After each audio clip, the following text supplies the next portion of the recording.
Hello everybody, welcome back to another episode of the Casual Criminalist. As always, I'm your host Simon. I'm here, one of my writers, in this case Emma. Thank you, Emma, has written me a script, The Bain Family Murders. If you're new here, I've never read this before. The format of the show is that we're going to read it together and discover all about these Bain family murders, which I've never heard of. Or maybe I have. Bain's a very generic name, so let's get sorry to all the Bains out there. Let's get into it.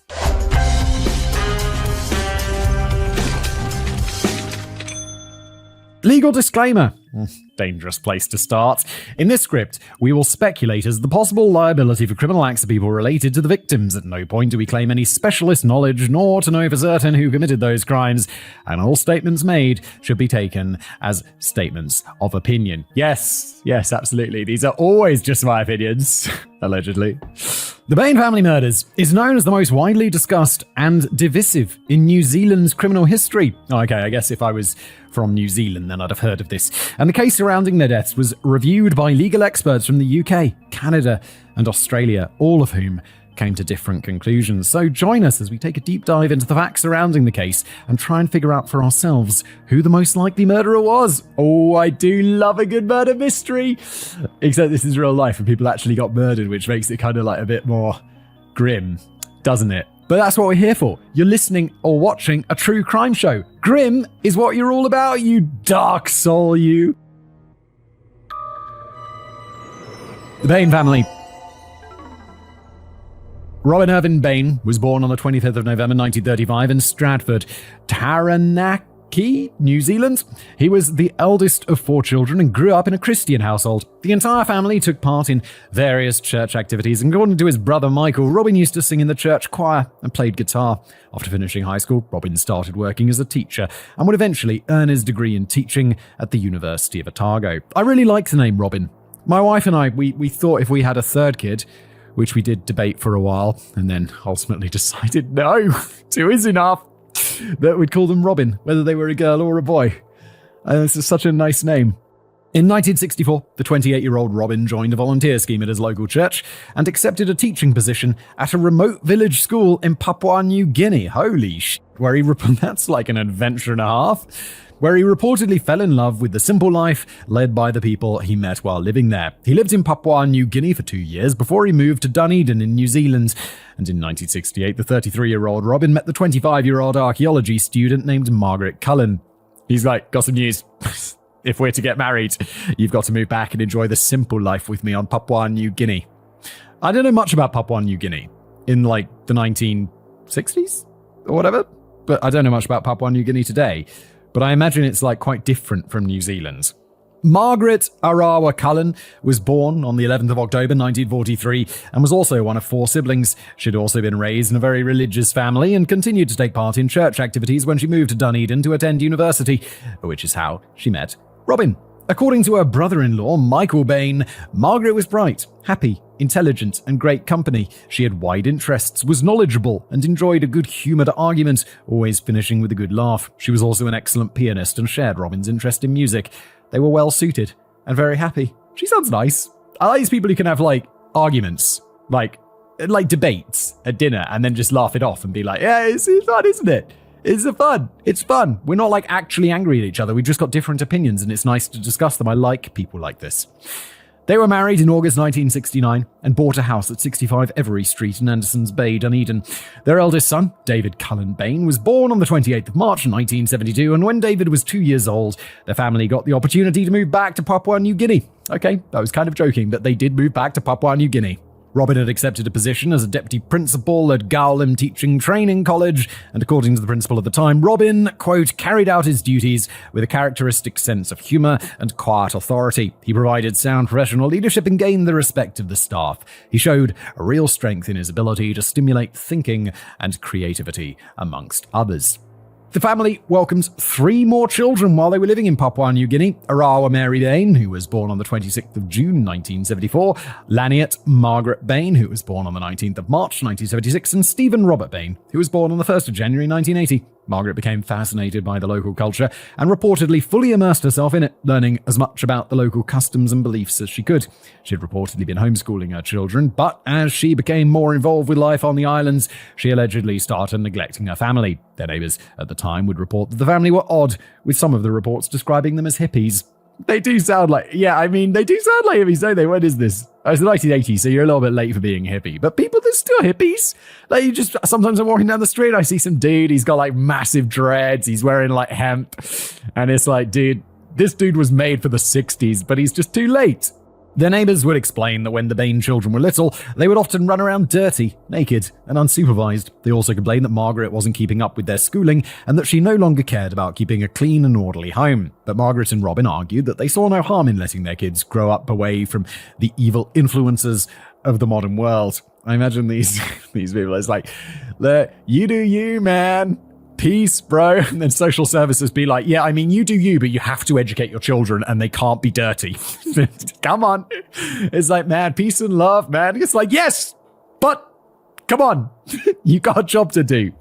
But Margaret soon became increasingly more extreme in her religious beliefs. She had started mixing Christianity with the superstitions of the local tribes and reportedly became fascinated with the practices of traditional healers on the island, and in particular, the amount of influence these matriarchs had over their communities. That's a bit of a weird sign, isn't it? Where it's like, why are you interested in traditional healing? No, not for the healing. That's obviously nonsense. I'm just interested in how these people manipulate their flock. It's getting a little bit culty, isn't it? This led to her believing in things like reincarnation, channeling, or the ability to commune with spirits, ancestors, or some other higher power, and dream interpretation, which her Western neighbours referred to as her New Age beliefs. I had a vivid-ass dream the other night. I have no idea what it was about.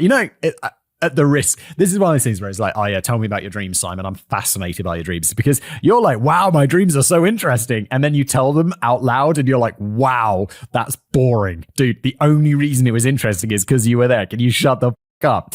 I had a dream that I could talk to peacocks and they were very wise.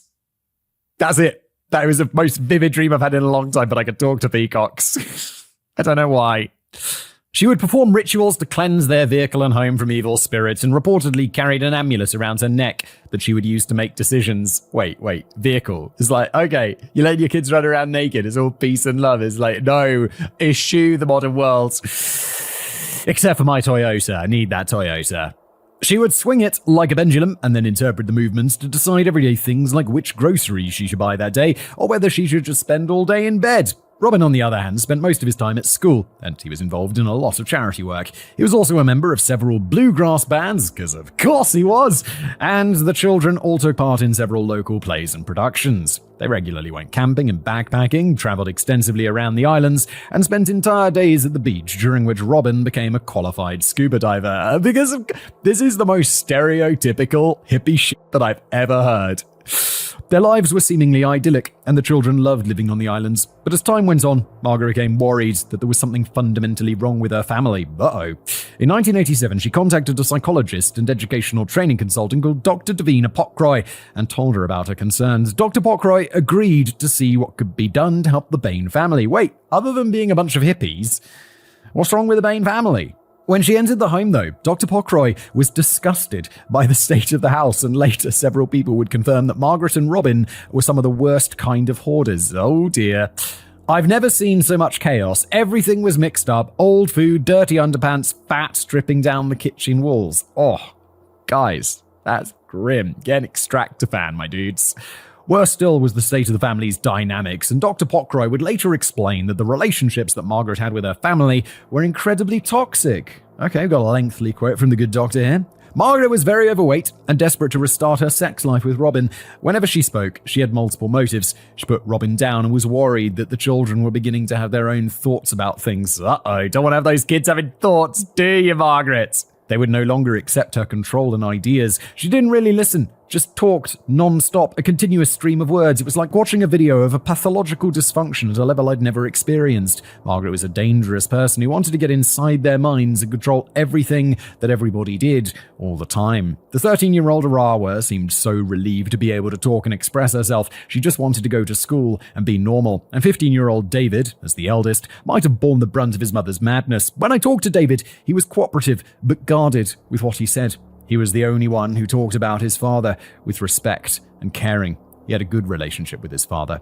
Robin I talked to later. He was cooperative. He didn't say anything that would rock the boat. He was interested in solving any problem with the kids. I perceived that his whole role within the family was an act. He was like a shell, no emotion. Margaret dominated him. Always. Margaret sounds mean.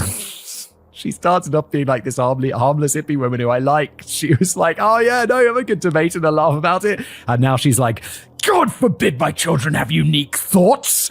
I should decide their thinking. Chill, Margaret. Chill. Dr. Proy was shaken by what she'd seen and concluded that the entire family should seek the help of a team of counselors and therapists, and never went to visit the family again. Oh my God. Dr. Proy is like, you're f***ed up and way beyond my pay grade. You need a team of me. A year later, the family returned to Dunedin and moved back into the home at 65 Every Street in Anderson's Bay, Dunedin. David was 16, Arawa 14, Laniet 12, and Stephen was 8. And according to some reports, they had trouble adjusting to their new lives. They'd never gone to a traditional school, they could barely read or write, and they longed to go back to Papua New Guinea. But they all signed up for theatre and music clubs, and soon all 4 of the Bain children made friends and started settling into their new lives. For the first 2 years, Robin worked several temporary jobs before finally accepting a position as the principal of the small Thai Airy Beach School in August 1990. There he introduced the students to the world of computers, a move that was considered to be revolutionary and resulted in the school being featured in local newspapers after the students had sent out an email to several international schools which read, "Hey world, here we are." According to his brother Michael, Robin wanted to provide an opportunity for children to be creative and develop their own interests. He saw the need for each child to be computer literate and to be able to use information technology. He also believed in the dignity of the individual and had an understanding and sympathetic approach to special needs children. He believed in the importance of distinguishing between unacceptable activity and an unacceptable person, and that the best person to deal with the problem was the person who owns the problem. He believed integrity is the most important quality a teacher can aspire to. The quote ends. Though Robin was loved, admired, and respected by his pupils, the same couldn't be said for his family. The house at 65 Every Street was in shambles, and Robin and Margaret started planning on tearing it down and replacing it with a more modern home. Their marriage wasn't faring much better. Richard Matches, an old friend of Robin and Margaret's, would later say that Margaret was an extrovert, often loud, and sometimes inappropriate in her speech and behaviour. He got the impression that Margaret was the dominant person in the relationship. Well, I wonder what gave you that impression, mate? And explained that she liked to belittle Robin in front of others. Once, when he asked Margaret how she and Robin were doing, she told him that, terrible, if I could shoot him, I would. Oh, Margaret! You admitted to your future crimes? Allegedly. Shortly after they moved to Dunedin, Margaret had started to refer to women as Belial, aka the devil, and continued to dominate the household, consistently preaching to her children that their father was full of the devil. She went so far as to perform cleansing rituals whenever he left the room so that she could clear the house of his influence, and often raged that her teenage kids were just as bad as he was. Margaret, you seem a little bit off your rocker, to be honest. And by a little, I mean a lot. At one point, Margaret moved out of the house and into an old caravan that stood in the backyard to escape Robin's evil influences. She obsessively wrote in her diary, Nah, if you're potentially getting up to crimes, don't keep a diary. Unless that diary is, explicitly designed to throw people off the scent. In early 1990, she wrote, quote, over the week, I've come to realize that this caravan is my temple to God, sacred grounds, that there is no place for me inside where it is not clear. I was terribly upset all day as I realized what I'd given up, spent all day meditating and crying, just never seemed to stop. Robin came, but not clear, and obviously had to be bawled at over and over. Obviously. He needed a good shouting, and obviously I had to deliver it. Oh, Margaret, what are you smoking? Talk to David about his feelings with me out here. He saw how he was centered on self, but revealed confusion and worry for family. The only real inadequacy I have is not catering for my needs. Another quiet, gentle day, looking after me. Oh, you self-centered person. You got children. Come on now. Come on. It's like I'm a pretty self-centered person, but it's like, when you got kids, you gotta pretend not to be. But once winter came around, Margaret decided that she could no longer live in the isolated, freezing caravan, so she kicked Robin out of the house and he had to move into the caravan instead. Shortly after, Robin would accept the job at the Thai Airy Beach School and he'd stay at the school during the week and only went back home to Every Street on the weekends and Monday nights. Initially, he'd sleep in the back of his van, but later he moved into the old schoolhouse. His marriage to Margaret was basically over, but he still wanted to spend time with his kids, and since they depended on his income, neither he nor Margaret applied for a divorce. Whenever Robin spent time at 65 Every Street, he'd get up at 6:30 a.m, head inside to use the bathroom, pray, use the computer, and have meals with the family. At night, he'd watch TV with Margaret and the kids before heading back to the caravan where he'd read a book or listen to the radio. He still took part in community events like the annual Polar Plunge, sang in the church choir with David, and regularly attended his children's theatrical performances. But Robin told his brother Michael Bain that he dreaded going back to 65 Every Street every weekend because he felt rejected by his family. I always am a bit nervous about calling people out so early in the episode, because then it's they could turn out to be a right monster and it turns out that he was the devil. But it's Robin seems like a good dude. I like Robin. Changed my mind. Margaret, I liked you at first, but you seem like a right meanie. Going with Robert now. Robert's my dude. Sorry, Robin. Meanwhile, Margaret became more and more obsessed with the idea that her family was possessed by the devil. In March 1990, she wrote in her diary that she'd called for a family meeting to help her family rid themselves of the devil, but explained that her family members lacked the motivation to rid themselves of Robin's influences. Paul Morris, the then head of literature studies at Victoria University, would later explain that according to Margaret, Robin was failing to do all sorts of things he should be doing. My feeling was that they were deeply estranged. Wonder what gave you that feeling, the fact that he's living at fucking school. There's a kind of distance feel about the way she wrote about them. Lots of negativity. What you get is a sort of toxic family environment. Seeing the devil being active on an almost daily basis in your own household can't be conducive to family life. She was concerned for all the kids. She was estranged from the family to the extent of seeing an utterly alien force there. I get the sense that she wasn't there for them. End quote. Margaret would spend all day in bed or off meditating on just how inherently evil her family was, and the children were left to manage the household. She'd give them each a list of chores that had to be done, and these chores would keep them busy for up to 8 hours a day. Don't they? Aren't they at school? Their dad's literally a teacher at a school. They did go to school though, right? So, wait, we just talked about how they integrated into school. Is this they spend 8 hours at school, then they go home, they do 8 hours of chores, and then they just sleep for 8 hours? This is a terrible life for a child. When she wasn't meditating about Robin's evil influence on her family, she made homemade preserves or worked on plans for their new house. She wanted to demolish the old house and replace it with a sanctuary where she and her children could live happily ever after. This sanctuary was to be a haven against evil influences, which of course meant that Robin wasn't going to be allowed to live in the house with the rest of the family. Her withdrawal from the family worried Robin, who told a friend of the family that Margaret was away with the fairies. It does sound, away with the fairies. I fucking love that way of saying someone's loopy. She's lost it. She's off her rocker and she needs medical help. The children, of course, all led lives outside of the house. David had grown up to be tall and lanky, and he had protruding ears. Some people referred to him as being geeky, weird, and morally uptight, and a woman named Caroline later explains that after she had agreed to go to the school dance with him, David started calling her every day, wanted to talk for hours on end, and came across as controlling. It's probably his super religious parents, isn't it? It got to the point where she told him that she wasn't interested in dating him and that he had to back off, quoting, "With him, it was all or nothing. He just didn't have any idea on how to be somebody's friend. He either had to be all in and controlling everything, like where we went or what we did. He was talking to me all the time, and I wasn't allowed to talk to anyone else. It reminds me of your mother, David. I wonder where you got that influence from." After she confronted him, David backed off and never contacted Caroline again. He had other friends as well, and one of them explained that she grew to really like the geeky David, but thought that his home life was horrible. Yes, because it was. You basically have a checked out mother and a mother that's not allowing the father to really do his job. Because Margaret insisted that Robin had no role to play in the family, David saw himself as the new man of the house and often butted heads with Robin.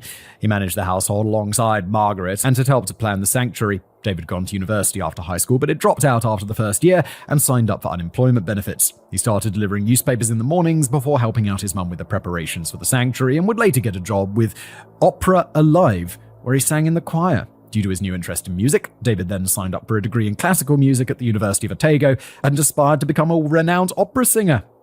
Dream, you follow your dreams, mate. Come on. Just do it! Don't let your dreams be dreams. Aurora, on the other hand, had lots of friends and was the head girl during her last year of high school. She would often invite friends over to her house, but they would later report that they didn't feel comfortable in the Bain house. A friend of hers named Kristen Kosh would later explain that Margaret would ignore Aurora for weeks on end and would just lie in bed and do nothing. Robin was kind but absent, and David would hang around them as if he were acting as a chaperone during their visits.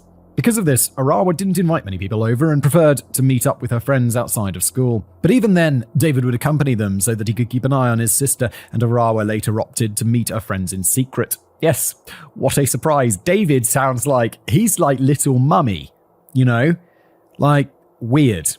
After school, she decided to follow in her parents' footsteps and took up studies at the Teachers' College, just like David Arawa took on part-time jobs and worked at a museum cafe and was saving up to eventually move into a flat of her own. Yes. If I was in this family situation and somehow I wasn't fucked up, like Arawa seems to have avoided through some miracle, I'd be like, I'm getting my money, I'm making that bag, and I'm getting my own house as soon as possible. You know, I don't have to live in a shoebox in someone else's house.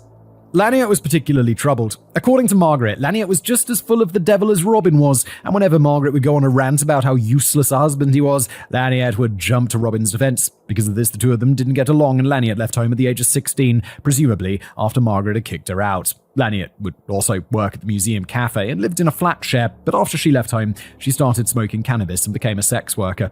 During this time, she met and befriended a man named Dean Cottle, and it would later be alleged that he was her pimp. Cottle allegedly knew that Laniet's parents wouldn't approve of her new career and had allegedly blackmailed her for sex. When Robin moved into the schoolmaster's house at Tyeri Beach School, Laniet moved in with him to get away from Dean, but later told friends that she had asked David to convince Margaret to let her move back home, where she planned on making a fresh start. So I would not want to go back to their house. But I guess if that's your best option, that's your best option.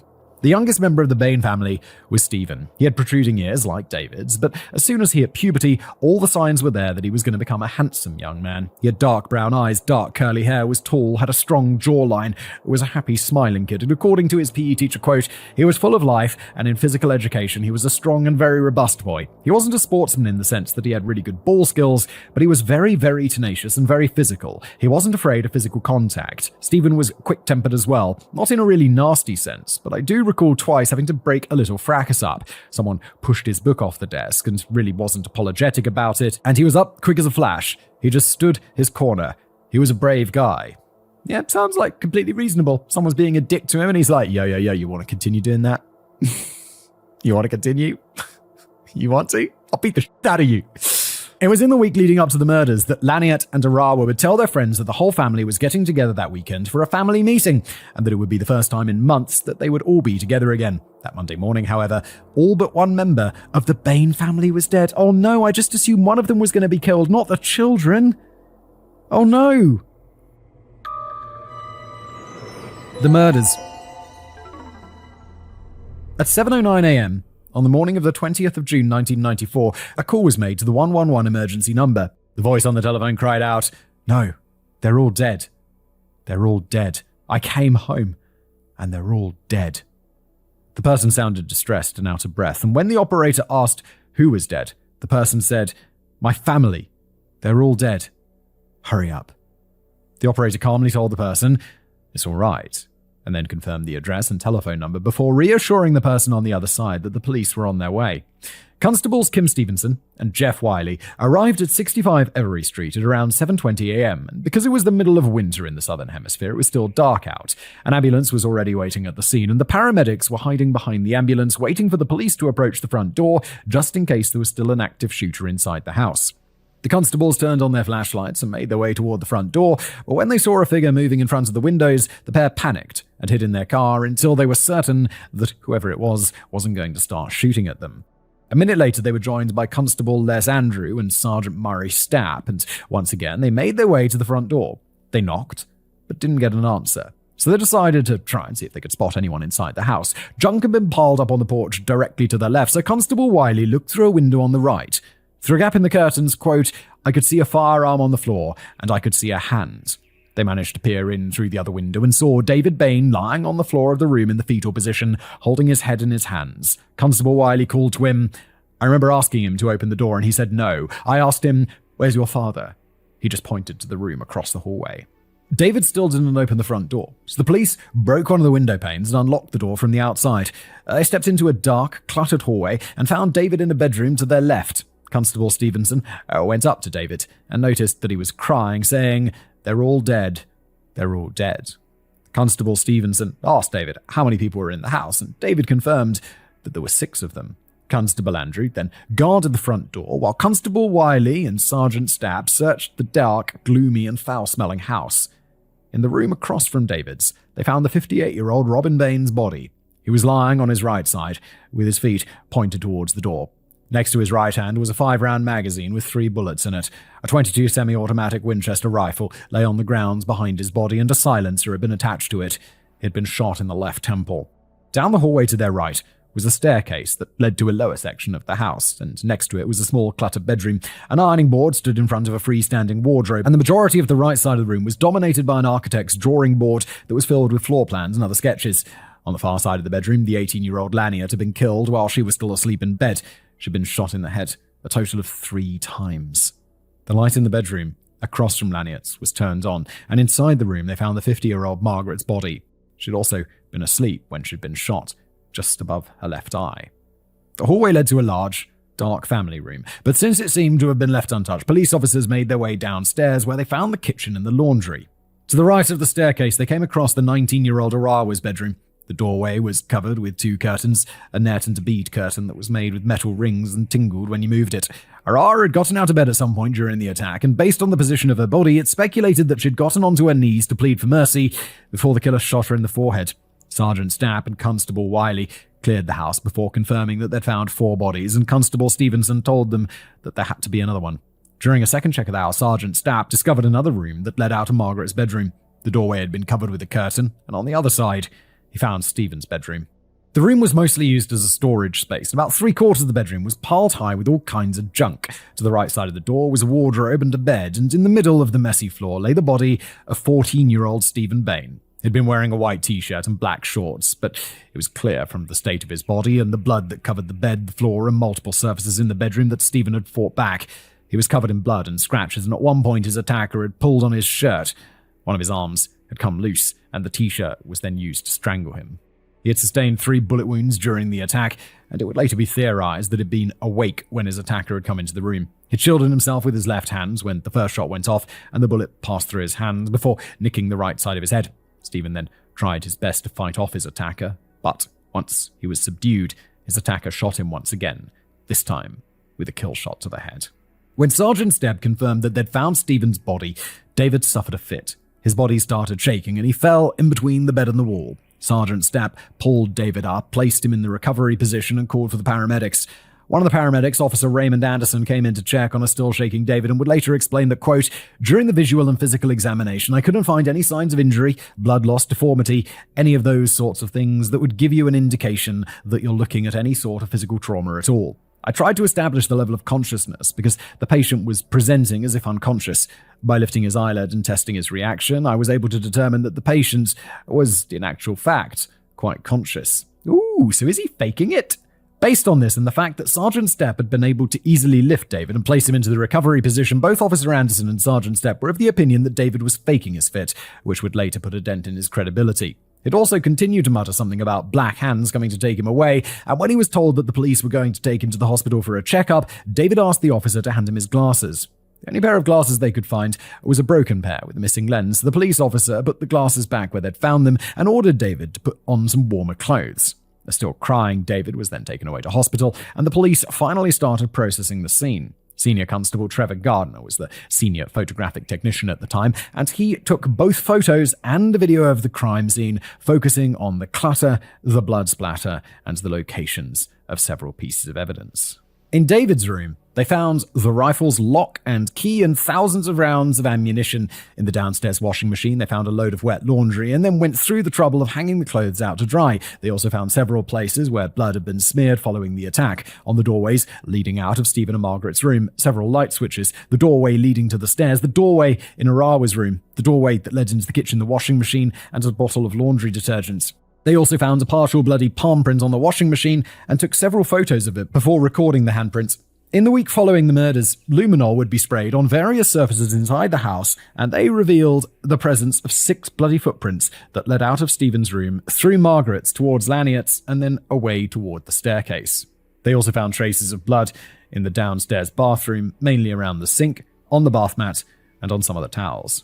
In Stephen's bedroom, they found a bullet casing and spent bullet on his pillow, which had ricocheted off the wall after nicking the side of his head. In the front room where Robin's body had been found, they found a spent bullet casing behind a set of green curtains that separated an alcove from the rest of the room. Whoever did this is leaving behind an awful lot of evidence, which seems like it's going to have an awful lot of fingerprints everywhere, no? Inside the alcove, they found Robin's computer, and on the screen there was a typed message that read, "Sorry, you are the only one who deserved to stay." The police also searched the caravan where Robin had lived. That sounds like something Margaret would write, not Robin. Like, Margaret's the one who thinks that her family are possessed by the devil, not Robin. He seems like a normal dad. Semi-normal. They also searched the caravan where Robin had lived and found an instruction manual that belonged to the rifle, along with 20 empty bullet casings. They checked the alarm on Robin's clock and confirmed that it had been set for 6:30. Just like the rest of the house, the caravan was a mess, and the police didn't find anything else of note there. Once the bodies were removed, the police tagged every spot of blood in Stephen's room and found 2 blood-soaked white formal gloves that belonged to David underneath the chair. They also found a lens from a set of glasses underneath some of the junk that covered the floor. The lens belonged to a set of broken glasses that had been found on a chair in David's room. The pathologist would later explain that he wasn't able to examine all the bodies at the scene, and as such, he didn't take their temperature, which meant that the police couldn't be exactly certain when the various members of the family had been killed. One of the paramedics later noted that when he had gone around to confirm the rest of the Bain family was dead, Robin's body had been warmer than the others, and forensic evidence would also help confirm that he was the last person to be shot with a rifle. All of the bodies had some form of blood splatter on them, but Stephen's body was covered in blood, scratches, and bruises. Robin was also noted to have several injuries on his hands, including cuts and bruises on his fingers, but the pathologist noted that the wounds had already dried out and could have been a few days old, and were most likely from when Robin had worked in the yard that past weekend. Scrapings were taken from underneath both Stephen and Robin's nails, and the scrapings from Stephen's nails included several green fibers that matched a green woolen sweater that had been found in the washing machine that morning. There were also spots of blood on Robin's hands and clothes, and the samples were taken to confirm who it belonged to. Now, David had been taken to the hospital where his clothes were removed and a doctor looked him over. The doctor noted that David was fit and in excellent health, but noted that he had a bump on his forehead, a scrape on his knee, and that his knuckles were red and bruised. David claimed that he had no recollection of how he had sustained these injuries. Despite the cold morning, he'd been wearing a white t-shirt, green cycling shorts, black rugby shorts, and a pair of socks when the police found him, and when they were later analysed, the police found blood smears on the front and back of his t-shirt, blood on the crotch of his shorts, and spots of blood on both the tops and soles of his white socks. They tested his hands for gunpowder residue, but the tests came back negative. Later that day, Detective Sergeant Milton Weir interviewed David and asked him to walk through the events of that weekend. David explained that everyone arrived at the house as planned on Friday and the family had dinner together. That Saturday, he and Robin worked to clear the backyard in preparation for the house that Margaret wanted to build, and that Sunday, he and Robin fought over a chainsaw. According to David, Robin wanted to take the chainsaw to the Tyeri Beach school so that he could cut some firewood, but David insisted that he needed the chainsaw so that he could continue his work in the garden. He'd also tell police that he had a very strained relationship with Robin. Because Margaret had been telling her kids for years that Robin was a worthless husband and the devil incarnate, David believed that Robin didn't have a place in the family and explained that Robin was sneaky and often listened in on conversations Margaret was having with their children. David also felt that Robin had mistreated Margaret and then explained that Margaret had dropped her teaching career in music studies to follow Robin to Papua New Guinea, and that once they arrived, he'd expected her to be the perfect little housewife. Now, yes, it doesn't sound like really something she does. Like, she's in charge. Now, years later, Robin was going to divorce her, and because she'd given everything to the family for years, Margaret would have been left with nothing, sentiments which were reflected in Margaret's numerous diaries and constant complaints about Robin. According to David, nothing unusual happened that Sunday night.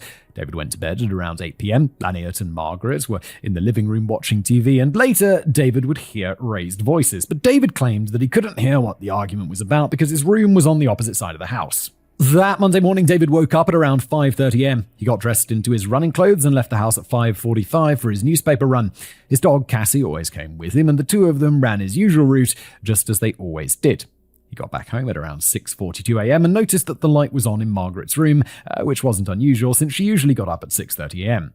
David would then make a cup of coffee for her once he came back from his newspaper run. But that morning, David went to his bedroom first. He didn't turn on his bedroom light, but took off his running shoes, hung up his yellow newspaper delivery bag behind the door, tossed his Walkman on his bed, and then made his way downstairs, again, still in the dark. He made his way to the laundry room, and while he washed his hands to get rid of the black ink that usually stained them, he then took off his red sweatshirt, explaining that he was sweaty and warm after running his route that morning. He put his red sweatshirt in the washing machine, added some colored clothes from the washing basket, and then started the wash cycle. He went back upstairs, and when he turned on his bedroom light, he noticed there was a handful of bullets on the floor. He then saw that his rifle was lying on the ground and checked his wardrobe where he usually kept the rifle. It was gone. David then ran down towards Margaret's room, and when he pushed aside the curtain that acted as a door, he saw that Margaret had been shot. In shock, David then ran down toward the front door, intending to run around the house toward the caravan. Instead, he opened the door to the front room and saw Robin lying on the ground with the rifle next to him. David then shuffled past Robin's body, grabbed the phone, and called 111 for help. Now, initially, the police suspected that Robin had murdered the family and then killed himself, but after listening to David's version of events and reading the doctor's report on his examination of David's injuries, they began to suspect that David was the one who'd killed his family. They called him in for questioning on the 21st of June and explained that they'd run through his version of events, but they were missing about 20 minutes. According to the police, it would have taken just 10 minutes for David to come home, go downstairs, wash a load of laundry, go upstairs, and then discover his parents' bodies. So, what did he do in those 20 minutes? David claimed that he couldn't remember. He then explained that he'd been experiencing some lapses in his memory for some time, that he slipped into a sort of trance-like state, and minutes or hours would pass before he'd wake up again with no idea what had happened. The same thing had happened after he'd found his father's body. When he finally snapped out of it, he'd called for help. Then there was this call to 111. David had told the operator, "They're all dead." But during his first interview with police, he told them that he'd only seen the bodies of his parents. So how did he know that his siblings were dead as well? In answer, David only shrugged and explained that everything that had happened after he'd come across Robin's body was a blur and that he'd been in a fog until the police arrived. I mean, yeah, not unreasonable to be a bit shocked, is it? Needless to say, though, within days after his family's murders, David became murder suspect number 1. And on the 24th of June 1994, David Cullen Bain was arrested and charged with 5 counts of murder. Following David's arrest, his uncles took over his family estate, and after the police released the house to them, the decision was made to burn 65 Every Street to the ground, reducing it to a pile of ash and rubble. Okay, seems like a bit of an extreme reaction, even if the house was real messy.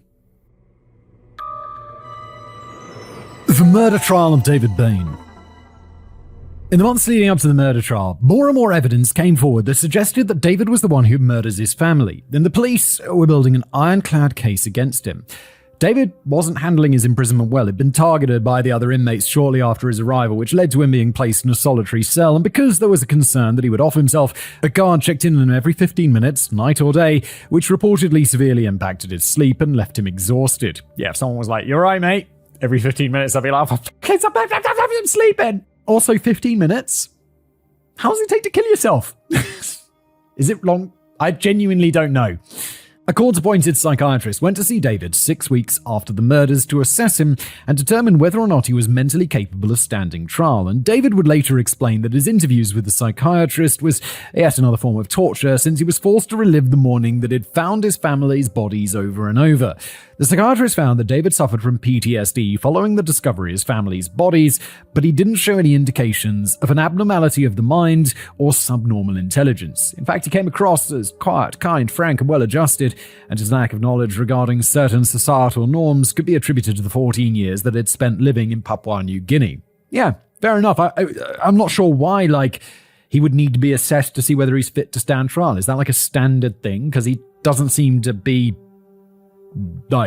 it's weird, the situation he grew up in and stuff, but he doesn't seem to be, incompetent. Yet it was only after these visits to the psychiatrist that David started remembering new details regarding the 20-minute gap. He explained that after he'd discovered his parents' bodies, he'd then wandered through the house in a sort of trance, checking in on the rest of his family members. He'd gone to Stephen's room and touched his body to check whether he was dead, and inadvertently got some of Stephen's blood on him. This had also resulted in his socks getting blood on them, so when he left Stephen's room, he left some bloody footprints in the hallway, which doesn't explain why his socks weren't covered in blood or how the blood got cleaned up, but okay. Yeah, that's a bit it's a bit weird, isn't it? He passed by Lanyard's room and heard that she was gurgling, but when he realized that nothing could be done for her, he kept on walking.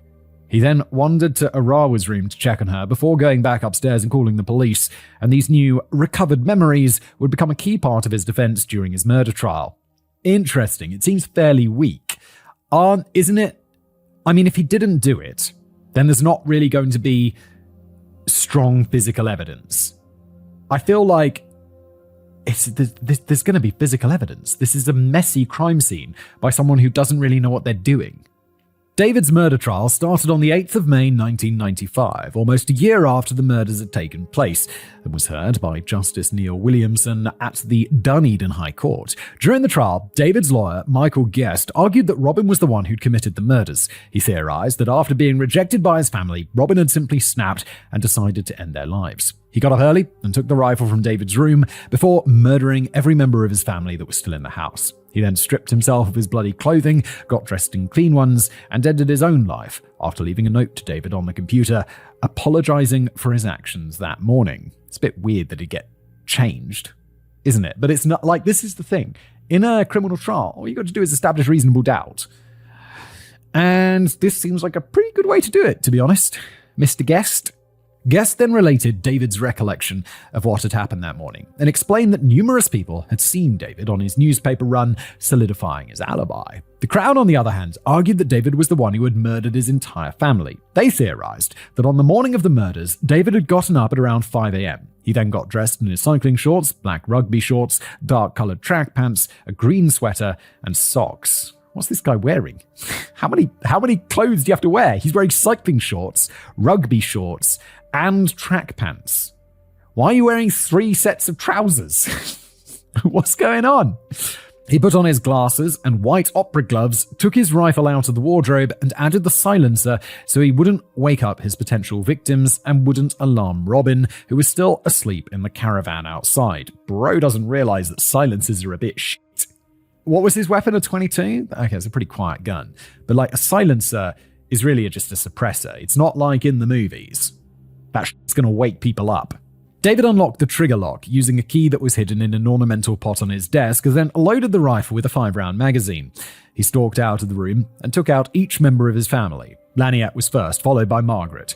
Stephen had woken up and was sitting upright in bed when David entered his room. He shielded himself with his hands when the first shot went off, and then jumped up and fought his older brother for control of the rifle. David eventually managed to overpower his 14-year-old brother and then killed him.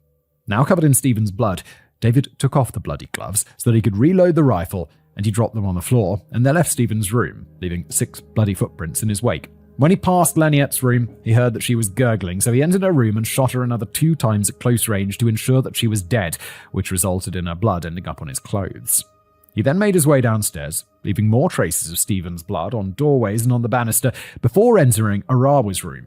The first shot misfired, and Arawa woke up and got out of bed and begged him not to kill her.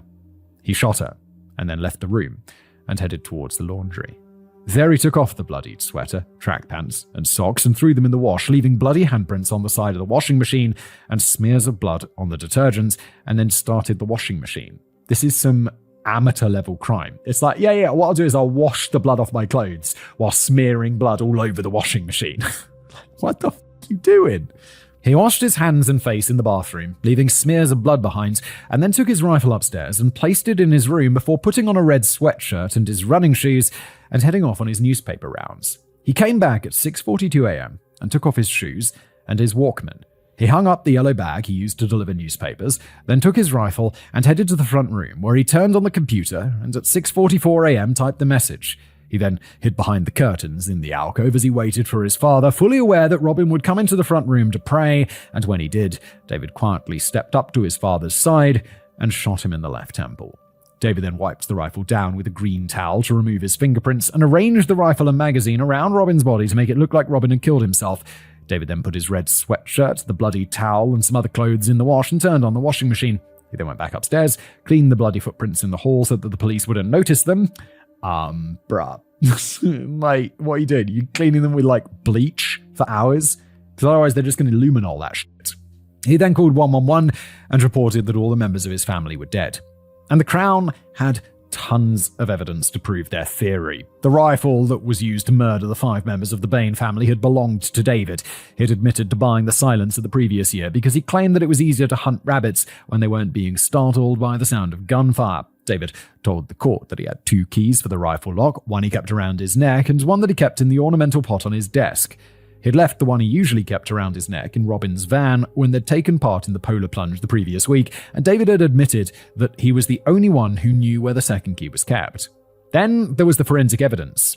I have to say, all of this, this is a ton of circumstantial evidence. This is, okay, so, but the dad also potentially had a key because he said he left it in the trailer. Maybe he did, maybe he didn't. Reasonable doubt? Yeah, probably. If I'm on the jury, I'm like, you got to do better than this. Then there was the forensic evidence. They had Stephen and Laniette's blood on David's clothing, Robin's blood on the tops of David's socks, droplets of Stephen's blood on the soles of David's socks, and David's bloody fingerprints on the rifle. Uh-oh, this is looking a bit more like a lock-in to me. They had David's bloody opera gloves and one of his lenses in Stephen's room, and the spent bullet casings behind the curtain in the alcove, as well as his bloody handprints on the washing machine. Yeah, now we're talking, this is beyond circumstantial, isn't it? This is looking like real proper evidence. The length of the footprints in the hall matched the length of David's feet, and furthermore, Constables Kim Stevenson would add that he had gotten the impression that the scene around Robin's body had been staged. Quote, I was immediately struck by the magazine on its narrow edge right next to Mr. Bain's head. Right away, I thought something wasn't right. Yeah, and when a detective feels something isn't right and just can't put their finger on it, that's not just like, oh, he just feels that way. It's because he's got so much experience and so much, knowledge that he's like, something's wrong. He's seen so many crime scenes that he's like, this isn't right. Can't put my finger on why, but this isn't right. Constable Stevenson explained that they were supposed to get the impression that the magazine had fallen out of Robin's hand after his body had collapsed on the floor. But by his reasoning, this meant that the magazine should have ended up on its side, not standing upright on its narrow edge, as if somebody had carefully placed it there. David claimed that he couldn't remember turning the lights on in the house, but there were bloody smudges on all the light switches. Yet David also claimed that he'd made his way through the dark, messy and disorganized house after coming across his parents' bodies and somehow managed to see that all of his family members had died. Those bat ears of his must have given him the ability to see in the dark. Savage.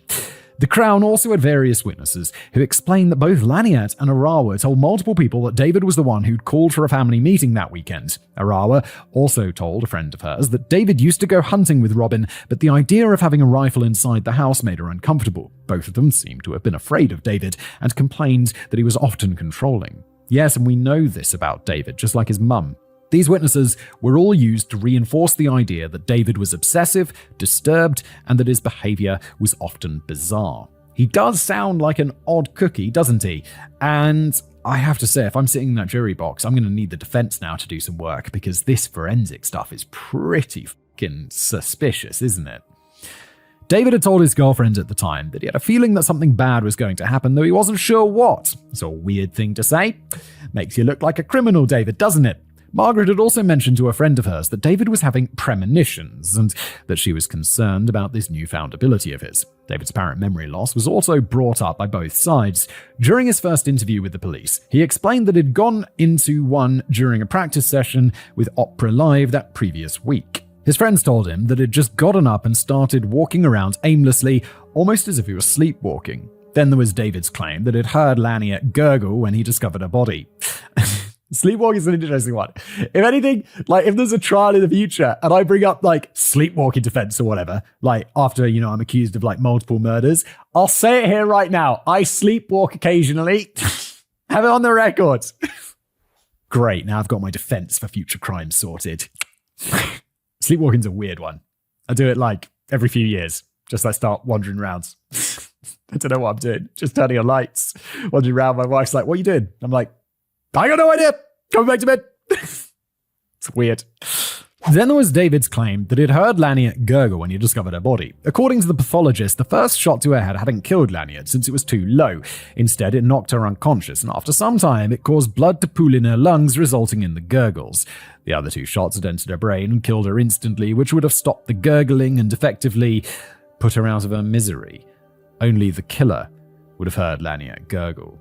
And then the Crown called on numerous witnesses who suggested that David had been planning the murders for some time and that had been working on creating an alibi for himself in the week leading up to the murders. An old school friend of David's told the court that David had once told him that he fantasized about attacking their neighbor's daughter and sexually assaulting her.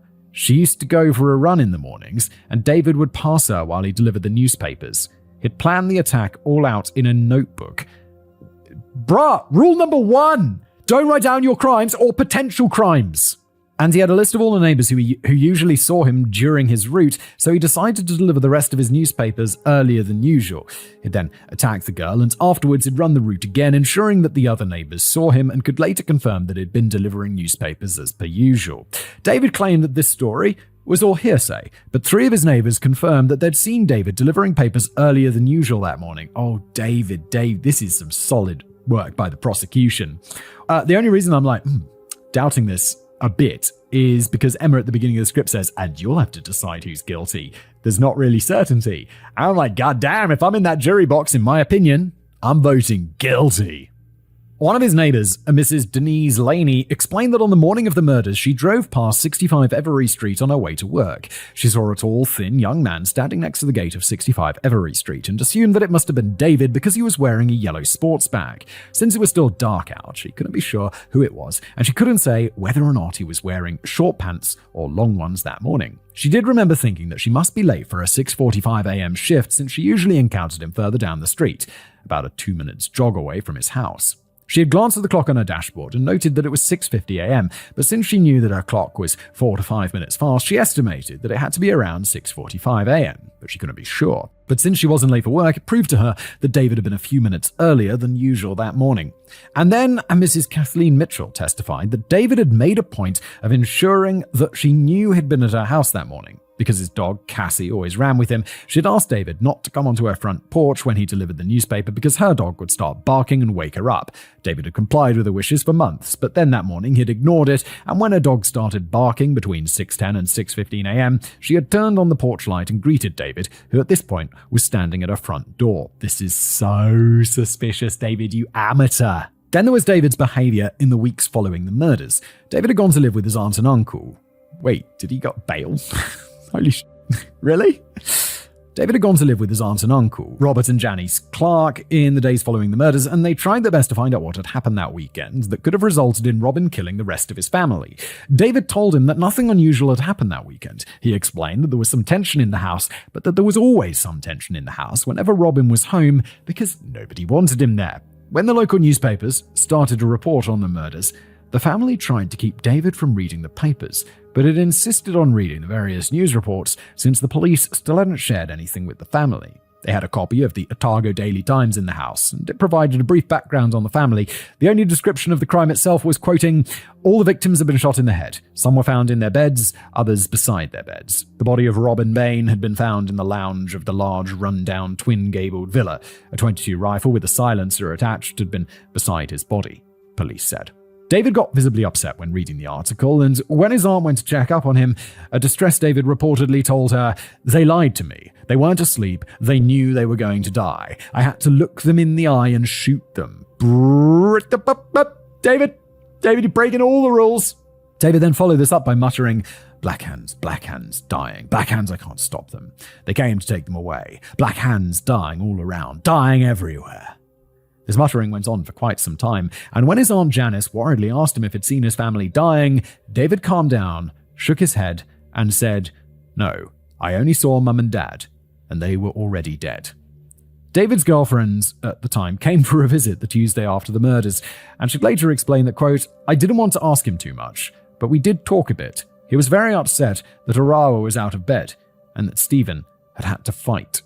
David, what? Wait, you're just wandering around telling everyone about your crimes. Why, David? What are you doing? When she'd also asked him if he'd seen any of his siblings' bodies, he said no, he'd only seen his parents, and when she asked him how he knew that Stephen and Arawa's bodies had been found outside their beds, David told her that he'd read about it in the newspaper despite there being no mention about where their bodies had been found. Emma, I just think David is so guilty.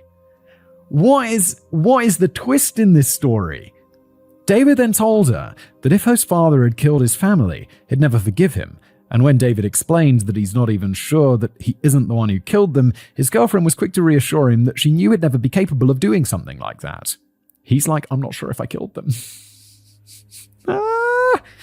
When Robin and Margaret's family started making plans for the funeral, they worried that it would be too traumatic for David to be involved in the planning. But according to his aunt, Val Boyd, David had already planned his family members' funerals in detail. He'd already decided what everyone would wear, what songs would be played, who was going to say the eulogies, where it was going to take place, and that he was going to sing a song in tribute. He wanted them to play Who Wants to Live Forever by Queen in remembrance of Laniet, and told them that he didn't want the family to wear black to the funeral because we see death as a celebration. David.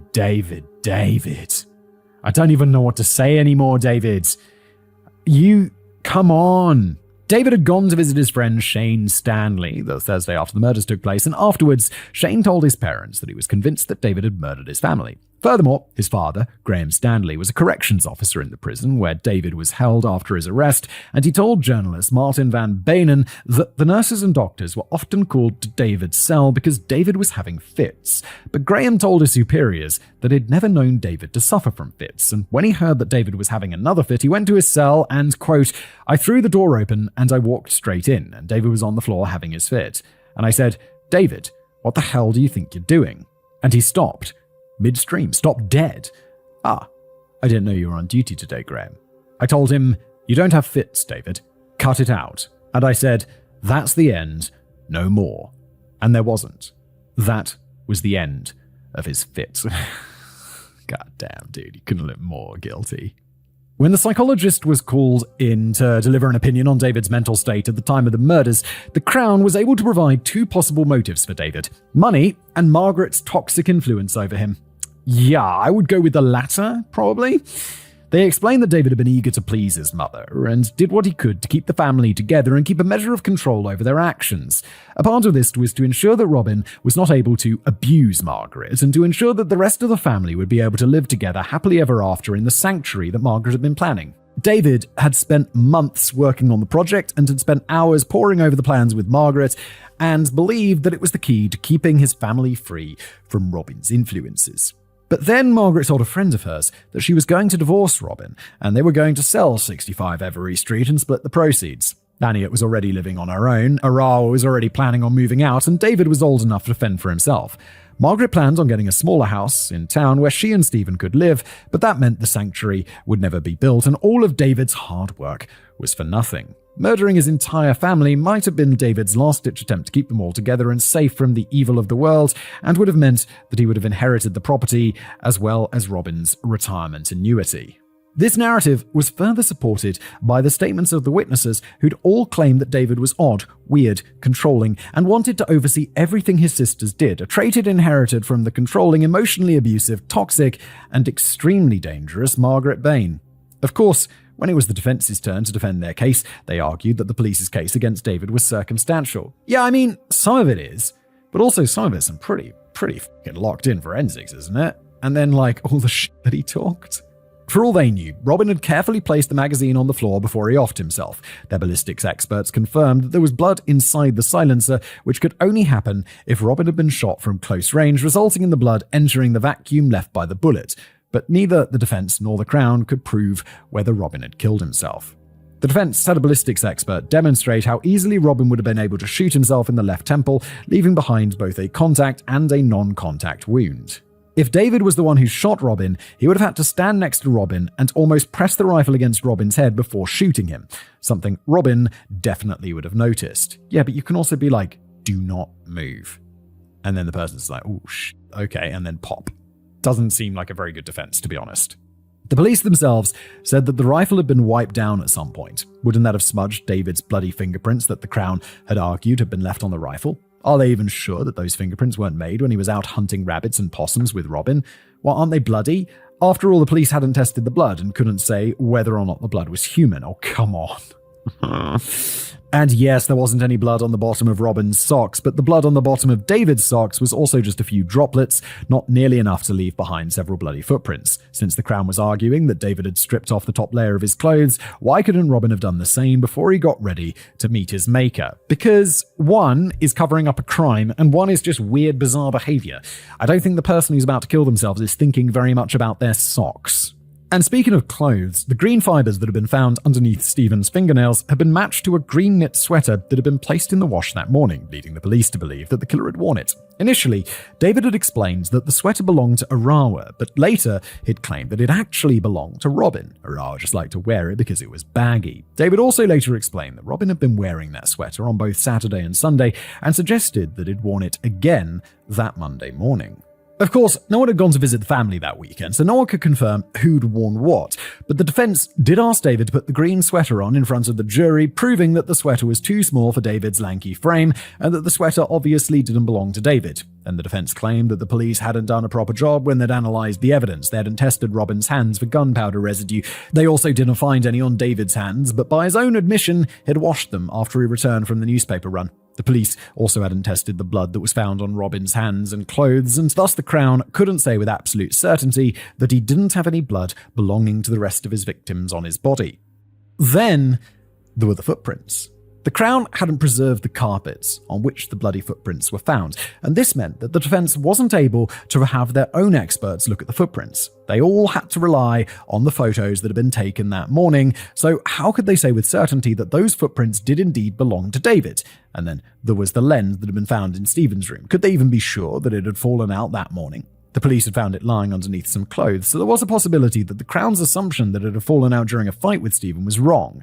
And then there was the washing machine. According to David, it turned it on shortly after he arrived home. The wash cycle usually took an hour, so was the machine still running when the police officers arrived at 7:20 a.m? If it was, it would confirm David's claims that he only started the wash cycle after he got home and refute the Crown's theory that he'd washed his bloody clothes shortly before he'd left the house that morning. And yet no one could confirm whether or not the washing machine was still on when the police arrived at the scene. Yeah, because they're not paying attention to that. They're paying attention to all the bodies. They're not like, oh yeah, someone's doing some laundry.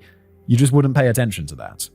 Worse still, the police had allowed the family to burn 65 Every Street to the ground just 2 weeks after the murders took place, destroying any further evidence that David might have been able to use to prove his innocence.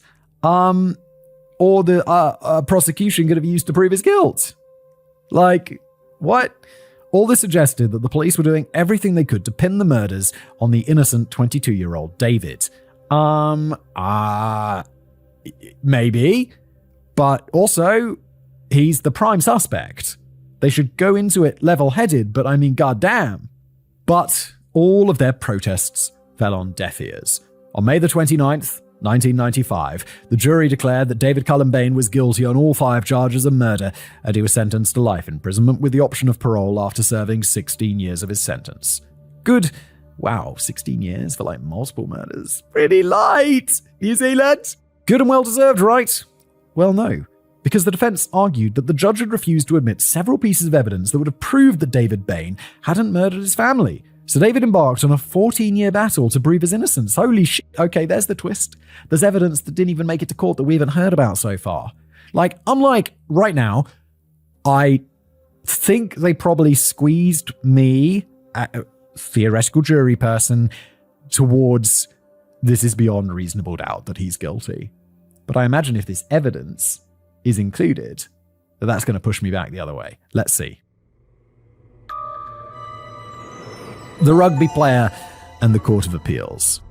David's first appeal was lodged with the Independent Police Conduct Authority, or IPCA, shortly after his sentencing.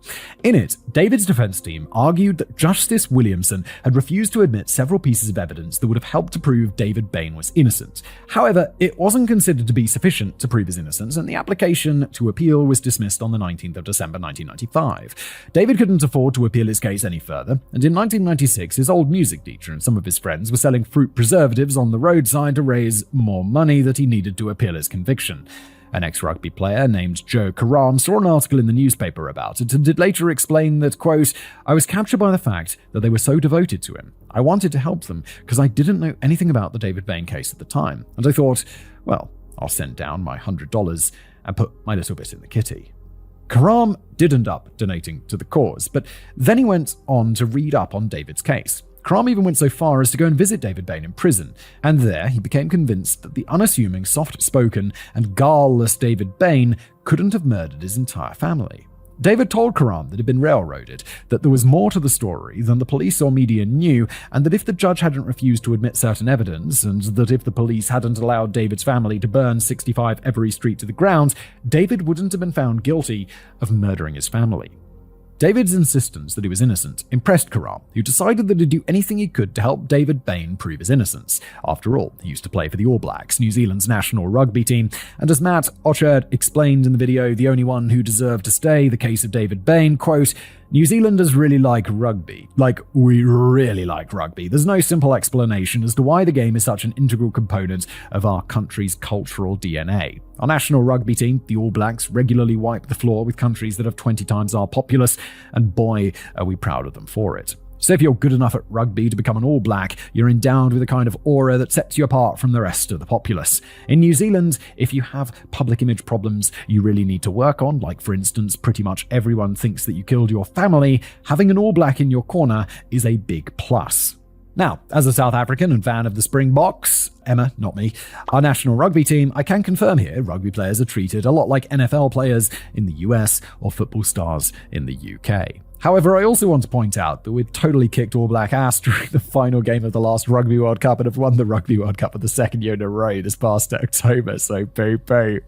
Oh, little snark there.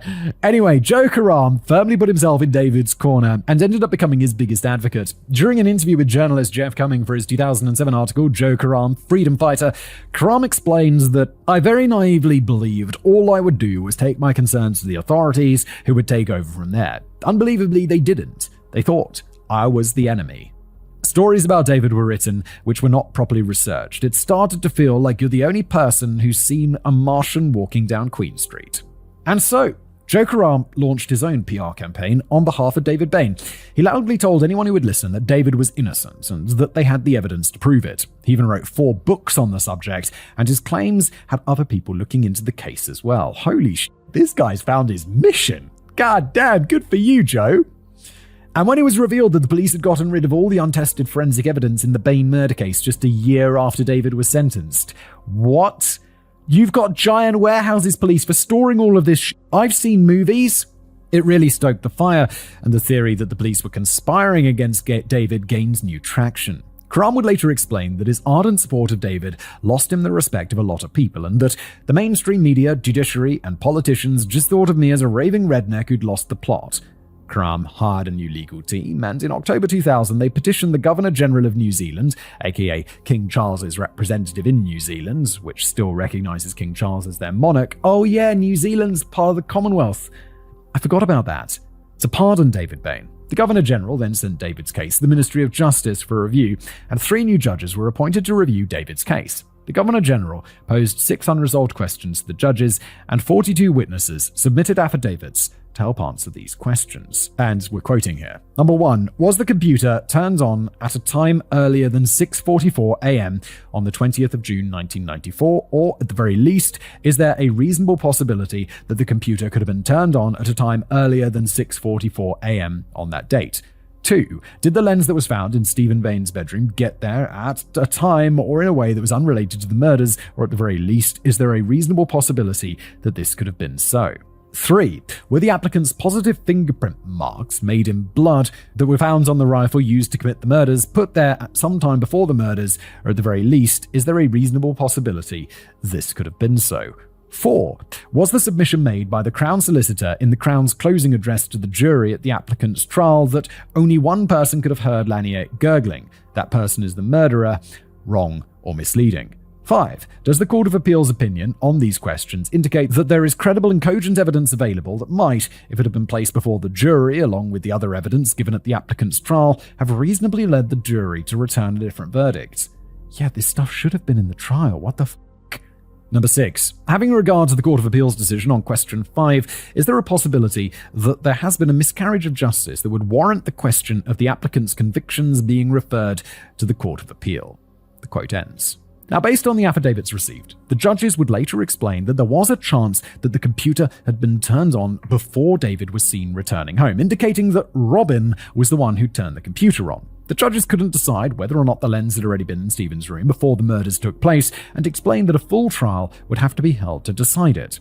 As for the blood on the rifle, it hadn't been tested. So the question of whether it was human blood remained. The judges also explained that yes, the Crown's claim that only the killer could have heard Laniette's gurgles was misleading. And yes, if the evidence presented to them was presented to another jury, their verdict might have been different than the first. And as such, they found that, quote, there is a possibility that there has been a miscarriage of justice that would warrant the question of David Bain's convictions being referred to the Court of Appeals. So, on the 24th of February 2003, oh my god, it's 8 years later. If this dude's innocent, he's been in prison for 8 years already. A third appeal was made, this time to the Court of Appeals, and in their judgment, the judges reviewing the case declared that, quote, in the context of all the evidence, any reasonable jury must, in our view, have seen the case against David as proved beyond reasonable doubt. Wow, okay. They further explained that the defense hadn't supplied them with any new evidence that would prove David's innocence, and that the fundamental point that the ultimate issue, whether an accused person is guilty or not guilty, is for a jury, not for judges. The appellate court acts as a screen through which the further evidence must pass. It is not the ultimate arbiter of guilt, save in the practical sense that this is the effect of applying the ruling that the new evidence could not possibly have affected the result. The quote ends. David's new legal team and Joe Karam got together and went through all the pieces of evidence that had been collected, all the witness statements that were made, talked to more and more people, and came up with new information to prove their case. This time, they took their case to the highest possible court they could, the Privy Council in the UK. Yeah, that's because that's the highest court for Commonwealth countries. According to Wikipedia, His Majesty's Most Honourable Privy Council, as it's officially known, is a formal body of advisors to the Sovereign of the United Kingdom and mainly consists of senior politicians who are current or former members of either the House of Commons or the House of Lords. The Privy Council also includes several separate committees, like the Executive Committee, aka the Cabinet of the United Kingdom, the Judicial Committee, which is the final court of appeals for Crown dependencies, British Overseas Territory, select military matters, and some Commonwealth countries, though by 2004 most Commonwealth countries, like New Zealand, had passed on their rights to appeal to the Privy Council. However, because David Bain's sentencing had taken place before then, he was still allowed to appeal, and in March 2007, Joe Karam and David's legal team travelled to London to make their case in front of the Judicial Committee, which included notable figures such as the late Lord Thomas Bingham of Cornwall, who has been described as being the greatest judge of his generation, the late Lord Alan Roger of Earlsferry, who would later become a Justice of the Supreme Court of the United Kingdom, Baroness Brenda Hale of Richmond, who was the President of the Supreme Court of the UK until her retirement in January 2020, the late Lord Simon Brown of Eton under Hayward, who also served as a Justice on the Supreme Court of the UK, and Sir Paul Kennedy, the former Vice President of the Queen's Bench Division of the High Court of Justice of England and Wales. So these are some big wig judge dudes. They are very important. Both the Crown and David's legal team presented several new pieces of evidence that weren't heard at David's first trial, and on the 10th of May 2007, the committee delivered their ruling and explained the way in which the case had been presented to the jury during the first trial back in 1995 had been misleading, and that, quote, a substantial miscarriage of justice has actually occurred. The board concludes that, as asked by the appellant, the appeal should be allowed, the convictions quashed, and a retrial ordered. Excellent. This seems like the right way to go forward. They're not saying he's innocent. They're not saying set him free. They're just saying he needs another trial because the first one wasn't right. Bang on. What was it called? Privy Council. Bang on. David Bain was released on bail into Joe Karam's custody on the 15th of May 2007. Oh, my birthday. After serving my 20th birthday. After serving 13 years in prison, and his defense team prepared to once again prove his innocence in court. The second murder trial of David Bain. David Bain's second murder trial took place on the 6th of March 2009 and lasted almost 3 months. He was represented by Queen's Counsel, aka senior trial lawyer Michael Reed, Joe Karam, and Matthew Karam, who is Joe's son and a qualified barrister/advocate. Cool. During the trial, the defense focused on what would later become known as the 9 points. In other words, the 9 pieces of evidence that challenged the Crown's version of what had happened that day. Point number 1. Robin's mental state at the time of the murders. During the first trial, the Crown had made a point of describing Robin as having been a respected principal, a good colleague, and a devout Christian. Even though he'd been separated from his wife, they'd still managed to get along and they were busy working through their issues. The defense, though, had since found 3 new witnesses who were willing to testify that in the weeks leading up to the murders, Robin's life had seemingly been falling apart. Kevin Mackenzie was the president of the Tyeri Principals Association at the time, explained that he and the other principals in the area had all noted that Robin was deeply depressed, and they did what they could to help him. 3 days after the murders, Mr. Mackenzie went to visit Robin's school and found that Robin had approved the publication of a newsletter that contained several dark and disturbing stories that had been written by the students. These stories are described as being sadistic, and at least one of them described the murder of an entire family. Mr. Mackenzie explained that the newsletter was the clearest possible evidence that Robin Bain had lost touch with reality due to his mental state. I mean, again, it's not really evidence, it's like circumstantial, but on that side of the equation, all you gotta do is be like, hey, maybe it was Robin. Maybe it was Robin, look at that. Maybe it was. Where the other guy's gotta be like, it absolutely is. And I'll say that's pretty good for persuading a jury towards reasonable doubt. Marianne Pease, a former teacher and registered psychologist, had also visited the school and concluded that the stories contained in the newsletter was proof that at the time Robin was, quote, quite seriously disturbed. In response to this, the Crown argued that there wasn't any indication that Robin had actually approved the publication of these stories. Neither was there any proof that he'd taught the children who'd written those stories. It was all a simple coincidence. Ingrid Dunkley, a psychologist for the Ministry of Education, told the court that, quote, children write all sorts of stories, and it depends on the context of the classroom, what the topic was at the time. I don't see the link between the stories and Robin Bain's mental state. Point number 2. The 5 bloody sock prints. During the first trial, David had admitted that it was entirely possible that he'd trampled bloody footprints through the house while he was walking around in a daze. The Crown had also explained that there was no evidence that Robin had been in either Margaret or Laniette's room that morning, so it was impossible for him to have made those footprints. As such, the evidence surrounding the footprints were mostly ignored by both the judge and the jury, with the judge saying that, quote, it need not have been called since all the accused now says supports the evidence that those footprints were his and that he went into those rooms and got wet blood on his socks. And here's why that's a problem. Luminol fades after just 30 seconds, so during their investigation, the forensics team had measured the footprints by having the forensic investigator place his thumb at the ends of the brightly lit luminol footprints before they took a photo. A police officer then took a measurement of the space between the forensic investigator's fingers once the lights were turned on. But 2 weeks after the murders, the house at 65 Every Street had been burned down, which had destroyed the carpet and any and all evidence that might have been overlooked by the police. As such, the Crown and the defense had to rely on the photos of the footprints, the police officers' measurements, and the opinions of the experts who'd analysed them in order to build their case, and during the second trial, these experts were once again called to testify. According to these experts, the footprints were mostly partials, but contained imprints of both the toes and the heel, and the footprint in total was estimated to be 280 millimeters long. Before the second trial, Joe Karam had personally measured David's feet and explained that they were 300 millimeters long. During his autopsy, the pathologist had measured Robin's feet and noted they were 270 millimeters. But the experts had explained that imprints, and especially bloody imprints, were often larger than the person's actual feet. So the imprints on the insides of David's shoes were measured, and they were 304 millimeters long. Imprints on the inside of Robin's shoes were 275 millimeters long. 5 millimeters? Half a centimeter? Or is that like a quarter of an inch? That's not a lot of error room. Then the defense explained that during the first trial, the Crown hadn't presented those measurements to the jury. Instead, they'd presented measurements of David and Robin's socks, because, as we all know, socks are rigid and they never lose their shape. David's socks measured in at 270 millimeters and Robin's at 240, so the Crown had argued that there was no way that Robin's feet could have made those bloody footprints in the hall. So, to drive the point home that David had not made those footprints, the defense's expert had him wear socks that had been dipped in animal blood before having him walk over a carpet. Those measurements were then taken, and they measured between 306 and 312 millimeters, too big to have made an imprint that measured just 280 millimeters. Yeah, that is pretty. That sort of carpet, like, practical thing in the courtroom is going to impress the jury. They're going to be like, "God damn, I remember that." That's some good lawyering right there. Point number 3, the message on the computer. During the first trial, the Crown explained that David had turned the computer on when he returned home after delivering the newspapers, typed the message, and then waited for Robin in the curtained-off alcove in the front room. At the time, a computer technician who'd been employed by the University of Otago had explained that when they'd downloaded the file the next day, the computer had already been on for 31 hours and 32 minutes. Detective Constable Anderson had accompanied him and had noted the time was 2:16 p.m. Working back, that meant that the computer had been turned on at around 6:44 a.m. During his first interrogation, David had told the police that he'd returned home at around 6:42 a.m., which would have meant that he'd been home when the computer was turned on, and supported the Crown's theory that he had been the one to kill Robin. Okay, seems pretty good.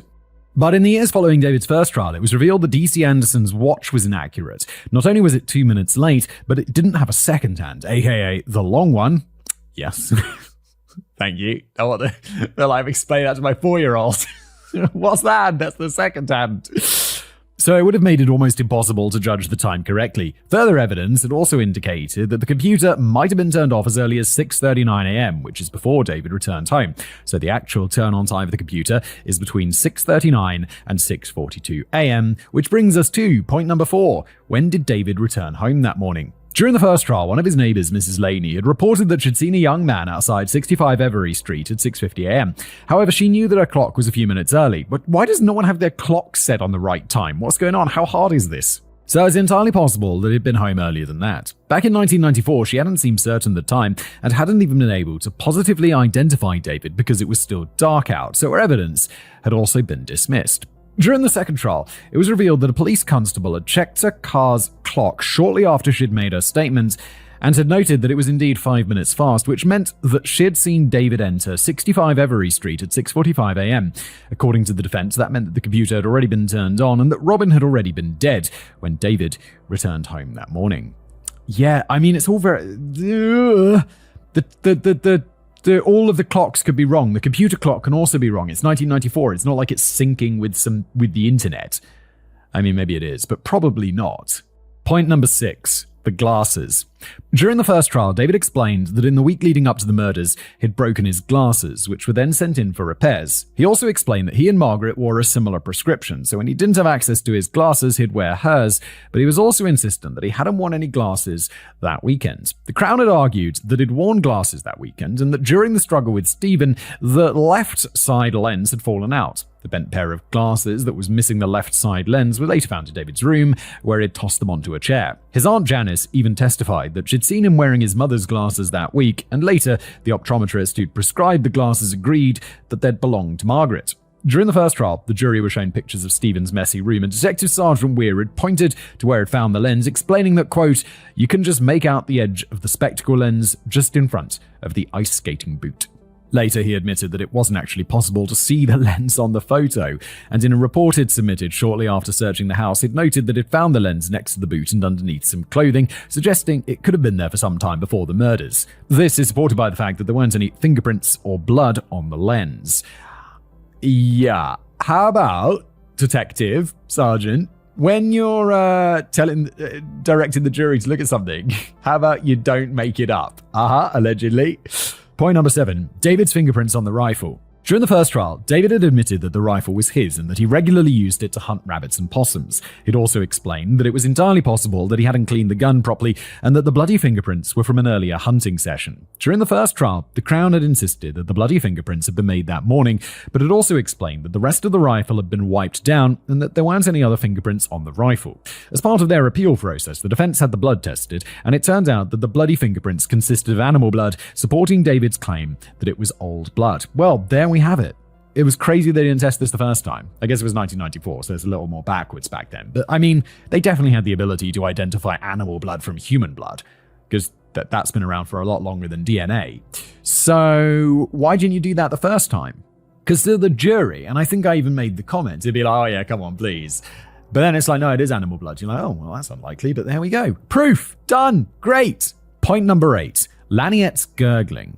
During the first trial, the Crown explained that the killer had shot Laniette 3 times. Their experts then told the jury that the first bullet had entered beneath Laniette's left cheek and had only knocked her out. It had also resulted in blood pooling in her lungs, and because she was still breathing, this would have resulted in a gurgling sound.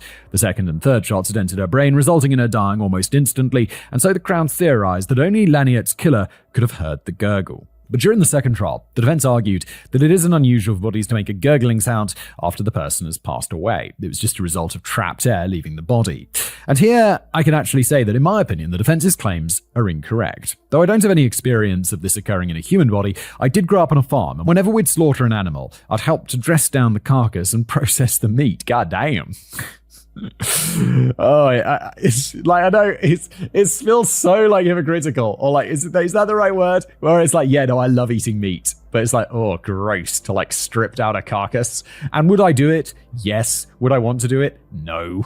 As such, I know that it's not unusual for an animal to fart or make a gurgling sound after they'd died and their bodies were mostly intact, though this was often a result of us moving the animal's body. As such, I think that the defense's statement here is a little misleading, and I'm not the only one, since a Professor Ferris and Dr. Thompson testified on behalf of the Crown and explained that post-mortem gurgling was the result of the body being moved, not something that would occur naturally, unlike post-mortem farting, which occurs when the body starts to decompose. The defense also, it's good to know that there's something that will continue after my death. I'll continue to fart. The defense also wasn't able to find any experts who agreed that it was possible that Laniet had still been gurgling after the second and third shots to the skull. And lastly, we have point number 9, the motive. During the first trial, the Crown had speculated that David had murdered his family for financial gain and explained that despite the dilapidated state of 65 Every Street, Robin Bain hadn't been a pauper. In fact, he'd owned several properties that provided the family with additional income. After the family had dissolved all their assets, the Bain estate was worth around $600,000. That's got to be well over $1 million today, right? So that's not insignificant money. The court argued that David had known that Margaret and Robin were planning on getting a divorce, which would have meant that all the properties would have been sold and the proceeds split down the middle. To ensure that he would still inherit the full amount, he had to get rid of his entire family. The defense, however, had their own argument as for why Robin was the killer, but they hadn't been allowed to voice it during the first trial since the judge had dismissed their evidence and refused to have it presented to the jury. You see, the defense had wanted to argue that Robin had been having an incestuous relationship with his youngest daughter, Laniet, and that she threatened to tell the family. Their witness, Dean Cottle, had been a friend of Laniet and had explained that she had been afraid her parents would find out that she was a sex worker. In turn, he'd blackmailed her for sex, leading to many referring to him as her pimp. Because of his lack of credibility, the judge had ruled his testimony was hearsay and that he wasn't a reliable witness. In his statement that was taken on the 24th of June 1994, Dean had explained that, quote, "I first met Laniet about 10 months ago in a bar in Dundon. We got to talking and got on well. After that meeting, we got to know each other and became friends. Laniet would talk to me sometimes and I would take her out for dinner. She did tell that she had been a sex worker at some stage. She told me that her father had been having sex with her and this had been happening for years, but he was still doing this as I believed it. I decided on Friday, 17th of June, to give her a call and see what she was up to. Later that day, I was driving through town and saw Laniet coming out of a coffee shop. It was in the afternoon. I stopped and spoke to her on the footpath for about 5-10 minutes. She told me that she was going to make a new start of everything and that her parents had been questioning everything about what she was doing. She said she was going to tell them everything and make a clean start of things."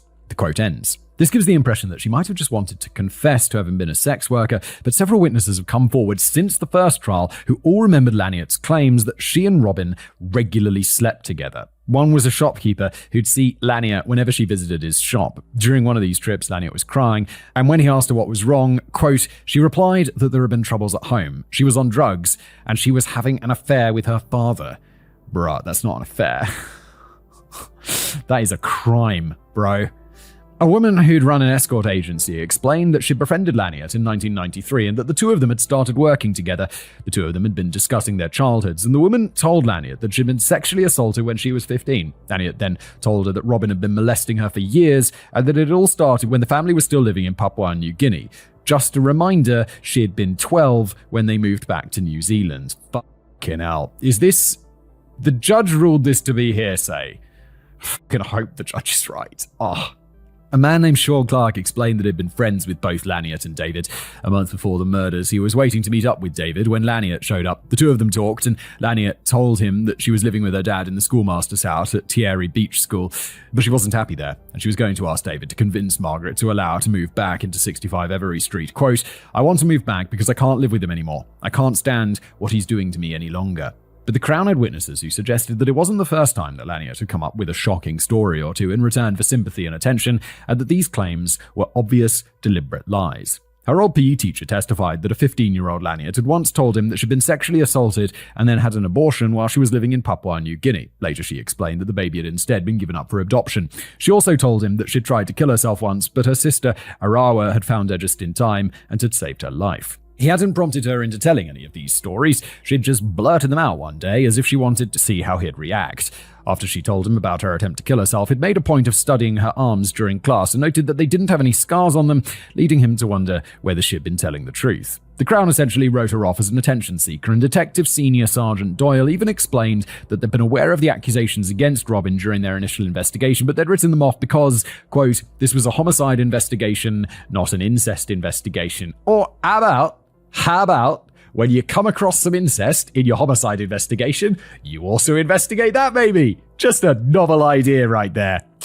Still, most of the new evidence presented by the defense at the second trial was just speculation, though it did punch a few holes in the Crown's version of events that day, and on the 5th of June 2009, the jury explained that the Crown had been unable to prove beyond all reasonable doubt that David Bain had murdered his family, and ruled that he was not guilty of all 5 charges against him. David Bain was acquitted, and he was free to go.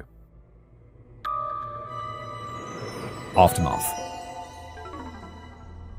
In March 2010, David Bain applied to the Ministry of Justice for compensation, claiming that he'd been wrongly convicted back in 1995. In his affidavit, he explained that as a result, he'd suffered from clinical depression and PTSD, as he had been regularly assaulted by the other inmates. Yeah, I mean, this dude spent a long-ass time in prison. He needs some compensation. His family and most of his friends had abandoned him, and he was under intense media scrutiny. He was also finding it difficult to keep a job and had to rely on Joe Karam and his son for financial support. Quote, although I'm very grateful to be out of prison and to have been exonerated, I feel as though I have had over 15 years as a form of imprisonment. I have not been able to advance my life. I have only lived through the goodwill of others. His application sparked another round of debates regarding whether or not he deserved to be compensated. After all, despite Joe Karam's support and his insistence that David was innocent, many people still believe that David killed his family. Doesn't matter. He is innocent in the eyes of the law, and he needs some compensation because he was imprisoned innocently for a long-ass time. Justice Minister Simon Power appointed a Canadian judge to review David's case in an attempt to ensure that it would be as independent and unbiased as possible. He was Justice Ian Binney, a retired Canadian Supreme Court justice, and he spent an entire year interviewing various people and reading up on David's case. He even met with David in person and explained that in his opinion, David was a credible witness despite the inconsistencies in his various testimonies over the years. Justice Ian Binney submitted a 195-page long recommendation in September 2012 and explained that, I believe the physical evidence compels the conclusion that it is more probable than not that Margaret and 3 of the Bain children were killed by Robin Bain before he killed himself. In my view, setting aside the more exotic theories of the case, the Crown's theory is not consistent with the physical evidence collected by the police on the 20th of June. It is more likely than not that the murders were committed while David Bain was out of the house on his paper route. It is my recommendation that David Bain receive compensation for the wrongful 1995 conviction and the consequential 13 years in jail. Although his factual innocence has not been established beyond a reasonable doubt, I conclude that it is more likely than not that David Bain is factually innocent according to the lower civil standard of balance of probabilities. Yeah, I mean, that's all we got to go for here. And, his factual innocence has not been established beyond a reasonable doubt. Yeah, establishing innocence beyond a reasonable doubt, really challenging. That's why you have to establish guilt beyond all reasonable doubt. So he's innocent in the eyes of the law, and I think civilly, he's also now entitled to compensation, and I think this judge agrees with me, right? Now, I read through the entire report. God damn, 195 pages ever? Okay, thank you. And learned that Justice Binney seems to have based his opinion on 4 pieces of evidence: the bloodied footprints in the hallway, David's blood-splattered socks, the lack of blood in the shoes that David had been wearing on his delivery run, and the time when Robin would usually get up in the mornings. During their interview in July 2012, David had insisted that the clothes he'd been wearing when the police entered the house were the same clothes that he'd been wearing all morning, so Justice Binney ignored the Crown's theory that David had taken off his bloodied clothes after murdering his family and explained that David would have to go on the delivery route while still covered in his family's blood. In Justice Binney's opinion, this would have resulted in the blood on David's socks transferring to the insides of his shoes. Since the police didn't find any traces of blood on or inside the shoes, Justice Binney accepted that David couldn't have murdered his family before going on the newspaper route. His second argument is that it doesn't make sense to him that David would have risked Robin discovering the bodies before he got back from his newspaper run. In his mind, quote, such a mindless 4-before, 1-after plan attributed to David, a university student, is just not credible in the absence of any expert evidence that David suffered from an abnormality of the mind or possessed subnormal intelligence. No, this is the thing. I remember right back at the beginning, or, closer to the start of this episode, we were talking about he was assessed whether he's competent to stand trial. And it's yeah, he is. He's a guy who seems to know what he's doing. He's a university student, so he's obviously not dim. In my opinion, Inbini's report is very thorough and detailed, but he relied a bit too much on David's version of events as told during their meeting, especially considering that if he was guilty of murdering his family, David had years to work a good story out and fill in any holes. I mean, yes, sure, but filling in the holes is really tricky when you don't have someone else to poke those holes. Like, you could try and come up with them yourself, but then you get into it's like a debate. And you can try and think of all the arguments that the other side are going to come up with, and you will come up with many, but you were unlikely to come up with them all, and so you need to be good at thinking on the fly. And so here I'm like, I don't know. I don't find that quite so bad. Judith Collins, who was the new Justice Minister at the time, also didn't agree with Justice Binney's conclusions and commissioned a new review of David's case, this time by a retired Australian judge named Ian Callinan. This dude, you just spent a year writing these things. Like, what the f***? I put a lot of effort into that. Don't you like my credentials? I used to be on the Supreme fucking Court. His report is also very thorough and contains even more details regarding the witness statements as well as his own opinions as a judge. Though it isn't as well presented or as impressive as Judge Binney's, it is, in my opinion, very fair and takes every piece of evidence into account instead of outright dismissing them because they don't match his impression of what happened that morning. Instead, he separated the fluff from the facts and based his opinion on the following. 1. Neither the Crown nor the defense could prove whether the shot that killed Robin Bain was made by a contact or near-contact shot. 2. There were too many inconsistencies with regards to the measurements of the footprints in the hallway. Furthermore, he theorizes that it is more likely that the footprints in the hallway were old ones, and I agree since based on all the photos of the scene, there wasn't really enough puddled blood in Stephen's room to account for the amount of blood that would have been needed to make those footprints. 3. David's injuries immediately following the murders are too suspect, and the defense wasn't able to explain how he got them. 4. By all accounts, Robin Bain was described as being a walking skeleton, so it doesn't make sense that he would be able to fight and overpower Stephen. 5. Despite the defense claims that the lens could have been in Stephen's room for some time before the murders, it doesn't explain why a bent frame that was missing the left lens was found in David's room immediately following the murders. 6. David's so-called trance and recovered memories are too convenient, since it could be argued that he tried to use them to explain away the condemning evidence that the police had against him. This was an obvious attempt at claiming non-insane automatism, which according to the Oxford reference is unconscious involuntary conduct caused by some external factor where there is no claim of insanity. A person is not criminally liable for their acts carried out in a state of non-insane automatism, since his contact is altogether involuntary. Judge Callinan further goes on to explain that according to the 1960 Queensland case of Cooper and McKenna, blackout was one of the first refuges of a guilty conscience and a popular excuse. Yes, but that doesn't mean it's a valid defense. It's an invalid defense. Number 7. Although David reportedly was of good character and had been frank and relatively honest with the police during his discussions with them, innocent or not, everything he'd said from the moment he called 111 to his acquittal had to be taken with a grain of salt, since he admitted to his girlfriend that he was trying everything in his power to convince the police that he wasn't the one who committed those murders. I mean, yeah, but also of course he's going to be trying to convince the police that he didn't commit the murders, if he's innocent or guilty.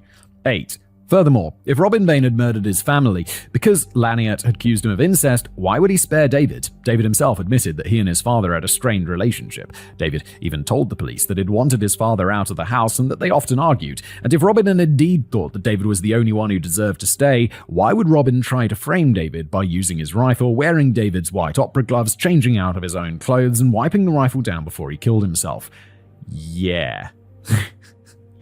I don't think so. This really turns me around a little bit, because I think, is there enough evidence so he's criminally liable beyond all reasonable doubt? No, completely agree. He should not be in prison. However, balance of probabilities, did he do that? Kind of vibing that maybe, yeah, in my opinion. Judge Callinan submitted his 145-page long report in December 2015 and simply concluded that the applicant has not proved on the balance of probabilities that he did not kill his siblings and his parents on the morning of the 20th of June 1994. On the basis of Ian Callinan's report, the ministry rejected David Bain's claim for compensation but agreed to pay him an ex gratia amount of $925,000, which means that they're not saying he'd been a victim of wrongful conviction, but they just wanted him to shut up and go away. They'd also decided not to charge him with any further crimes relating to his family's death and decided just to let it go. Ever since then, there have been two distinct camps in the saga: those who believe that David Bain was responsible for the deaths of his family and shouldn't have been acquitted, and those who believe that his conviction was the result of police railroading and incompetence, which is why the murder of the Bain family is still, quote, the most widely discussed and divisive in New Zealand's criminal history. None of the sources I'd read during my research could agree on more than one point, and apart from the reports by the Privy Council, Ian Binney and Ian Cullen, all of them were either firmly in David's camp or firmly in the Crown's. At least all of the true crime YouTube channels I'd watched on the case all agree on one thing: that David Bain is allegedly still the most likely suspect. I don't know. Kind of think that Robin might be. I think maybe Robin. It may be Robin, but maybe David. I don't know. Yeah, maybe David's more likely. Allegedly, in my opinion. Dismembered appendices. If you want to watch another video on the Bain family murders, I'd recommend you watch Matt Orchard Crime and Society's video on the case, The Only One Who Deserved to Stay, the case of David Bain. The first 6 minutes of the video has absolutely nothing to do with the case, but since Matt provides a hilarious inside look at Kiwi culture, it's definitely entertaining. Number 2. Matt Orchard also explains that if David Bain's attempts at an appeal had failed, he'd still be a free man by 2011 since, quote, New Zealand's justice system has less of an emphasis on punishment than other countries, and we don't do consecutive sentences, so you don't see those Holt's Claw-esque centuries-long prison terms. A minimum non-parole period is just that, a minimum. So once his 16 years were up, if he was still deemed a danger, he could be kept inside, and there's no maximum for how long they could extend his prison stay, though in Bain's case, he likely would have gotten out around the same time his term was up due to how controversial the case was. Lifers who get parole are also on probation till the day they die. Sounds fair. It's kind of like a Nordic way of doing things. I think some people are so horrific that the key should be thrown away. And I mean, this leaves space for that, because it's like, well, yeah, if they're still a danger to society, like they've done some like mass shooting or some shit, then they'll be like, yeah, we never know. Keep him in prison.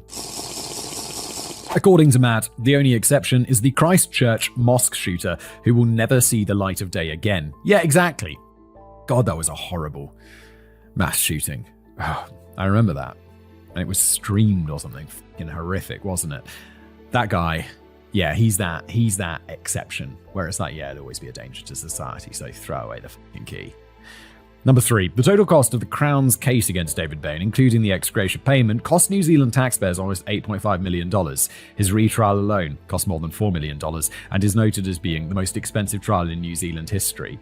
And those figures, for contemporary figures, like that's a lot more today. Oh, not a lot more, but a chunk more. Number 4. Joe Karam financially crippled himself during his fight for David's freedom. It's estimated that he lost approximately $4 million.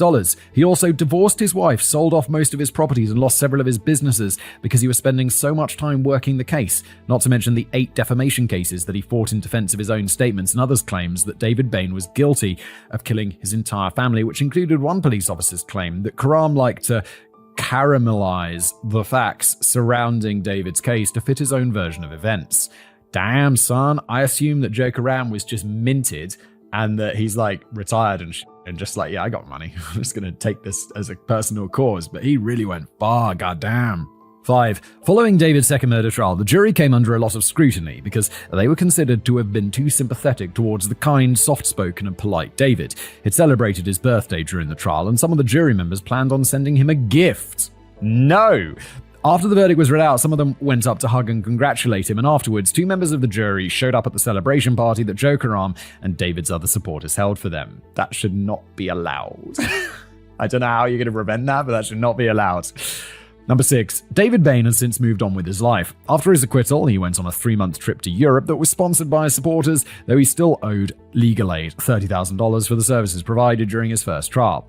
After he received the ex gratia payment, he married the daughter of one of his supporters, managed to find a job, changed his name, and now a father of 2, both of which are named after Stephen and Arawa. However, any further mention of him or his children online still includes a summary of what happened to his family, which is going to be a nightmare to navigate once his kids are old enough to Google their own names.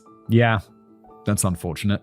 And that's where we end today's episode. Thank you so much for being here. If you enjoy the show, please leave a review or a rating wherever you listen. If you're on YouTube, like and subscribe, and I'll see you next time.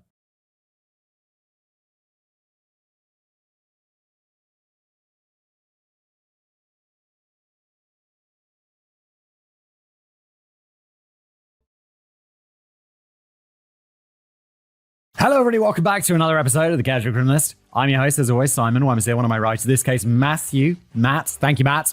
The tragedy of the Petite family, the Cheshire home invasion murders. I've got a disclaimer up front here from Matt. Format of the show, if you're new here, Matt writes it, I read it. We're going to explore this together. Disclaimer. Before we continue, I need to clarify something real quick. After everything was said and done, one of the villains of today's story came out as being transgender while behind bars in 2019, even undergoing hormone therapy as part of a gender transition while incarcerated. I feel it appropriate to clarify, as while I loathe this individual and don't respect them one bit, I do respect the LGBTQ community, with me, Matt, being a part of it, enough that I feel that I should address it. Thus, I will be using her chosen name and proper pronouns from this moment forward. I understand this exact type of situation actually got me heat with some listeners with my script on Tom and Jackie Hawke, and for that I apologize, but it's what I feel is right in a situation like this. Yes, I also agree. Someone can be a piece of shit that you can, like, I just agree. I think this is a good choice. But I guess we can just remember that she was a dude when this was happening. Is that... That's fine to say, isn't it? She was a dude. She was a dude. It's the past. She was a dude. The old saying is home is where the heart is. A home is a safe place, a sanctuary. It's where we and our families make so many essential memories, both good and bad. It's a place where we rest our heads at night and get ready for the next day, where we celebrate holidays with those we love and grow old as people. We may move to new locations and have turbulent times, but a home is what you make it, and it really can be wonderful. Personally, my family and I have gone through some hard times, but there's plenty of love in our home, and I wouldn't have it any other way. And I think that's something everyone can relate to in some form or another. You included, Simon. Yes, definitely. I mean, now it's interesting going through the 20s and late 20s, early 30s, although later and later people seem to be buying houses because they're insanely expensive. It's like that transition from like early 20s being like, oh yeah, well, home. I'm going to go home and see my parents, to like late 20s, transition time, to like 30s when you have kids and you're like, oh wow, this is now the home. This is my home. It's anyone else? Just me? It's interesting. It's really interesting. All those familiar things we do every day, all those memories made within those familiar walls, a home and all it represents is a truly precious thing. So, what happens when someone enters your home and destroys your whole world as you know it? Well, sadly, we're here to discuss such a case today. The date is July 23rd, 2007, and we find ourselves in the small, sleepy town of Cheshire in Connecticut. Oh, I was automatically assuming Cheshire. Cheshire's also a place in the UK. I was assuming this was a UK-based story. But over we are in the colonies. That day, an odd occurrence happened at the local Bank of America. A middle-aged woman, blonde-haired and beautiful, walked in with a check for $15,000 looking to cash it. The kicker, the woman told the bank teller that if she didn't cash it out and come back with the money, then two men holding her family hostage would kill her husband and her daughters. This was 48-year-old Jennifer Hawke Petite, and she was 100% serious and utterly terrified. Oh my God. According to an interview with Mary Leons, the branch manager at the time in USA Today, quote, she explained to me that her family was being held, and as long as she got the money and got back home to the house, everybody would be okay. I just knew from the look on her face and the look in her eyes that she was telling the truth. Her eyes told me a look from one mum to another. Leons approved the transaction, and once Jennifer was out of the bank, Leons immediately called the police. In no time at all, police cars started making their way towards the Petite house, as they knew that every minute counted in a situation like this. Sadly, things were already getting far too out of hand, and there was nothing that they could do about it. While the police arrived and started setting up a perimeter, another call came into the police dispatch from the house right next door to the Petite house.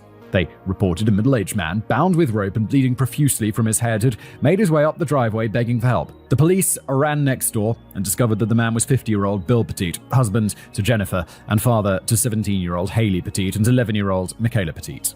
He'd been beaten in the head and face so badly that his neighbors didn't recognize him at first. They asked him what had happened and what was going on. As the smoke started to seep out of the windows of the building that he once called his home, William Petite lifted his head. Pain, fear, and worry plastered across his bruised and bloody face, and he cried out, "The girls are in the house." And now, dear audience, as the shadows creep around us once again, it's time to dive deep into the horrid event, one that would never have happened if it wasn't for pure, unadulterated greed and a lust most foul. This is the tale and the heartbreaking tragedy of the Petite family. An all-American family. Let's step back from the scene and go back to the very beginning. William A. Bill Petit Jr. was born in Southington, Connecticut on September the 24th, 1956, and was raised in Plainville. After graduating from Plainville High School, he went on to get an undergraduate degree from Dartmouth College before going to pursue and earn his medical degree from the University of Pittsburgh School of Medicine. It was during his 3-year undergrad period that he met Jennifer Hawke in 1985.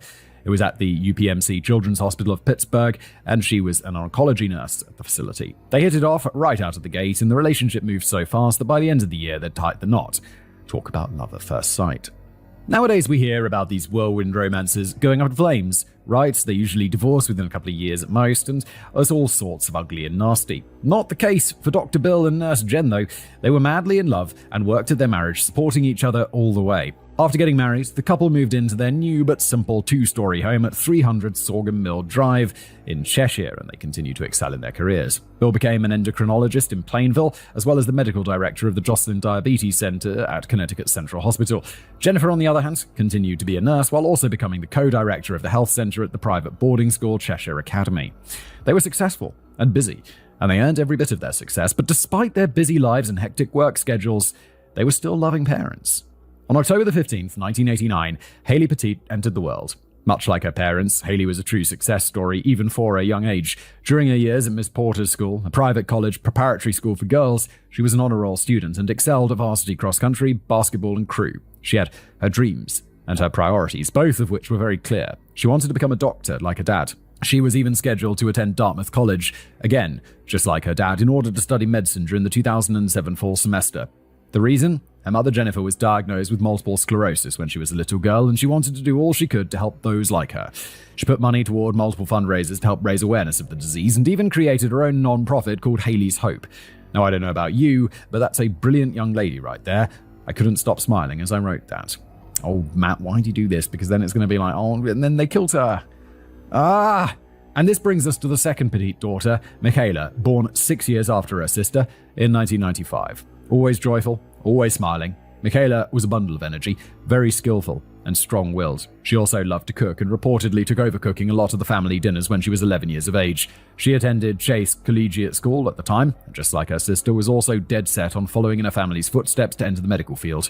When Hayley was set to start college in the fall, Michaela was already willing to step up and take over the running of Hayley's Hope, and she already had plans of rebranding it to Michaela's Miracle. The whole family simply was the picture of success and happiness. They loved each other more than anything. They loved helping people. And as the chapter title suggests, they seemed like an all-American family, which really makes what ends up happening to them all the more heartbreaking.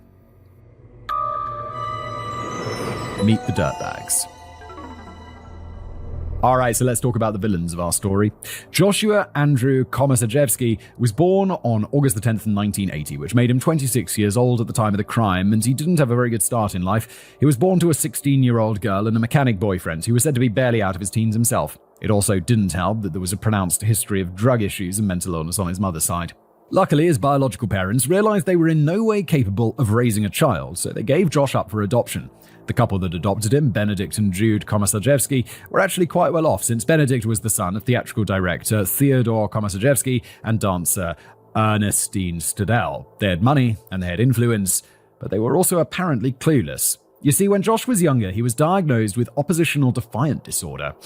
Don't even know what that is. Now I hear you asking, what is that? Indeed. Well, in short, it's a mental disorder, usually diagnosed in children, that is marked by patterns of uncooperative, defiant, and hostile behavior toward peers, parents, teachers, and other authority figures. So being naughty.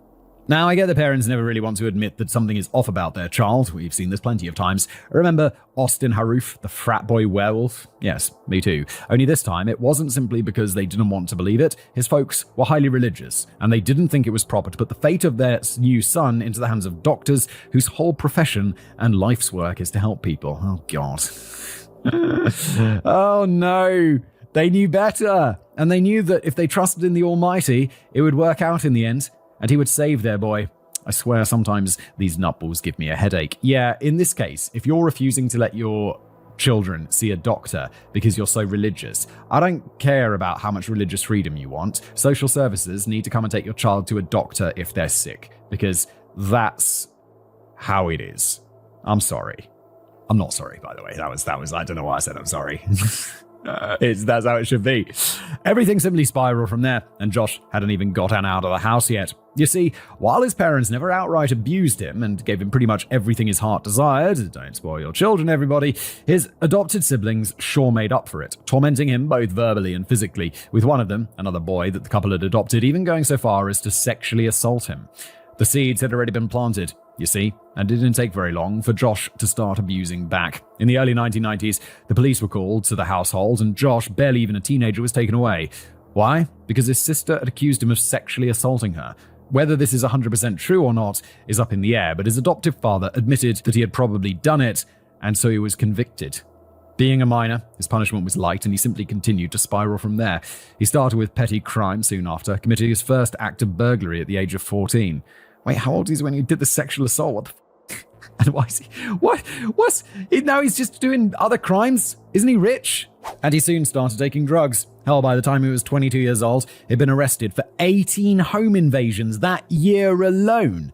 And you want to know the really creepy part about the whole thing? When talking to his attorneys, Josh admitted that while inside the houses robbing their occupants blind, he would sneak into the master bedrooms while his victims were sleeping and simply stare at them, listening to them breathe. The reason, he simply enjoyed the feeling of invading people's homes and violating their security, knowing that they were right there, blissfully unaware that an intruder, a dark presence, was in their sanctuary, and that they could do practically anything you wanted, and they would never know. And his parents' thoughts on the whole thing's, well, they blamed a satanic cult for all of his criminal behavior, as if their home and their unwillingness to help their son didn't have anything to do with it. In 2002, Joshua Komisarjevsky was sentenced to 9 years in prison with 6 years of special parole, during which the judge described him as a calculated, cold-blooded predator. Wait, so he got 9 years in prison, but he only has to serve 3 years because 6 of special parole, whatever that is, but I assume it's him on the outside, literally after doing so many crimes, and the judge calling him a cold-blooded predator, and he's like, yeah, 3 years should do it. How about you just do all the... He needs to be in prison for longer. Did this last? Of course not. Josh was paroled from prison in April of 2007. The reason? The parole board hadn't received all of his records, so they just didn't know how out of his mind he was, just how dangerous he was. If only they had known. If they had kept him behind bars, none of what transpired afterwards would have happened. It was on the evening of Sunday, the 22nd of July, 2007, that Josh was at the local Stop and Shop grocery store in Cheshire. It was while he was here that he spotted Jennifer and Michaela going about their business, getting some shopping done for that night's family dinner. To him, they seemed to be pretty well off just from their appearance, and he smelled a payday. The fact that Michaela was only 11 at the time was an added bonus. And, yes, we're going there, sadly. Oh, God. After they left the store, Josh proceeded to follow them back to their home and made sure he knew exactly where they lived so that he could come back later and break in. As to why he did this, Josh would later tell the police that, I started thinking it's a very nice house and a very nice car, and I thought it would be nice to be there someday, not have to worry about financial problems and stress. But he figured he would need some help, and so he turned to a trusted friend. This was Linda Hayes, born Stephen Joseph Hayes, on May the 30th, 1963 in Homestead, Florida. Like Josh, Hayes didn't have the most stable upbringing and was abused as a child. Or was she? You see, according to Hayes' own siblings, it was she who was the one abusing all of them, who manipulated their parents into thinking that she was the one being abused, that she was the victim. Can you say sociopath? Yes, you can. That's some psycho right there. From there, Hayes jumped into a life of crime and drugs and was arrested on numerous occasions. Her first was when she was only 16, being tried and convicted as an adult. Ironically, it was in 1980 when she was 16 that she claims she was originally diagnosed with a gender identity disorder, but she was never treated or counseled about it. She was paroled in 1982, violated her parole 7 weeks later, and spent the rest of her sentence behind bars. Oh my God, if I was out on parole, right, and they're just like, you do anything wrong, you go back, and you got like years left on your sentence, I don't think I'd leave the house. I'd just be like, I don't want to accidentally commit a crime. I'll just be like, I'm going to stay inside, I'm going to order Uber Eats, and I'm not going out. I guess I'd have to get a job and stuff because I just wouldn't have like unlimited resources in this scenario. But you'd be so goddamn careful. But it only went downhill once she was released. In fact, before the horror of what happened in Cheshire, Hayes had been arrested nearly 30 times and had spent much of her adult life in the slammer.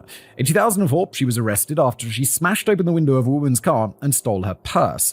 After receiving parole once again in 2006, Hayes was sent to the Silliman halfway house. During her time there, she made quick friends with Joshua Komisarjevsky, and the two of them bonded over their criminal ways and bad upbringings, even though Linda's childhood stories were mostly fabricated. It's like, yeah, what else do you bond over in prison? Crime. It's the one thing everyone's got in common. After following Jennifer and Michaela back to their home, Josh reached out to Hayes and told her that he wanted to rob the place. The initial plan, according to Hayes, was to simply steal from the family and leave them tied up but otherwise unharmed. At least, that's the story they'd later tell their lawyers. Is this actually the truth? Well, it's still unclear whether this is the case, but as you'll see, the texts the two of them shared indicate the excitement they felt at the impending robbery. Hayes: I'm chomping at the bit to get started. Need a margarita soon. We still on? Josh: yes. Hayes: soon? Josh: I'm putting the kid to bed, hold your horses. Hayes: dude, the horses want to get loose. LOL. An evil home invasion. It was a little after 6 in the afternoon when Jennifer and Michaela arrived at the Stop and Shop. After walking about for a bit, they picked up the groceries that they were looking for and headed home to start on that night's dinner. Some lovely bruschetta and pasta for the family. Sounds good. While they were cooking up a storm, Bill returned from a day out golfing, and Haley was just relaxing at the house after having spent most of the day down at the beach with some friends. Around 7 p.m., they all sat down and enjoyed the well-prepared meal. The picture of happiness, a family smiling and eating around the dinner table.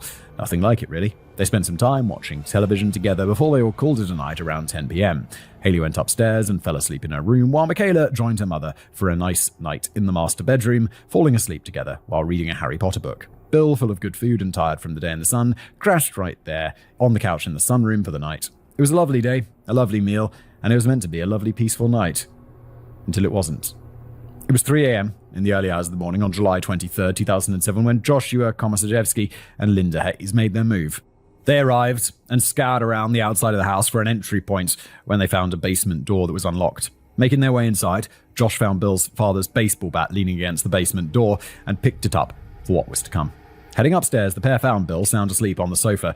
Josh stood there watching Bill sleep for quite some time, the darkness masking his and his partner's presence. Then, without any warning or hesitation, Josh started swinging, bringing the bat down on Bill's head and face 4 to 5 times, hence the beaten and bloody state at the beginning of our episode. This dude just went from, robberies to straight up murder. Aggravated murder, part of a burglary? Right? That's a step up. Bill woke up at some point during the attack, which tends to happen when you take a baseball bat to the dome, but his wounds were so severe that it's a wonder that he didn't die from them outright. He was bleeding all over himself, the couch and the room, mostly because at the time he was on blood-thinning medication for a heart condition, which meant that he was losing blood at an accelerated rate. Between Josh and Linda, they managed to tie him up and bound his wrists and ankles with plastic zip ties and rope. They asked him where his safe was, to which he replied there was no safe in the house. According to Bill, all he saw between the darkness and the blood in his eyes were 2 shadowy figures before him. He could tell one of them had a baseball bat, while the other was armed with what looked like a gun. The gun itself was fake, but Bill didn't know that at the time, and before he lost consciousness from the blood loss, he heard one of the assailants say to the other, "If he moves, put 2 bullets in him." With Bill down for the count, Linda and Josh made their way upstairs to restrain the rest of the family. Haley was first, and was tied to her bed with a pillowcase draped over her head. Next were Michaela and Jennifer. Jennifer was also tied to her bed with a pillowcase over her head, and the same happened to Michaela after Josh brought her to her own room.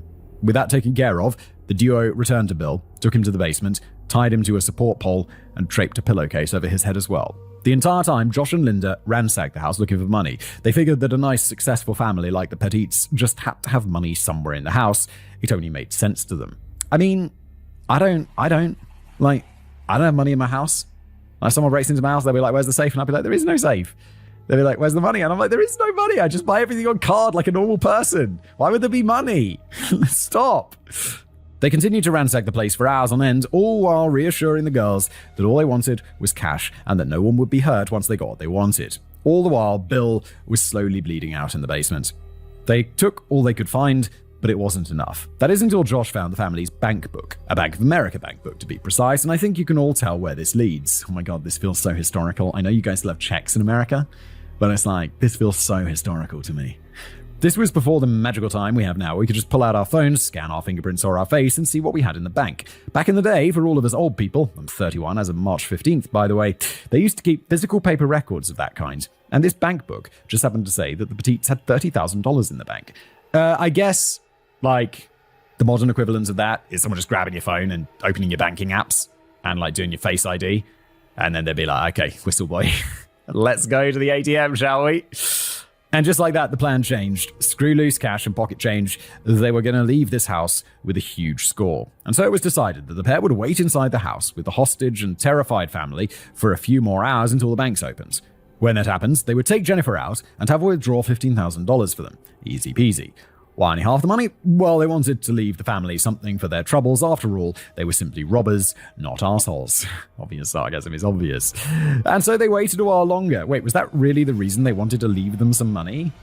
Bruh, I mean, if you're gonna commit this sort of crazy-ass crime, you gotta go whole hog. You can't go halfway. I've dug this far down, so I figure in for a penny, in for a pound. As they waited a while longer, since they had a few hours to kill before the banks opened. But then, things started taking an even darker turn. Remember how Linda and Josh were reassuring Jennifer and the girls that, bill aside, no one would get hurt as long as they did what they said and got what they wanted? Well, now's the time where I'd say bullshit. The reason?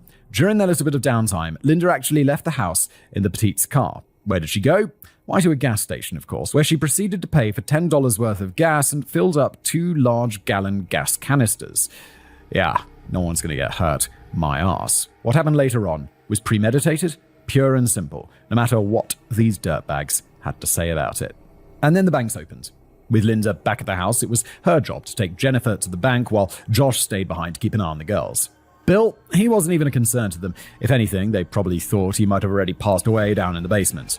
This wasn't the case, and Bill, being the absolute legend that he is, was constantly trying to wriggle out of his restraints, trying his best to get loose so they could go and get help for his family. Sure enough, the demonic duo brought Jennifer downstairs, had her grab her pocketbook, and then called into Bill's work, saying that he wouldn't be coming in that day and that he was feeling under the weather. Josh and Linda weren't leaving anything to chance, and they didn't want anyone coming to snoop around the house if Bill simply didn't show up to work that day. We now find ourselves right back at the start of our story today, with Hayes driving Jennifer to the Bank of America. She walked in, asked for money, and informed the bank workers of her family's plight. And the bank manager called the police as soon as Jennifer left in the car with Hayes. She truly believed that if she simply gave them the money, the two intruders would let her and her family live. However, back at the house, things were getting worse. I think one of the things is like, have I seen their faces? If their faces are covered, then it's like, yeah, I got a chance to like them just leaving. But if their faces are uncovered and I've seen their faces for like hours, it's like you got to fight back because they're just going to kill you. So remember when I said that one of the main reasons that Josh wanted to hit the Petite house was because of Michaela? Yes, Matt, unfortunately, I didn't forget. Well, with Hayes and Jennifer out of the house and Bill still tied up, he followed through on his sick desires. While she was tied to her bed, screaming and helpless, Joshua Komisarjevsky sexually assaulted the 11-year-old Michaela Petite, all while taking pictures of the whole thing on his cell phone. He later claims that he believed her to be between 14 and 16, as if that makes it any better. Like, what the f***? As soon as Linda and Jennifer got back, Josh confessed to Linda what he'd done, and told her to do the same to Jennifer to, quote, even the score. Linda did just that and assaulted Jennifer right there on the living room floor. Hearing his wife getting violated, Bill cried out for help, to which Josh yelled right back, "Don't worry, it's gonna be over in a couple of minutes." What absolute pieces of shit. After that was all said and done, and after Bill had finally managed to undo his restraints and escape, Linda Hayes strangled Jennifer Petite to death. As Bill was making his way out of the basement and to his neighbor's house, Josh and Linda started dousing the house with gasoline. Jennifer's body, the girls' rooms and bodies, every room in the house were all covered in gas. With that, they simply lit the gas ablaze and booked it out of the house in front of the police, jumped into the Petite's SUV, and hightailed it down the street. The police gave chase immediately, and the escape attempt came to an abrupt end when the SUV plowed headfirst into an oncoming police car. Idiots. When the police were dragging them both from the car, Linda Hayes simply echoed Bill's words, sending a chill up the spine of the officers. "The girls are still in the house. You'd better get going." But by then it was already too late. Haley had managed to escape her restraints and had managed to make it out of her bedroom. But sadly, it wasn't enough, and between the smoke in her lungs and the flames licking her body, she collapsed in the hallway and passed away at the top of the staircase before help could arrive. Michaela, on the other hand, hadn't been able to escape her binds. Whether it was the fire itself or the smoke, she passed away in bed, scared and alone. When the firefighters arrived and managed to extinguish the blaze, most of the house was ruined, and the bodies of all 3 of the Petite women were discovered, all nearly unrecognizable. Because of greed, because of the sick, twisted pleasure they got out of torturing a family for hours on end, a family was destroyed in the most deplorable way possible. from the ashes. It's safe to say that Josh and Linda were immediately placed under arrest for their crimes. It didn't take long for the both of them to confess to the murders, but as all cowards do, they turned on each other. They pointed the finger at one another, saying that it was the other's idea to rob, assault, and kill the girls before burning down the house. I wish this wasn't happening in Connecticut. Not because I particularly have any affinity for Connecticut. I've never even been to Connecticut. But if this was happening in Texas or Florida or somewhere progressive enough to have the death penalty, like, we could kill these fucks. We could stick a needle in their arm. That'd be great. I'd fucking love to see these people killed. I'd enjoy watching that. Hell, Josh even pointed the finger at Bill, saying he was a coward himself, and that if he really loved his family and wanted to save them, he could have gotten out of his binds easily, despite his head gushing blood like a fountain. Hayes' trial took place on September the 13th, 2010, 3 years after the terrible events. The main strategy of the defense was to put all the blame for the home invasions and all that came after as the doing of Josh, and Hayes was simply an accomplice and had nothing to do with the evil deeds that happened that day. And yes, the jury didn't buy it either. The trial lasted for less than a month, and it only took 5 hours for the jury to reach their verdict. Linda Hayes was found guilty on all counts, and now all that was left was sentencing. If we're not going to death penalty it, it's got to be life without parole for sure. You're dying in prison. You are 100% dying in prison. You murdered children. You're dying in prison, where you belong, if not dead. I mean, you murdered children, right? Prison's going to be a horrible... And you sexually assaulted children. Prison's going to be a horrible time for you. Hopefully you'll get stabbed in the showers. I think we can both agree that these animals deserve to be put down, right? Yes. Well, Hayes' defense attorney, Thomas Ullman, thought otherwise and pled with the jury during the sentencing phase to spare her life.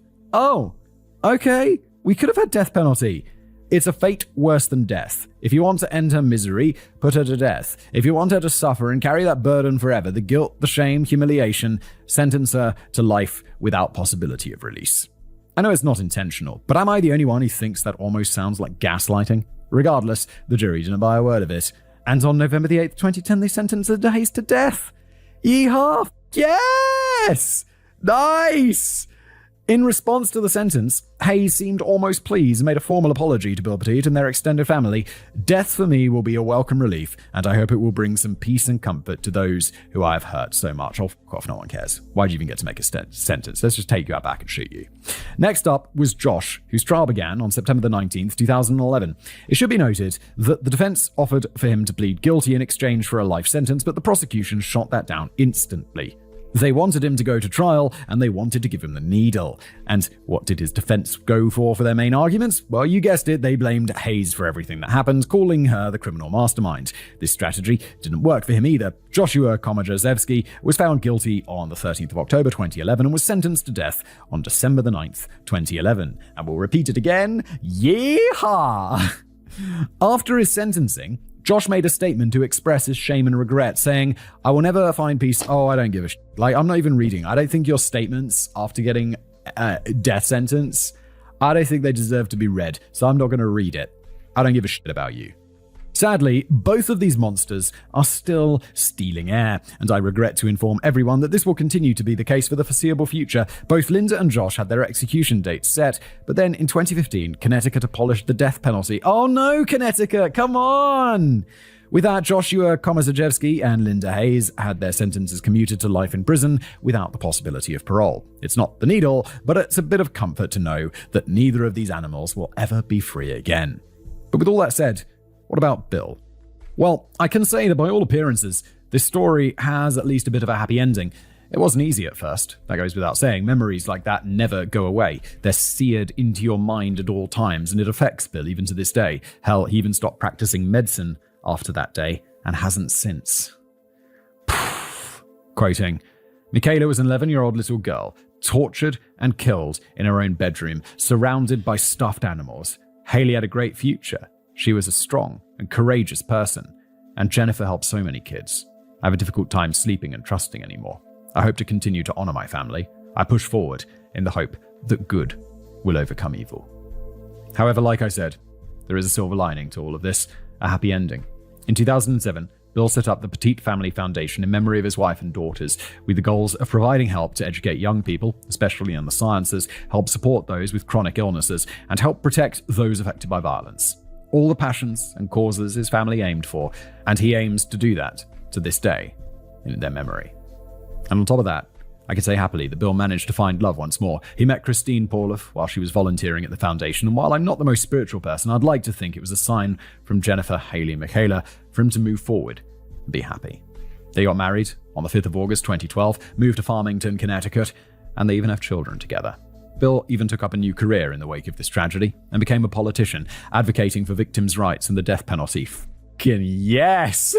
Oh my god, I love that this guy does that. Because some people are like, oh, well, no, I didn't change my mind on the death penalty. It's like, well, you wait until your family get fucking murdered and then see how you feel about the death penalty. He rallied against the decision to abolish the death penalty, saying the courts overstepped their bounds and should consider the emotions and heartache that the victims of these monsters suffer. Then in 2016, Bill Petit won elections to the Connecticut House of Representatives from the 22nd District, defeating 11-term incumbent Democrat Elizabeth Betty Bocus and winning again in 2018, beating out Democrat Richard Arlen Jr. before running unopposed in 2020 and declining to run again in 2022, leaving office on January the 4th, 2023. It seems, ladies and gentlemen, that in a story consumed by darkness, there will always be light at the end of the tunnel. Wrap up. And there we have it. The end of our tale. Another tough one, friends. One that hurts my heart when I think about it. The Petits were a wonderful family, a loving family, one that seemed ready for the future, one they planned to share together. They had so much ahead of them, only to have it all snatched away in the cruelest way imaginable. Joshua Komisarjevsky and Linda Hayes are awful, insidious, and selfish people. That day, all they thought of were their own wants and desires, and damn anyone that got in their way. They brutally beat Bill with his own baseball bat and shackled him in the basement, all while his wife and daughters were terrified upstairs, not knowing if everything would be all right. And then, when it looked like things might turn out okay, Jennifer and Michaela were heartlessly assaulted, all while Bill could hear it. And if that wasn't bad enough, all 3 girls were killed. The children, perhaps worst of all, consumed by flames and smoke, all while Bill, their loving father, husband, could only watch as his life was burned to ashes.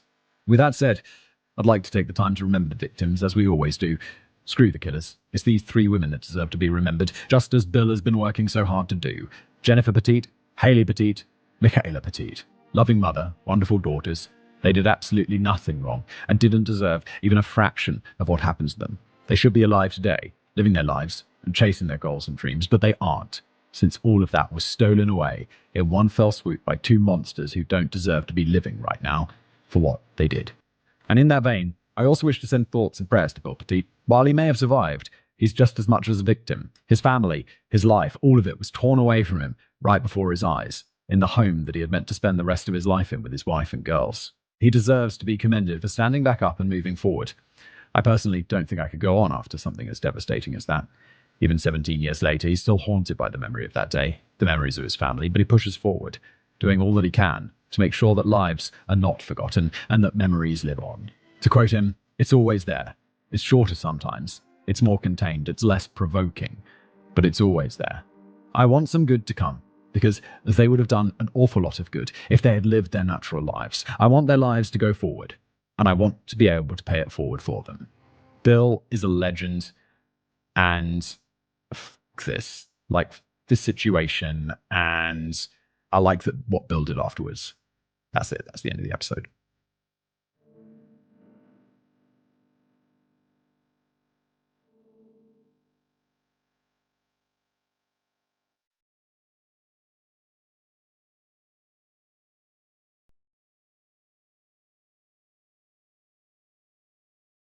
Hello everybody, welcome back to another episode of the Casual Criminalist. As always, I'm your host Simon. I'm here. What am I right? In this case, Matt. Thank you, Matt.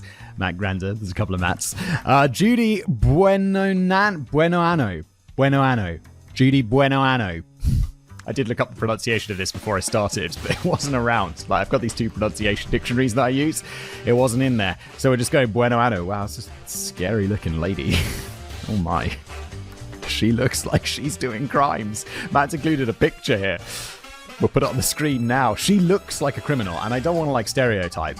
I mean, I do. She's in an episode of The Casual Criminalist. It'd be bad if it turns out that she's the victim. What we're doing? Just digging a hole. Carry on, Simon. The format of the show is Matt's written me a script. I've never read it before. Let's just jump in. The genus of Latrodectus, or the black widow spider, is small, black in color, and extremely venomous. Black widow spiders are known for their red hourglass marking right on the underside of their abdomens. While not particularly deadly to humans, their venom is nothing to sneeze at, with symptoms including pain, nausea, goosebumps, localized sweating. I assume that means swelling rather than sweating. It'd be weird, just very localized sweating around the bite. I guess that could happen. Maybe I'm wrong. I think it's a typo, though. And occasionally death if not treated soon enough. Wait. Did Matt describe this as not particularly deadly to humans? But if you don't get it treated, you'll die. It's like, yeah, cancer, not particularly deadly to humans. What am I doing today? Also, if someone was like, said to me, what's the most, is a black widow spider deadly? And I'd be like, widow is right there in the name. However, one of the most well-known characteristics of the black widow is the cannibalistic consumption of the male by the female after mating. Oh, I didn't know that. Don't those, I was going to say Venus flytraps, but that's obviously incorrect. What's that creepy-looking creature that kind of looks like a grasshopper and a Venus flytrap combined? It's not a locust.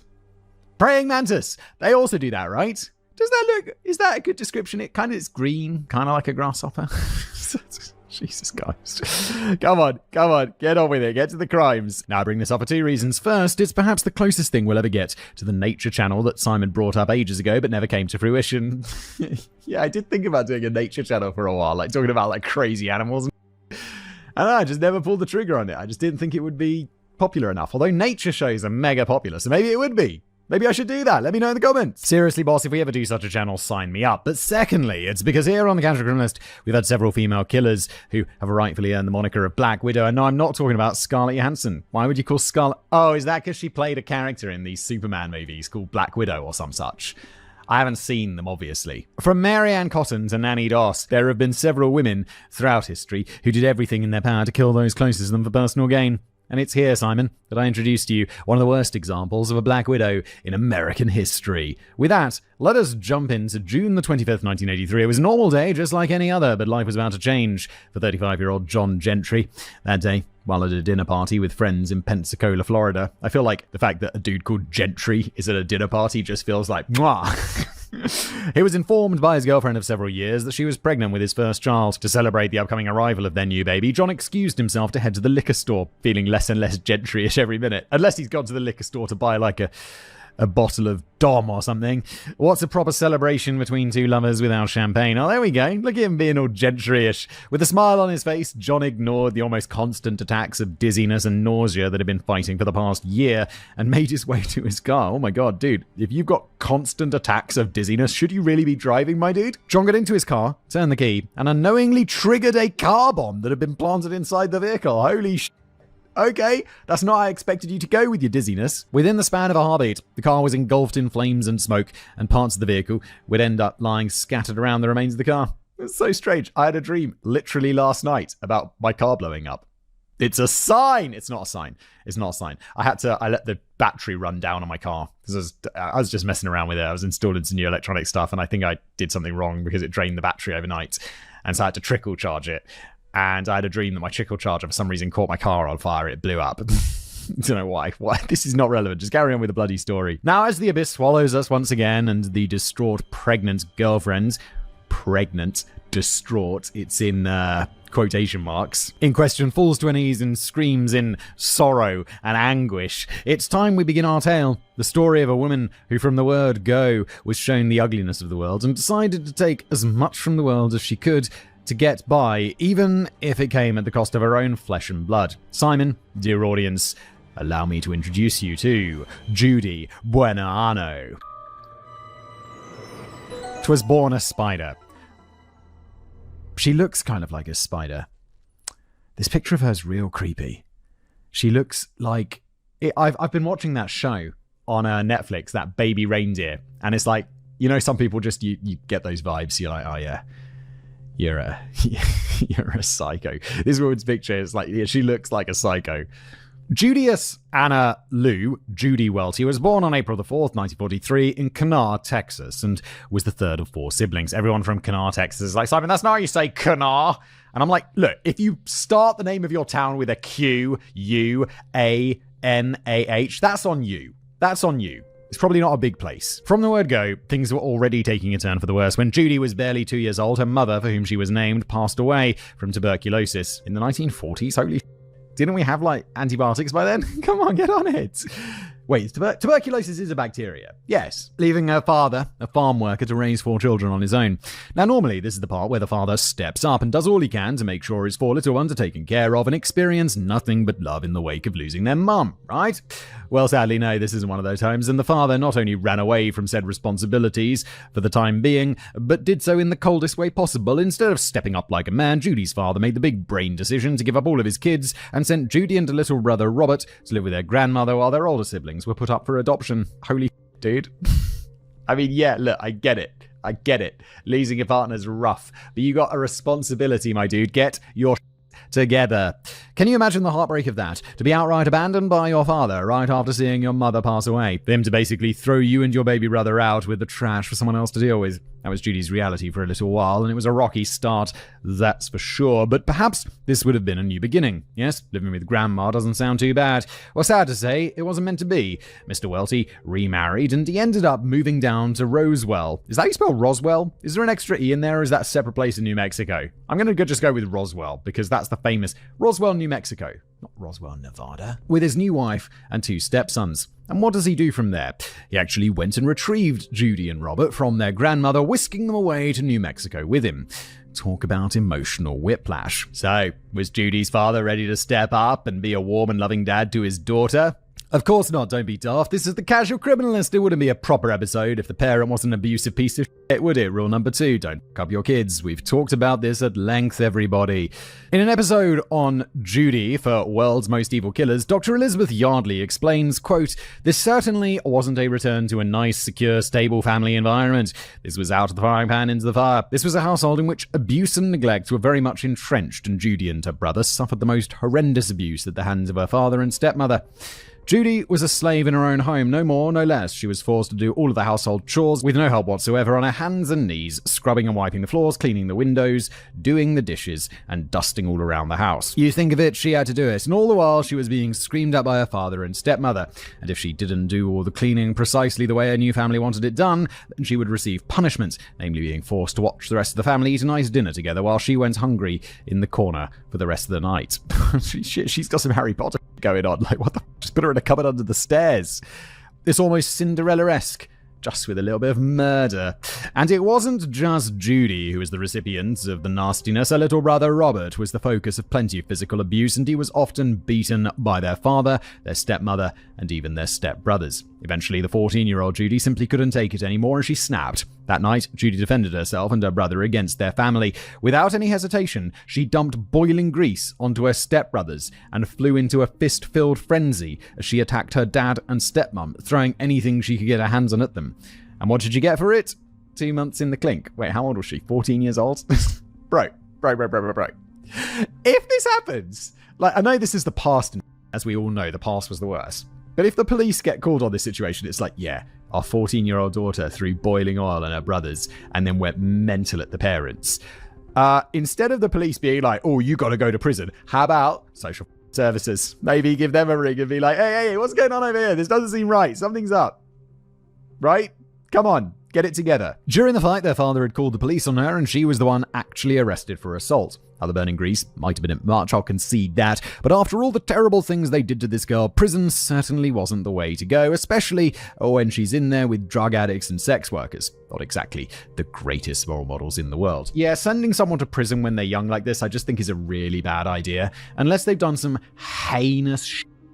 I think generally young people are not going to be served well by going to prison because they're still in that stage where they're modeling their behavior off other people. And if those other people are criminals, that's not going to be brill. After her time behind bars was over, the judge presiding over her case after she was ready to go home, Judy simply said no, opting instead to attend reform school. With that, she was sent to Albuquerque, New Mexico, and attended Foothill High School until her graduation in 1959. After that, 16-year-old Judy went out on her own and never saw her family again. She hated her father, she hated her stepmom, she hated her stepbrothers, she hated Robert too. Yes, she grew to despise her little brother, the one she wanted to protect, perhaps because she blamed him for her going to jail and reform school, going through that hard time. Judy was later quoted as saying, "I wouldn't split his throat if his guts were on fire. Oh my god. Well, one, that's kind of, you should look out for your little brother. Also, two, that's fucking psycho, yo. It's like in that baby reindeer I just mentioned. I'm like, two episodes in. And she's like, yeah, I'd like to unzip you from the chin and wear you like a suit. And it's like, oh my god. And this dude's just like, yeah, we can be sort of weird friends at this point. I mean, later that changes, obviously. But it's like, bro, do you not have any psychometer whatsoever? And look, I'm going to spoil a little bit here, but I'm just in that part of the show where he meets that like fancy writer or whatever, and immediately my psycho meter's like, this guy's a psycho. This guy's gonna do. And it hasn't happened yet. Don't know if it will, but I'm like, that guy's a psycho. My psycho meter is strong. Come into my web. Now free of all the family woes that constrained her psycho dark. Judy was out on her own. Everything in her life up to that point had been terrible, downright dreadful. And if she had a chance at first to live a normal, happy life, that was long gone. Now she was out in the world, she decided that she would make the world give back what she believed was owed to her. As reputable crime author Jeffrey Wansell puts it in an episode of World's Most Evil Killers, that's a cracking name for a show. Why did I call this The Casual Criminalist? World's Most Evil Killers is like, that's way more bang on. It is quite bang on the nose, isn't it? Maybe it's too bang on the nose. It's like, what should I call this? So, psychos cut people up. Look, Jeffrey says she decides that she will manipulate the system in every way she possibly can to her advantage. She feels she's been badly let down by her father, by her mother dying, by the fact of her childhood, by her stepmother. All the rest of this wells up inside her, in which she becomes convinced that she's going to get hers back. Yeah, but it's not how it works. Like, that, oh yeah, no, you're a bad person, so bad things happen to you. It's like, no, that's not fucking true at all. Like, I'm a terrible person, and rarely bad things happen. I'm just joking, but I do feel like sometimes I doubt myself on this, because I feel like my life's pretty fucking blessed, and sometimes I'm like, yeah, but I'm gonna have to pay for this, aren't I? Like, something's up, because my life's real good, and I shouldn't be this good. And then I'm like, yeah, just remember, fact boy, you don't believe in any of that. Now, it's been said many times on this show, but there are people out in the world who have all had terrible childhoods. Many unarguably far worse than hers, and they don't turn to becoming monsters. One's upbringing might be crap, but that is never an excuse. Now out on her own, and with a skewed outlook on the world, Judy moved to Roswell, New Mexico to study at Eastern New Mexico Medical Center and began working as a nursing assistant. She was a hard worker and a top student, and Judy ended up receiving her PhD in biology and psychology, both in a relatively short period of time. Oh my god, when you're in let's assume she's today's Black Widow, right? She has a PhD in psychology. It's kind of scary, dude. That's like some Hannibal Lecter What was he? Was he a psychiatrist? Was Hannibal Lecter a psychiatrist, or was he just a regular doctor? I don't remember. Siri, is Hannibal Lecter a psychiatrist? Being silent, Siri. You don't even want to talk to me anymore, do you? Nothing. Not even a word.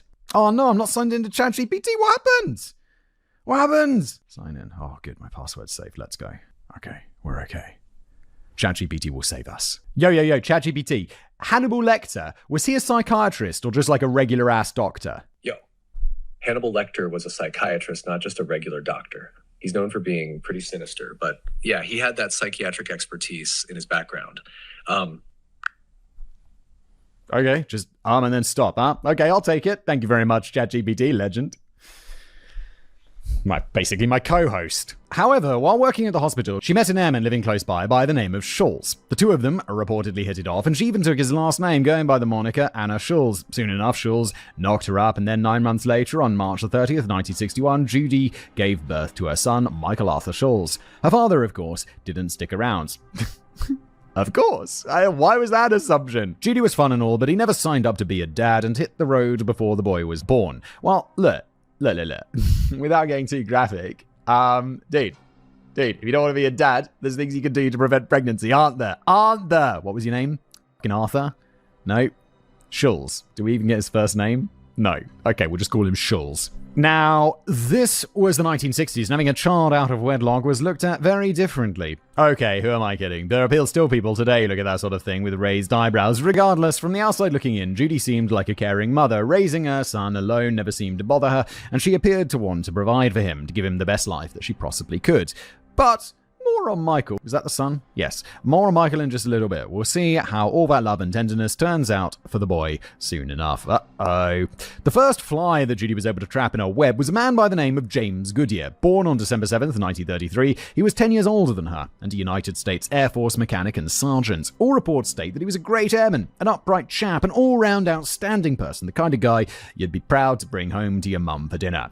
It was truly a whirlwind romance, and it didn't take long for the two of them to tie the knot. Judy Welty, aka Anna Schulz, had become Judy Goodyear, and things did look like they were on the upswing. Hell, James formally adopted Michael as his own son after the wedding, and on January the 16th, 1966, the two welcomed a child of their own, another son, who they named James after his father. In 1967, the small family moved down to Orlando, Florida, and soon after, Judy gave birth to a daughter named Kimberly.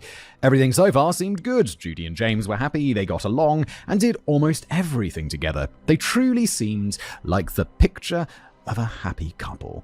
So what happened? Well, it all started off when Judy came to James with an idea. She wanted to protect her family, and she wanted to make sure that everything would be taken care of for the kids, just in case anything should happen to either her or James. So the couple sat down and took out a life insurance policy for him, which he willingly signed. Well, yeah, I mean, that's not unusual.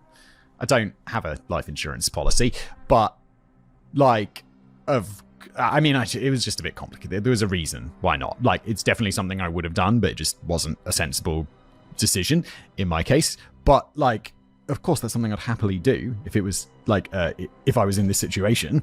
The unusual thing is when there's, 5 life insurance policies taken out all in a short time.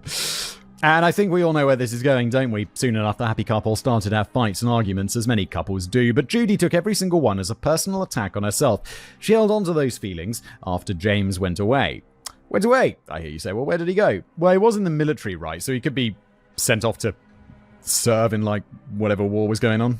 When was this? The 1960s? Vietnam? Well, he was a military man in America in the 1960s after all, so he was whisked overseas to the eternal black eye that is the war in Vietnam. There we go. He was only gone for about a year. Only gone for about a year? Imagine just right now, so I was like... Simon, you got to go off to, Vietnam and fight in a war for a year. I'd be like, bruh. Oh, only a year is not words that would come out of my mouth. But Judy was already stressed out of her mind. Raising Michael alone was one thing, but raising 2 more kids while also being worried sick about her husband was quite another. When James got home, well, he wanted to try and make the marriage work, give it a good old college try, putting all the past fighting behind them. Judy agreed, but she no longer loved him. He had left her with all the responsibility and stress of the children. He had made her feel weak and lesser from the fighting, and she knew what she would do. What? I mean, that's a bit unreasonable. He left her. He was literally in the military before you met. You know what you're getting into, Judy. She'd get hers from James Goodyear. Get her what? Strength? Oh, God. And he wouldn't be around to tell the tale. Soon enough, James started getting seriously sick. It didn't happen right away. It happened over the course of several weeks, but eventually he became violently ill. His organs were shutting down, and he was having convulsions and hallucinations. And so he depended on his wife, the woman he loved more than anything, to take care of him. I mean, she was a nurse, right? When a nurse gives you pills that she promises will help you get better and stop the pain, you don't question it, right? Especially when the nurse is your devoted wife. Right? Oh, no. On September the 16th, 1971, 37-year-old James Goodyear died at the U.S. Naval Hospital in Orlando, Florida. It was listed as natural causes, and no one knew how someone as young, strong, and fit as he could have declined at the rapid rate that he did. Of course, no autopsy was done, otherwise they might have found the heaping helping of arsenic coursing through his system at the time of his death. And Judy couldn't have that, could she? He's 37 years old, and he dies randomly of a mysterious disease. And they're like, nah, we don't need to give him an autopsy. Natural causes. He's 30, I'm 37. What the... If I'd suddenly died over a few weeks, I imagine they'd be chomping at the bit to cut me open and have a look at what f***s me up. They'd be like, this is fucking curious. Hell, she had a story all thought up just in case anyone started asking questions, blaming his death on those vile, nasty chemicals they were using over in Vietnam. It's not the most outlandish thing, is it? Anything to divert suspicious eyes from her as she went off to cash 3 separate life insurance policies on her husband in only 4 days after his passing. Okay, there you go. It's like 1 life insurance policy, fine. But 3? Okay, is this even legal? Can you take out like 3 life insurance policies legally? Couldn't even wait for the poor guy to get cold before running right to the bank, huh? Hell, she couldn't even help herself when it came to insurance on their home, as Jeffrey once saw accounts. And then, just to add a little piquancy, she sets fire to the house in Orlando and claims the insurance policy on that. You have a woman whose greed knows few bounds, but of course, she always plans an escape route. Indeed she did, because in 1972, Judy uprooted herself and her 3 children and moved from Orlando to Pensacola, Florida. The reason? Because she already had another man. She literally couldn't even wait a year. Hell, there's a good chance she had her eyes trained on him before James even died. This was Bobby Joe Morris, and for all intents and purposes, he was just a nice, normal guy. He wanted to treat Judy right. He wanted to sweep her off her feet and give her a good time. They traveled together. They went out to dinner all the time, and they just had fun. However, soon enough, things started to fall apart, and Bobby Joe broke it off with Judy. From there, he moved to Colorado, leaving her back in Florida. So, what does Judy do? Cut her losses and move on with her life? Focus on raising her children? No, don't be silly. She uprooted her family again and moved all the way to Colorado to find him. Uh-oh. That's some psycho shit right there. Now, normally I'd like to believe that if something like this were to happen to regular people, you'd cut the creepy stalker off and get a restraining order, maybe even a gun to sleep under your pillow at night just to be safe. Bobby Joe, though, he was all for it. He saw it as a true declaration of love, that she was devoted to him no matter what. And they got together once again. Dude. Dude. Some baby reindeer shit right there. This was, of course, after another fire swallowed up Judy's old home in Pensacola, leaving her with that sweet, sweet insurance money. I mean, yeah, to be fair, burning down your house is a lot easier than selling it, isn't it, Judy? Oh, God, now if my house ever burns down, people... It's going to be a lot of investigations. Soon enough, Judy changed her last name from Goodyear to Morris, not because Bobby Joe and her had gotten legally married. Heavens no, simply because they'd lived together for some time, and they figured, well, why not? While Bobby Joe was thinking that the two of them would be spending the rest of their lives together, Judy was taking out several life insurance policies on her loving man. Soon enough, Bobby Joe began to fall ill. He started suffering from hallucinations, convulsions, physical weakness, and pain all over his body. These are typical symptoms of arsenic poisoning, but Bobby Joe was a heavy drinker, and because of that, not many people questioned his sudden illness. Ah, yes. Famously, heavy drinkers dying from arsenic poisoning, from all of that arsenic in their alcohol. Eventually, he did wind up at San Rafael Hospital on January the 4th, 1978, with Judy acting as his nursing aide. Uh-oh. Yeah, he never stood a chance. Just when it looked like he might be able to get some help from reputable doctors, she pulled the rug out from under that one. While Bobby Joe was deteriorating more and more, Judy would tell anyone who would listen just how much of an alcoholic he was, that he would drink every day, that he would crush 2 whole bottles of vodka a day. God damn, son! All to gain herself some sympathy while shaming Bobby Joe and covering up her evil deeds. And of course, why would she lie? Not only is she his girlfriend, but she's a trained nursing aide, so she would have no reason to be deceitful. According to Dr. Elizabeth Yardley, quoting, "The physicians at the hospital will be of the view." Well, why would she lie about this? Here's somebody who knows what she's on about, who knows the patients, so she's filling in the details for us. And that is a position that she really abused. That position of power, that position of influence. She was basically saying, this guy's just a bit of a washed-up old alcoholic, and these things happen. Eventually, fine. Do a fucking autopsy. How hard is it? Come on. It's like a few hours, right? For like some dude, like a white coat, to be like, he's speaking into a recorder. He's like weighing some organs or some shit. Maybe testing for that old arsenic. Eventually, Bobby Joe would get a little better, mostly because Judy couldn't access her little concoctions while he was laid up. And so, of course, he was released back into her care on January the 21st, 1978, where he crashed 2 days later. He collapsed at their home, was brought back to the hospital for treatment, but it was far too late. The poison had done its job, and on January the 28th, 1978, Bobby Joe Morris passed away at just 39 years of age. His death was officially ascribed to cardiac arrest and metabolic acidosis from his history of drinking. I mean, he's only 39, though. Does it really catch up with you by that point already?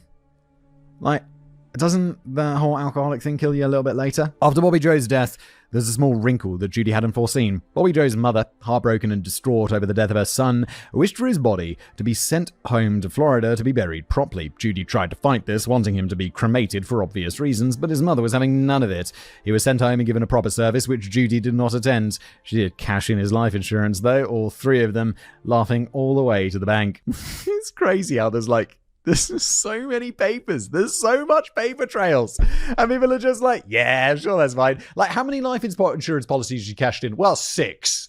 6. You should be on a list, bro. And with the death of Bobby Joe, his last name now meant nothing to her. So on May the 3rd, 1978, she had her and her children's last name legally changed. She would now be forever known as Judy Buenanano, the Spanish equivalent of Goodyear, in an apparent tribute to her late husband, which was more like rubbing it in the world's unknowing face. James had been her first victim, and now she was using a variant of his last name once more as cover for herself talk about cold. After Bobby Joe's death, Judy had no reason for her and her family to stay in Colorado. So in June 1978, she uprooted her family once again and moved back to Florida, buying a new home in Gulf Breeze, Pensacola. I wonder how long that new home's going to survive. It's going to be burned down at some point, isn't it? Dearest son of mine. So, remember when I said we'd talk more about Michael Schulz, now Michael Buenanano? Well, there's a reason for that. Michael loved his mother, no doubt about that, and from all we've talked about so far, you'd be fair in believing that she loved him too.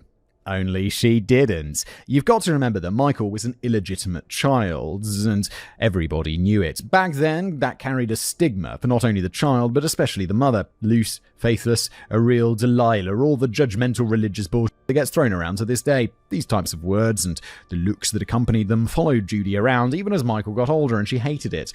Why would people know? Why would just be like, oh yeah, no, it's from my first husband and he died. And just be like, yo, Mikey Mike. Just lie. Just lie. I'll make everything easier. And Mikey Mike will be like, okay, sounds good, mum. Boom! Problem solved. It's not like people are going on Facebook and finding it out. It's the past. And in turn, she hated Michael. Hell, when Michael was younger, if she had company over, she'd stir him away in another room so that he wouldn't be seen, or she'd call a babysitter to come and take him away for a few hours. Anything to escape that painful stigma, if just for a little while. He was a source of embarrassment, a point of shame. He was an anchor around her neck, dragging her down in life, and she despised him. And so she did what she always did when it came to people that she found inconvenient. She tried to get rid of him. This is her own son. This is like I was about to say, I get killing your husband. But I mean, I don't get that. But your own children? Hell, that is some next level psycho shit. In March 1979, Michael turned 18, and a few months after doing so, he enlisted to join the US Army. Not because that was his life's ambition or anything, it wasn't his dream to join the military, it wasn't his goal as a career. Michael Buenanano did this for one reason and one reason only. He simply wanted his mother to acknowledge him and to be proud of him. In the end, that might be the saddest thing about this whole section overall. That was all Michael ever wanted. Nothing else. Just that. He wanted his mother's attention. He wanted his mother's love, and ever since he was little, he did anything and everything he could think of to get it, only for it to never come. And what better way than to join the military? I mean, his stepfather, James Goodyear, was a military man, so Michael knew, or at least assumed, that his mother had a love of those in the military. Shortly after, Michael was sent off to basic training. He definitely made sure to come home for Thanksgiving, though. He wanted nothing more than to spend his time with his family to make sure that his mother really was proud of him for the path that he'd chosen. Soon after Michael came home, he strangely became quite ill. How strange. Shock horror. You can have seen that coming. Matt and I, same page. As he began deteriorating, he was rushed to Walter Reed Hospital in Washington, D.C., a very renowned army hospital. Yeah, even I've heard of Walter Reed. They looked after him, and they managed to save Michael's life, but at a cost. You see, he had so much arsenic in his system that it had destroyed many of his muscles and nerves, and it also badly affected his arms and rendered his legs totally useless. Judy, of course, blamed the army. Why? Because Michael had needed to take part in a water purification course as part of his training, and during water purification, they used arsenic. She argued that he must have mistakenly eaten some or gotten it into his system while at basic training, so it was the army's fault, not hers. Michael Buenanano had been rendered paraplegic, all at the hands of his greedy and hateful mother. Can you say depressing? Unable to walk, unable to move whatsoever on his own, unable to take care of himself in any way. In the military? Forget it. Without his arms or legs, his hope of a future there was shattered in an instant. And remember, he was only 18, his whole life ahead of him, and already so much of it utterly ruined. And so Michael was honorably discharged, right into the care of his mother. You can see where this is going. Judy had her home retrofitted to fit his needs, clearly to appear as if she actually cared for her boy. She had braces fitted for his arms and legs, just so he could attempt to walk, or at least have some semblance of independence. All these braces and equipment strapped to his body weighed about 50 pounds, or 23 kilos.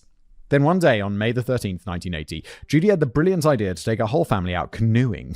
Bro. It was a sunny day, a beautiful day, and she just wanted to show her family a good time. They got down to the water, and Judy left young Kimberly by the water's edge to fish. Preparing the canoe, she got in along with James and set Michael up in the middle of the watercraft on a small lawn chair, the heavy weight still on his arms and legs.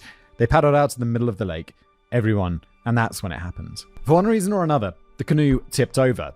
Wonder what that reason could be. And all three Bueno Annos went right into the water. Judy instantly went to James, grabbing him in an attempt to protect him. But what of Michael? She claimed later that she didn't have the time to grab him, but I think we can all agree on that being total bollocks. Not only did she have the time to grab him, but it was clear she didn't want to, and she'd made the canoe tip over on her own accord. Michael Bueno Anno drowned that day at only 18. Because of all the weight on his arms and legs, the second he hit the water, he was pulled straight down to the bottom of the lake. Can you imagine the terror he must have felt being pulled down to the very bottom, no matter how much he struggled? The pain he must have felt as the water stung his eyes, clogged his ears, and then finally rushed deep into his lungs through his nose and mouth. The final sense of betrayal he must have felt before all faded to black. The feeling that the woman, the mother that he loved more than anything in the world, the person he wanted to make proud, and to have seen for him for the man he was, simply let him sink, surrendered him to the water as she watched him go. It's the stuff of nightmares, and it's a level of heartbreak I don't think many can even fathom. I hope, in this case, that he thought it was an accident. That the boat just tipped over, and he didn't see his mum do it. Because that's insane. I feel I must echo the words of Jeffrey Wansall from World's Most Evil Killers once more. He said, "It is the most callous, dramatic, ugly way of killing anybody."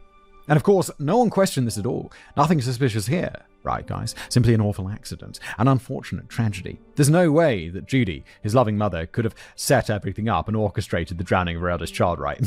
Like 3 seconds. He had 16 life insurance policies taken out against him. The army even investigated the death, and they believed her story, that it was nothing more than an accident. All the while, Judy went on, "Oh my god, I was being sarcastic. I was actually being sarcastic, and it's not 16, but she went on to collect a total of $120,000 from 6 different policies that she'd taken out on Michael. $120,000. When was this? The 1980s? Was this? Yeah, 1980. That's got to be like easy $750,000 today, right? That's crazy. 6 different policies. So what? Now she's up to like 12 life insurance policies that she's cashed out in her lifetime? Down came the rain. So I think it's safe to say that Judy Bueno Anno felt pretty much invincible by this point, damn near untouchable. In the span of 9 years, she'd murdered her husband, her boyfriend, and her eldest son, all the while cashing in on the life insurance policies that she'd taken out on all their lives. And the whole time, no one suspected a thing. They always believed that it was natural causes or an accident in Michael's case, and no one looked sideways at innocent old Judy, who seemed to make out like a bandit each time and grieve for all of 5 minutes before moving on. She had everyone fooled, and she reveled in the spoils of her kills as well as the feeling of getting back at the world by taking what she felt she deserved. So I know what you must be thinking. What in the world did she do with all of that money? Well, pamper herself for one. Vacations, new cars, boats. God damn. A nice house, you name it, she bought it. And she even opened up a new business on the back of her blood money, a beauty salon that she named Fingers and Faces. She took care of herself, she took care of the 2 children she actually cared about, and she did it all on her murder money. Soon enough, though, 9 months later in February 1981, she felt the need for more, and so she needed another man. Enter 35-year-old John Gentry. Oh wait, is this the dude from the beginning with the champagne? Remember him? He's the poor unfortunate fellow we started this story with. There we go. Tall, dark, and handsome, he owned a successful carpet and flooring tile business in Pensacola. An army veteran, he had a couple of kids himself from a previous marriage, just the type of man that Judy liked best. Calm, cool, collected, John was a very easygoing person and often joked about only being in Vietnam for a total of 3 days because he stepped on a landmine and got himself blown up, only to walk away with a few scars to show for it, and minus the hearing in one ear. It's kind of crazy that it's like, yeah, no, I got off from Vietnam lightly, just lost hearing and got some terrible scars after stepping on a landmine, but I was only there for 3 days, that was good, didn't die. War, everybody. That For a while, things were going well. Both of them had successful businesses, both of them were making good money, and they were able to spoil each other. They went out to eat at fancy restaurants. She wore nice clothes and jewelry. They went on long cruises together. Everything was going great, and soon enough, John decided to move in with Judy and her kids. John got along well with them, and John's kids really liked Judy. Everything seemed to be coming up roses. But of course, Judy couldn't help herself. She'd given herself over to the darkness long ago, and did like to whisper in her ear when it was time to strike. All while John was clearly in love with Judy, she was already making plans. She was already taking steps towards his eventual end.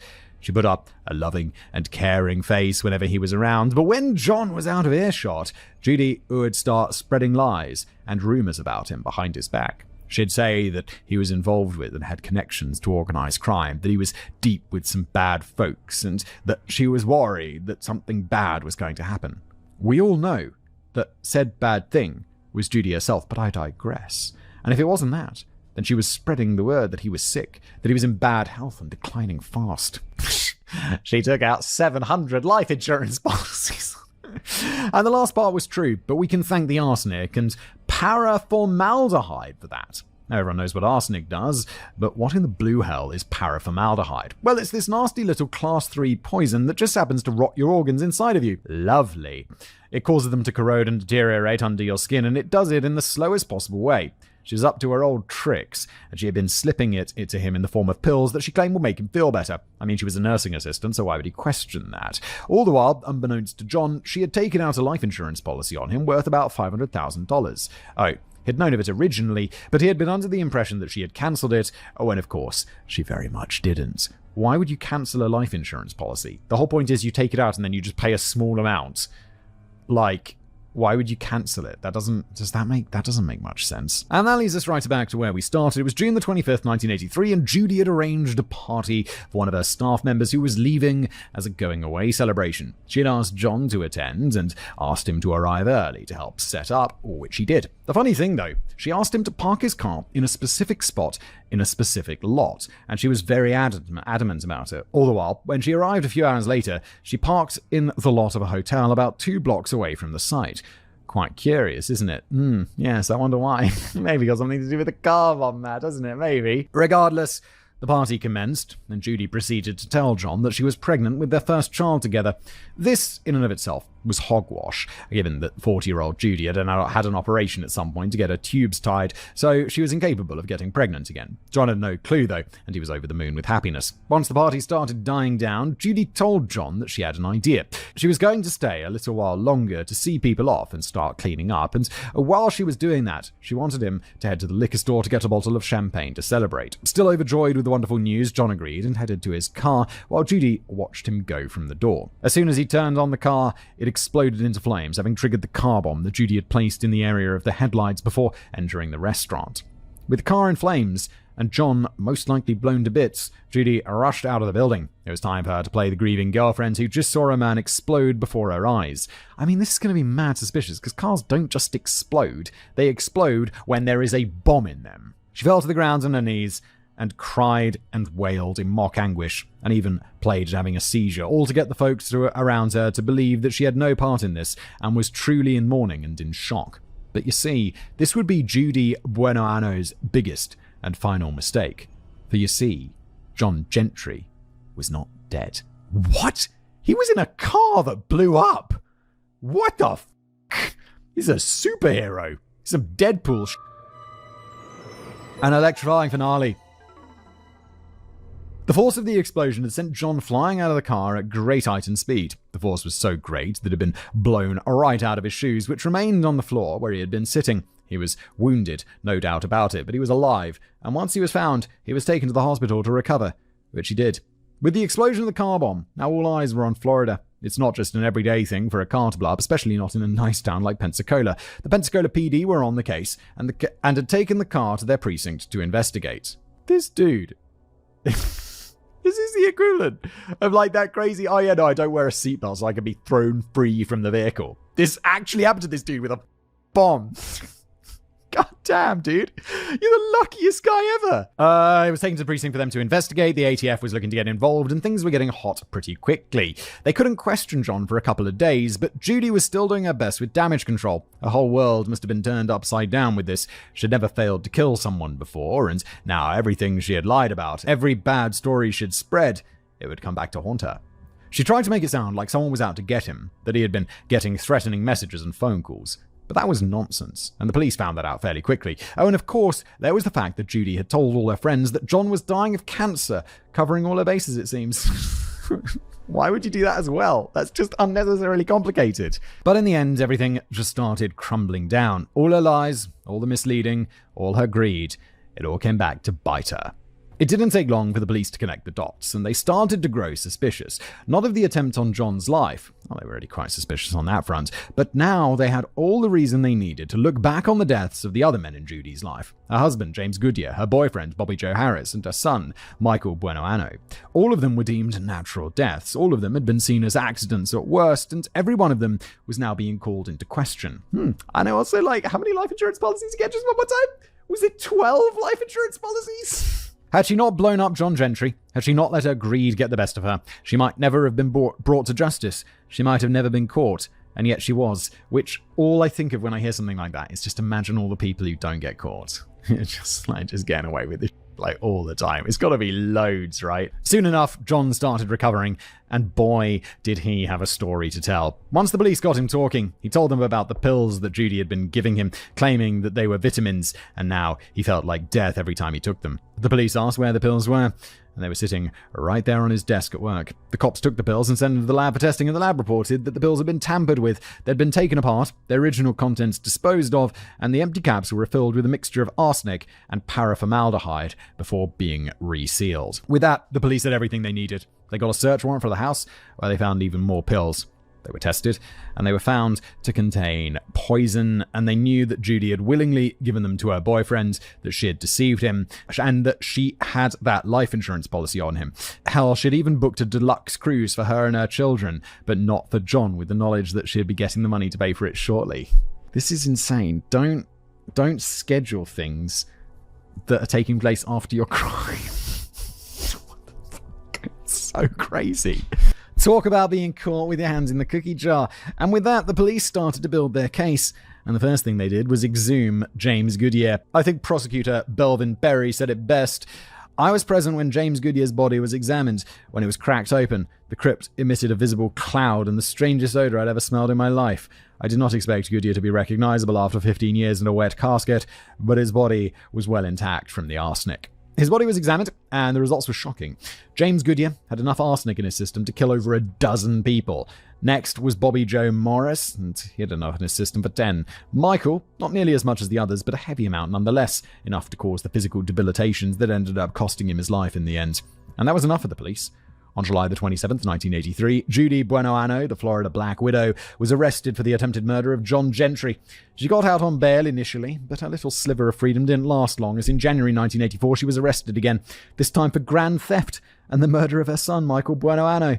Judy claimed that she was innocent, of course, but the police found enough evidence against her to fill Fort Knox, no matter how much she claimed her innocence, and boy did she try. The judge and jury did not believe a word of it. She tried to talk her way out of it all, and she probably thought that she could get away with it, just like she always did. But her time was up. She was found guilty on all counts and sentenced to life in prison. No chance of parole. That was just the trial for Michael, though. She still had to stand trial for John. Later that year, Judy was found guilty yet again on October the 18th, 1984, and was sentenced to a further 12 years in prison. That wasn't the end, though. Judy had one final trial to attend, this time for the first-degree murder of James Goodyear, the first husband. Once again, she was found guilty. There wasn't even a question about it. This time, though, the punishment was far more severe. Oh, wow, she getting a death penalty? On November 26, 1985, for her acts of evil, for acts of premeditated murder, and for acts of unyielding greed and malice, Judy Buenoano was sentenced to death. Her last meal was a helping of broccoli, asparagus, strawberries, and hot tea. Not the most satisfying sounding meal, but to each their own. Yeah, who's like, what do you like on your last meal? Broccoli. Broccoli. Belvin Perry recounted the final moments of Judy's life to the press, quoting here, "Judy Bueno Anno was the coldest person I've ever met. It was a hot summer day when she was transported to Orange County, but just looking at her gave me chills. She denied everything to the end. Since I'd been involved with the investigation since its inception, I attended the execution. It was the first time I saw Bueno Anno express emotion. Paralyzed by fear, she had to be carried in by the guards. Her eyes were closed and her hands clenched. She was strapped to the electric chair. She had no final words." On March 30th, 1998, Julius Anna Lou Judy Bueno Anno, age 54, was executed at Florida State Prison by the electric chair, becoming the first woman to be executed in Florida in decades. Perhaps my chapter title makes more sense now. What was the chapter title? An electrifying finale. Oh, there we go. Yes. And so she was executed. Oh, no. Anyway, wrap up.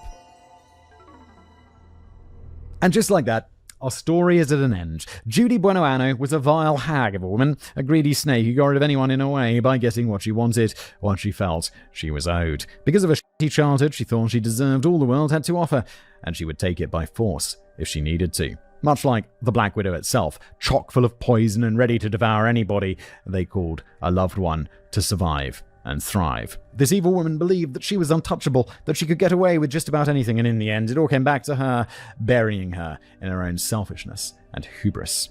There were so many times that she could have stopped. There were so many times she could have put her hatred and greed aside for the sake of her and her kids.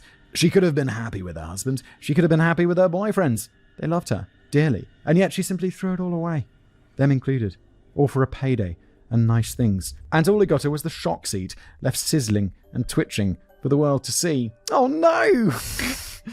And as the darkness pulls back from us once again, I wish to remember her victims. She might not have the highest body count of anyone on this show, but her victims were people too, and they all felt so personal. James Goodyear, Bobby Joe Morris, Michael Bueno Anno, John Gentry. 3 of these men ended up dead, one of them being her own flesh and blood, and that final one almost lost his life if it wasn't for some insanely good luck. All of them loved her, all of them cherished her, all of them wanted to take care of her, but it was never enough for Judy. And honestly, Simon and dear audience, I've got to say, I think what happened to Michael specifically will stay with me for a little while. We've had mothers kill their kids before. It's a true crime staple after all. But this one feels wrong, almost.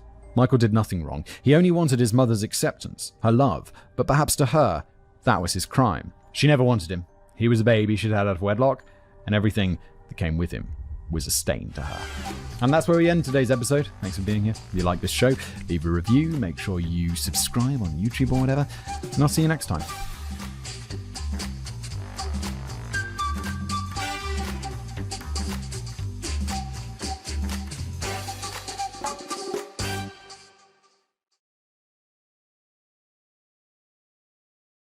Hello everybody, welcome back to another episode of The Casual Criminalist. As always, I'm your host Simon, while I'm still one of my writers, in this case David. Thank you, David. Very simple title today, Bill Cosby, allegedly. Yeah, because Bill Cosby got out somehow, like on some technicality, which is just like, goddamn. If you do some crimes, make sure you got that money for those expensive lawyers. Anyway, the format of the show here, if you're new, is that I've never read this before. David obviously wrote it for me. I'm going to read it. Dear audience, we're going to explore it together, so let's jump in. Today, we're doing a deep dive into the veteran comedian, actor, major brand spokesman, and fictional gynecologist, Dr. William Henry Cosby Jr. Wait, was he really a doctor? I mean, Bill Cosby, fictional gynecologist. I realize I know absolutely nothing about Bill Cosby. People will be like, oh yeah. I mean, Americans, I feel like everyone knows who he is. And I know who he is, but only because of his crimes. Like, so someone was like, what show did he play a fictional gynecologist on? I honestly could not tell you. I'm sure if someone told me the name, as David inevitably will, I will remember, but I don't know. So strap on your ugly sweaters, crack open a can of New Coke, and get ready for a Kodak moment you'll never forget. I have no idea about any of these references. Unless, of course, your New Coke is purple and fizzing like a potion in a monster movie, in which case your memories of the next 2 or 3 hours might fade into nothingness faster than Ghost Dad. Again, what is Ghost Dad? So many references that I don't know. For legal reasons, I'm departing from my usual and preferred format. I'll not be starting today's episode with a cold open, since that would require reporting on witness testimony before I could issue the following statement. I, Dr. David Charles Baker, scriptwriter of The Casual Criminalist, do not claim to speak with any authority or expert knowledge on the life or times of Bill Cosby, or the unproven allegations of misconduct that have been made against him. Yes, Me neither, David. Me as the host of the show, neither do I. The information provided in the following script is derived entirely from primary and secondary sources produced by third parties that are well within the public domain and do not constitute a direct assertion of fact or legal allegation on my part. I make no claims as to the veracity of these or third-party allegations. Yeah, this is going to be an episode that's full of... According to, this person said, absolutely not our own. We're just reporting here on what has been alleged. Allegedly. This script is produced for entertainment purposes only. Any personal opinions or speculations expressed in the script do not constitute statements of fact. I get the feeling that one's covering mostly me. My wild-ass speculations. Any inaccuracies made in the script are entirely unintentional and not made with malicious intent, notwithstanding. I, Dr. David Charles Baker, personally accept all of the possible legal liability for the words in this script. I don't think that's how it works, David. I mean, you could say that, but people could choose to sue whoever they want, and not really helping my case, am I here? I'm just going to shut the fuck up and get on with it. Conversely, Simon is reading this script to camera for the first time without prior knowledge of its contents. Any improvised commentary made by him in reaction to the script is just entertainment. Yeah, goddamn it. And not for documentary or journalistic purposes. Any factual inaccuracies that may occur in the improvised commentary are the result of the show's format and are not made with malicious intent. Yes, just that like, for sure. I feel like... David wrote a script for me recently. I was like, whoa, David, you need to say allegedly. You can't just be like this. And David has now thoroughly covered his ass. Bill Cosby's convictions on 3 counts of aggravated sexual assault against Andrea Constant were overturned on the 30th of June 2001 by the Pennsylvania Supreme Court. At the time of writing, April 25th, 2024, Bill Cosby has no other criminal convictions or pending criminal charges against him, and no other allegations have been proven in a criminal court of law. This episode of The Casual Criminalist is not an exploration of any proven misconduct or criminal wrongdoing by Bill Cosby. This episode of The Casual Criminalist is an exploration of the jurisprudence involved in his being charged, convicted, and then having his convictions overturned, along with the relevant background to those events. For precedent, please see the episode A Dingo Ate My Baby, whereby we explore the jurisprudence involved in the case of Linda Chamberlain and Catherine Folby in Australia. There we go. Writing that statement was stressful for me. I'm going to pop a few Quaaludes and pass out for a few hours. Oh, it's just like, oh god, it's on the nose. They will return directly to the man who, prior to his prosecution in a criminal court for being an alleged serial R-wordist, thank you YouTube, was once known to hundreds of millions as, quote, America's dad. Meet Bill Cosby, figuratively speaking. William Henry Cosby Jr. was born on the 12th of July 1937 in Philadelphia, Pennsylvania. The Cosby family name was derived from a white slave owner, John Cosby, who sold Bill Cosby's great-great-grandfather Samuel along with his mother for $315. That's $13,000 in modern money at a slave auction in 1833. Bill's great-grandfather, Zachariah, was 24 years old and working on a slave farm in Virginia when he was freed in February 1865. Zachariah Cosby and his wife, Louisa, went on to have a whopping 18 children, one of whom was the second Samuel Crosby, Bill's grandfather. Samuel and his wife Gertrude were part of the vast black diaspora who fled the segregationist South in the early 20th century. They settled in Philadelphia in 1911. Cosby's father, William Sr., was born there in 1913. On September the 6th, 1936, 23-year-old William Sr. married his 24-year-old wife, Anna. William Sr. worked as a factory laborer, and Anna, as was expected at the time, kept their modest row house on Beechwood Street in a mixed neighborhood consisting of Poles, Irish, Blacks, Jews, and Germans in North Philly. According to Bill Cosby, his father, William Sr., was an alcoholic who regularly beat his wife. If witnessing this impacted the boy's mental health during his formative years, like such trauma has done for so many subjects on The Casual Criminalist, as a child, Bill Cosby gave no sign of it. Meanwhile, William Sr.'s alcoholism interfered with his ability to work, reducing the family income. In 1940, when Bill Cosby was 3 years old, the family was forced to downgrade, moving from their house on Beechwood Street to a dilapidated slum without hot water or a tub on Stewart Street. Combined with his father's regular bouts of drunkenness and domestic violence, Bill Cosby would later recall the year he spent on Stewart Street as, quote, the worst in his life. It's got to be so hard. Like, I think about this quite a bit, where it's like, no, life's good, everything's ticking along, and then you're like, oh, life's not so good anymore. Like, generally, the experience of my life has just been like up and up and up.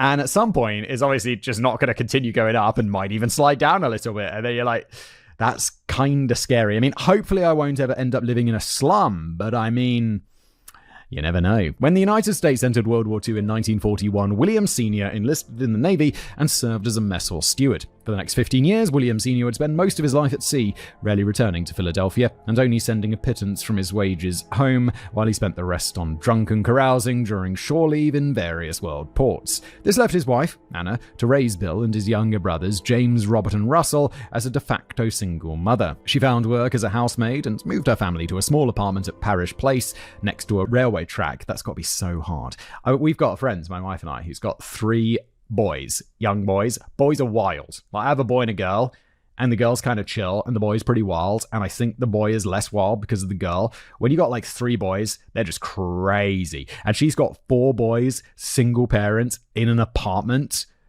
like, which is probably small. Did we say it was government subsidized? I see that here, government subsidized. Like, that's small. Trains rattled past day and night. I remember I once went to look at an office. I was looking for like a new office building to work at. I think it was my first office that I was looking for. And I looked at this one place and I went round and I was like, oh, this is pretty nice. This is pretty good. Everything I need looks pretty good. And then I noticed there's a railway like track running very close. And I say to the realtor, like, you know, how loud are the trains coming through here? And the guy's like, oh, not really loud at all. Everything's fine. Literally, like 1 minute later, a train comes past, and I'm like, pretty fucking loud, isn't it, mate? I did not get that place. I kind of need quiet to work. But at least the apartment had hot water and a tub, though Anna could not afford a telephone. Is a tub such a big thing? I've got a bathtub at my house. I've never used it. Not once. This area of Philly was composed of government-subsidized housing recently built over the bulldozed remains of the slums. It was part of a New Deal-era federal government project to improve the living conditions of inner-city families, and thus in the 1940s, Cosby's new neighborhood gained the nickname The Projects. However, the effort failed, and within 20 years, the term The Projects became synonymous with poverty, crime, drug addiction, prostitution, and gang warfare in predominantly black neighborhoods all over America, just as the term slum had previously. It was as if the New Deal had never happened and the slums had been left standing. Yeah, because you just go in and you demolish houses and then you build houses. You haven't dealt with the core problem. Age 6, Bill Cosby attended Mary Channing Worcester Elementary School, 2 blocks away from Parish Place, where he proved himself to be a bright student. His first grade teacher kept assigning him extra homework until one day she told Bill that she had run out. Bill asked for some second grade work, to which his teacher replied that she, quote, only knew the first grade stuff. Crosby was also a charismatic child, which allowed him to form fast friendships. As a kid, he ran with a ragtag group of boys with colourful nicknames like Bootsy and Skeet. That would later form the inspiration for Cosby's cartoon Fat Albert. The boys spent most of their time playing sports in the street. One day, Cosby came dead last in a competition with his friends, and as a punishment, he had to face a wall, pull down his pants, thus exposing his ass to the other boys, while they threw rubber balls at him. He's got such a specific memory of this from his childhood. Okay. Anna Cosby happened to look out the window while this was happening, and she screamed at her son to pull his pants up and never expose himself on the street again. Yeah, but he lost a bet. You can't just renege on that. Bill Cosby's neighborhood in the projects was pretty rough, and there was a gang of teenagers who used to prowl underneath the railroad tracks on 9th Street, robbing younger kids of their pocket money, and if they couldn't pay, beating them up. Bill Cosby, who certainly didn't have pocket money, avoided violence by making the teenagers laugh, and as a result, they left Bill and his friends alone. Yeah, there's a lot you can get away with if you're just likable. If people like you, they'll just be like, yeah, I'm not going to beat you up today. Being likable is good. In June 1946, when Bill was 8 years old, his younger brother James died, age 7, of rheumatic fever. After his brother's death, Bill lost interest in his schooling and gained a reputation as the class clown. His grades slipped accordingly. In 1947, when Bill turned 10, he joined the Boy Scouts. His mother couldn't afford to buy him the uniform, so he wore only the neck scarf. His troop also couldn't afford to leave town to go camping in the wild, so they contented themselves with taking the trolley over to Fairmont Park in the middle of the city, where they picked sassafras flowers until they were ordered to move along by the police. In their apartment at Parish Place, Bill and his brother Russell had to share a bed, and baby Robert slept in a crib in his mother's room. Often, at the Cosby house, there was nothing but cereal to eat, and the family otherwise subsisted on leftovers Anna brought home from the dinners she cooked as a housemaid. At Christmas, when Anna could not afford a tree, Bill used a colourfully painted wooden crate as a replacement. In the summer of 1948, at the age of just 11, Bill got a part-time job as a bull boy at a local white-only golf club, and a second one as a bathroom attendant at the Broadway Hotel in order to supplement the family income. That autumn, Bill Cosby entered the 6th grade class of Miss Forchick, a friend of his mother's who recognized that Bill was bright and strove with the utmost kindness to bring him back into line. It worked, and Bill quickly became known as the teacher's pet. His grades shot up to A's. Forchick even convinced Cosby to try out for the school play, where he was paired with a young girl named Betty Anderson, as they performed numbers from Rodgers and Hammerstein's musical South Pacific. From that point forward, Cosby caught the theatre bug and further developed his natural talents as an entertainer. And that wasn't the only bug he caught in the 6th grade. According to his 2014 biography, it was around that time that he began to flirt enthusiastically with girls. What age is 6th grade? 11? He's 11? Starting young, Billo. When acting as a crossing guard, Cosby once got so absorbed in flirting with a girl named Elaine that she nearly got hit by a car. In September 1949, at the age of 12, Cosby started 7th grade at the Thomas Fitzsimmons Junior High School. It was quite the commute because it wasn't a school in the projects, and it insisted on sending a son across town in order for him to get a better education. It did, however, require Cosby to wake before dawn. Meanwhile, Cosby continued to work odd jobs to help the family. A paper route before school, shoe shining and bagging groceries after school, and assisting the milkman on the weekends. Wow, this sounds like tough, man. Like, you got school, and then basically the rest of your time is made up of work. Like, I remember when I had a job when I was a kid, and I used to work Tuesday evenings, and then Saturday afternoon, and then sometimes Sunday, for like the whole day, but not every Sunday. And it was like, man, that's a lot of work. When you got school as well. On Friday and Wednesday nights, boy-girl dances were held at the local rec centre in the projects. The young Cosby, gifted with charisma, a sense of humour and a talent for dancing, did very well with the girls there. The following year, at age 13, his success with the opposite sex was assisted by a massive growth spurt that made him tall as well, eventually ending up at 6'1" by the end of puberty. Cosby's various part-time jobs and his affinity for girls just distracted him, and his grades slipped again. Nevertheless, Cosby managed to bluff his way through an entrance exam and landed at the prestigious Philadelphia Central High School, a predominantly white prep school for elite colleges, in autumn of 1951. Cosby immediately signed up to play football, another way to get into a good college without stellar academics, but he broke his arm in the first game, putting him out for the rest of the season. By spring 1952, his arm had healed, and Cosby tried out for track and field, landing on the varsity squad. It's Bill Cosby. He's completely innocent and everything. But this is a great start, coming up from the slums to the projects to being smart enough to get into an elite school that's going to feed you into an elite college. That's pretty good. That's pretty damn good. Good on mum for this. Meanwhile, Anna had for 10 years scrupulously saved every penny of her wages and what William Sr. had sent home, accruing approximately $750 or $8,800 in modern money. She used it on a down payment on a house and moved the family out of the projects to a lower middle-class neighborhood on North 21st Street in Germantown, a suburb of Philadelphia. Despite a superficial contradiction of terms, 70 years of black diaspora from the segregationist South had transformed Germantown into a predominantly black neighborhood. The Cosby's house was small, but it was a drastic improvement over the apartment at Parish Place. Anna's fixation on class mobility and determination to get out of the projects was something that she attempted to drill into her son Bill. It sounds like she's getting him well out of the projects, and obviously becomes Bill Cosby, so we know that worked. Cosby, however, was more lackadaisical about the work required to rise in the world. He continued to play class clown at Central High, chronically neglected his homework, and filled his spare time with sports and fantasies about becoming a jazz drummer. He also used some of his part-time money to buy used television, avidly watching the comedy shows and variety hours of the 1950s. On the weekends, instead of studying, he prowled the town with a group of boys called the Downcats, dressed to the nines in Brooks Brothers suits, hanging out in diners and attending house parties. Okay, how old was he? Straight to Brooks Brothers, huh? They'd stay out until about 4 a.m. Cosby claims, and his various biographies reinforce, that he did not drink at these parties because he'd seen his father's alcoholism, and that he smoked pot only once but he didn't like it because it reminded him of his grandfather's cigars. Cosby was nevertheless the life of the party and dated a furious sequence of girls in a short space of a few months. He only seemed to get rejected by girls whose parents, according to his biographer Mark Whitaker, warned their daughters about him. Uh-oh, Billy boy. The American Dream, allegedly. In 10th grade, at Central High School, when Cosby was 15 years old, his grades became so appalling that he was forced to repeat a year. His grades didn't improve, and he was held back yet again. It's gotta be a bit weird. Like, at school, it seems like the class below you and the class above you are so different from you, and to be like, just, can you imagine being at school and just being 2 years older than the rest of the people in your class? You'd be like a giant. You'd be like this, and it'll be, not having their voices broken and stuff. Be weird. With the writing on the wall, in 1954, Cosby transferred to Germantown High, where the standards weren't as exacting and he could potentially slip through to graduation. Cosby quickly became captain of the football team and the track team. His low grades prevented him from being allowed on the basketball team, though. At Germantown High, Cosby finally managed to squeak through to the 11th grade in 1955 at the age of 18, when most of his Central High friends were already graduating. Cosby was still flunking a lot of his classes and realized he might never graduate, so he dropped out altogether. But he's smart, right? So he just can't be bothered. He'll be fine.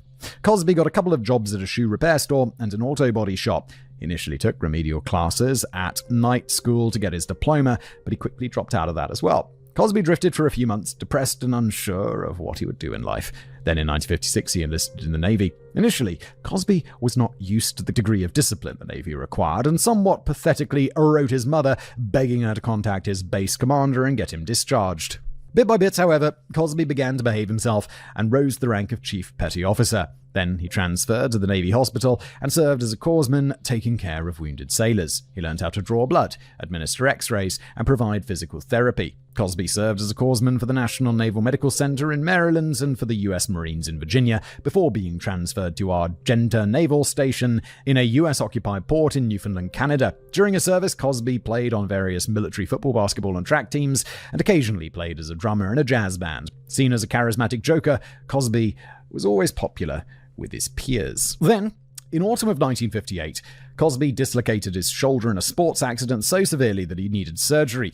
He was sent to the Naval Hospital in Philadelphia. There he charmed the nurse in charge of Ward B, Lieutenant Jean Lamb, and convinced her to allow him to transfer permanently to the Philly Hospital rather than return to Newfoundland. Cosby distinguished himself at the Naval Hospital for the quality of his patient care, and as his tour of duty drew to a close in 1960, Cosby decided that he wanted to go to university, get a degree in physical education, and become a gym teacher. Doesn't he? He didn't even graduate. He didn't get his high school diploma there. He's going to go to college. Cosby busied himself earning his high school equivalency diploma via correspondence, and got Lieutenant Lamb to agree to write him a letter of recommendation. Okay, good for you. But before his discharge, Cosby had to serve aboard the USS Fort Mandan, his first actual ship posting, which was making a run to Guantanamo Bay in Cuba. The journey scared the wits out of Cosby, especially when the ship hit a storm.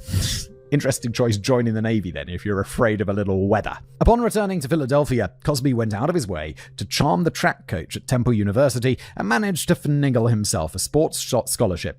Cosby accordingly sat the SATs and scored a pretty wretched 500 points, which should have ended his university dreams right there and then. However, American universities love their athletes for some reason, despite it having bugger all to do with academic knowledge. But college football is a very lucrative industry for everybody except the actual players, and so Cosby was warmly welcomed into Temple University's hallowed halls. Yeah, it is weird, America, that we definitely don't have this, where it's just, oh, you're really good at sports? Well, we'll just forgive the academics. You just come play on our football team. And I get that it's lucrative and stuff, but it's got to be weird. You're like Princeton or whatever, and you're like, I can do maths. 2 + 2 is 4. I don't know, sorry about the stereotypical drawly American accent. Probably vaguely racist, but you know what I mean. It's got to be weird for those people who go there on a sports scholarship and there's just all these giant wrinkly brains around and you're like, I like football. It's like Forrest Gump accent, isn't it? Life is like a box of chocolates. After only 5 years of playing football, I got a college degree. At Temple, Cosby excelled at track and field and joined the football team. He also began regularly playing as a jazz drummer. As usual, Cosby quickly made friends and began dating extensively. As for his grades, they were middling at best. But it was in his remedial English class that Cosby first had the idea that he could become a comedy writer. He started doing stand-up comedy routines at open mic nights in Philadelphia, along with performing to captive audiences at a small bar called The Cellar, where Cosby worked as a part-time bartender. It was through this that Cosby scored an audition for paid stand-up work in Greenwich Village in New York. The audition was a success, and Cosby was told to come back the following summer for regular work. Cosby arrived in Greenwich Village in 1962, where he performed stand-up at the Gaslight Cafe between musical acts. He was on call between 8 p.m. and 4 a.m. every night and slept in the storeroom. Cosby quickly distinguished himself as a rare talent. On July the 26th, Cosby's act was covered in the New York Times. The article, however, written by a white liberal author, pigeon-toed Cosby's acts as ripping off racial tensions in America. In fact, Cosby had only a few fairly tepid jokes that were racially themed. For example, quoting, "I used to live in a nice neighborhood, but then 2 white families moved in." Cosby was unsettled by being classified as yet another angry black comic, and at that point decided to eliminate any racial themes from his act. Around the same time, he decided he was going to work clean, eschewing all the curse words and saucy content. David says, speaking of saucy content, now is a good time to plug his book. David has a book, The History... I got a copy of it. Sex, 2 Billion Years of Procreation and Recreation, written by David Baker. And what's that? A foreword by me. Pick it up at your good bookstore, at good bookstores. That's what people say, right? Pick it up at good bookstores. Why not? Give it a crack. Meanwhile, notable talent agent Roy Silver booked Cosby as a client. When the summer ended, Cosby tried to maintain a balance between his comedy career and his enrollment at Temple. In November 1962, Cosby bowed to the inevitable and dropped out of university. Transitioning to comedy full-time, Cosby played clubs in Philadelphia and New York, and quickly he began to get offers from elsewhere, playing Chicago and Washington, D.C. in February and March of 1963. The money was pretty good too. He was offered $500, or about $5,000 in modern money, for a week's work in Washington. God damn, okay. After arriving, Cosby's booking was extended to a whole month, netting him the modern equivalent of $20,000. Not bad for a newly christened comic at the age of 25. Holy, he must be a talent. They're paying a random new dude $20,000 a month in modern money? That's sick. I mean, like sick good.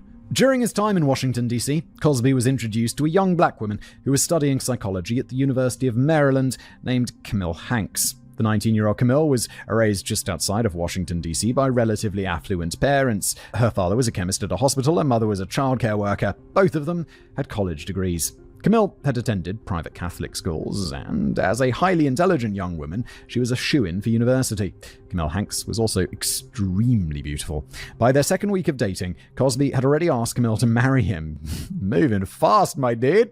When Cosby's time in Washington, D.C. came to an end, he headed to New York and called Camille almost every night. On the weekends, Cosby drove 4 hours back to Maryland to see her. He was making serious money at that point and could afford a Dodge convertible. Camille's parents, however, did not approve of their 19-year-old daughter dating a man several years older than her who worked in seedy nightclubs. Yeah, but he also gets paid $20,000. He's making $250,000 a year in modern money. That's something. It's like, yeah, he works at seedy night, but he's a very successful comic. In the early summer of 1963, Camille went up to New York City to visit Cosby, and her parents were infuriated. However, Cosby's meteoric rise in show business began to slowly melt these objections away. In June 1963, Cosby was featured in the prominent showbiz magazine Billboard, and in August he appeared on The Tonight Show with Johnny Carson. For context, if you made it as a stand-up on Carson, that's pretty much your career assured. Cosby performed extremely well, got called over to Carson's desk after his stand-up routine, a significant sign of Carson's approval, and the show aired to millions of viewers across the country later that night. Then things began to happen very rapidly. Within days, Cosby was signed by the prestigious William Morris talent agency and was contacted by Warner Brothers, who wanted Cosby to make a comedy album for them. Such albums were all the rage in those days, so I guess it's like a comedy special. Wow, this is a meteoric rise. Not even 2 years in the industry, and Cosby was already looking like a comedy A-lister. In September, Cosby appeared on The Jack Paar Show, and in October he flew out to Los Angeles for a guest spot on the variety show Hootenanny. He was also supposed to appear on The Gary Moore Show in November, but the Kennedy assassination delayed his appearance. In December, Cosby gave another successful performance on Johnny Carson to rave reviews. With that, Cosby purchased an engagement ring, drove down to Washington, and paid a visit to the home of Camille's parents. Cosby asked her father for permission to wed his daughter. I mean, he might have had objections earlier, right? But he just saw her. What was the guy's name? Even I heard of this dude. Johnny Carson. He's like on the Tonight Show with Johnny Carson like multiple times. You'd be like, yeah, I know he's successful. He's like very publicly successful. Despite his earlier objections to Cosby, Camille's father gave his assent. Camille's mother was not pleased at all, but didn't stand in the way. After a very short engagement, Bill Cosby married Camille.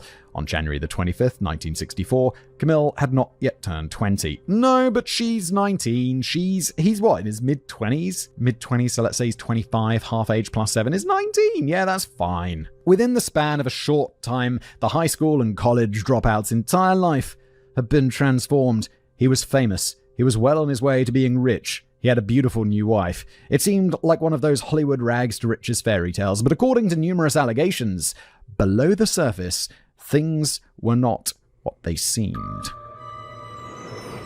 American Nightmare. In 1964, Cosby continued to make successful television appearances, which in turn made him high in demand at comedy clubs around the country. They began paying him appearance fees of between $750 and $2,500 per week, or $7,500 to $25,000 for a week's work in modern money. God damn, he's over $1 million a year. Woo! He's just like a year or two into it. For perspective, Cosby was now earning for a week's appearance at a comedy club at least what it had taken his mother, Anna, 10 years to save as a housemaid living in the projects of Philly. Yes, kind of nuts, isn't it? So good were the comedy club opportunities that Cosby combined his honeymoon with a tour down the East Coast. Meanwhile, his first comedy album, Bill Cosby is a Very Funny Fellow, Right?, was selling like hotcakes. In April 1964, he was featured on the cover of Ebony magazine, and in July, he had already recorded his second comedy album, I Started Out as a Child, which soon hit number 85 in the charts, being the only comedy album to crack into the top 100. A month later, Cosby was back in Los Angeles for a table read, having been cast in a television adventure series, I Spy. The show premiered the following year in September 1965. It ultimately ran for 3 seasons and 82 episodes, which Cosby got paid roughly $20,000 in modern money per episode. During those 3 seasons, Cosby won 3 consecutive Emmys for a lead actor in a drama series. Whoa! Holy shit, that's impressive. As a result of this development in his career, Cosby and Camille settled in LA. And it was around this time that Christina Rulli claims that Bill Cosby R-worded her.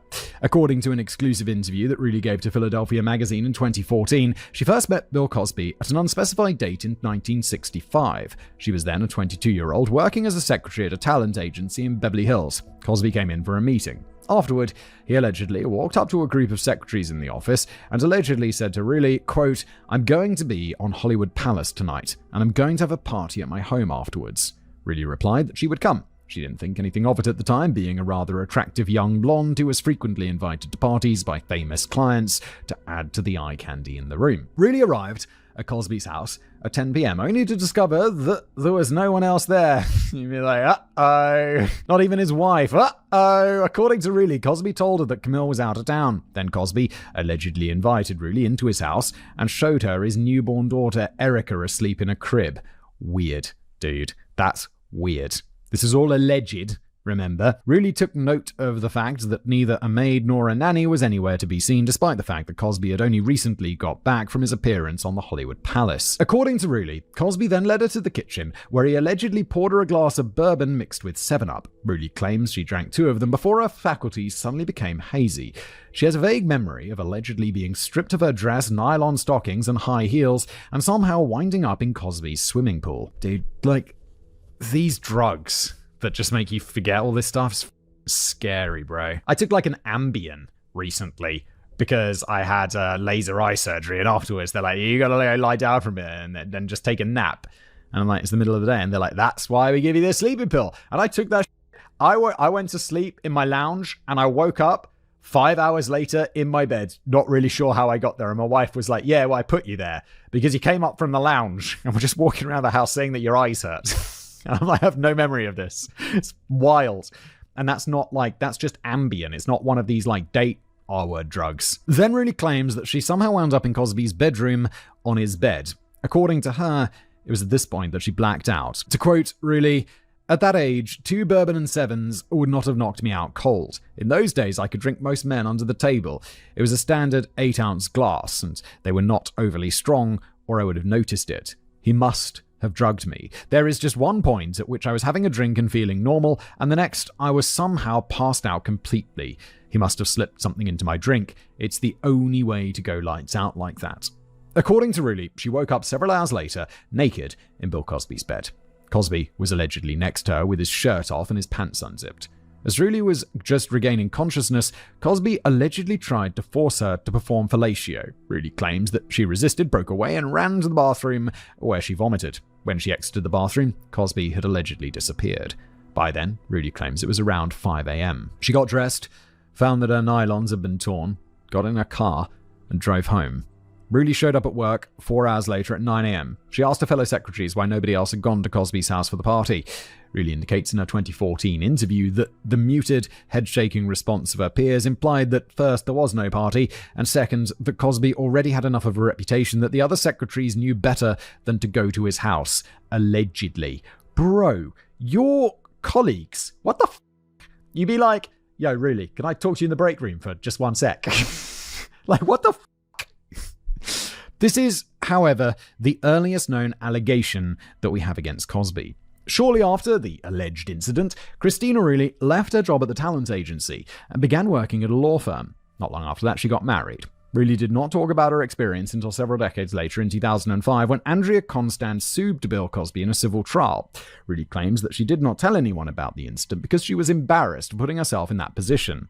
I mean, what position? You went to his house thinking it was a party. He allegedly tricked you. What did you do wrong? Nothing. It was only after Constand came forward that Rooley says that she realized it must have happened to other women. Cosby's legal representatives deny that the above story is true. In 1966, Cosby bumped into the legendary jazz musician Miles Davis at the O'Hare Airport in Chicago. According to his biography, during the course of a conversation about I Spy, Cosby said, quote, "I just hope that they give me one woman to have a relationship with before the show is over. They're acting like black people don't go to bed or have love lives like white people do. I hope they just give me a love scene with one woman one time. Just let me have a kissing scene just once." I mean, definitely weird. Definitely weird.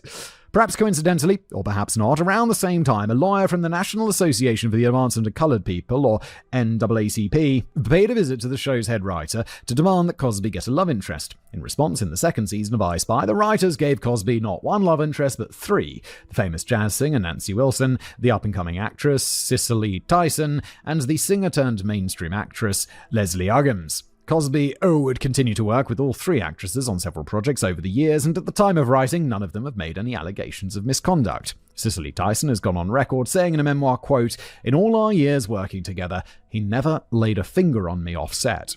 Tyson would later marry Miles Davis in the Cosby home in 1981. With the airing of the third and final love arc for Cosby in I Spy in January 1967, the show began to be criticized for only giving Cosby love arcs with black women. This came at a time when the Supreme Court was overturning state laws that banned interracial marriage. But talking to the press at the time, Cosby said, quote, "As far as white women go, I want Scotty, his character, to be sterile. I believe in my women first." Okay then. However, during her appearance on the John and Ken show in 2014, Carla Ferrigno, who is white, painted a rather different picture of Cosby's conduct and attitudes in 1967. Back then, she was still Carla Green, an 18-year-old Playboy bunny, model, and aspiring actress. She married Incredible Hulk actor Lou Ferrigno in 1980. According to Carla, on an unspecified date in 1967, she was taken by a man claiming to work in the record industry to Cosby's house. Both Bill Cosby and his wife Camille were allegedly there. According to Carla, they were all playing a game of billiards when she looked up and realized that her date and Camille were no longer in the room. Cosby then allegedly ordered Carla a cocktail, which she declined. Cosby allegedly insisted on his offer, but Carla still declined. Then, according to Carla Ferrigno, Cosby grabbed her forcefully and kissed her on the mouth. She allegedly responded by pushing Cosby away and ran down the hallway looking for her date, getting out of there as fast as she could. Speaking to Inside Edition in 2016, Carla Ferrigno claims that Camille was Cosby's enabler. To quote Ferrigno, "His wife? She knew. She knew everything because every woman knows her husband. She had the plan. She knew what was going to happen." Carla Ferrigno remained silent about the alleged incident for years, only privately telling her husband Lou, but she came forward publicly with the allegations in 2014, claiming that she wanted to support the other alleged victims. A few months earlier, Bill and Camille Cosby had posed for the September 1966 cover of Ebony, with Camille dressed remarkably like Jackie Kennedy. During the accompanying interview, the then 22-year-old Camille described her husband as considerate, thoughtful, a great father and a good family man to his mother and brothers, but that he could also be, quote, temperamental, impulsive, and moody in private. On July the 12th, 1967, Bill Cosby celebrated his 30th birthday on the set of I Spy with a gaggle of Hollywood friends, including Sharon Tate, later murdered by the Manson family, and her boyfriend Roman Polanski, later accused of drugging and R-wording an underage girl before fleeing to Europe to avoid prosecution. Where he remains, right? Roman Polanski fled to... was it France? Does he live in France? And he just never went back, because he's like, yeah, I'm in trouble. In 1968, Cosby received word that NBC would not be renewing I Spy for a fourth season, but Cosby capped things off with winning his third consecutive Emmy for the show. Meanwhile, Cosby departed on a stand-up tour of 24 American cities, playing to enormous crowds and netting himself between $35,000 and $45,000 a pop, or between $315,000 and $400,000 in modern money. God damn, that's crazy money. He also aired a comedy special on NBC and was in talks with them about another sitcom role. Finally, Cosby's comedy albums were still selling like hotcakes. Warner Brothers offered Cosby $3.5 million to stay on their record label for another 5 years, $31 million in modern money. However, Cosby refused the offer and invested $2 million of his own fortune, $18 million in modern money, to start his own record label, Tetragrammaton, which also produced films and television shows. It was Tetragrammaton that put out the first Fat Albert cartoons in 1968 and 1969. That seems very smart. He's just like, no, I don't need you. I'm famous. I'm making this stuff. I can sell it. Thank you very much. Yet, with the production company, Cosby direly overextended himself.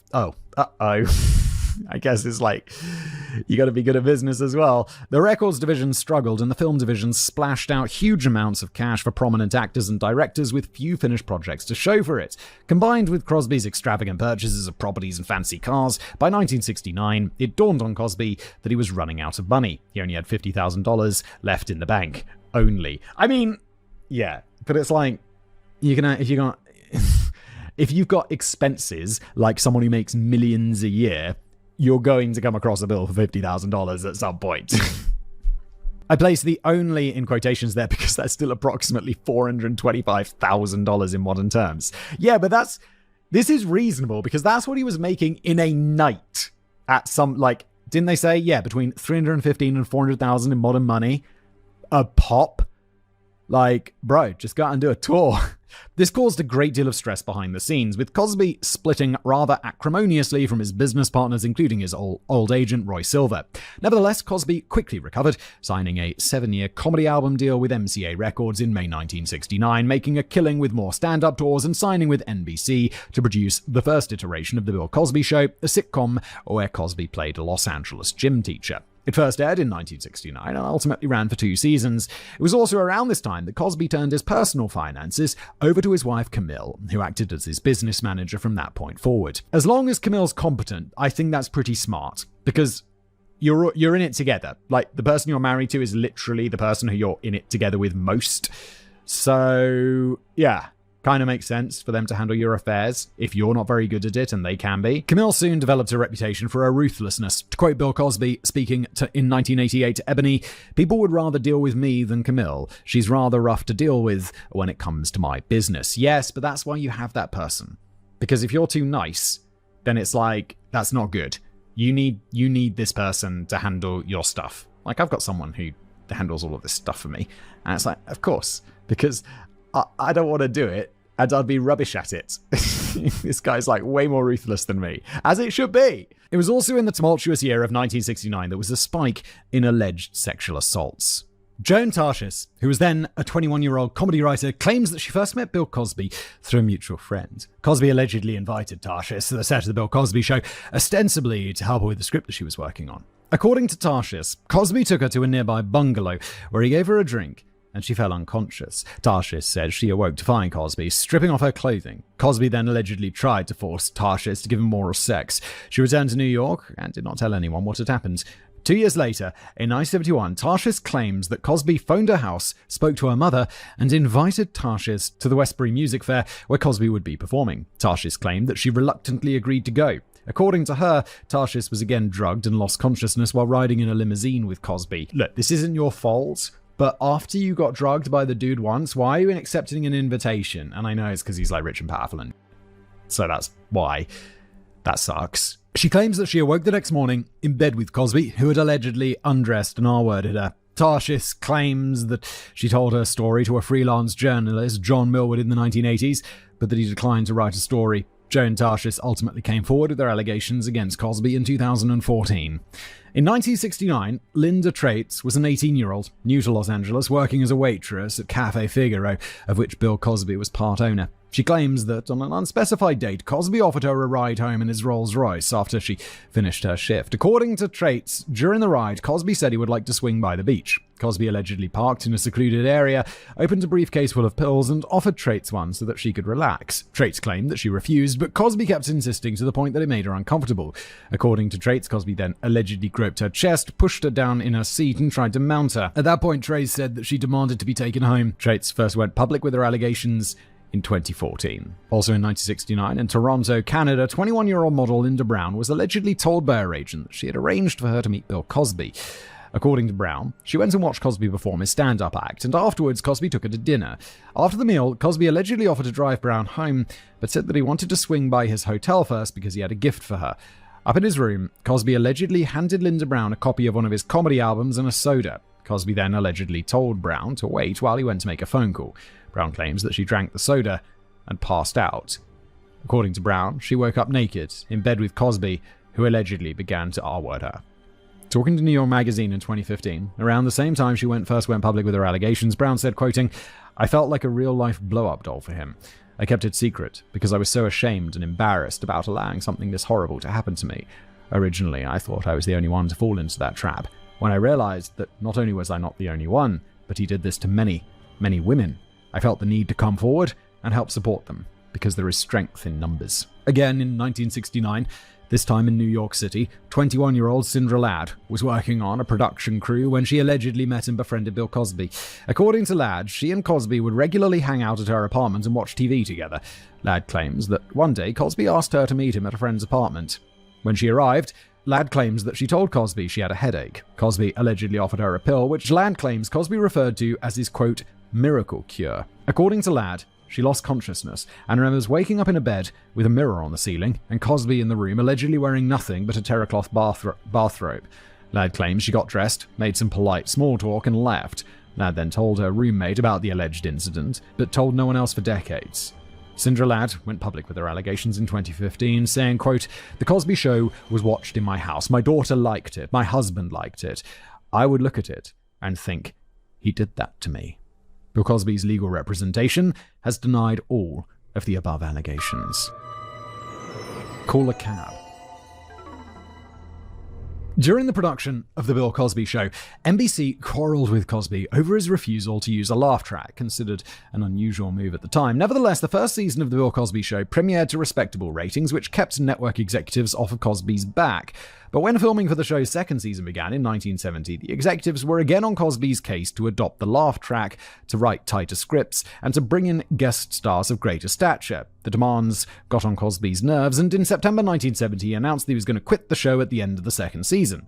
Meanwhile, in 1970 in Los Angeles, Victoria Valentino was dining with a roommate at the Cafe Figaro. During the meal, Bill Cosby, part owner of the Figaro, found out that Valentino's 6-year-old son had just died. According to Valentino, Cosby approached the two women and offered to take them out on the town to cheer Valentino up. They agreed, and at a later date, the two women allegedly met Cosby for dinner. Valentino claims she just sat there, letting Cosby and her roommate talk. Then Cosby allegedly turned to Valentino and placed a small pill next to her wine glass, claiming that it would make her feel better.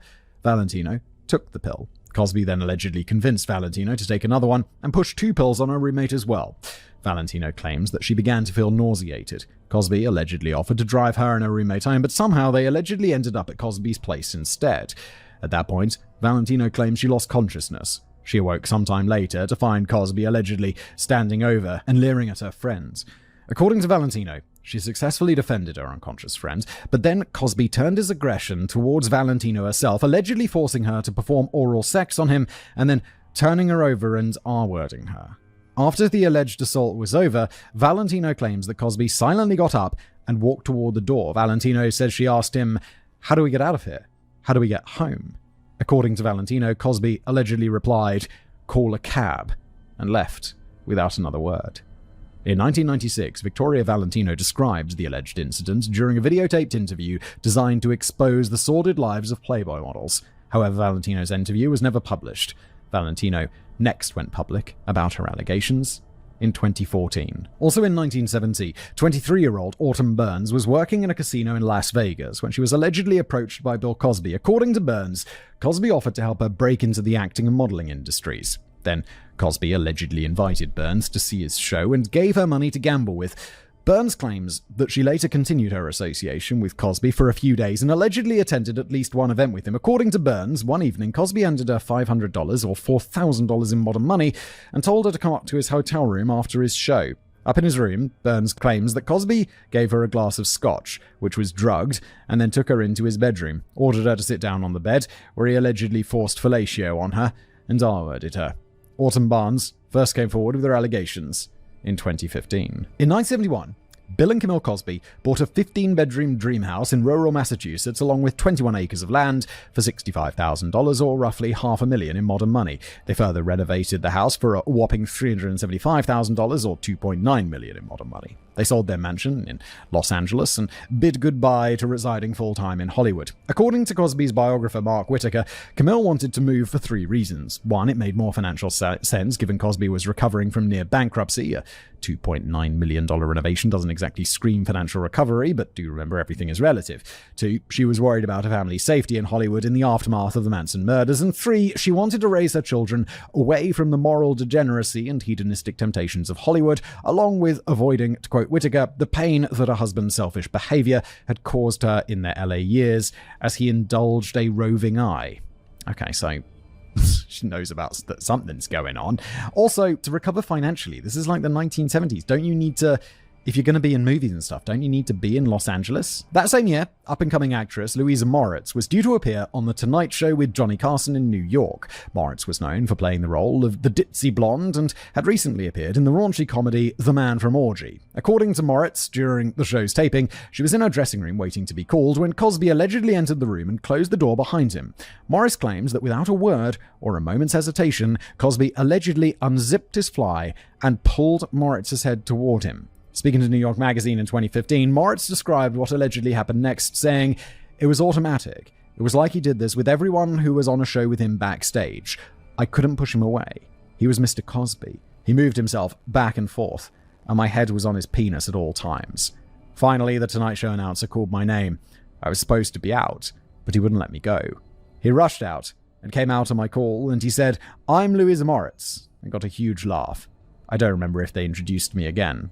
I was a zombie, but I sat down, and the show went on. I didn't look at him. He didn't look at me."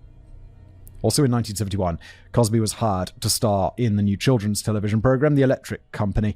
Given Cosby's successful appearances in early episodes of Sesame Street, the show's producers felt that Cosby would give The Electric Company instant credibility with the child audience and their parents. According to Mark Whitaker, in between takes, Cosby allegedly took delight in telling rather adult-themed jokes. In one skit, Cosby played a milkman trying to buy some flowers for his girlfriend. He said, "You don't have any bluebells, blushing violets, blooming things?" His co-star Rita Moreno answered, "All gone," to which Cosby replied, "I know, I'll get her Tampax." Classy, Bill. Speaking to a press conference hosted by Gloria Allred in August 2015, Linda Ridgway White Deer claimed that in 1971, at a job interview on an unspecified movie set, Bill Cosby allegedly forced a sex act on her. White Deer said that the act was physically coercive, and Cosby did not drug her. Also in 1971, Cosby was awarded a bachelor's degree from Temple University without having to attend any classes, submit any assignments, or sit any exams. And this wasn't an honorary degree either. Oh, I just totally assumed it was like, yeah, honorary degree. This happens all the time. Wait, they give him a real degree without doing anything? Temple University simply decided to give Cosby a bachelor's by dint of what they called, quote, life experience. It should be noted that Cosby also became a major donor to Temple and held charity performances to raise money for student scholarships. Then Cosby enrolled at the University of Massachusetts Amherst and somehow managed to receive a master's in childhood education within a year. Can you really just donate and they'll just give you a degree? I understand if they give you an honorary degree, but an actual degree? It's weird. With his eyes set and ultimately getting a PhD in education, Bill Cosby revisited the Fat Albert concept for Saturday morning cartoons. It began to air in 1972, along with The New Bill Cosby Show, which aired during primetime on weekdays. Cosby would ultimately earn his doctorate from Amherst in 1976, with his research dissertation being on how the Fat Albert cartoon could be used as a teaching aid. Meanwhile, Fat Albert and the Cosby Kids ran for 13 years, from 1972 to 1985, while The New Bill Cosby Show lasted only one season before it was cancelled due to low ratings. On an unspecified day in the early 1970s, Tamara Green claims that she met and befriended Bill Cosby. At the time, Green was a model and aspiring actress in Hollywood. Green claims that one day she came down with a cold and phoned Cosby to let him know that she couldn't go out that night to help him raise money for a new club of his. According to Green, Cosby convinced her that she'd feel better with some food in her belly and met her at the Café Figaro for lunch. At the Figaro, Cosby allegedly gave Green 2 pills claiming they were decongestants. Green claims she took the pills and began to feel dizzy. Cosby allegedly drove Green to her apartment, where he allegedly disrobed and began to strip the clothes off of Green. Then Cosby allegedly penetrated Green with his fingers while he masturbated with the other hand. According to Green, she struggled and managed to prevent things from going further, allegedly repeating the words, "You're going to have to kill me." Cosby allegedly placed 2 $100 bills on Green's coffee table before leaving her apartment. Depending on the year, that's somewhere in the region of $1,500 in modern money. Tamara Green was the second woman to publicly accuse Cosby after Andrea Constand in 2005. She signed on to Constand's civil suit, but waived her right to anonymity. To quote Green, "From the first day until this day, I have told everyone who will sit still long enough." By 1973, Cosby was regularly hopping between the East and West coasts. On the East Coast, his wife Camille was at their dream house in the Massachusetts countryside with their 4 children, Erica, Erin, Ennis, and Enza. On the West Coast, according to Mark Whitaker, Cosby spent a lot of time at Hugh Hefner's Playboy Mansion. Also, while on the West Coast, Cosby indulged his love for playing tennis, participating in a number of celebrity tournaments, and hosting 3 such events himself. And that is where, in Pebble Beach, California, Bill Cosby allegedly sexually assaulted the 38-year-old legal secretary Helen Hayes. Speaking publicly in December 2014, Hayes claims that in 1973, she and some friends were attending Clint Eastwood's celebrity tennis tournament. According to Hayes, this is where she met Bill Cosby, who allegedly stalked them throughout the day. That evening, Hayes and her friends went out to dinner, but had to keep switching restaurants because Cosby allegedly kept showing up and harassing them. Hayes claims that at the last restaurant, Cosby approached her, confronted Hayes about avoiding him, and then leaned over and grabbed her breast. Bro, in public, you've kept this behind closed doors and fairly, quiet. Now what are you doing? This is crazy. This is obvious harassment. I mean, all of this was obvious harassment, but now you're doing it in public in front of other people. Speaking to New York Magazine in 2015, Hayes said, quote, "I just stewed about it for years, and for years, no one cared." Meanwhile, Kathy McKee was an aspiring actress and Vegas showgirl who, back in 1965, at the age of 16, had toured with and allegedly dated Sammy Davis Jr. It was through him that McKee got to know a number of his famous friends, including, allegedly, Bill Cosby. She and Cosby had allegedly been friends for 80 years when, in Detroit 1973, Cosby allegedly invited McKee back to his hotel room after a show. According to McKee, when she arrived, Cosby opened the door, spun her around, and R-worded her. Kathy McKee came forward in 2014 saying, quote, "I managed to get over to the guest bathroom. I tried to figure out what was happening, what had happened. I was really very confused and shocked and mixed up. It happened so fast. Bill had been a friend. I'd worked with him. I had known him for many, many years. He never made a pass at me. So when this happened to me, I just couldn't understand what was wrong with him. Had he lost his mind? Was he on drugs? What the heck was going on?" According to McKee, when she emerged from the guest bathroom, she allegedly found Cosby, fully dressed, standing by the door. Then he allegedly said, quote, "Okay, come on, let's go, they're waiting for us." McKee claims that she wasn't able to speak and just walked out of the hotel room. Cosby also allegedly maintained a stony silence while they walked toward the elevator. It's weird. Also in 1973, in Los Angeles, the list just goes on, doesn't it? How is this dude free again? I know all of this is alleged, but it's a ton of alleged, isn't it? I mean, smoky.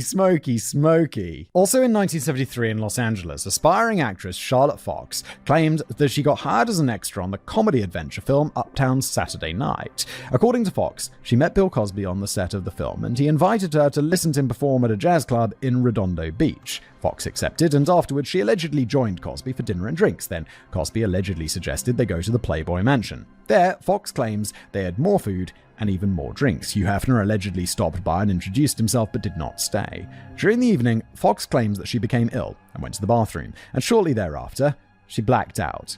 Fox says that she regained consciousness lying naked in bed while Cosby allegedly crawled on top of her and R-worded her. According to Fox, Cosby then got up and left while Fox gathered her clothes and made a hasty exit of the Playboy Mansion. Fox claimed in 2015 that, quote, "I did see Mr. Cosby on set again. He looked right through me. I was afraid to say anything. I buried it deep in my soul until now." Bill Cosby's legal representatives have denied all of the above allegations. Dr. Bill Cosby, family man. Now, according to Bill Cosby's biographer Mark Whitaker, in 1974, Cosby met 22-year-old Sean Burks, or Bars, or Upshaw, later Sean Brown, that's a confusing surname, in a hotel nightclub in Los Angeles. They allegedly danced together, and Cosby asked for her phone number. Cosby then allegedly arranged for Burks to meet him in Las Vegas for a rendezvous. Sean Burks/Bars/Upshaw/Brown is one of the only women with whom Cosby has publicly admitted having an extramarital affair, first copping to it in a 1997 trial and a television interview with Dan Rather. However, I've dropped some extra allegedlys above for good measure in case the publicly available facts reported by Whitaker and numerous mainstream media outlets are somehow incorrect. You'd always just say, like, according to, Cosby has claimed in court that he recalled only having sex with Brown once, while the latter has claimed that the affair carried on for an unspecified number of months. And talking to the Daily Mail in 2014, Sean Brown claimed that sometime during the affair, possibly in San Antonio, Texas, Cosby allegedly convinced her to drink a spiked beverage, smoke pot, and then R-worded her while she was unconscious. Speaking of the alleged incident, Brown said, quote, "I had never really been into him, and the other times I had really just been going through the motions. I don't think I was freaky enough for him, and that's why he drugged me." Then in September of 1975, Bill Cosby was performing a series of shows at the Las Vegas Hilton when, according to Mark Whitaker, he summoned Sean Brown to another rendezvous in his hotel suite. But this time, Brown arrived with a picture of a 12-month-old baby girl named Autumn, who Brown claimed was Cosby's illegitimate daughter. According to Whitaker, when Brown made this reveal, her daughter Autumn already had the last name Jackson on her birth certificate from a former boyfriend of Brown's named Gerald Jackson, who has since also claimed paternity of Autumn. Conversely, according to Brown, it was Cosby who allegedly convinced her to put Jackson's name on Autumn's birth certificate to protect his reputation. I mean, yeah, now we can figure this out though. Just do a DNA test and you will know for sure. According to Whitaker, Cosby wasn't sure if the child was his. Brown made no requests for money at their first meeting. However, Cosby testified in court, which was widely reported on by several mainstream media outlets, that the demands for money soon came, and he paid the modern equivalent of nearly $200,000 over the next 2 decades to keep their affair secret. For considering how rich he is, and how 2 decades, so 20 years, so we're talking like $1,000, $10,000 a year? That seems kind of reasonable considering how rich you are, Bill, and how much damage this would do to your public reputation. No? First with regular payments to Sean Brown, in addition to paying the bill for various sundry expenses, and later in setting up a trust fund for Autumn. Cosby also claimed in 1997 that he told his wife Camille about the affair and the possible love child around 1981. It's unclear how Cosby could have paid thousands of dollars in hush money for 6 years when Camille famously had control over Cosby's business and personal finances. Probably because, as weird as it is to say, $200,000 is probably just, you wouldn't notice. It's just such a small amount of money that it's possible. They just give Bill, she's like, here's your monthly allowance, Bill, $1 million, spend as you will. And he's just like dropping $1,000 a month, basically, or $10,000 a month. How much was it? It wasn't even $10,000 a month. It was like $1,000 a month or something ridiculous. $10,000 a year. No one would notice this. No one would notice this money missing. Cosby continued to pay money into a trust fund for Autumn Jackson, bought her a car, and paid for her tuition at Tallahassee Community College in Florida. It should be noted that Cosby has paid the college tuition of hundreds of young people over the years, not requiring them to be love children. During the 20 years that Cosby was making payments, Autumn and Cosby allegedly talked on the phone approximately 15 times. Again, look, if he's paying for all of this stuff, that's just going to get lost in the shuffle. One that is dodgy compared to just charity for the others, right? In court, Cosby testified that he always addressed her as Autumn, and she always addressed him as Mr. Cosby. Bill Cosby also testified that he told Autumn, quote, "I will be for you a father figure, but I'm not your father. This is not the last we will hear about Autumn Jackson in this story. Back in 1965, 16-year-old Judith Huth and an unspecified friend of similar age wandered onto the Los Angeles set of the comedy Mother, Jugs and Speed, in which Cosby had a starring role. According to Judith Huth, Cosby befriended her and her companion and invited them back to where he was staying. There, Cosby allegedly plied the minors with alcohol. Oof. Oh yeah, he does, doesn't he? Is this, allegedly? There was minors involved at some point, right? Didn't we say that right at the beginning of today's episode, allegedly? At the party, Huth says she relieved herself in an ensuite bathroom of one of the mansion's many bedrooms.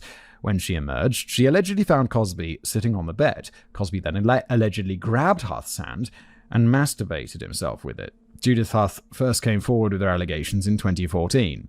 Also, during the filming of Mother, Drugs and Speed in 1975, Bill Cosby allegedly paid a visit to a donut shop in Santa Monica, where he allegedly spoke to then 18-year-old Maggie Shapiro, who was working at the counter. Cosby allegedly invited Shapiro and her supervisor to the movie set. When Shapiro arrived, Cosby allegedly invited her to a dinner party at his rental home that evening. According to Shapiro, Cosby picked her up, and when they arrived at his place, it was only the two of them there. Cosby allegedly said that the party had been rescheduled and asked Shapiro if she'd like to go to the Playboy Mansion instead. There, Cosby allegedly challenged Shapiro to a pinball competition, where the loser would have to eat a small pill that Cosby allegedly produced. That is fucking weird, dude. If you're ever in this situation, just don't do it. I know it's not that simple, but especially after a few drinks, you just be like, hey, it's Bill Cosby. What could go wrong? He's famous and great. Yay. Oh God, allegedly. Shapiro claims that she lost the game, swallowed the pill, and passed out. When Shapiro woke up, she was allegedly naked in bed, and Cosby was already in the process of penetrating her. According to Shapiro, after the alleged R-word, Cosby drove her back to his place and had his chauffeur drive her the rest of the way home. Also in 1975, Marcella Tate, who was then a young model and actress, claims that she met Cosby in a nightclub via a mutual friend. Then one day, Tate claims that Cosby called her out of the blue and asked her to pick him up at the airport and take him to the Playboy Mansion. After they arrived, Cosby allegedly offered Tate a glass of wine. She says that she drank it and passed out. According to Tate, she woke up in bed next to Cosby, who was allegedly naked. Tate says she doesn't remember how she got home. Marcella Tate came forward with her allegations in 2015. And it just goes on. It's crazy. It's crazy that none of this has essentially led to anything. In the spring of 1976, Bill Cosby, still the darling of show business, guest hosted for Johnny Carson on The Tonight Show. One of the guests that evening was comedian Tommy Smothers, who mocked Cosby for the apparently arrogant and dismissive way he was introducing the guests. According to Whitaker, Cosby allegedly threatened Smothers with violence after the show, to which Smothers allegedly replied with something to the effect of, "Go ahead and try." A few months later, ABC gave Cosby a sketch television show called Cos. It was a ratings bomb and was cancelled in less than 2 months in favor of the Hardy Boys' Nancy Drew Mysteries. The failure of his show apparently set Cosby on edge. On September 28, 1976, Cosby went to the Playboy Mansion to watch a boxing match between Muhammad Ali and Ken Norton on TV. Smothers was also at the gathering. He approached Cosby and paid him a compliment on the show Cos, calling it a really good effort. Whether Smothers meant this genuinely or sarcastically, Cosby was allegedly so enraged that he punched Smothers in the back of the head. Yeah, like a coward, allegedly. Word of his assault hit the media, and Cosby left Los Angeles in temporary disgrace. In Las Vegas, outside of the Hilton Hotel, Cosby allegedly came up behind 19-year-old Therese Serengnacy and put his arm around her and asked, "Will you marry me?" According to Serengnacy, Cosby then asked her to come to his show, which she did. Afterwards, Serengnacy claimed she met Cosby backstage, who allegedly offered her some pills. Here we go again. Then Cosby allegedly bent over a table and R-worded her from behind. Bent her over a table. In 2005, Serengnacy became a Jane Doe in Andrea Constand's civil suit against Bill Cosby. During his deposition for that civil trial, Cosby admitted under oath that he'd provided Serengnacy with quaaludes and then they had sex. However, Cosby's legal representation steadfastly maintained that the sex was consensual. The admission under oath was later to prove substantially pivotal in determining Cosby's fate. On the plane ride back to Los Angeles, Bill Cosby allegedly met a 20-year-old flight attendant and asked her out to dinner. Quote-unquote Elizabeth came forward in August 2015, represented by Gloria Allred under condition of anonymity. She claims that Cosby took her to a Japan... Wait. Oh, okay, so we don't know her name. Alleges like Elizabeth is the name she chose. Sorry, I was just trying to follow there. She claims that Cosby took her to a Japanese restaurant where he gave her a glass of sake, which immediately left her in a trance-like state. Then Cosby allegedly took her to his hotel room where he forced an unspecified sexual act on her, which the accuser described as, quote, the most horrifying thing that could happen to an innocent young woman. Also in 1976, Sharon Van Eert, then an 18-year-old waitress at Concerts by the Sea, a jazz club in Redondo Beach, claims that Bill Cosby gave her a spiked drink. Van Eert claims that when the drug started to take effect, Cosby allegedly walked her out to her car in the parking lot, saying that she needed to sober up. According to Van Eert, once they reached the car, Cosby allegedly began to grope her, and at that point, Van Eert lost consciousness. When she awoke, Van Eert claims that her panties were missing. Sharon Van Eert came forward in 2015. The average age of the alleged victims in this period was 18.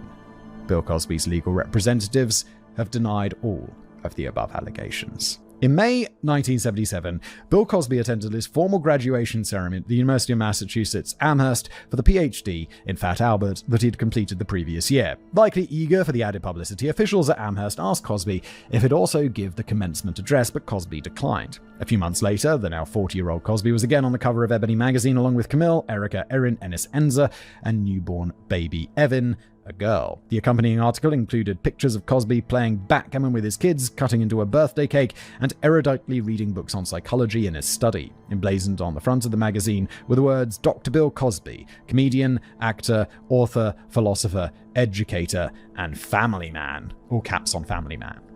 Good lord. This just goes on for decades. Like, we hear about this all coming, what was it, 2014, 2015, when all those testimonies were being given? This is from like the 1960s until then.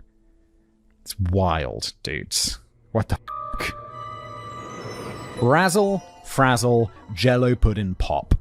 By the mid-1970s, Cosby was a mixed financial success. Certainly he was popular, but 3 of his television shows had flopped, and Fat Albert and the Cosby Kids was only brought in a modest amount of money that could hardly support Cosby's lifestyle. Cosby had recently been in a lot of movies, but most of those were low-budget films with Sidney Poitier that Cosby had done for scale. What was keeping Cosby's fortunes afloat was his grueling stand-up schedule, where comedy clubs, universities, and stadiums paid exorbitant fees for Cosby to come and do what he arguably did best. And so, in the mid-1970s, Cosby alighted on the venture that he said earned him the most money of all: advertisements. Cosby got his agent to court Jell-O, who responded positively to Cosby's approach. Jell-O marketing executives thought that Cosby had a lot of appeal to mothers across America because of his stint on Electric Company, his continued involvement with Fat Albert, and his clean, family-friendly comedy. Oh yeah, he's family-friendly.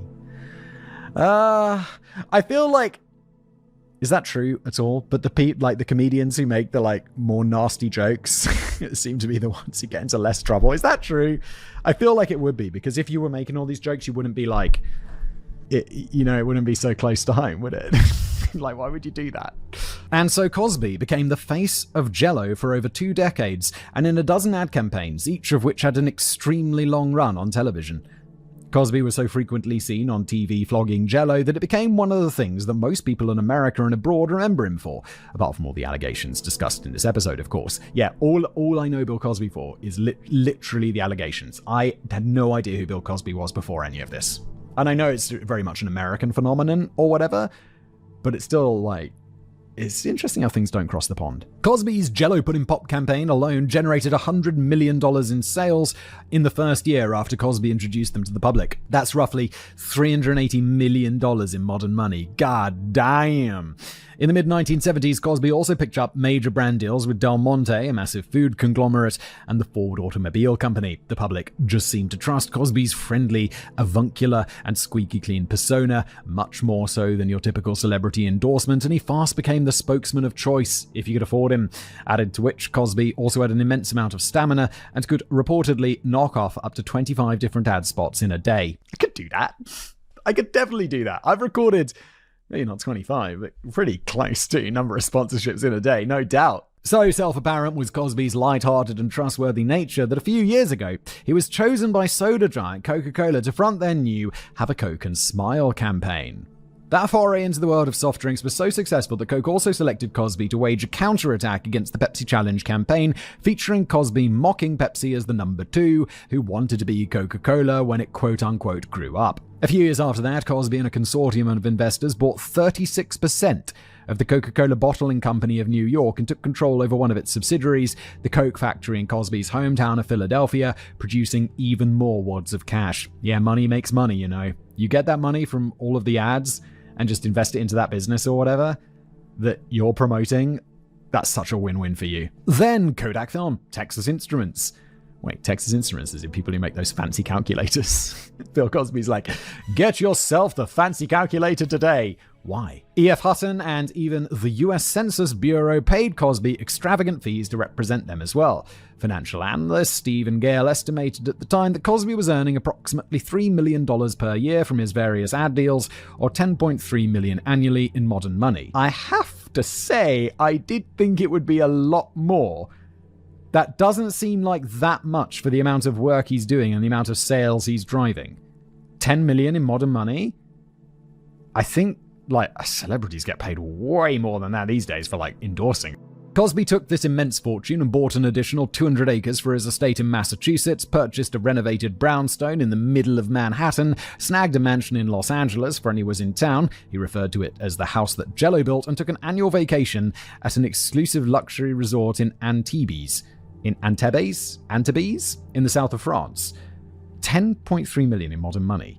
A brownstone in the middle of Manhattan. A mansion in Los Angeles and 200 acres in Massachusetts. How do you get all of that for $10.3 million? I guess it was the past and property was cheaper, but still, holy. Bill and Camille Cosby also started amassing a multi-million-dollar art collection, including 19th century artist Henry Asawa Tanner's The Grateful Poor, which was the largest purchase ever made by a private collector for a work by a black artist at the time. Gradually, Bill and Camille Cosby accrued the most valuable collection of African-American art in the world, numbering over 300 pieces, for which for decades they steadfastly refused to loan out to art galleries or museums, saying that the purchases were for their own private enjoyment and for the edification of their children. I mean, honestly, fair enough.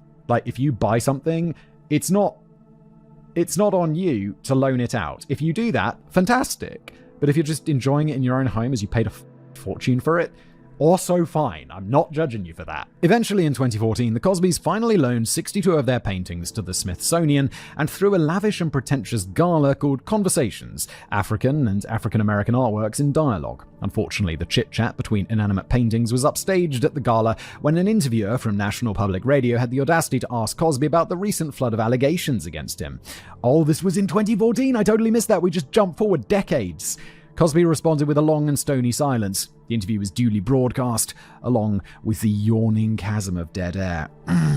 Uncomfortable. Back in 1977, at Cosby's increasingly palatial estate in Massachusetts, the Cosbys threw a party on Christmas Eve. Allegedly, among the extensive guest list was 22-year-old Playboy bunny Sarita Butterfield. According to Butterfield, Cosby had allegedly seen her pictures in Playboy a month before, called her up without ever meeting her, and allegedly invited her to celebrate Christmas with his wife, kids, and other guests. So random, you're just inviting someone you don't know to Christmas. It's weird. She's a Playboy bunny. What the Bill? Butterfield claims that Cosby also paid for her plane ticket and sent a driver to pick her up from the airport. At the party, Cosby allegedly cornered Butterfield in the guest house, tried to kiss her, and pawed at her breasts. Butterfield says that she managed to fend Cosby off and that she did not accept a drink from him. Good for you. Nevertheless, Butterfield had to wait around at the Cosby home until the next morning before she could depart. Nowadays, you'd be like, I need an Uber. Sarita Butterfield first came forward in 2014. She has said, quote, I've imagined him drugging and R-wording the other girls. I'm not going to say I am surprised. I know what he did to me and the look he had on his face. What happened to that nice man? I think you just don't know what he was up to. It doesn't seem like he was ever nice. It just seems like it's got the facade going on. A few months later, in 1978, Bill Cosby gave a lecture at the University of Massachusetts, where he allegedly met 22-year-old aspiring singer and actress Patricia Leary Stewart. Cosby allegedly offered to mentor Stewart and help her break into showbiz. Then he allegedly invited her to a dinner party at his Massachusetts home. According to Stewart, when she arrived, she discovered she was the only guest. Here we are again. Then Cosby allegedly gave her a drink and she lost consciousness. Stewart claims that she next awoke naked in a guest room with Cosby standing over her wearing a bathrobe. Cosby allegedly handed Stewart a toothbrush and told her that she'd fallen ill and passed out. Stewart allegedly bought his story at the time, though she had lingering doubts. Cosby allegedly kept in touch, paying for acting lessons and gym membership, and for the next 2 years, he allegedly invited Stewart to a number of social events. Then in 1980, Cosby allegedly asked her to join him in Atlantic City. According to Stewart, when she arrived at his hotel suite, Cosby gave her a glass of champagne and 2 pills, which she took. Speaking to New York Magazine, Stewart explains, "I wanted to spend time with him because this was the man who said he was going to make my career." Yeah, the power dynamic, the leverage is just crazy. So I thought, okay, I'll take the pills. I really had no idea what his modus operandi was. Not that I blame myself or that I feel responsible, but I allowed my ambition to overrule my judgment. After taking the pills, Stewart allegedly fell unconscious and later woke up naked in one of the rooms of Cosby's suite. Stewart joined Andrea Constand's civil case as a Jane Doe in 2005. And I just realized, we're reading all of these things and learning about all of these women. These are just the ones that came forward. These are just the people who wanted to go through the past. I'm sure there's plenty of people like, well, I'm not digging through that can of worms. In 1979, PJ Marston was a 29-year-old quote-unquote bunny manager at the Playboy Club in Chicago. Marston claims that this is how she met Bill Cosby. They allegedly had lunch together, and the next day, Cosby allegedly invited her out to dinner. According to Marston, she met Cosby in the lounge of the Whitehall Hotel, where Cosby allegedly gave her a Grand Mariner on the rocks. Marston claims that she woke up naked and bruised in Cosby's bed with her alleged assailant lying beside her. Marston allegedly got up and left. The next day, Cosby allegedly phoned her, repeatedly asking her why she left, and allegedly sent Marston a ficus tree, which came with a note, "Friendships have to be groomed like this tree." When Marston went into work at the Playboy Club that evening, she allegedly told her supervisor about what had transpired. The supervisor allegedly replied, "You know that's Hefner's best friend, right? Nobody's going to believe you. I suggest you shut your mouth." God damn. That's up. Also in 1979, 25-year-old Pamela Abeta allegedly flew to Los Angeles for a meeting with Bill Cosby arranged by an unidentified mutual friends in the hope that Cosby would put a good word in with Hugh Hefner and allow Abeta to become a Playboy model. According to Abeta, she arrived at the Las Vegas Hilton just as Cosby's performance that evening was ending. Abeta says that she was taken to Cosby's dressing room by his producer, and Cosby entered 5 to 10 minutes later. Cosby allegedly took her up to the Elvis Presley penthouse and told her to drop her things in the guest bedroom. Then Cosby and Abeta allegedly went downstairs, with Cosby allegedly giving her $200 or $860 in modern money to gamble with. Abeta says she stayed at the casino until 1 a.m. and then headed upstairs to sleep. The next morning, she was woken up at 8 a.m. by Cosby making noise in the penthouse kitchen. That day, Abeta claims she was shopping and was charged $2,500 or $10,000 in modern money to Cosby's room. God damn! You taking that? Wait. So far he hasn't done anything to you. She's like, yeah, I'll just bill 10 grand to his room. Why the f*** not? That evening, Abeta says she went down to Cosby's show with his producer and the producer's wife. They sat at a table, ate, and drank, and near the end of the show, Abeta claims that she was drugged. She says she does not remember leaving. Abeta claims that she momentarily regained consciousness, recognized she was in Cosby's bed, and that 2 strange men were in the room, naked, and Cosby was also allegedly there, sitting beside the bed. Then Abeta claims she passed out again. According to Abeta, she woke up the next morning in her own room, but was still feeling foggy and barely remembers leaving the hotel and flying home. Pamela Abeta first came forward in 2015. Joyce Emmons was a comedy club manager in her early 30s who claims she first met Bill Cosby in 1977.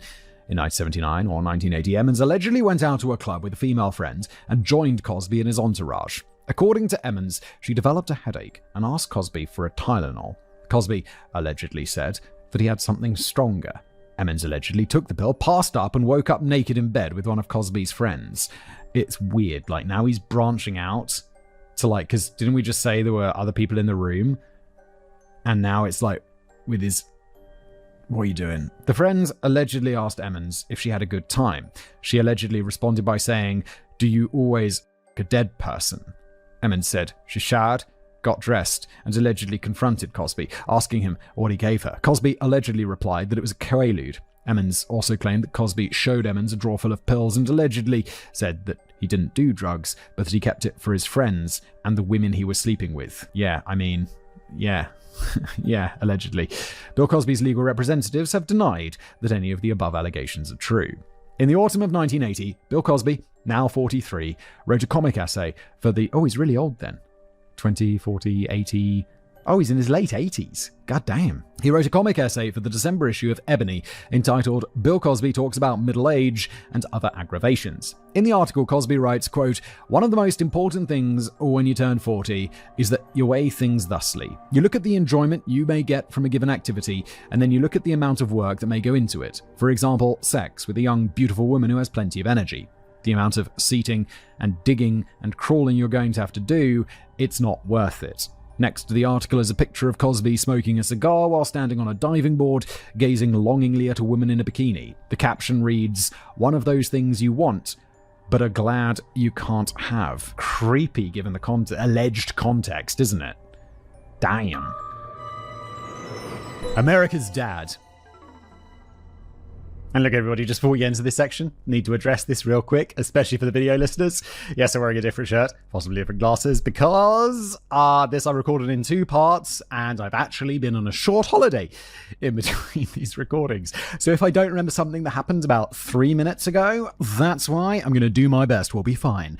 In 1981, Bill Cosby took part in a mixed double. Wait, who's Bill Cosby? Just joking! Of course I remember who Bill Cosby is. Mixed doubles tennis tournament in Las Vegas. He allegedly bet his opponents, 25-year-old Linda Kirkpatrick and a partner, that if they won, he would give them free tickets to his show. Kirkpatrick and her tennis partner won. However, Kirkpatrick claims that her partner wasn't available, so she attended Cosby's show on her own. She was allegedly escorted to Cosby's dressing room, where he allegedly handed her a drink. You gotta have all these allegedlys in there because he's not in prison anymore.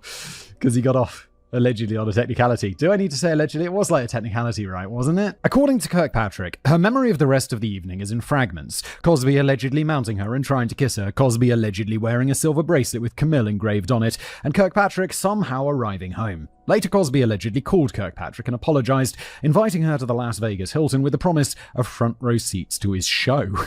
It's like, I'm really sorry, allegedly, about all the alleged abuse that happened at the last show I invited you, and I'd love you to come to another one of my shows. Allegedly. Like, what the f***? Like, sure, Bill, I'll be right there. However, Kirkpatrick claims that at the Hilton, Cosby allegedly tried to force himself. Why did you go, Kirkpatrick? I know it's not your fault, you're a victim, but, like, why did you go? However, at the Hilton, Cosby allegedly tried to force himself on her, so she pushed him away and left.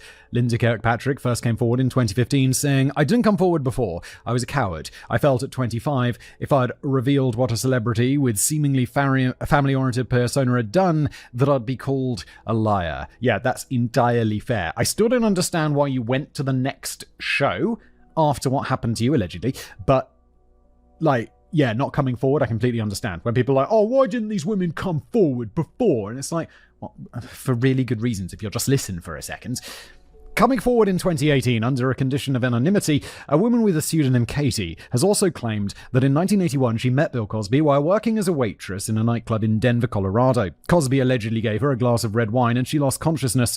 She allegedly awoke naked in a hotel room covered in bruises, with Cosby allegedly standing over her wearing a bathrobe.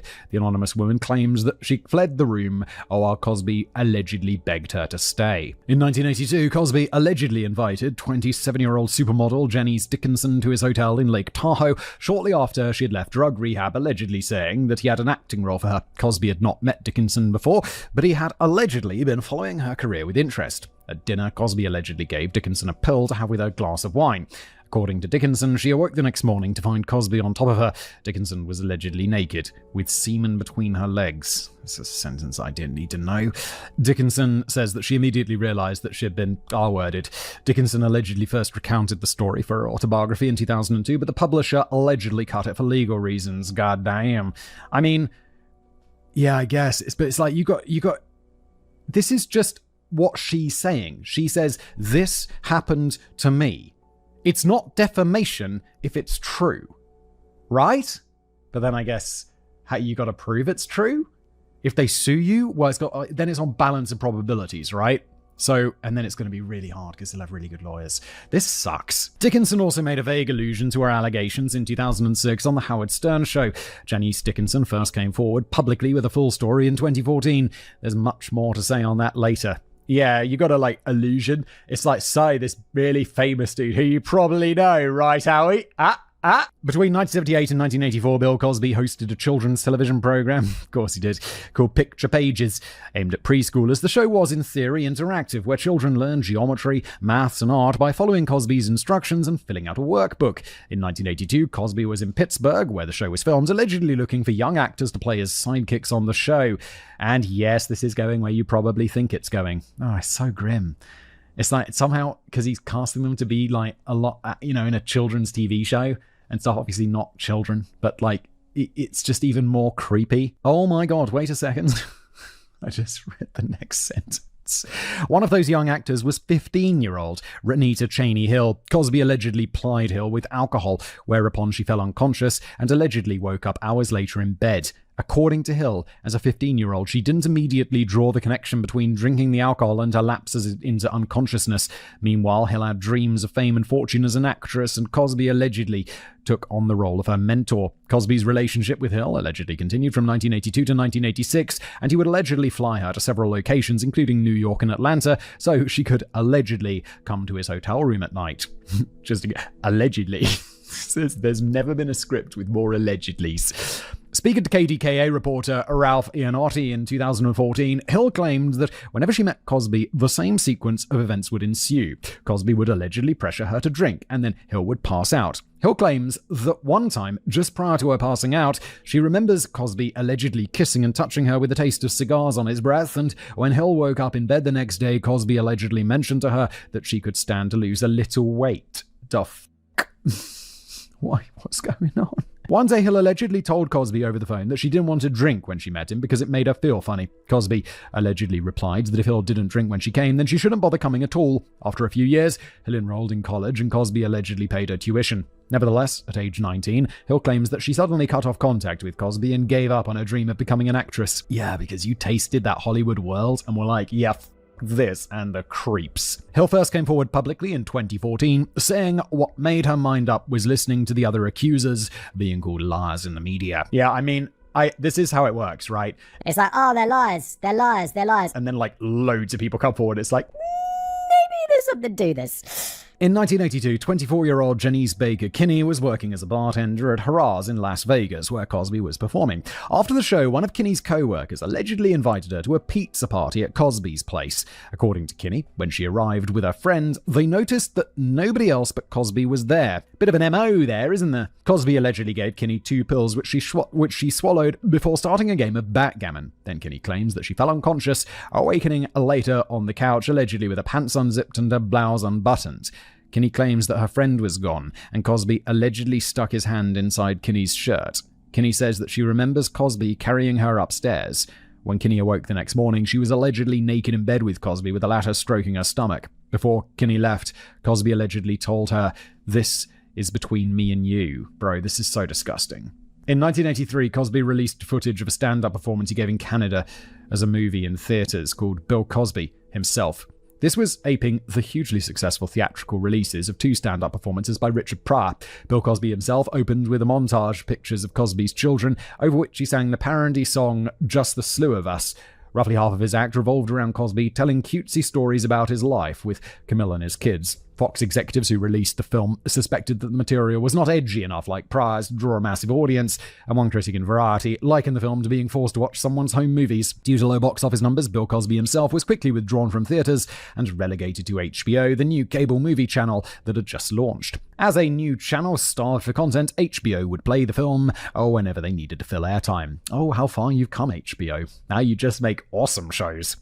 I mean, that's not true. They make some trashy shows, some bad shows. But HBO, generally, makes some good shows. Was it HBO made Band of Brothers? Is that right?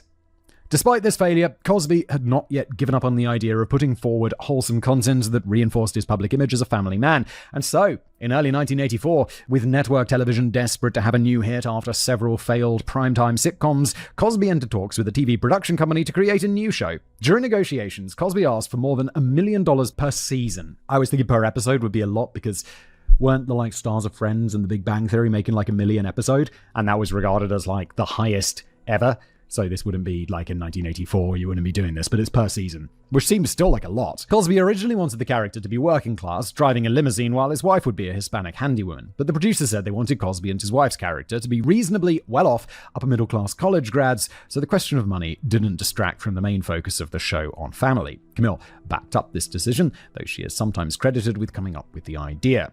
Cosby and the production company ultimately decided that Cosby's character would be an obstetrician, sorry, difficult word, a gynecologist who deals specifically with childbirth, pregnancy, and postpartum, and his wife's character would be a lawyer. They'd have 4 daughters and a son. And the light comedy would be accompanied by a strong moral backbone that explained family themes. This is rather ironic, isn't it? Once they developed the show's concept, there began a period of horse trading, where instead of taking his show to ABC, where the producers had the most connections, Cosby and his producers flirted with CBS and ultimately moved the show to NBC because they agreed to give Cosby creative control, shooting the show in New York and pay Cosby a load of money. Wait, did they give him creative control? It sounds like he wanted the character to be working class, and they kind of made him the opposite of that. And so in 1984, The Cosby Show hit American television screens with an average viewership of around 30 to 40 million people. That is a big show. I've never seen an episode. This wasn't something that crossed the pond, also maybe a bit before my time. The show ultimately ran 8 seasons until April 1992 and gained Cosby the title of America's Dad. In 1984, while The Cosby Show was getting off the ground, 24-year-old Heidi Thomas got a call from her agent allegedly saying that Bill Cosby wanted her to audition. According to Thomas, she flew out to Reno, Nevada, and Cosby's driver took her out to a ranch where he was staying. Cosby allegedly got Thomas to read a script where her role was a drunk woman, and he allegedly gave Thomas a drink as a prop and allegedly encouraged her to sip at it. Thomas claims that when she regained consciousness, she found Cosby allegedly naked and trying to put his penis in her mouth. This is again just according to her. According to Thomas, the next memory she had was Cosby allegedly telling her that they were going to do this again. Thomas allegedly told him that wasn't why she came to Reno in the first place and promptly slammed the door in his face. Good. Heidi Thomas came forward with her allegations in 2015. At another alleged private audition in New York in 1984, a woman, then 30, who has only identified herself by her first name, Dottie, claimed that Bill Cosby allegedly drugged and R-worded her. Standing at a press conference led by Gloria Allred in October 2015, Dottie held up a black cast jacket which had her first name embroidered on the front and the Cosby Show logo on the back, which she claims that Cosby had allegedly given her as a gift. At the press conference, Dottie added, quote, "I was too embarrassed to tell anyone of the shame I felt. Anyway, he was Bill Cosby. Who would believe me?" It's just thinking like, it's all about like when like one person is brave enough to come forward, right? And be like, yo, yes, this happened to me. And then other people are like, you know, brave. And they're like, yeah, it happened to me too. And then basically other people come forward. There should be like an app. This sounds so cringe now that I'm saying it out loud. But what if there's an app which has like, you know, all the famous people who could be doing, you know, Cosby. And then you go in there and anonymously say like, yeah, this person did this. And then when like 5 or 10 people or whatever have shared their experiences, you all get connected in a Telegram group or whatever. And you can be like, are we doing this? Are we doing this? Because then it would be like you get that group thing going rather than just being the one accuser, which, you know, then if no one comes forward else, that's gonna suck. It's so cringe that I thought about turning this into an app. Please no one do this. I mean, maybe do. I don't know. It just feels cringe somehow. My bad.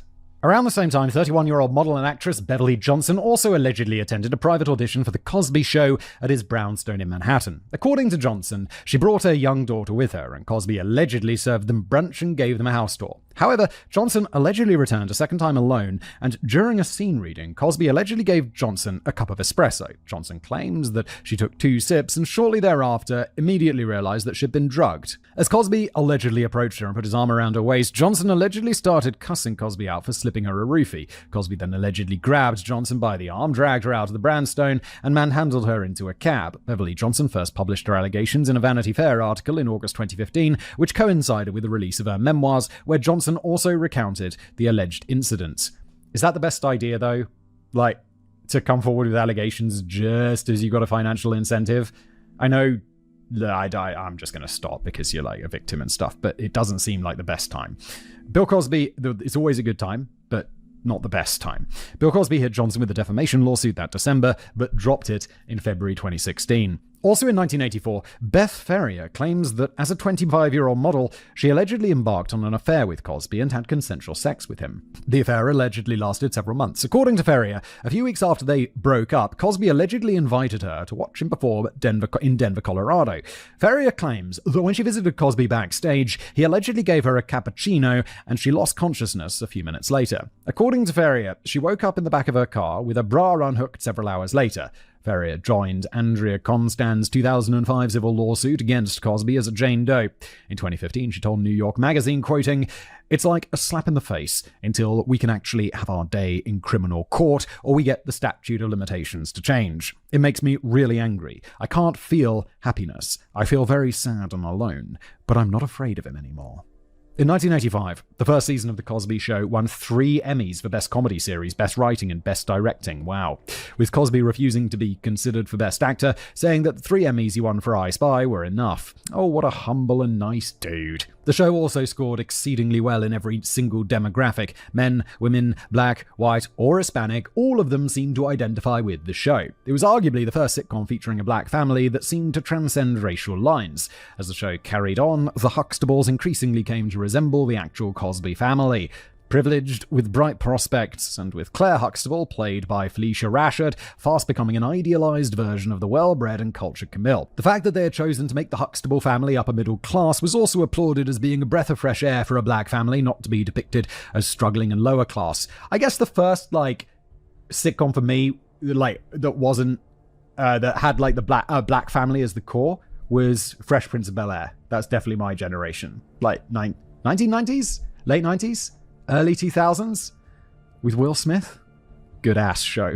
But a number of critics lambasted the show for this very reason. It was not representative of the experience of the overwhelming majority of African Americans at the time. A scathing what? So they should only be portraying lower middle class, working class? That's a bizarre take. A scathing critique in The Village Voice said, quote, "Cosby no longer qualifies as black enough to be an Uncle Tom." Is an Uncle Tom where it's like, you're racist against black people despite being black? Is that an Uncle Tom? I think that's an Uncle Tom. And in New York Magazine, the show was described as Leave It to Beaver in blackface. I have no idea what Leave It to Beaver is. According to Mark Whitaker, in private, Cosby accused these critics of being quote-unquote poverty pimps, discouraging black people from thinking that they could ever achieve social mobility in America. I'm with Cosby! After all, Cosby had risen from a high school dropout in the projects of Philly to become an immensely wealthy spokesman, comedian, and America's dad, so why could others not do the same? Meanwhile, in 1985, America's dad was allegedly in Denver, where he was allegedly introduced to a 17-year-old model, Barbara Bauman, by her agent. According to Bauman, Cosby allegedly offered to mentor her and brought her to numerous high-profile events across the country. Cosby allegedly arranged for Bauman to live in New York and allegedly paid for her to take acting classes. According to Bauman in New York, Cosby allegedly gave her a glass of wine laced with a sedative and R-worded her while she was unconscious. Bauman claims that she did not immediately connect the act of drinking in Cosby's presence and then waking up groggy and disheveled. According to Bowman, Cosby allegedly drugged and R-worded her repeatedly over the course of 2 years. Then in 1987, when Bauman was 19, Cosby allegedly invited her down to Atlantic City to watch him perform. Afterward, in Cosby's hotel room, Bauman was allegedly drugged again, and before she lost consciousness, she phoned the concierge to find out where her luggage was. According to Bauman, Cosby flew in a rage and allegedly said, quote, "What the hell are you doing, letting the hotel know that I have a 19-year-old in my hotel suite?" I don't know, Bill. Maybe you should have fucking thought about that. Bauman claims that the next morning, she woke up in her own room, again disheveled, with a hazy memory of what happened the night before. Then Cosby allegedly summoned Bowman to his suite, where he allegedly berated her for being indiscreet. Then Bowman claims Cosby jumped on her, held her down on the bed, and allegedly began choking her. According to Bowman, Cosby then allegedly tried to take off his pants and attempted to R-word her, but his belt buckle got stuck, and Bowman claims she managed to wriggle free. In 2015, Bowman described what happened next, quoting, "It was like a switch went off, like somebody flicked a switch, and he suddenly came to reality that he was really going to make a bigger scene than I had ever made. He did not R-word me. That was it. He just decided I was too much work. He wrote me off, he kicked me out, I was done. When it was all over, the words that came out of Cosby's mouth were, 'I better never ever see your face or hear your name again.'" Barbara Bowman has claimed that Cosby subsequently tried to sabotage her career. She joined Andrea Constand's civil suit against Cosby in 2005. Bill Cosby's legal representatives have denied that any of the above allegations are true. Fatherhood.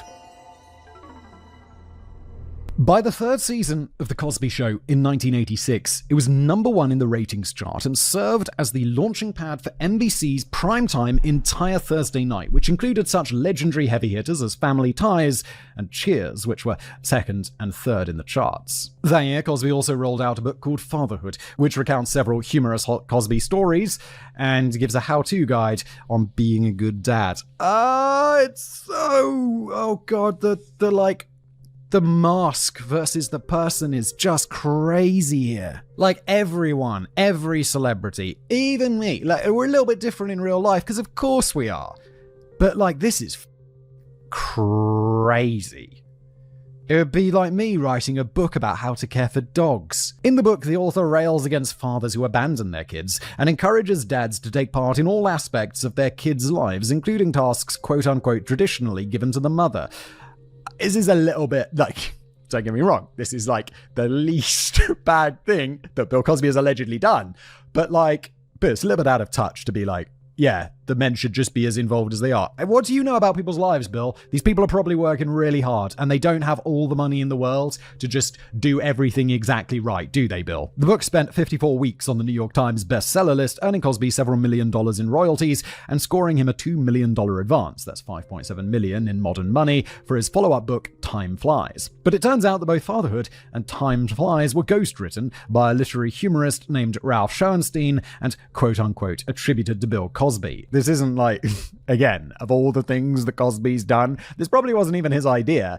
And ghostwriters writing books for like famous people, hardly a new thing. I don't really have a problem with this. No doubt Cosby was too busy with his other pursuits to write his own damn books. I don't really have a problem with this. Like, it's not his thing. He's not a book writer, he's just a brand. Conversely, my books... slide that plug in there, David. The Shortest History of Sex and The Shortest History of the Universe were not ghost-ridden, have not seen a whiff of a bestseller list, and I wish my publishers would offer me even 1% of the advance that Cosby got. Throw some shade there, David. But they are still available at all fine booksellers everywhere. Meanwhile, as Bill Cosby seemingly moved from strength to strength, the private auditions for The Cosby Show allegedly continued. In 1986, Lisa Jones was a 17-year-old model working in Canada when she claims that without ever meeting her, Cosby allegedly contacted her agency out of the blue, offering Jones and her mother tickets to a performance that he was giving in Vancouver. According to Jones, the following year, Cosby invited her to New York to audition for The Cosby Show. When Jones arrived, she was allegedly taken to Cosby's brownstone, where the so-called author of Fatherhood allegedly gave alcohol laced with a sedative to a teenage girl 2 to 3 years younger than his eldest daughters. This just makes it so much more f***ed up, allegedly. Jones claims that Cosby then became very crass, allegedly ranting about how women got successful in showbiz via the casting couch. Then Cosby allegedly crouched in front of Jones's knees, grabbed her legs, and allegedly tried to spread them open. I don't like that this builds a mental image in my mind. She's 17, allegedly. Jones claims that she was shocked, got up, and managed to escape the brownstone before things went any further. Also in 1986, Challen Lasher was a 17-year-old high school student and aspiring model who worked part-time at the Las Vegas Hilton. In order to kickstart her modeling career, Lasher's stepmother allegedly sent a letter and a picture of Lasher to Bill Cosby. He allegedly responded by inviting Lasher and her grandmother to a show he was doing at the Hilton. After the show, Cosby allegedly invited Lasher up to his suite, allegedly saying that a representative from the Ford modeling agency would arrive there to meet her. According to Lasher, when she and Cosby arrived in the suite, Cosby allegedly offered her a pill, which he allegedly said was an antihistamine for her cold, and then gave, allegedly, the 17-year-old a double shot of amaretto to wash it down. Then Cosby, allegedly, asked Lasher to put on a hotel robe and wet down her hair for the Ford agent's arrival. Lasher claims that she remembers someone briefly coming into their room and snapping a few photos before they left. Cosby then allegedly brought Lasher into his bedroom and allegedly gave her another shot of amaretto. Lasher says she laid down on the bed, and Cosby allegedly laid down beside her. Then Cosby allegedly started humping her leg. It's kind of weird. Lasher claims that at this point she passed out. She says she woke approximately 13 hours later as Cosby allegedly stood above her, clapping his hands and shouting, "Daddy says wake up." Bruh. On her way out of the suite, Lasher claims that Cosby handed her $1,500 in cash, that's $4,275 in modern money, and told her to buy something nice. Bro, that's super cringe. And horrible. Just... cringe doesn't cover it. I don't know why I said cringe. That just feels like, buy yourself something nice, darling. That feels so cringe. after what happened, and also horrible. Chellen Lasher first came forward in 2014 saying, quote, "I used to fear for my life because of the type of influence he had. I would cry all the time. All the time. After that, I didn't know who to trust and who not to trust. I have nightmares. I wouldn't let my children watch The Cosby Show because I would cry." Also in Las Vegas in 1986, Rebecca Lynn Neal was a massage therapist at a health club Cosby allegedly frequented. According to Neal, Cosby kept pestering her to come to his show, and when she finally agreed, they allegedly arranged to have dinner afterwards. In addition, Neal allegedly agreed to give Cosby a massage sometime after the show. Neal claims that after Cosby's performance, they went for dinner, but only Cosby ate. Cosby then allegedly ordered a shot of vodka and told Neal to drink it.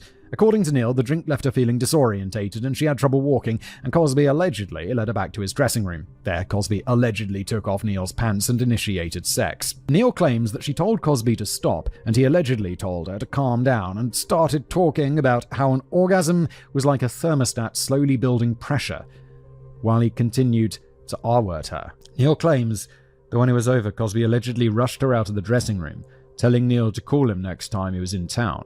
However, Neal claims that she never saw Cosby again at her health club or anywhere else. Rebecca Lynn Neal first came forward in 2015. In 1987, Forbes magazine estimated that Bill Cosby was the highest paid celebrity in America, earning approximately $42 million per year, or just shy of $120 million in modern money. God damn! This was derived from his salary on The Cosby Show, his lucrative work as a commercial spokesman, the payments he collected from up to 100 stand-up performances per year, and his book sales. Forbes estimated a sweetheart syndication deal to start showing reruns of The Cosby Show in perpetuity netted Cosby an estimated lump sum of $166 million. That's $456 million in modern money. Holy syndication. I want my in syndication. I don't know what syndication is. Is that just where it's shown on other networks? Can I get $456 million if these are broadcast on, like, Twitch? Is Vimeo still a thing? Come on, Vimeo, hit me up, or on television, let's go! Forbes said that Bill Cosby's net worth was somewhere in the region of $500 million, or $1.4 billion in modern terms. He's a billionaire celebrity. Is he still? Did they manage to take some of his money away? I guess not, if he's not guilty, right? Was this civil culpability? Bill and Camille Cosby took some of this money and started handing out generous donations to what is known in America as HBCUs, or historically black colleges and universities. They gave $1.3 million to Fisk University in Nashville, another combined $1.3 to Howard University in Washington, Florida A&M in Tallahassee, Central State University in Wilberforce, and Shaw University in Raleigh, along with $1.5 million to Mary Medical College in Nashville and Bethune-Cookman University in Daytona Beach. Bill and Cosby also gave a whopping $20 million, that's $55 million today, to Spelman Women's College in Atlanta, where most of the money went toward building a new campus hub, lovingly called the Camille Olivia Hanks Cosby EDD Academic Center, and the remainder went toward paying visiting lectures dubbed Cosby Scholars. I mean, I got no problem with this. I think this is great. It's like, fine, you do you, Bill. Cosby would also offer to randomly pay the tuition of students he met on his numerous college stand-up tours. Cosby ultimately would end up footing the bill for hundreds of lucky students over the years. However, this generosity has arguably been somewhat marred by reports that some of the youth who had the tuitions paid were Cosby's alleged accusers and his rumored love child. Whoa, yikes. Meanwhile, in 1986, Cosby bought Camille a birthday present of a jet black Rolls-Royce complete with the perpetual services of a chauffeur whenever she was in New York City, and the next year he followed it up by buying Camille an elegant 6-story, 12,000 square foot townhouse in Manhattan, half a block from Central Park. God damn! It was built at the turn of the 20th century, and Cosby assigned financial manager Mary Waller to oversee the renovations. According to Whitaker, one day Camille wanted to use the Cosby private jet and found that Waller had taken it. Waller claimed that the use of the jet was related to the renovation, but Cosby fired and sued her, claiming that Waller had abused the use of the private jet and had also siphoned off a bunch of Cosby cash to buy jewelry, a Range Rover, hire a private chef, and pay for renovations on her own house in Connecticut. If that's true, that is brazen. Waller denied this and declared bankruptcy, leading to a number of embarrassing headlines for the Cosbys in the press. Why is it embarrassing? If it's true, they got conned. If it's not, well, that doesn't look very good, but it's like not embarrassing, is it? If someone steals your money, is that embarrassing? It's like, it's a little bit of victim blaming, isn't it? It's like, well, you should have been more on top of your money. Like, people could easily steal money from me. Shouldn't be admitting this. But it is true. It is true. God, you just gotta trust. You just gotta trust and not let anyone take, like, if someone stole a large amount of money from me, I'll be like, yo, what up? But like little bits, like a Range Rover, for like, not for me, but for Cosby's wealth, no one's gonna know. No one would know. Not that this ever happened. It's all alleged, right? As the Cosby Show continued, Shane Brown, Cosby's alleged baby mama, allegedly kept contacting him on set to ask for money. According to Mark Whitaker, Cosby had continued to shell out money to Brown over the years, including paying for Sean Brown's 2 stints in rehab. Whitaker says that one day Cosby angrily instructed his assistant to tell Brown not to call him on set. And 30 minutes later, Brown called again to clarify if Cosby meant quote-unquote forever. Cosby was also informed that his alleged love child, Autumn Jackson, now a teenager, wanted to meet him. Cosby invited Autumn to a taping of The Cosby Show, where they were photographed together. Also, Cosby allegedly took a small portrait of Autumn, framed it, and put it on the set, so the alleged love child could see herself whenever she tuned into The Cosby Show. That's sweet and weird. In 1987, 29-year-old journalist Sammy Mays attended a television industry conference in Las Vegas, and that is where she claimed to meet Bill Cosby. According to Mays, Cosby invited her up to his hotel room, served her a drink, and Mays lost consciousness. Have you heard this one before? Mays claims that when she came to, she was sat in the same chair, saliva running down her mouth and with her bra knocked askew. Cosby was allegedly standing over her. According to Mays, she was confused about what had happened, got up, flustered and embarrassed, and rushed out of the room, allegedly apologizing for wasting Cosby's time. Sammy Mays came forward in 2015, saying, "Whenever I see a Jell-O pudding, it comes flooding back. Bill Cosby, that encounter, that one time, played a major factor in the direction my life took toward the dark side." End quote. Also in 1987, Canadian singer Morgane Pickard, whose precise age at the time is undetermined, but she would have likely been in her late teens or early 20s, was allegedly invited by Cosby to the set of The Cosby Show. Pickard claims that after a set visit on multiple occasions between 1987 and 1990, Cosby allegedly pressured her to drink alcohol that was spiked with sedatives. Pickard specifically cites one incident at Cosby's home where he allegedly drugged and R-worded her while she was unconscious. According to Pickard, who filed a civil lawsuit in 2023, she woke up several hours later, naked in a hotel room with a, quote, soreness in her vagina. In 1988, Kaya Thompson was a 17-year-old living in Washington, D.C. Thompson claims that one day, without her parents' knowledge, she hopped a train to New York to attend a meeting at a modeling agency. Speaking to People magazine in 2005, Thompson claims that on this day, the modeling agency sent Thompson to meet Bill Cosby on the set of The Cosby Show, which was filmed in New York. According to Thompson, Cosby was expecting her when she arrived. During the meeting, Thompson claims that she was astonished when Bill Cosby allegedly called up her mother in Washington, explained the situation, and gallantly vowed to help Thompson move to New York and break her into the industry. 2 weeks later, Thompson and her parents allegedly drove up to New York to allegedly have dinner with Cosby, who Thompson claims did his best to put her parents at ease with the prospect of Thompson relocating to New York alone. A few weeks after that, Cosby had allegedly secured Thompson an apartment in the city and scored her a walk-on role on The Cosby Show. However, Thompson claims that after her move to New York, Cosby started to make her uncomfortable with his alleged constant insistence that they spend time together, go to dinner together, and his alleged inappropriate touching of her body. Yeah, this is it, right, because he's got her on the hook, because he's paying for her apartment, he's promising her a career and stuff, and it's like, that is really something that you want. And now he's like, yeah, let's just go to dinner. And you're like, I don't want to. But you do, you do go, don't you, in the situation?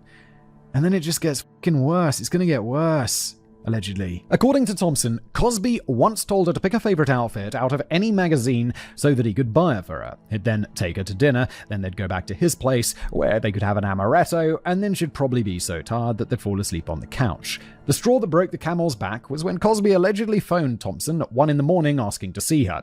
Thompson vacated her apartment in New York and moved back to Washington. Good. Then, being a teenager, Thompson allegedly sent Cosby an angry poem blasting him for his alleged sexual harassment. In 1989, Thompson claims she returned to New York City and phoned Cosby, hoping to get closure. She and Cosby allegedly met, and Thompson claimed that Cosby said her poem concerned him, made him suspect she had emotional problems, offered to book her into a mental health clinic, after which Cosby offered to buy her a car and pay for her college tuition.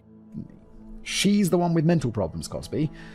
You're the one with mental problems, allegedly, Cosby. Thompson says that she declined, but allegedly at Cosby's insistence, that day she allegedly had lunch with a Harvard psychiatrist named Dr. Alvin Pesson, who also wrote the introduction and afterward to Cosby's book Fatherhood. Pesson allegedly asked Thompson questions about her mental well-being, but did not once ask her about her relationship with Bill Cosby.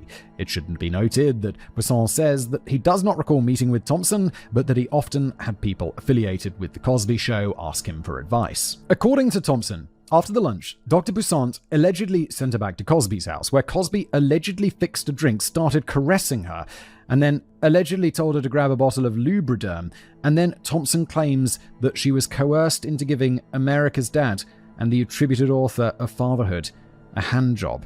Thompson claims that before she left, Cosby allegedly gave her $700 in cash or $1,760 in modern money, as if she were a sex worker. Kaya Thompson was one of the Jane Does who came forward during Andrea Constand's civil suit in 2005 and later came forward publicly in 2015. Another woman coming forward on the Dr. Phil show in 2014 under the assumed name Lisa claims that in 1988 she was a 21-year-old aspiring model. Lisa claims that she met Bill Cosby in New York and he allegedly invited her back to his house where he poured her a shot of alcohol. Lisa claims that after drinking it, she started to feel dizzy. Lisa remembers allegedly sitting on Cosby's lap on a couch with Cosby allegedly stroking her hair. Then Lisa claims she blacked out. In 1989, 23-year-old model Lies-Lotte Lublin claims that she met Bill Cosby through a modeling agency. One evening, Lublin claims that she was lured to Bill Cosby's Las Vegas hotel suite under the pretext of auditioning for The Cosby Show. There, Cosby allegedly served Lublin 2 shots of alcohol, which Lublin claims she reluctantly drank after being pressured. Lublin's last memory is sitting on an end table, with Cosby allegedly straddling her and stroking her hair. Lublin says that she doesn't remember how she got home that night. Lies-Lotte Lublin first came forward in 2015, and Lublin was a campaigner who successfully changed Nevada's statute of limitations for R-word from 4 to 20 years. Wait, what the Nevada had a statute of limitations on R-word that was 4 years? So after 4 years, you can be like, yo, I did that. You can't do shit. What the Nevada? 20 years is like better, but is that right? Should there be a statute of limitations on something like that? I'm kind of for statute of limitations in general, but for like mega crimes like this? Back in 1987, 18-year-old aspiring model and future Miss America in 1997, Lisa Christie traveled from West Seneca to New York City, where a modeling agency took her and some other girls to visit the set of The Cosby Show. There she allegedly met Cosby, who allegedly asked Christie what she wanted for a career, and she responded that she wanted to act. Cosby allegedly offered to mentor her. Cosby got Christie a spot as an extra on a couple of episodes of The Cosby Show and allegedly got her to accompany him to one of his commercial shoots for Jell-O. Then, allegedly at Cosby's insistence, Christie enrolled at Buffalo State University to pursue an education. Nevertheless, Cosby allegedly stayed in touch and would fly Christie to visit him in New York and Chicago. Christie claims that one time, while visiting Cosby's brownstone in New York, he offered her a cappuccino, but at that moment Cosby got a phone call and asked Christie to leave before she was able to drink anything. Then in 1989, Christie claims she was invited to Cosby's Chicago hotel room to privately audition for a role in Ghost Dad. Christie claims that when she arrived, Cosby encouraged her to sit on the couch and already had a drink waiting for her. Christie, who didn't drink alcohol, says that she only took the smallest of sips out of politeness. Christie claims that a few minutes later, Cosby got her to do an acting exercise and told her to close her eyes. Then Cosby allegedly kissed her on the mouth, and Christie says she immediately moved away. According to Christie, Cosby allegedly said, "You love me, you owe me. You will never make it in the business unless you sleep with me." Allegedly. Christie says this was the last time she ever saw Cosby face to face. Lisa Christie came forward in 2015. Bill Cosby's legal representatives have denied all the above allegations. Also in 1989, there was an alleged incident with Cosby's own daughter, Erin, then 23 years old. According to Whitaker, Erin had often been a problem child. At age 14, when at boarding school, Erin allegedly began drinking alcohol and smoking marijuana. A few years later, after enrolling at Spelman College, the historically black college to which Cosby had donated $20 million to name a campus hub after Camille, Erin allegedly began skipping classes and snorting cocaine at a rate of $200 per day, or $570 in modern terms. God damn, that's a lot of cocaine. In 1987, during her sophomore year, Erin dropped out. In response, Bill and Camille Cosby allegedly cut her off from financial assistance until she got her act together. Erin spent the next 2 years living in New York with friends and allegedly partying quite a bit. Then, in 1989, Erin Cosby met Mike Tyson in a New York nightclub and traveled with him to a party at his house in New Jersey. There, Tyson allegedly groped and tried to sexually assault Erin Cosby. It should be noted that Mike Tyson denies these allegations. That's all they are, just allegations, just they're noted legally. When Erin went to her father with the story, Cosby allegedly told her that he would handle it. According to Mark Whitaker, the National Post, and numerous other mainstream media outlets, Cosby contacted Tyson via his lawyers and told him that they'd be pressing charges for sexual assault unless Tyson sought counseling. Such is said to be Cosby's response to the alleged attempted R-word of his 23-year-old daughter. Okay, thank God. This was bad, but alleged incident with Cosby's own daughter could have gone a whole other direction, which it didn't, and thank you for that. Riches, R-word, blackmail, and murder. Wait, how does murder come into the Bill Cosby story? I've not heard of murder being in the Bill Cosby story. Let's find out. By 1989, Bill Cosby was pulling in an estimated $4 million per year, that's $10 million today, for syndicated reruns of The Cosby Show. At first I was like, that's not very impressive, $10 million a year. Come on, you could do better, Bill. You're worth like a Billy. And then it's just, that's just for the syndicated reruns. So that's no additional work. In addition to all his other sources of income, also in 1989, 22-year-old model and actress Eden Turl guest starred on The Cosby Show for 2 episodes, playing the role of a police officer. While filming on set, Turl was allegedly summoned to Cosby's dressing room. There, Cosby allegedly groped her breasts and crotch. Turl claims that she later told 2 Cosby Show staffers what had allegedly occurred, but she was ignored. Turl first came forward in 2015, saying that she was intimidated from coming forward earlier due to Cosby's power and iconic celebrity status. In 1990, while in New York filming for The Cosby Show, Cosby allegedly contacted a modeling agency out of the blue asking to meet one of their clients, Jewel Allison. According to Allison, Cosby invited her to dinner at his brownstone, and she went along willingly, assuming that Cosby was scouting her for a potential part on the show. This is sick. Cosby's shopping. He's seen her in a magazine or something, hasn't he? And being Bill Cosby, he's phoned them up and being like, I like how she looks. Can you make introductions? And I'm like, that's gross, dude. It's gross, in my opinion. I mean, all of this is alleged, but it is gross, in my opinion, if it happened. Allison claims that when she arrived for dinner, it turned out she was the only guest. Feeling familiar?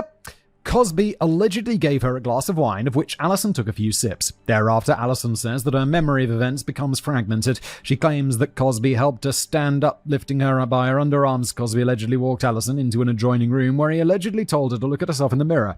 Then Allison remembers Cosby allegedly pulling her right hand behind her back. Then she remembers allegedly seeing semen on the floor and feeling some sort of liquid on her hand. Then Allison claims that Cosby allegedly put her in a taxi, which took her home. Jewel Allison first came forward in 2015, saying that she had not come forward earlier because she was scared and also didn't want to be responsible for, quote, taking an African-American man down. For me to come forward and basically destroy this very positive image of as few as we have African-American men in America, it was just too difficult to do at the time. Also in 1990, 26-year-old actress Lily Bernard claims that she met Cosby on the set of The Cosby Show, where he allegedly offered to mentor her. Over the next several weeks, Cosby allegedly promised Bernard a principal speaking role on the show if she worked hard and followed his instructions. During their mentoring sessions, Cosby allegedly warned Bernard about the sexual pressures of Hollywood, said that she was like a daughter to him, and allegedly suggested that Bernard call him daddy. During a vocal exercise in 1990, Cosby allegedly groped Bernard's breasts. A month later, in the Trump Taj Mahal in Atlantic City, Cosby allegedly lured Bernard to his hotel room under the guise of introducing her to a producer who could help her career. There, Cosby allegedly gave Bernard a non-alcoholic drink, and after consuming it, Bernard claims that she vomited and lost consciousness. According to Bernard, when she came to, Cosby allegedly began undressing her despite Bernard repeatedly telling him no. Then Bernard says that she passed out again. When she regained consciousness, Cosby was allegedly naked and in the process of R-wording her. Then Bernard claims Cosby allegedly put a pillow over her face until she passed out yet again. She says she remembers Cosby allegedly putting her in a jacuzzi to wash her off afterwards, and then she woke up in bed. That's gross. According to Bernard, when she confronted Cosby about the incident, he told her to go to the police and lodge a complaint so that he could sue her for defamation. Bernard backed down. Then in 1991 at Cosby's house in Manhattan, Cosby allegedly threatened to blacklist Bernard if she did not perform oral sex on him. Bernard claims that Cosby also drugged, assaulted, and battered her on additional occasions. Finally, in early 1992, Bernard filmed her principal speaking role on The Cosby Show, playing the heavily pregnant and ditzy Mrs. Minifeld, who winds up giving birth in a taxi, much to the consternation of Cosby's character. Bernard claims that her lost contact with Cosby was on set on her birthday in 1992, when Cosby allegedly said to her, quote, "As far as I'm concerned, Bernard, you're dead. Do you hear me? You're dead, Bernard. You don't exist. I never want to see your face again. Now get the hell out of here." A few months later, Lily Bernard checked into a mental hospital because she had become suicidal. When she was released, she had to see a trauma therapist 5 days a week. Bernard says she still has night terrors and panic attacks. She first came forward in 2015. Meanwhile, on April the 30th, 1992, the final episode of The Cosby Show aired, bringing its 8-season run to an end. In the final slot, Cosby danced with his on-screen wife, Felicia Rashad, as they waltzed past the studio audience and right out of the studio doors. Cosby's next move was to host the game show You Bet Your Life, which first aired in September 1992, but chronically low ratings forced it into the grave in less than a year. Meanwhile, in 1992, Cosby was inducted into the Academy of Television Arts and Sciences Hall of Fame. He used a speech to denounce the portrayal of blacks on TV, predominantly as violent thugs, drug addicts, and degenerate lowlifes, which he called a massacre of images. Well, Bill, allegedly, when this comes out, as we will soon see, you're going to do a lot to damage that, aren't you, Bill? Aren't you? Allegedly. Also in 1992, Cosby allegedly lured aspiring actress Angela Leslie to his Las Vegas hotel room under the false pretenses of an audition. Cosby allegedly gave Leslie a drink as a prop and told her to act like a drunk woman. Leslie claims she only pretended to drink it. Then Cosby allegedly stripped off his clothes and pulled Leslie's hands onto his penis. According to Leslie, when she resisted, Cosby told her to leave. In 1993, Cosby sold NBC a show called The Cosby Mysteries, a crime drama series where Cosby played a retired NYPD criminalist named Guy Hanks. Wait, but it's called The Cosby Mysteries? That's weird. His sidekick was played by Dante Beze, who later called himself Most Def, and unless I'm misinformed, Mr. Most Definitely on more formal occasions. Cosby's old co-star from The Electric Company, Rita Moreno, played his quirky housekeeper. A 2-hour pilot was aired in January 1994, and the first season began in September of that year. During a shooting in 1995, 29-year-old actress Michelle Hurd, later known for her role on Star Trek Picard, played an unnamed jogger in one episode. Cosby allegedly invited her to his dressing room for lunch on a daily basis. According to Hurd, this escalated to Cosby doing acting exercises with her, including one where Cosby would allegedly run his hands up and down her body. Cosby allegedly told Hurd never to tell anyone about the exercises because the other actors would get jealous. Then Cosby invited her to his house where she could take a shower and they could blow dry her hair to see what it looked like straightened. Hurd refused. Smart, later saying that she'd dodged a bullet. Indeed, in my opinion, allegedly.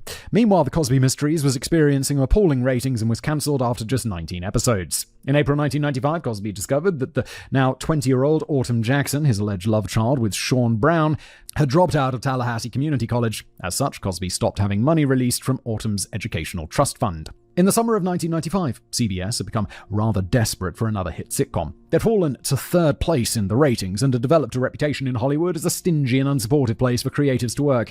They began courting Bill Cosby. In order to woo him, they made a then unprecedented offer to buy 2 seasons of the show straight off the bat and to pay Cosby $1.3 million per episode, or for $2.7 million in modern money. That's crazy money. That's huge. And 2 seasons, that's what like Netflix does these days, but this was not a thing back in the day. The show would ultimately run 95 episodes over 4 seasons. He's made $250 million off this. That's nuts. Netting Cosby $123.5 million, or roughly $250 million today. That's madness. CBS also vowed to purchase any other shows that Cosby might propose. The sitcom, named Crosby, was about a retired airline customer service agent named Hilton Lucas, who got into a bunch of hilarious situations because he'd had too much time on his hands. These ideas that he comes up with, they sound like the sort of ideas that ChatGPT would give you if you come up with an idea for a 1990s sitcom.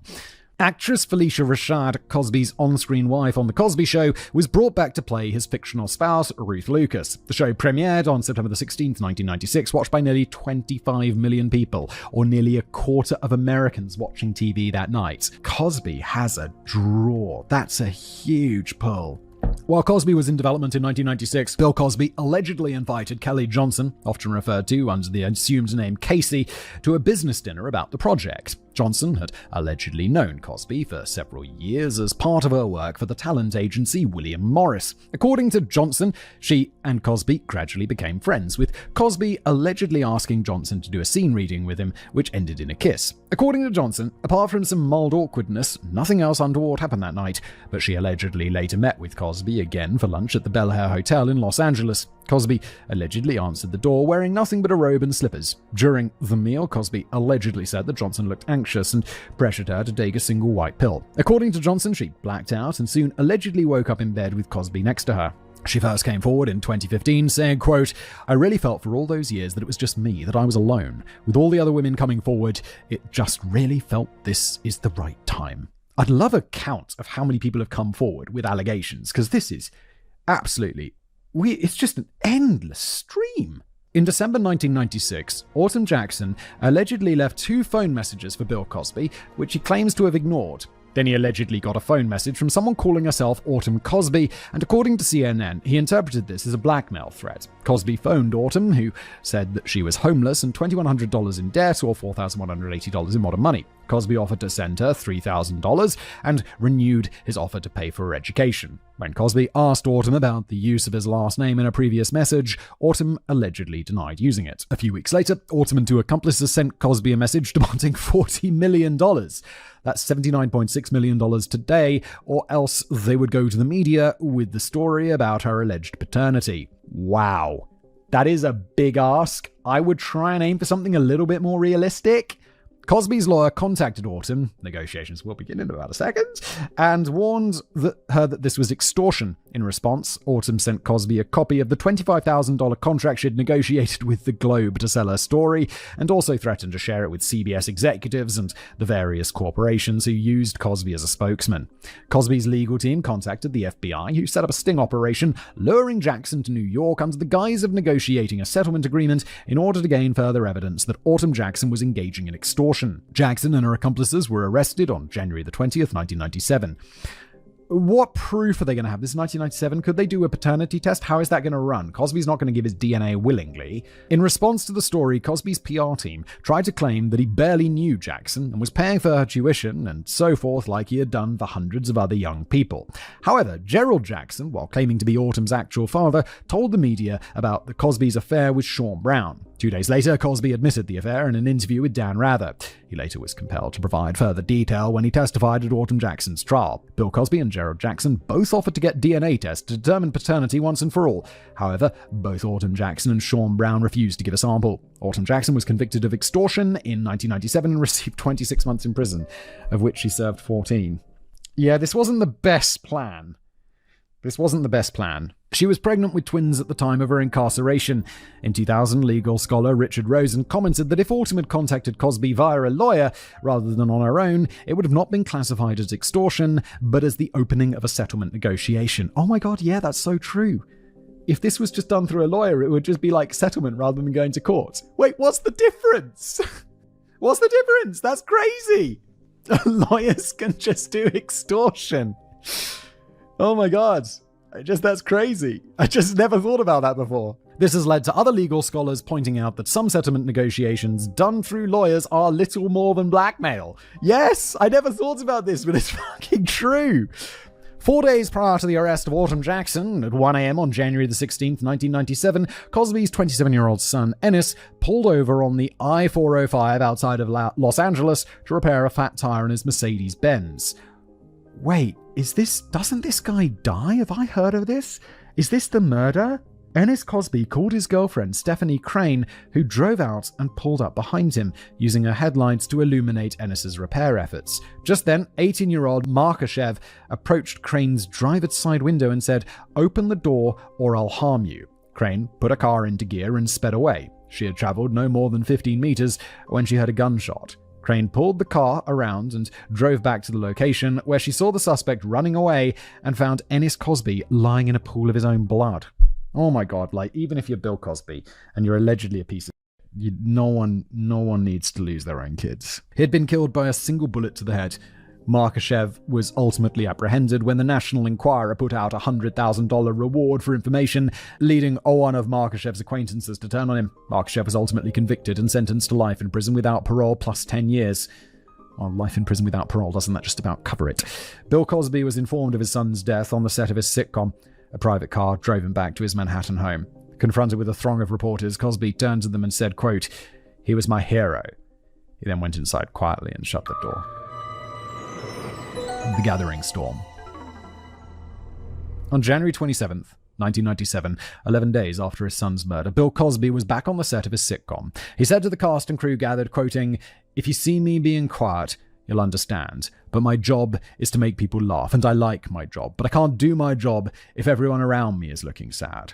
A few days later, on the 1st of February, Cosby flew to West Palm Beach to do a stand-up show. He spent the first 15 minutes talking about his son Ennis and about dealing with grief of family and friends, but also fans.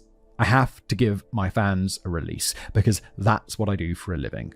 I don't sing, but I do sell pudding." The crowd burst into laughter. The stand-up routine commenced. This is fine. Like, I know people may be, "Oh, really, after 11 days or whatever?" It's like, and this is fine. This is fine. It's what he wants to do. That's okay. In May 1997, Cosby hosted an hour-long special called Kids Say the Darndest Things, the premise of which was for Cosby to interview cute little kids and goad them into saying naive and funny things. A second series ran on CBS. Why have I heard of this show? On CBS in November, and the show became a weekly series in January 1998, ultimately running 2 seasons concurrent with the final 2 seasons of the sitcom Cosby. In 1999, Cosby released a children's television show based on his book series of the same name, Little Bill on Nickelodeon, for which Cosby was a voice actor, executive producer, writer, and composer of the theme tune. As a tribute to his son Ennis, Cosby incorporated the greeting, "Hello, friend," which Ennis was known to commonly use. Little Bill ran until 2004. In January 2000, 20-year-old Lachelle Covington appeared as an extra on Cosby. Oh God, we're just getting right back into this. According to Covington, on January the 25th, Cosby invited her to dinner at his Manhattan townhouse to give her some career advice. Covington claims that Camille was not home. During the evening, Cosby allegedly told Covington that there was nothing she couldn't do if she didn't put her mind to it. He then allegedly offered to show Covington some relaxation exercises. Cosby allegedly came round the table and started rubbing Covington's head, then moved down to her arms and then to her torso, stopping at her buttocks. Then Cosby allegedly told Covington to lay down on a couch in order to relax further. According to Covington, it was then that Cosby allegedly grabbed her hand, put it under his t-shirt, and allegedly attempted to guide it toward the crotch of his sweatpants. Covington says that she pulled her hand away, told Cosby she was leaving, and Cosby allegedly said, "That's fine." 3 days later, Covington reported the incident to the NYPD, and Cosby was pulled in for questioning. He denied the allegations. The NYPD consulted the district attorney, who decided that up until Covington pulled her hand away, it was all consensual and no crime had been committed. Yeah, I mean, there's no crime here. Like, he was trying it on. Like, if we didn't know about the backstory, he's trying it on with her. A little bit creepy. Fine. Being creepy's not a crime. It's just creepy-ass creepy. And then she's like, no. And he's like, that's okay. And then leaves. There's no crime there. That makes sense. The incident nevertheless hit the newspapers, causing some damage to Cosby's reputation. The National Enquirer tabloid went further, apparently quoting Covington's relatives, who allegedly claimed that Cosby had groped Covington's breasts, exposed himself, and allegedly tried to put his hand down Covington's pants. The sitcom Cosby, meanwhile, had seen a terminal decline in ratings from an average of 16 million to just 7 million by the 4th season. CBS had moved the show from Monday to Wednesday to the quote-unquote Friday night death slot. Cosby ended in April 2000, and Kids Say the Darndest Thing wrapped up in June of that year. Cosby told reporters, "I'm going out with the class of 2000. I wish we could have done better," for CBS. After that, Cosby's career petered out for a while. His film career had already dried up after the box office bombs of Leonard Part 6 in 1987 and Ghost Dad in 1990. What the hell's Leonard Part 6? Were there 5 previous Leonard movies I've never heard of? With him only having smaller roles in Meteor Man and Jack since then. His television career likewise went into a slump in the decade after Cosby and Kids Say the Darndest Things ended in 2000, keeping busy only with Little Bill, which ended in 2004. Meanwhile, comedy albums had long since gone out of style, and Cosby hadn't produced one since 1991.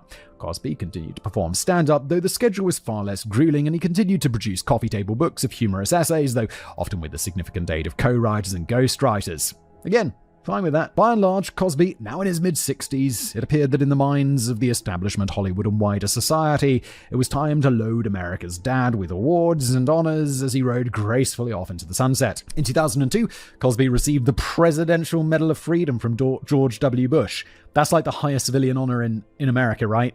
That's like getting knighted. Oh, can they take that away? They take away people's knighthoods. Very, very rarely. If you've been a very naughty boy, they'll take that away.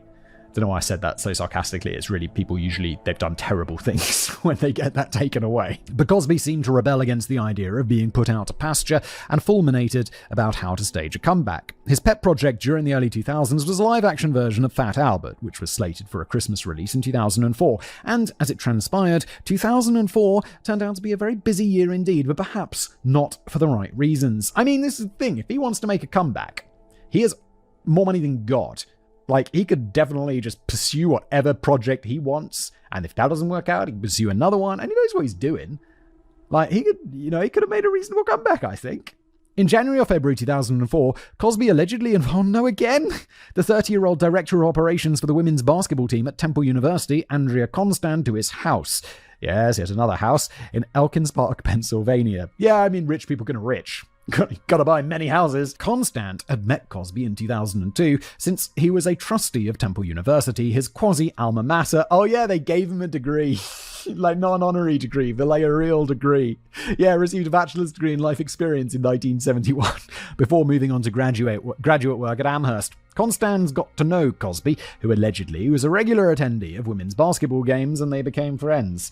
Over the next 2 years, Constand attended a number of Cosby dinner parties in addition to being invited to private dinners. But one night, in January or February 2004, Constand had already been out with friends for an evening on the town when Cosby allegedly invited her to his place. Constand arrived at approximately 9 p.m. and talked at length about the stress she was feeling in her life. Cosby allegedly offered Constand 3 pills that he allegedly claimed were herbal remedies to help her relax, and he urged her to wash it down with a glass of wine. Then Cosby and Constand allegedly talked for another 20 or 30 minutes. Then Constand claimed that the pills made her dizzy, her legs rubbery like jelly, and her mind semi-conscious, and she lost the ability to talk. Constand says she remembers Cosby allegedly leading her to the couch, touching her breasts, and digitally penetrating her before guiding her hand toward his penis. According to Constand, she lost consciousness, only waking up again at 4 a.m. and noticing that her bra was on backward and pushed above her breasts and that she felt raw in her pelvic region. Constand claims that she got up and walked to the front door to find Cosby in a bathrobe, allegedly offering her a blueberry muffin and some tea. Then Cosby allegedly walked Constand to the door and let her out. According to Constand's original police report, they embraced before she left. There was no immediate confrontation between Cosby and Constand over what had happened, and she allegedly maintained regular contact with him in the following months. Andrea Constand resigned from her position at Temple and returned to her home in southern Ontario, Canada, in April. Yeah, again, it's like Bill Cosby's scary, allegedly. Like, he's very powerful. On April the 24th, Donna Bartlett was attending a track meet at the University of Pennsylvania. Oh, does it ever end? Does this ever end? Does it just keep on going?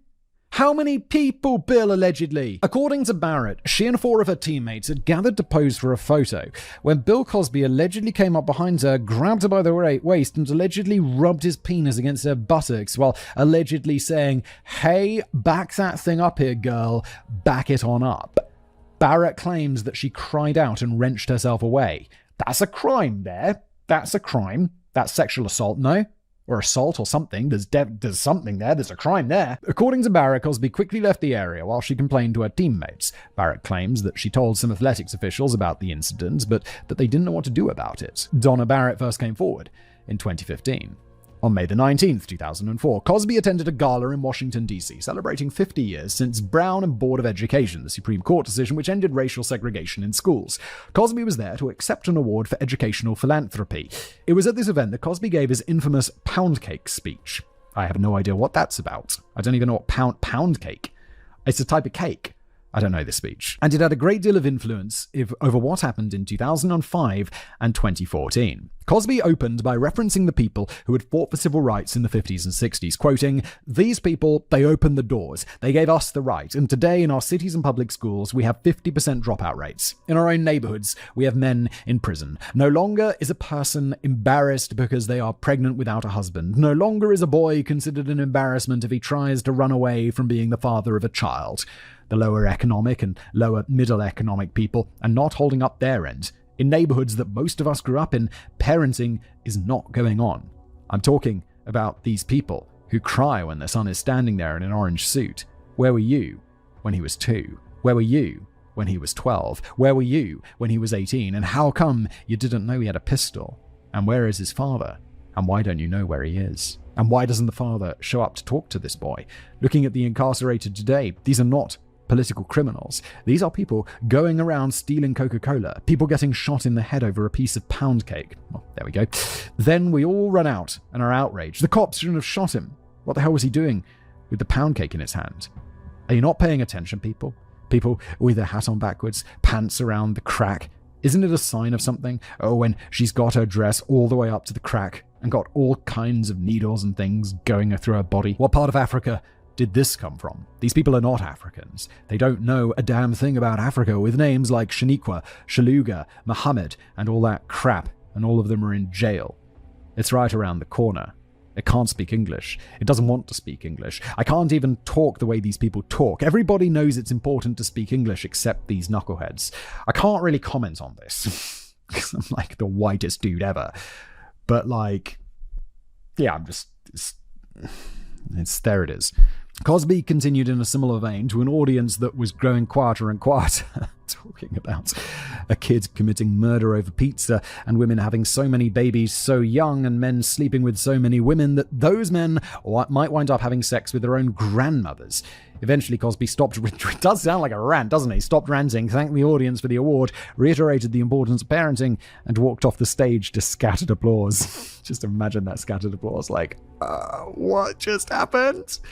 No film or transcript was made of this speech at the time, and it was 3 days before extracts of it disseminated through the press. And boy howdy, the fact that it was a famous and almost universally adored black man saying these things made an enormous splash. Public opinion was deeply divided. Right-wing commentators like Bill O'Reilly seized the opportunity to echo Cosby's sentiments that since the establishment of civil rights, it was individual failures within the black community rather than institutional racism that were responsible for the continuing economic and social woes of African Americans, from the 70% single mother rate, the disproportionate crime rates, and the leading cause of death for young African American men was black-on-black crime and gang-related violence.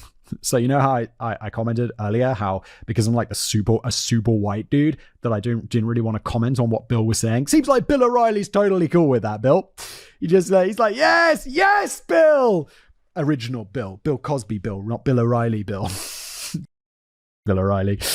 A number of elder civil rights campaigners, like journalist Colbert King, who had become disillusioned with the evolution of African-American culture, broadly shared Cosby's sentiments on personal responsibility, as did a large segment of the African-American church community like Jesse Jackson and Al Sharpton. However, a much larger contingent on the left, and among younger black commentators in particular, were enraged by Cosby's speech, saying it ignored the legacy of racism in America and the role of present-day racism in keeping the majority of African-Americans in poverty and crime-riddled communities. Ta-Nehisi Coates, in The Village Voice, called Cosby the patron saint of black elitists. Michael, it's a good burn. Michael Dyson, in a rushed book entitled Is Cosby Right, or Has the Black Middle Class Lost Its Mind, called Cosby an aristocrat who ignored white society's responsibility in creating problems for the black community and who now wanted the poor to fix the problems on their own. Dyson also accused Bill Cosby of hypocrisy in lecturing people about parenting and running away from being fathers after the Autumn Jackson debacle. Yeah.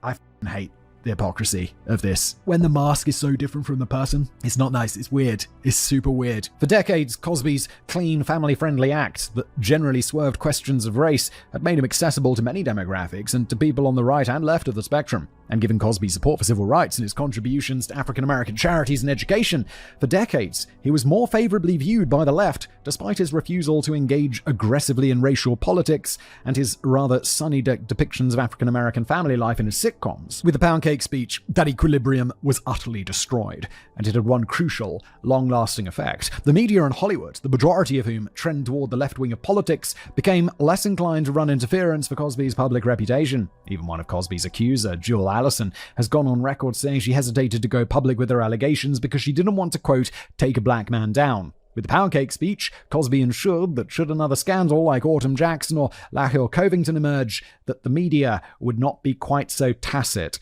and the African American community not quite so quick to give Cosby the benefit of the doubt.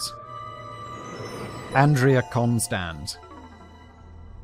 On 1st of July 2004, while appearing at another 50th anniversary commemoration of Brown in Education put on by Jesse Jackson's Rainbow Push Coalition, Cosby doubled down on his remarks. In response to criticisms that he shouldn't have aired the black community's quote-unquote dirty laundry in public, Cosby stated, quote, your dirty laundry gets out of school at 2:30 every day. It's cursing and calling each other the N-word as they're walking up and down the street. They think they're hip. They can't read. They can't write. They're laughing and giggling and they're going nowhere. You've got to stop beating up your women because you can't find a job, because you didn't want to get an education and now you're on minimum wage. For me, it's almost analgesic, the act of taking a pain-killing drug, to talk about what the white man is doing to us. It keeps you frozen in the hole you're sitting in. In August 2004, Andrea Constand took her parents to meet Bill Cosby after a performance he gave at an Aboriginal Canadian casino in Rama, Ontario. The meeting was apparently amicable, with Andrea allegedly bringing Cosby a sweater as a present. Nevertheless, Constand and her family claimed that in the following months she was depressed, anxious, and suffered from flashbacks and nightmares. Constand's mother, Gianna, asked her what was wrong, but Constand wouldn't answer. Then, on January the 12th, 2005, Andrea Constand woke in the middle of the night after a flashback of the alleged incident with Cosby and told her mother what had happened. On January the 13th, 2005, Andrea Constand went to the police in Durham, Ontario, accusing Cosby of drugging and sexually assaulting her the previous year. The police referred the matter across the board to authorities in Montgomery County, Pennsylvania, who interviewed both Cosby and Constand and called them very cooperative. During the investigations, Cosby claimed that the quote-unquote rendezvous was consensual. Constand's attorney had claimed that Cosby did not realize Andrea Constand was a lesbian until police pointed it out to him. His lawyer, Walter Phillips, went on CNN to call the accusation, quote, utterly preposterous and plainly bizarre. Police went to Cosby's Elkins Park home, but unsurprisingly found no evidence that a sexual assault had taken place the previous year. Constand's mother, Gianna, phoned Cosby to confront him. Cosby called her back a few days later, and they spoke on the phone for 2 hours, which Deanna Constand secretly recorded. In the call, Cosby said that he couldn't remember the name of the pills that he had given to her daughter, but that he would write down the name of the medication and mail it to her. Cosby admitted to touching Andrea Constand's breasts, digitally penetrating her, and placing a hand on his penis. Cosby allegedly stressed that no penile penetration had taken place. He did not explicitly say the actions were non-consensual. Andrea's mother told Cosby he was, quote, a very sick man. Andrea Constand claims that Cosby apologized twice during the phone call for the interaction and what Andrea Constand must be going through. Cosby offered to pay for any therapy that Andrea required and her education aspirations. According to Gianna Constand, the next day Cosby renewed the offer to pay for her daughter's education, and Andrea Constand says that she was contacted by a Cosby representative who allegedly wanted to set up an educational trust fund in her name. Gianna Constand claims that she called Cosby while the police investigation was already underway and did not ask for any money, just an apology. On February the 8th, Tamara Green waived her right to anonymity and approached the Philadelphia Daily News, claiming Cosby had drugged and sexually assaulted her on an unspecified date in the 1970s. Green said that she was coming forward because it was her civic duty and moral obligation to do so. To quote Green, "Do I want everybody to know that he had his dirty paws all over me?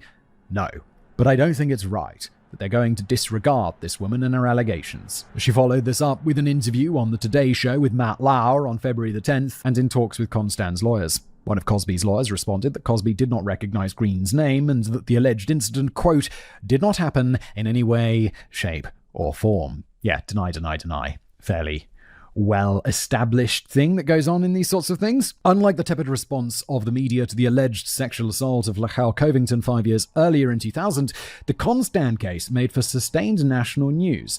Over the succeeding 12 days, 12 other women came forward under anonymity as Jane Does, also claiming that Cosby had sexually assaulted them. One of them, a Jane Doe, who turned out to be Beth Ferrier, claimed that in 1984 she had embarked on a consensual affair with Bill Cosby that allegedly lasted several months, and after they broke up, she allegedly met him in Denver, where she claims that Cosby allegedly drugged her cappuccino and sexually assaulted Ferrier in her car.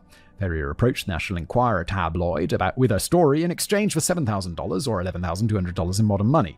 Sean Brown, the mother of Orton Jackson, also came forward to the National Enquirer, claiming publicly for the first time that not only did she have an affair with Cosby in the mid-1970s, but that on one occasion Cosby had allegedly drugged and R-worded her, although she did not go into further detail until 2014. On February the 17th, 2005, after a little over a month's investigation, District Attorney for Montgomery County, Bruce Castor, issued a press statement saying that he found, quote, insufficient, credible, and admissible evidence exists upon which any charges against Mr. Cosby could be sustained beyond a reasonable doubt, and that Cosby would not be criminally prosecuted. This is the sad reality of these things. Like, all of this may have happened. May have happened. But it's you got to prove beyond all reasonable doubt, and that's going to be real difficult. Castor later explained in court that he thought Andrea Constand had a number of inconsistencies in her story that would reduce her credibility with the jury. Constand could not remember the exact date or even the month in which the alleged incident took place. She could not adequately explain why she once waited nearly a full year to report the alleged incident. She could not adequately explain why she remained in contact with Cosby, introduced her parents to him, and even bought him a gift when she attended one of his stand-up performances. Castor added, quoting, I believed Miss Constand's account of what occurred. What I think is that Andrea Constand was inappropriately touched by Mr. Cosby, but in the ensuing year she had ruined her own credibility and would not be believed by a jury. That does not mean she was not telling the truth. Just because I didn't think she had a criminal case that could prevail doesn't mean I didn't think Cosby had done something wrong. I thought he probably took advantage of her using his celebrity status, his contacts, his wealth, his connection to Temple University, and I thought that made him a bad guy. That does not mean we could win a case. No, and that's the difference between civil law and criminal law. Like in civil law, you just got to prove balance of probabilities that this happens. But in criminal law, beyond all reasonable doubt, and that's really hard, as this lawyer has well pointed out. Castor claims that he made the press statements on February the 17th, 2005, saying that Cosby would not be criminally prosecuted. So, if Andrea Constand brought a civil lawsuit, Cosby could not plead the Fifth Amendment and would be compelled to testify in a deposition during a civil trial. That, in Castor's view, would allow Constand a fighting chance to overcome the shortcomings of her own story and, quote, exact a measure of justice that would be half a loaf as opposed to nothing at all. Yeah, there we go, civil case. Meanwhile, Bill Cosby allegedly heard of the deal Beth Ferrier had made with the National Enquirer and allegedly met with the tabloid's editor in a hotel room in Houston, Texas on February 21st. Cosby allegedly cut a deal with the Enquirer that they would not run Beth Ferrier's story in exchange for an exclusive interview with Cosby himself. In an article published on March 4, 2005, Cosby declared, I am not going to give in to people who try to exploit me because of my celebrity status. Cosby admitted to sleeping with Tamara Green in the 1970s, but described her as, quote, a wrecking ball with a questionable background. A Cosby representative in the article described Andrea Constand's case as, quote, a classic shakedown, and claims that Gianna Constand had phoned Cosby before, not after Andrea had gone to the police, asking Cosby to make things right with money. Andrea Constand filed a civil lawsuit against Bill Cosby on March 8, 2005, alleging both R-word and libel for his statements to the press, and once again, this instantly became sustained national headline news. All 12 Jane Does, plus Tamara Green, but not Sean Brown, agreed to become witnesses should the case go to trial. Meanwhile, Cosby was subpoenaed to give a deposition and answer questions under oath. Cosby's lawyers were told that he did not have a Fifth Amendment right against self-incrimination because District Attorney Castor had declared he would not criminally prosecute him. This point will become heavily significant later. The deposition for the civil lawsuit took place over 4 days in September 2005, and the written transcript runs to over 1,000 pages. A large portion of this transcript consists of Constand and Cosby's lawyers arguing over whether Cosby had to answer a question, the phrasing of a question, or whether the question was relevant to the case. I would characterize the exchange between the lawyers as, in my personal opinion, extremely hostile, with things turning personal on multiple occasions and several times the lawyers calling each other's competence into question.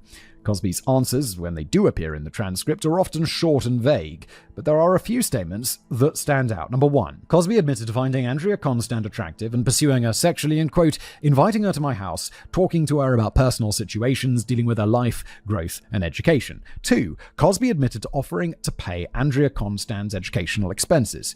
3. When asked about whether he thought the sexual encounter with Andrea Constand was consensual, Cosby replied, quote, I think I'm a pretty decent reader of people and their emotions in these romantic sexual things, whatever you like to call them. 4. Cosby admitted to having several prescriptions for Quaaludes in the 1970s, pointing out that they were a popular party drug at the time and saying they were almost as common as having a drink.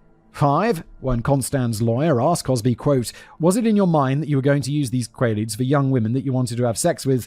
Cosby answered yes. Please bear in mind that this is an admission of Cosby using Quaaludes in his sex life in the 1970s, not an admission of drugging an R-word. Constand's lawyer followed up by asking if Cosby had ever given a Quaalude to a woman without their knowledge, but Cosby's lawyer immediately shut this line of questioning down. And finally, 6. Cosby's lawyer asked Cosby about one of the Jane Does who turned out to be Theresa Saraganesi, who he met in Las Vegas in 1976. Cosby admitted, quote, I met Mrs. Saraganesi in Las Vegas. She meets me backstage. I give her Quaaludes. We then have sex. When asked if he thought Saraganesi consented to sex, Cosby replied, if anything, I think she very well may have been very happy to be around the show business surroundings. That's not an answer, Bill. After the deposition, there followed several months of further litigation, hearings, motions, trial preparations, and out-of-court negotiations. The details of the deposition were not made public. On June the 9th, 2006, Philadelphia magazine published an article called Dr. Huxtable and Mr. Hyde. The article retold Andrea Constand's version of events to Margaret's story and the story of one of the Jane Does, Beth Ferrier. The article also introduced another Jane Doe, Barbara Bowman, who claimed that she came forward after hearing Constand's story in the media. Philadelphia magazine followed up the article on November the 1st, 2006, publishing Bowman's claims that under the guise of being her mentor, Cosby allegedly drugged and assaulted her multiple times between 1985 and 1987. On November the 8th, 2006, Cosby settled out of court, paying Andrea Constand a sum that was later revealed to the media to be approximately $3.4 million, or $5.2 million in modern money. That's a good amount of money. That's a solid amount of change right there. Cosby's deposition was sealed, and the public was never meant to see it. It should be noted that in civil lawsuits, settling out of court is not an admission of guilt, though it is sometimes depicted that way in the media and in wider public discourse. Often when a defendant reaches a point that the legal costs of continuing the case are greater than the potential settlement, the defendant comes to the table. Also, there is the consideration that unlike a criminal trial, the standard of evidence is not guilt beyond a reasonable doubt, but rather a balance of probabilities of whether the plaintiff or the defendant's arguments appear more credible to the judge, or if they are used, a jury. Yeah, that's the really important thing here, because while the criminal case might be all shut and gone away, civil case is way easier for a defendant to win. You essentially have to pick one side or the other. The risk of continuing, therefore, is a civil judge or jury finding the plaintiff more credible based on evidence that would not have been brought a conviction beyond reasonable doubt in a criminal court. Then you have the court of law calling you an R-wordist in front of the whole world, even though it was a civil trial. After Cosby reached a monetary settlement with Andrea Constand, the furor in the media quickly faded away. Cosby's reputation had been damaged by the headlines, but not beyond repair. I mean, considering what was on the line for him, $5 million in modern money is not a lot. Like didn't we say he had like a billy? Like he's got a ton of coin. And to continue making that coin, if it costs you $5 million, that's kind of just the cost of doing business, Cosby, if you're, an alleged piece of shit like this. Allegedly, in my opinion. It is true that Cosby's media presence went into slight remission for a number of years, but the fact that no verdict on the Constand case had been handed down in the public eye quickly wiped the controversy from mainstream public memory. In the years 2007 to 2013, it's extremely difficult to find a reference to the Constand lawsuit or Cosby as an alleged R-wordist by journalists, media commentators, documentarians, or even comedians. The entire affair seemed to have been effectively and permanently memory-holed, and it wasn't long before Cosby began planning his comeback. How powerful? Cosby's pretty powerful, right? Like, if the comedians aren't making a joke about it, you gotta be like, yeah, because it's, I mean, in my opinion, you gotta be like, it's Bill Cosby. Like, I don't want to talk about Bill Cosby. He's the most powerful comedian there is. He'll end my career if he wants to. No. In 2007, Bill Cosby released a book co-written with Harvard psychiatrist Alvin Passant called Come On People, On the Path from Victims to Victors, which was intended as an exhortation to African Americans to clean up their communities and live better lives. Again, this feels very like, the billionaire preachers. The book told the stories of African American role models and gave advice on parenting, education, diet, and financial management. Appearing on Meet the Press to promote the book, the show's host told Cosby that he should put more blame on institutional racism. Cosby replied, "If you say my black child is going to do more time for selling crack than your white child selling crack, then I'm going to tell my black child don't sell crack. Don't tell me you can't help it." This is a very strange opinion. What?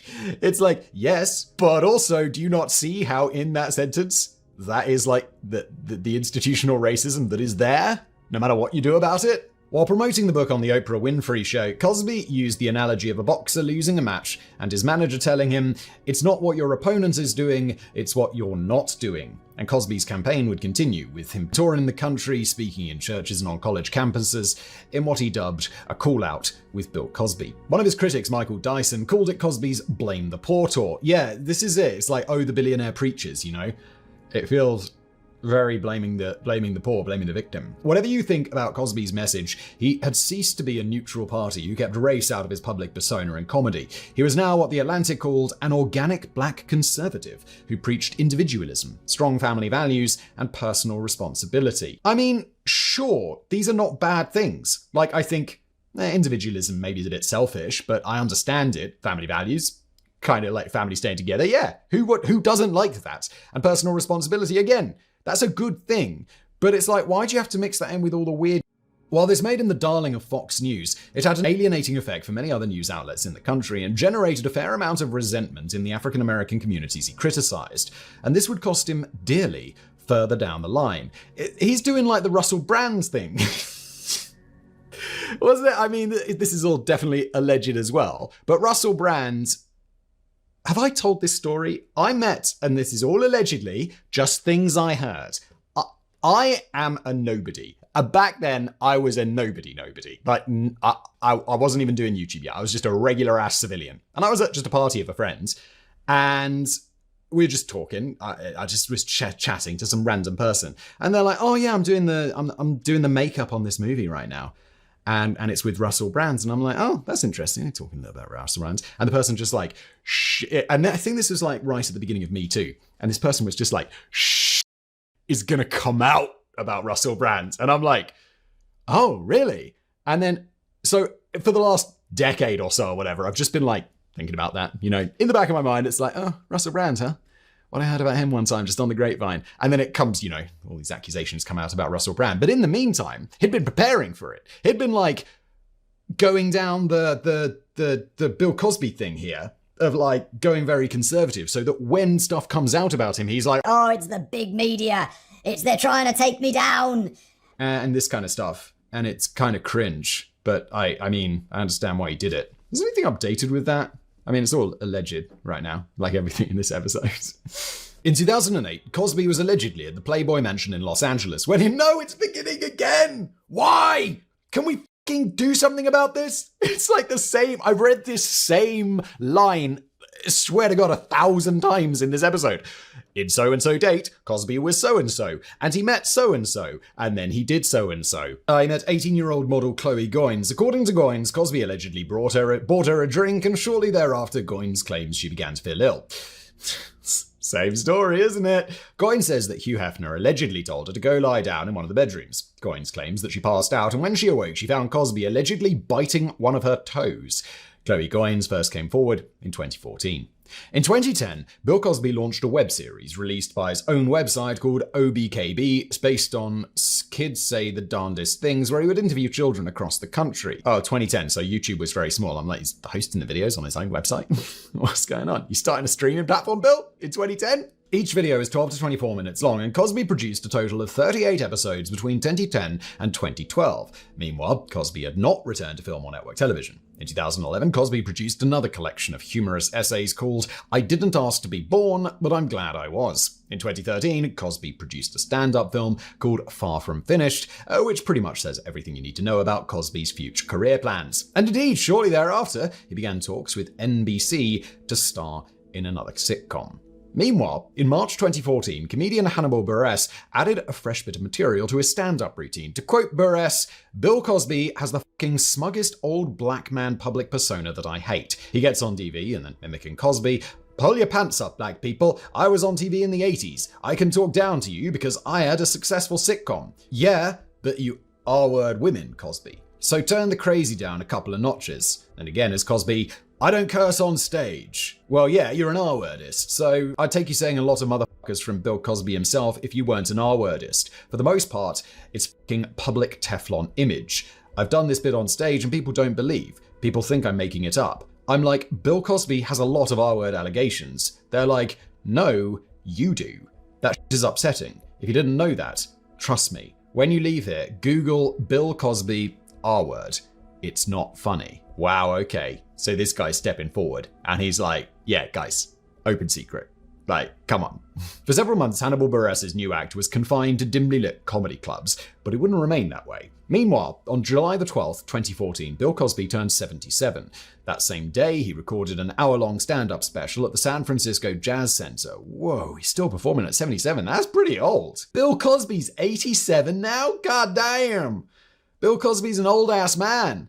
The act revolved around Cosby's childhood, his first girlfriends, his marriage and children. According to Cosby, Camille edited the film, quote, my wife is my editor. Trust is what it's called, but it is really beer. It all goes to that one fundamental truth about marriage. The wife is in charge. Cosby's stand-up special was appropriately titled Bill Cosby 77, and Netflix announced it would release the special on November 28th. I wonder if it's still on Netflix. Before that could happen, Hannibal Buress performed his stand-up act at the Trocadero in Philadelphia on October the 16th. Journalist Dan McQuaid filmed the part about Bill Cosby on his phone, and the next day posted it to the website of the Philadelphia magazine. It barely got any traffic online until on October the 20th, it was posted on BuzzFeed and went viral within hours. Google searches for Bill Cosby R-word went through the roof. The stories of Andrea Constant, Mara Green, Beth Ferrier, Barbara Bowman, and Teresa Serengnesi from the 2005 civil suit were rediscovered. Before the end of 2014, 23 more accusers had come forward with similar allegations. One of them was Judy Hath, who, due to the fact that she was underage at the time of the alleged incident in 1974,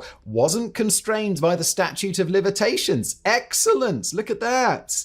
Because wasn't we talking about some 3-year thing for our words? It's like, what the But as soon as it's underage, it's like no statute of limitations on that. Because that, I mean, look, that's taking some and making it even more up, isn't it? Hath filed a police report, but the DA decided not to prosecute due to numerous statutory changes since 1974. Cosby's lawyer issued a public statement. The new, never-before-heard claims from women who have come forward in the past few weeks with unsubstantiated, fantastical stories about things they say occurred 30, 40, or even 50 years ago have escalated far past the point of absurdity. Unsubstantiated, as the stories may have been, due to the virality of the news, for Cosby, it was a public relations disaster. Netflix delayed and then later cancelled the release of Cosby's new comedy special. Well, there we have the answer to my earlier question. NBC dropped their plans to have Cosby star in a new sitcom. Lucrative reruns of The Cosby Show were pulled from the air. Universities across the country rescinded 20 of Cosby's whopping 60 honorary degrees that he'd collected over the years. God damn. It's like doctor.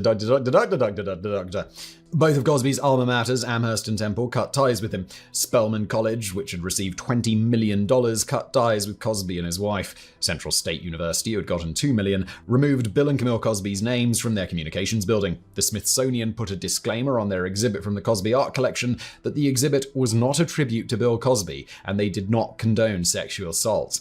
Lastly, Cosby was dropped by his talent agency, leaving him without representation in Hollywood. So he's going to just go have a cry in his mansion, is he? I just don't, of course I don't feel bad for him, but it's like, his life's not enough yet.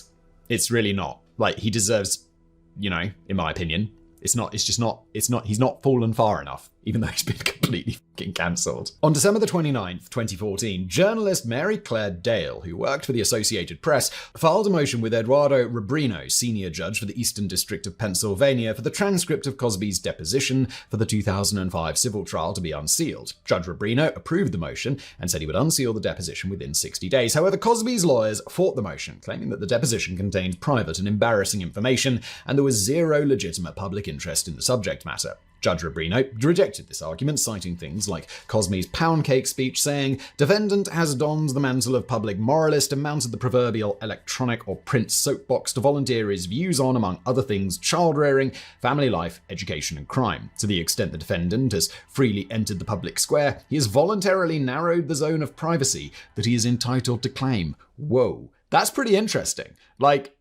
So because he's a public figure and he's chosen to share all these elements about his life, the judge is like, Yeah, we're happy to share these too, mate. good. Good. Oh, the hypocrisy coming around and just biting him in the arses. Mwah. On July the 11th, Rebrino issued an order to release court papers that contained extracts of Cosby's deposition. One of those extracts included Cosby's admission to using Quaaludes as a party drug and during sex in the 1970s, but many media outlets presented this as Cosby admitting that he drugged and R-worded women. Whoa. Media outlets, you gotta be careful. You're just like, yeah, we think this. It's like, allegedly, in your opinion. I mean, those two things can be very separate. Like, people doing drugs together and getting it on is very different from someone giving someone drugs and they don't know about it and then assaulting them. On July the 8th, Andrea Constand's lawyer filed a motion to be freed from the confidentiality agreement she signed as part of a financial settlement with Cosby in 2006.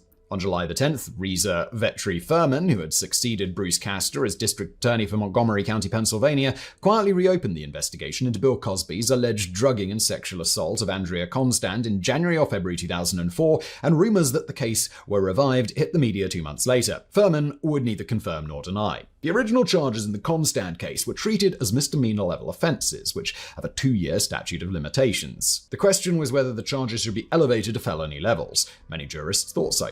Felony sexual assault had a 12-year statute of limitations, due to expire a few months later in early 2016. You gotta delay that. Statute of limitations only runs until they start prosecuting, right? Or say they're going to, because otherwise you just time it out. Right? For short things like misdemeanors, you'd just be like, oh, we're just gonna delay this and it's like, oh no, he's sick. That's gotta be the cutoff, right? On July the 18th, the New York Times obtained a copy of the 1,000-page Cosby deposition that was released accidentally by the court reporting service Kaplan, Lehman, and Wolf, despite the fact that the judge had only approved the unsealing of extracts and related court documents. You are good. That is a mistake and a half, ain't it? But the genie was out of a bottle before they could correct the mistake, and more quotes from the Cosby deposition were splashed across the internet in a matter of days. Cosby's comments about being attracted to Constand and using Quaaludes in the 1970s were again misinterpreted by some media outlets as an admission of guilt, and that Cosby had admitted to drugging women and assaulting Constand and Theresa Serengesi. On July the 27th, New York Magazine published a cover story on 35 of Cosby's accusers, which covered each of their allegations in detail. On September the 17th, the television channel A&E had a program called Cosby, The Women Speak, where 13 accusers were interviewed. By the end of 2015, an additional 33 women had come forward with allegations, bringing the total to 61, 31 of whom were represented by the high-profile feminist lawyer Gloria Allred. 2 more women came forward in 2018 and 2023, bringing the total at the time of writing to 63, spanning 43 years, from 1965 to 2008. In my opinion, in my just entire speculation, this is, or just to say that, these are the people who came forward. Maybe there could be people who were just like, well, I'd just like to leave that buried in the past. Thank you very much. 63 is enough. It's going to be enough, hopefully. I don't need to. I don't want to dig that up. In my opinion, there could be people like that. In my opinion, it's very likely. Welcome to the circus. This may come as a surprise to some audience members not from America, but judges and district attorneys in the USA are very often elected by the people rather than always being appointed within the judiciary based on their qualifications and experience. Bruce Castor had first been elected as district attorney for Montgomery County in 1999 and served 2 4-year terms from 2000 to 2008 when he resigned and went back to private practice at Elliott, Greenleaf and Siedzakowski. Reza Vetri Furman was elected as Montgomery DA in his place. She also served 2 4-year terms, and in the autumn of 2015, she was winding up her duties as DA and hoping to be elected as a judge. So, in the autumn of 2015, when DA Furman was looking into whether Cosby should be charged with the alleged sexual assault of Andrea Constand, a bitter election was taking place for her position. Bruce Castor decided he wanted his old job back. His opponent was Furman's assistant district attorney, Kevin Steele. Castor was polling with a considerable lead when Steele launched a campaign based around how Castor should have prosecuted Cosby for the alleged sexual assault of Andrea Constand back in 2005. Kevin Steele's whole campaign largely revolved around the promise that if elected,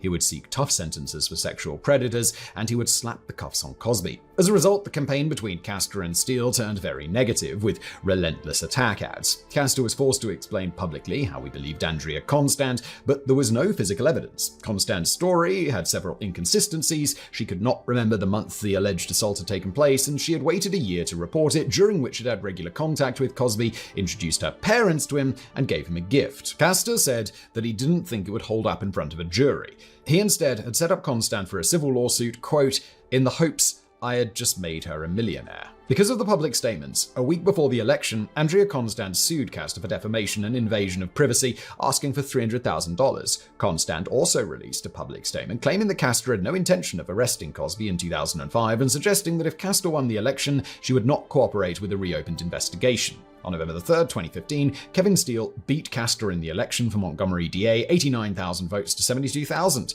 But the bitter rivalry between Steele and Castor would later come back to haunt everyone. On December 29th, due to his... is that something about how he gets out of jail in the end?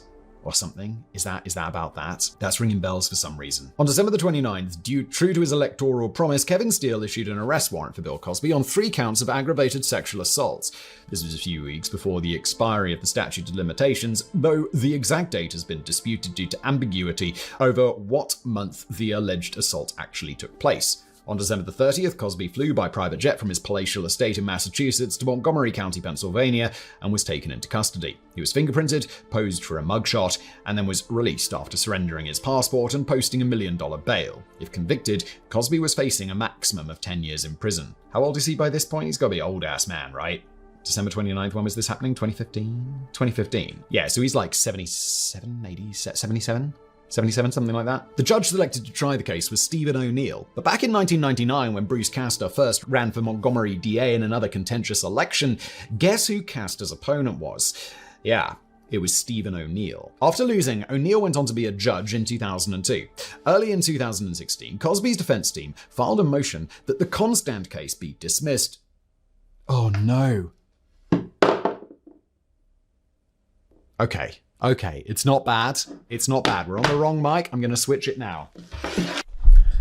Apologies, everybody. I realized I had the wrong microphone plugged in because I took another break and I filmed something else that uses a different mic. I apologize for the random change in audio. That the Constand case be dismissed due to the fact that in 2005, then District Attorney Bruce Castor had announced Cosby would not be prosecuted for that case and had made a declaration to Cosby's lawyers to that effect. Oh, I remember that. In order to compel Cosby to give a deposition at the civil trial. Yeah, that's what he was like, okay, we're not criminally prosecuting you. Now you can do the civil trial without risk of, Fifth Amendment? What's it called? Where you, incriminate yourself. Right, because he's not incriminating himself, so he has to testify at the civil trial. During the motion hearing, Castor testified in court that all of this was true, but Judge O'Neill dismissed him as not credible and later declared Castor a hostile witness. Meanwhile, on February 3rd, 2016, Judge O'Neill rejected the defense motion and declared that the trial would go forward. Wait, there's going to be a court reporter, don't they have records of this? This decision would later come back to bite everyone but Cosby on the arse. Okay, so this is it. And honestly, if you say he's not going to be criminally prosecuted for that thing, and then you take that back, that's pretty bad. But aren't there other stuff that he could be prosecuted on, allegedly. In that same session on February the 3rd, Judge O'Neill also declared that Castor's other political rival, Kevin Steele, would be retained to prosecute Cosby. Also, Judge O'Neill never disclosed to the jury that he was once Bruce Castor's political rival, but had passed judgment on Castor's credibility, allowing the trial to happen. Bruce Castor later said, quote, "The short-term gain of the judge getting an opportunity to poke me in the eye for beating him in an election, and for the district attorney, Kevin Steele, to get the benefit of all the publicity and the negative attacks on me outweighed the long-term embarrassment that these men now have to carry around with them." On April the 13th, Cosby's defense team filed a motion with the Superior Court of Pennsylvania that his 2005 deposition be resealed. The motion was denied, with the judge saying that, quote, "It would be like trying to put toothpaste back in the tube." Yeah, bro, that's all over the internet. Like, what are you going to do? Get every single thing shut down? It's out of the bag, my dude. Cosby's defense team also appealed Judge O'Neill's decision to go ahead with the case, but on the 25th of April 2016, the Superior Court refused to hear the appeal. In retrospect, they should have. On September the 6th, O'Neill set a trial date for June the 5th, 2017. The jury was selected from a different county and were to be sequestered from media coverage during the trial. Yeah, but kind of like the OJ trial, it's like, everyone's been following along, no? In terms of jurisprudence, sexual assault trials are extremely complex and fraught with public tension. Approximately 20% of R-words and sexual assaults that are reported to police actually go to trial, and of those cases that do go to trial, only between 8 and 10% result in a conviction. That's 1.6 to 2% of the overall number of reported incidents, a woefully small percentage that only serves to inflame public opinion and increase distrust in the justice system. I understand that, but the justice system is also built on a system of it's better to see many innocent, guilty people free than one innocent person in prison, which is why we have beyond all reasonable doubt.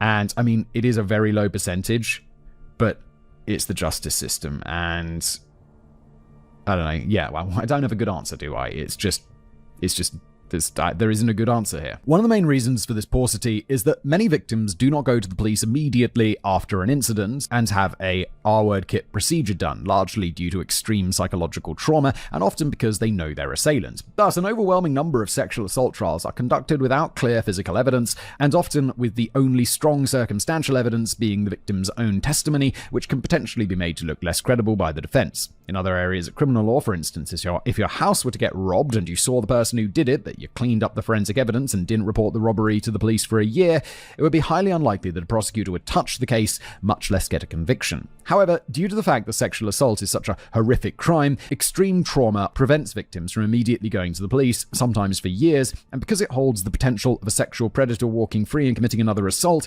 it has become increasingly common for prosecutors to get any other alleged victims whose claims have not been tested in court of law to testify to establish a pattern of behavior by the defendant. The strategy is controversial and has been criticized by some jurists as cluttering up a trial with further unsubstantiated claims, and a defendant finds themselves having to dispute not one sexual assault accusation but two or more in a move critics argue is designed to poison the jury against a defendant. Well, if this person has a pattern of behavior of being a bit of a piece of isn't that what court is about? They establish that pattern of behavior, and it's you're poisoning the jury to the defendant because the defendant is a piece of It has also been questioned how unproven claims of other crimes can be used to establish guilt beyond a reasonable doubt for the crime actually being adjudicated. I think because it's about establishing a pattern of behavior. Propensity witnesses, as they are called, are used in trials for everything from stalking to murder, so there's a clear legal precedent for them, but the legal test for using a propensity witness is that their testimony has to be logically connected to a specific material issue related to the crime being tried. That doesn't seem very hard. It's like, what's the trial for? Sexual assault? What are all these propensity witnesses? Well, they claim that the defendant was also sexually assaulting them. So, boom, done, easy. Judge Whistler has spoken. Beyond just demonstrating the defendant's bad character, the propensity witnesses had to demonstrate the defendant's motive, intent, mistake, plan, or identity in the crime for which they are being tried. Propensity witnesses have recently played a much more pivotal role in achieving guilty verdicts in sexual assault trials than for other types of criminal trials that have other physical and strong circumstantial evidence. For instance, such testimonies proved crucial in obtaining convictions against Harvey Weinstein at his trials in New York and Los Angeles, at which a significant number of other accusers were permitted to testify. However, it should be noted that during the writing of this script on April the 25th, 2024, Weinstein's New York verdict was overturned and is subject to retrial precisely because the appeals court found the testimonies of Weinstein's other accusers were not connected to his charged crimes other than to demonstrate his bad character.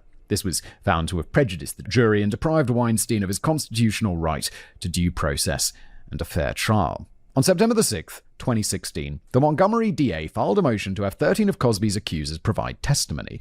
Cosby's defense team objected, saying that, quote-unquote, old casting couch claims do not substantiate a pattern of behavior. I'm sorry, but if they go there and they say, yeah, this happened to me, this happened to me, this happened to me, isn't that exactly what establishing a pattern of behavior is? On February the 24th, 2017, in a move that was criticized by Cosby's accusers at the time, Judge O'Neill ruled that one of the additional 13 women would be permitted to testify to establish a pattern of behavior. Well, 1 point is not a pattern.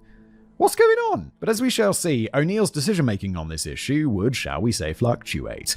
The propensity witness chosen by the prosecution was Kelly Johnson, allegedly a former longtime friend of Cosby's, who claimed that while working for the William Morris Talent Agency in 1996, Cosby drugged her at a business lunch at the Bella Hotel in LA and then took her up to his hotel room and R-worded her. Additionally, on September the 16th, Judge O'Neill ruled that the telephone conversation between Cosby and Gianna Constant discussing her daughter's alleged assault would be permitted in court. On December the 5th, Judge O'Neill ruled that Cosby's 2005 deposition could also be used as evidence. Cosby's defense pushed back on the decision, and on April the 28th, 2017, the judge reaffirmed that Cosby's deposition mentioning his use of quaaludes and other women he'd had sex with could be used at trial. Well, this is going to help establish that pattern of behavior that we're also keen on. Judge O'Neill excluded from mention in court that Andrea Constant received $3.4 million in the settlement of a civil lawsuit and excluded a defense witness from Temple University who claimed Constant had told her that she was considering making up a false allegation against Cosby to get money. Whoa.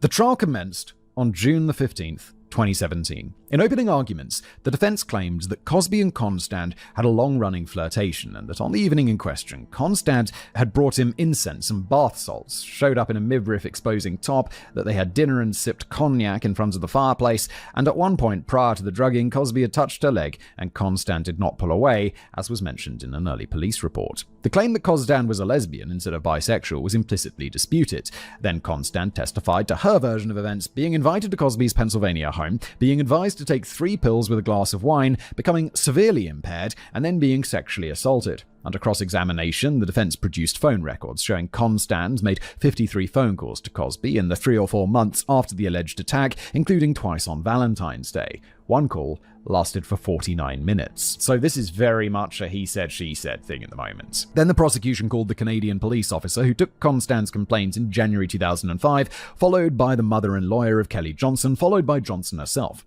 Under cross-examination, Cosby's defense lawyer pointed out to Johnson in a workers' compensation claim made after she was fired from William Morris in 1996 that she'd claimed Cosby had assaulted her in 1990, not 6 years later.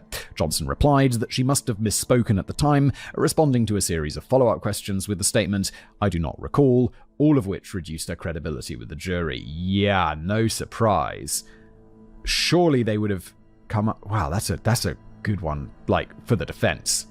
Just to find that little nugget and be like, whoa, you said it was completely 6 years different before. And then just to shut down. It's it doesn't look great. Then Gianna Constant testified, relating her daughter's state of mind and what she'd been told. Then the 2-hour phone call between Gianna Constant and Cosby was played in court. Twice during the call, Cosby apologized, offered to pay for therapy, and offered to pay for college tuition so long as Andrea Constant maintained good grades. While Cosby did express contrition in the phone call for the extramarital nature of the encounter, Andrea Constant's interpretation of events and her reported trauma, twice apologizing at one point, saying about his extramarital affairs, "I feel bad telling you this, I sound like a perverted person." He did not, though, explicitly say that he had sexually assaulted Andrea Constant. Cosby also said that he could not remember the name of the pills he gave Andrea Constant, but would look them up and mail her mother the name. In regard to what drugs Constant took, Cosby's defense team maintained that they were allergy medication, Benadryl, something that Cosby also said in a 2005 deposition, and that Cosby had given her 3 half pills, not 3 full ones. An expert witness was brought in to attest that Benadryl would not have the pronounced sedative, disorientating, and paralyzing effect that Constand testified she felt, and there were other side effects like dry mouth that she did not testify to having. The prosecution maintained the pills were something stronger, but they could not specify what. It goes without saying that Quaaludes were white pills, not blue, and had been off the market since 1985. I mean, yeah, but they were still, you could still get them on the black market, no? Oh wait, could you? Because in that movie, The Wolf of Wall Street, don't they run out of Quaaludes or something? And there's no more left? Then the defense again fought the decision to permit Cosby's 2005 deposition to be read in court, but Judge O'Neill again struck down the motion. Extracts involving Cosby saying that he used Quaaludes during sex with women in the 1970s and his various comments about Andrea Constand and Teresa Serengesi were recited to the jury by Kevin Steele and a detective. Also, Montgomery County Police Sergeant Rachel Schaffer testified that in 2004, Constand had attended a performance of Cosby's at Casino Rama in Canada and had introduced her parents to him and given him the gift of a sweater. The prosecution brought forward psychologist Veronique Vallier as an expert witness who explained why, due to trauma, Constand might have waited a year to report the incident to the police. The defense then moved to declare a mistrial, claiming Vallier wasn't impartial because she'd posted an article on Facebook about Judge O'Neill allowing the case to proceed and called it, quote, a victory. The defense, well, she's the prosecution's witness. Like, hang on, isn't she... I guess she's not supposed to be biased, but she's the prosecution's witness. The defense claimed that Vallier, as an expert witness, had sought to prejudice the jury. Then what, on a Facebook page that I'm sure the jury are following? It's like, can you imagine being the jury and looking up on Facebook, being like, oh yeah, I'll add that expert witness as a friend. She seems nice. It's a psycho thing to do. Don't do that. I don't think anyone does that. Then the defense tabled a motion to throw out the case because Andrea Constand could not remember the date of the alleged assault or even be sure which month it had happened in, thus it was unclear if the charge actually fell within the 12-year statute of limitations. That's a pretty clever argument, but Judge O'Neill rejected the motions. That's a pretty clever argument, though. Can't they argue on that? That sounds like a good way to get reasonable doubt. Bill Cosby did not take the stand in his own defense. Yeah, it's pretty common. The jury deliberated for 52 hours. On June the 15th, they reported to the judge that they were deadlocked. Of the 3 charges, 7-5 voted to convict Cosby for digital penetration without consent. 7-5 voted to acquit Cosby for Constand being unconscious or unaware during the assault, and 6-5, with 1 abstention, voted to acquit Cosby for drugging without consent. 2 days later, the jury voted 10-2 to convict Cosby on digital penetration and drugging, but 11-1 voted to acquit Cosby on Constand being unconscious or unaware. Shortly thereafter, 3 jurors changed their mind and the vote became more of an even split. Speaking to CNN after the trial, the juror said parts of Constand's testimony were unbelievable. There was no new evidence since the civil trial, and there was no decisive evidence, and they took issue with the wording of the charges. With a hung jury on June the 17th, Judge O'Neill declared a mistrial. That same day, District Attorney Kevin Steele announced that they would retry the case. The second trial. The date of the second trial was originally set for November the 6th, 2017, but in August, Cosby swapped defense attorneys, hiring Thomas Messereau, a lawyer who was famous for defending Mike Tyson, Robert Blake, and Michael Jackson to lead his defense team. All-star right there. As such, the second trial was delayed until April 2018 when Messereau and his team familiarized themselves with the case. Meanwhile, in October 2017, the Me Too movement kicked off with the downfall of Hollywood producer Harvey Weinstein. Oh, okay, so my Russell Brand thing, that must have happened way before Me Too, I think. That was like at least a decade ago. In the subsequent months, numerous other powerful men in the entertainment industry, news media, Wall Street, sports, the fashion industry, academia, big tech, the military, and the government lost their jobs or were otherwise disowned by organizations and institutions and effectively cancelled. Some of them, like Weinstein, were eventually convicted at trial, and some of them lost their positions and reputations due to allegations made on social media and in the press alone. Partially out of frustration at the low conviction rate for reported R-word and sexual assaults, a large portion of the Me Too movement were suspicious of the police, the justice system, institutionalized sexism, and thus the proper exercise of due process and the principle of innocent until proven guilty. This surge of feeling came to be symbolized by the hashtag #BelieveWomen that was widely used at the time, though it is sometimes misquoted as Believe All Women. Yeah, it sounds like it's being misquoted as Believe All Women by people on I don't know, the people who aren't into the Me Too movement, which seems a bit weird. It's like, yeah, I mean, shouldn't we be like encouraging people to like come out about like horrible sexual crimes. This socio-political trend only went into remission in 2022 after the Johnny Depp and Amber Heard defamation trial, during which a large portion of the public came to the conclusion that Heard had allegedly taken advantage of the Me Too movement's willingness to believe women in order to make false claims about her ex-husbands. Wow, Amber Heard. Wow, that's really bad, Amber Heard, in my opinion. But in 2018, when Bill Cosby's second trial was taking shape, it was the height of the Me Too movement's furious campaign to bring powerful men accused of being sexual predators to justice. Commenters at the time discussed whether Me Too would have influence on the trial. Attorney Gloria Allred, representing over 30 Cosby accusers, said, quote, "Now those who have been silenced, who have feared victim shaming and victim blaming are speaking out. And now the accused are the ones who are afraid of being blamed and shamed.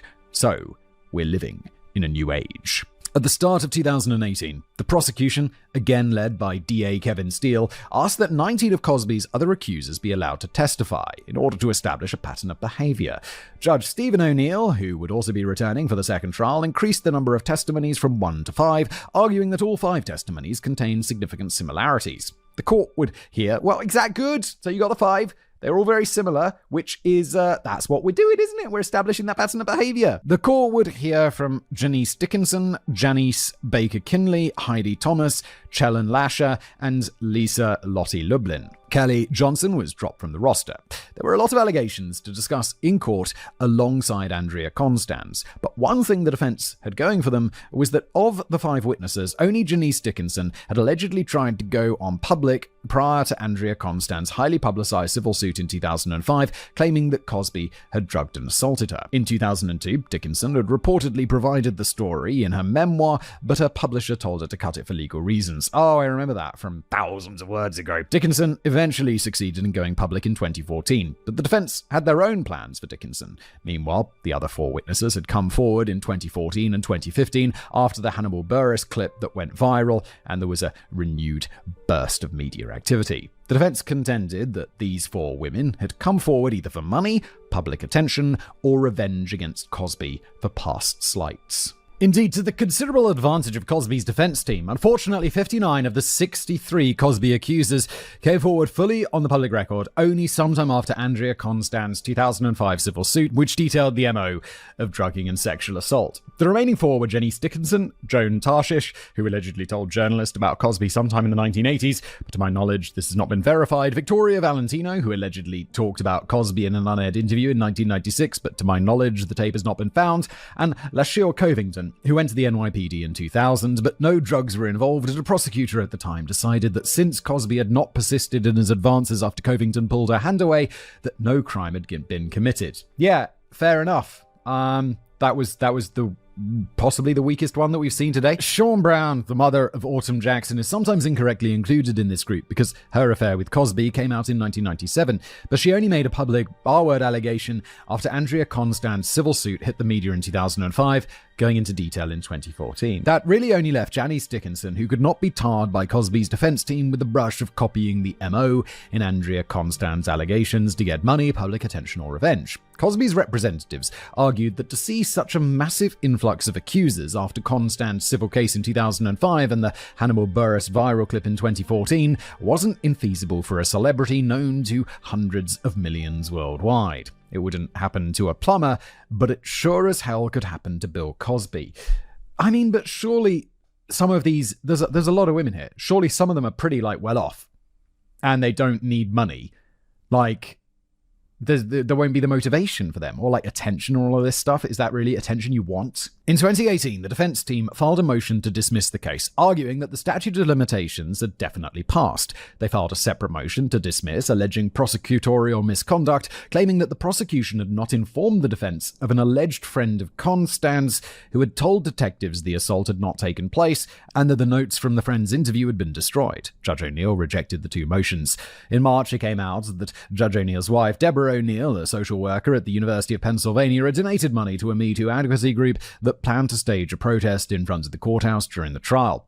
Bill Cosby's second trial began on April 10, 2018. In his opening statement, defense attorney Thomas Mesereau revealed to the jury that Andrea Constant had received $3.4 million from Cosby and characterized her as a quote-unquote con artist who entrapped Cosby with fake assault allegations for monetary gain. To support this contention, Mesereau claimed that before 2005, Constant had struggled financially, frequently falling behind on things like phone and credit card bills. Mesereau also claimed that Constant ran a pyramid scheme as a sideline while working for Temple University's women's basketball team. Mesereau concluded, "This is the person the prosecution wants you to trust beyond a reasonable doubt. I think you're in for a surprise when you find out who this person is."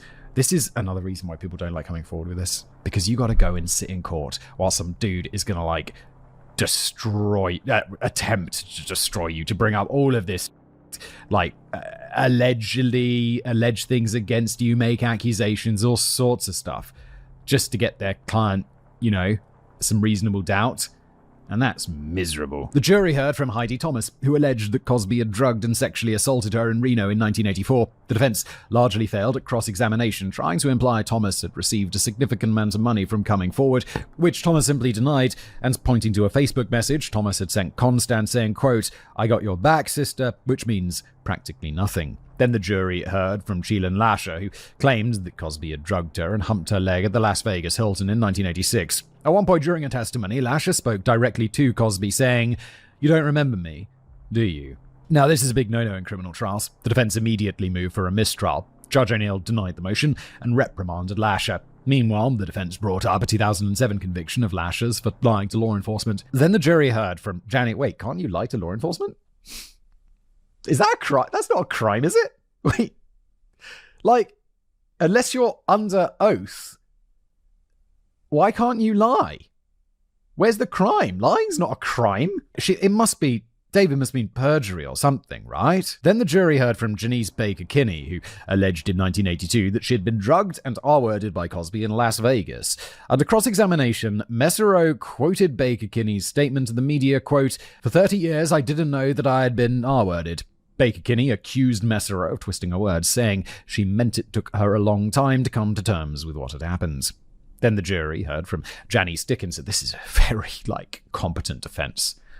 This is why it's quite so a lot, isn't it? Who accused Cosby of drugging and her in Lake Tahoe, Nevada in 1982. She showed the jury a picture she had taken of Cosby talking on the phone in his hotel room. Dickinson claimed her editor later convinced her to drop the story from her 2002 memoir for legal reasons. During cross-examination, Mesereau approached Dickinson holding a copy of that memoir called No Lifeguard on Duty and asked why her account of Lake Tahoe in 1982 differed significantly from the one she just gave on stand. Mesereau read out a passage from the memoir that said Dickinson rebuffed Cosby's advances, and then she took 2 Quaaludes and went to sleep alone in her own hotel room. The implication being, if she was worried about Cosby suing, why mention an incident with Cosby at all? Dickinson replied, quote, "It's all a fabrication in there because I wanted a paycheck for my kids." She added that her ghostwriter had taken quote-unquote poetic license with a life story. Mesereau asked, "So you made things up to get a paycheck?" Right, but there's obviously a huge difference here, Mesereau. One is a book. The other is saying something on the stand under oath, where if you lie and they find out, you go to prison, maybe. Or you get a criminal record. To which Dickinson replied, "I wasn't under oath when I wrote the book." Very smart reply. Mesereau then started reading excerpts from 3 of Dickinson's books, where she described scenes in the 1970s and 80s that involved heavy drug use and promiscuous sex. Dickinson denied that she actually took drugs or engaged in promiscuity, saying that her ghostwriter took quote-unquote dramatic liberties. A number of news outlets reported at the time that all of this reduced Dickinson's credibility as a witness, as did the fact that Dickinson only came forward in public with the version involving drugging and R-word in 2014. Do I believe her? Yes. If I was on the jury, is that defense lawyer doing a good job of establishing reasonable doubt? Hell yes. That effectively left 5 propensity witnesses who could credibly establish that they'd spoken on public record about their experiences and the MO of drugging and sexual assault prior to 2005. Then the jury heard from Lisa Lotta Lublin, who alleged that Cosby had drugged and sexually assaulted her in Las Vegas in 1989. Under cross-examination, the defense pointed out that in Lublin's testimony, she could only recall Cosby stroking her hair and could not remember how she got home. The defense argued that Lublin only assumed she'd been assaulted after seeing media accounts in 2014. Oh my god, this is such clever lawyering. It's such clever lawyering. In my personal opinion, this argument was fairly weak in one respect, since it implicitly acknowledged Lublin's diminished state of consciousness while in Cosby's presence. Then the prosecution called Andrea Constant, who gave her account of the 2004 incident, saying that she had come to court, quote, for justice. Under cross-examination, Mesero asked her about the confusion over the month in which Constant said the alleged assault happened, namely January or February, and Constant explained that when talking to police in 2005, she conflated two dates, one for the incident itself and another for when she tried to confront Cosby about what he allegedly did. This is fine. Like, people are gonna get dates wrong when they're talking about times like quite distant past. Like, people, of course. Quote, I was just trying to recall an enormous amount of information and I was very nervous and I was just trying to piece it together.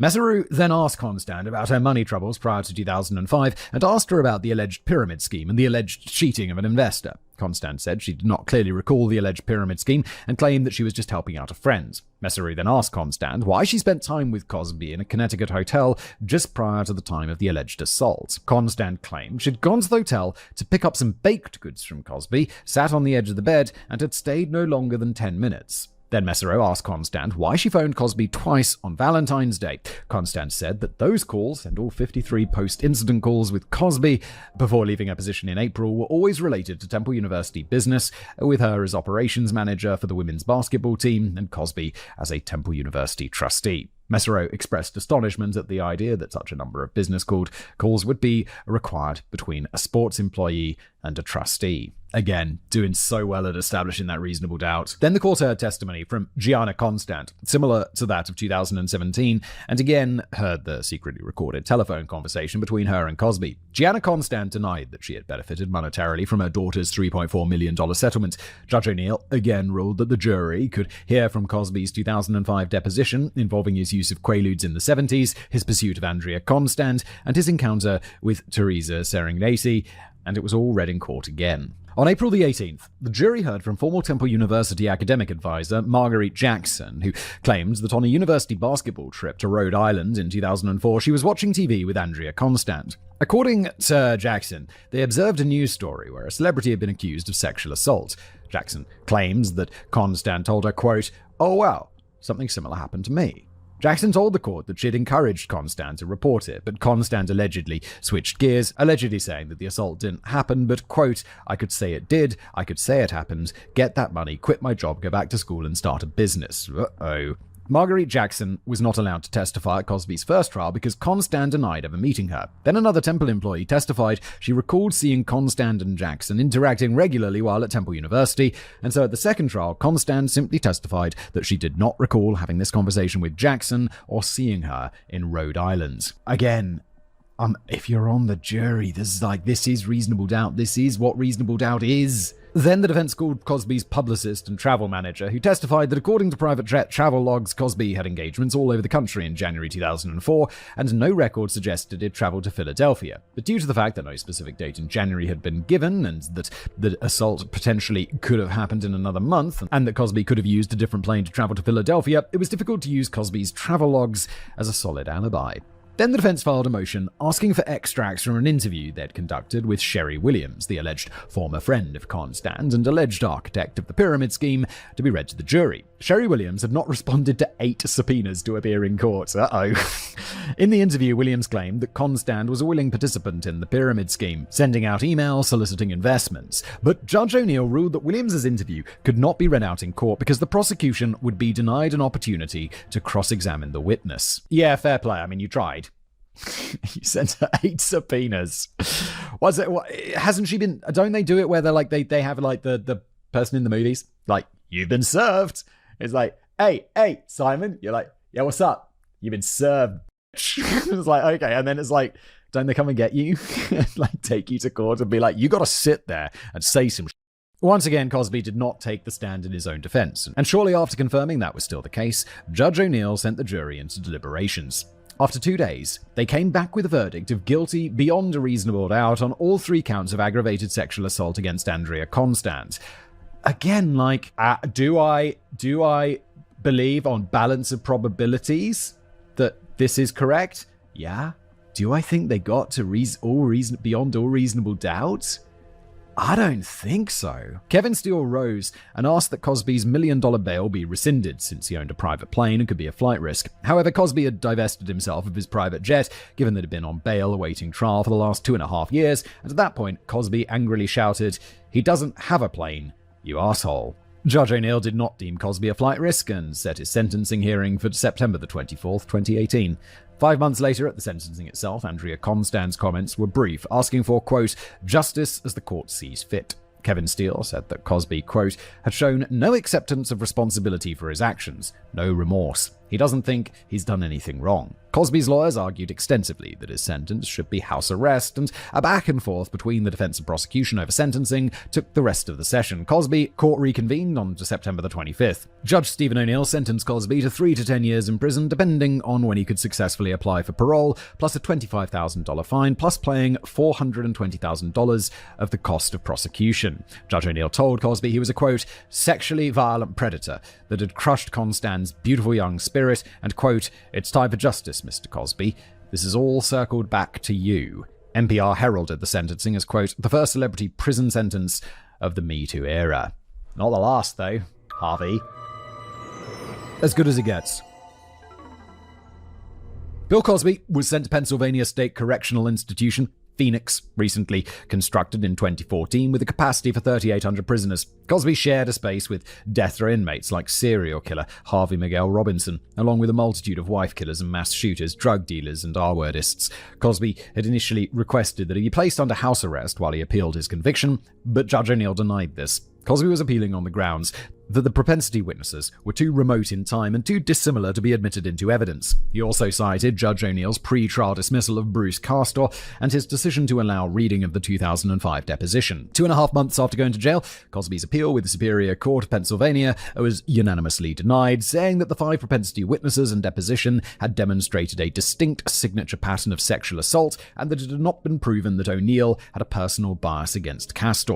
And indeed, the bar to have a judge proclaimed biased is very high. In January 2020, Cosby applied to the Pennsylvania Supreme Court for a further appeal. District Attorney Kevin Steele fought against this appeal being heard. After 6 months, on June 23rd, 2020, the Pennsylvania Supreme Court agreed to hear Cosby's appeal. This time, it was based on the use of propensity witnesses being, quote, "more prejudicial than probative," whether statements Cosby made in his 2005 deposition should have been used against him in court, and whether the declaration of then DA Bruce Castor not to prosecute meant that Cosby's 2 trials should have happened at all. Cosby's appeal was heard by the Pennsylvania Supreme Court over 5 months later on December 1st, 2020. They took a further 7 months to consider their ruling.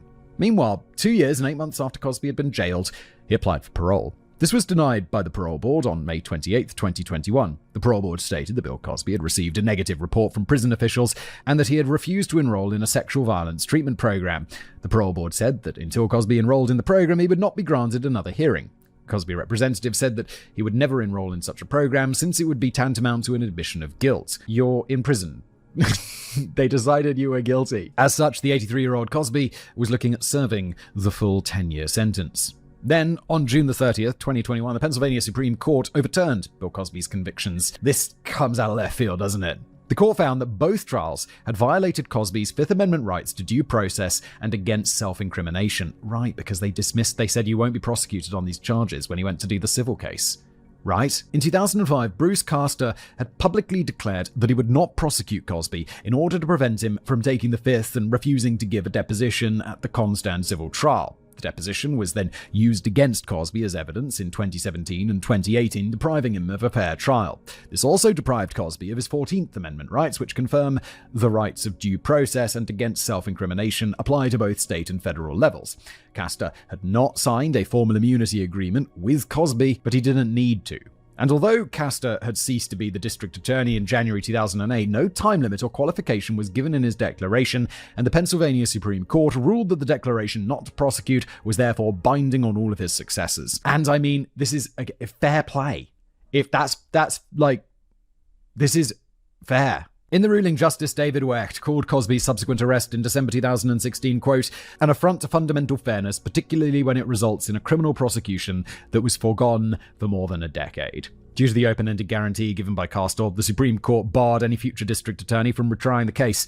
The court did not rule on the use of propensity witnesses, declaring the point moot since Cosby should not have been arrested, charged, and prosecuted in the first place. The dissenting judges also agreed with the majority that when Stephen O'Neill dismissed Castor's declaration and admitted the 2005 deposition into evidence, it had deprived Cosby of a fair trial. But they argued that since Castor could not speak for his successors, Cosby could still be retried, just not with the 2005 deposition in evidence. One of the dissenting judges added that the prosecution's use of propensity witnesses was far more problematic than the Castor issue. District Attorney Kevin Steele, who had brought charges against Cosby after being elected on a promise to do so, reacted to the judgment by claiming that Cosby was released, quote, on a procedural issue that is irrelevant to the facts of the crime. Similarly, on social media and among some commentators in the press, it was repeatedly stated that Cosby had, quote, gotten off on a technicality. No! It was like they made him a promise and then they reneged on that promise. And then he's like, guys, you come on. Please note that the constitutional right to a fair trial and the right to remain silent are not technicalities. They are the bedrock of the American judicial system. You could, like the dissenting judges, reasonably make the argument that the constitutional violations toss out the results of the previous two trials and Cosby could be rearrested and retried without the 2005 deposition, given the way things are going, probably without the propensity witnesses. But a technicality? No. In November 2021, DA Kevin Steele filed a petition with the United States Supreme Court asking for them to conduct a judicial review over whether Cosby and his legal team were reckless to assume that Bruce Castor's declaration was binding. Cosby's lawyers fired back that, quote, the Montgomery County DA asks the United States Supreme Court to throw the Constitution out the window, as he did to satisfy the Me Too mob.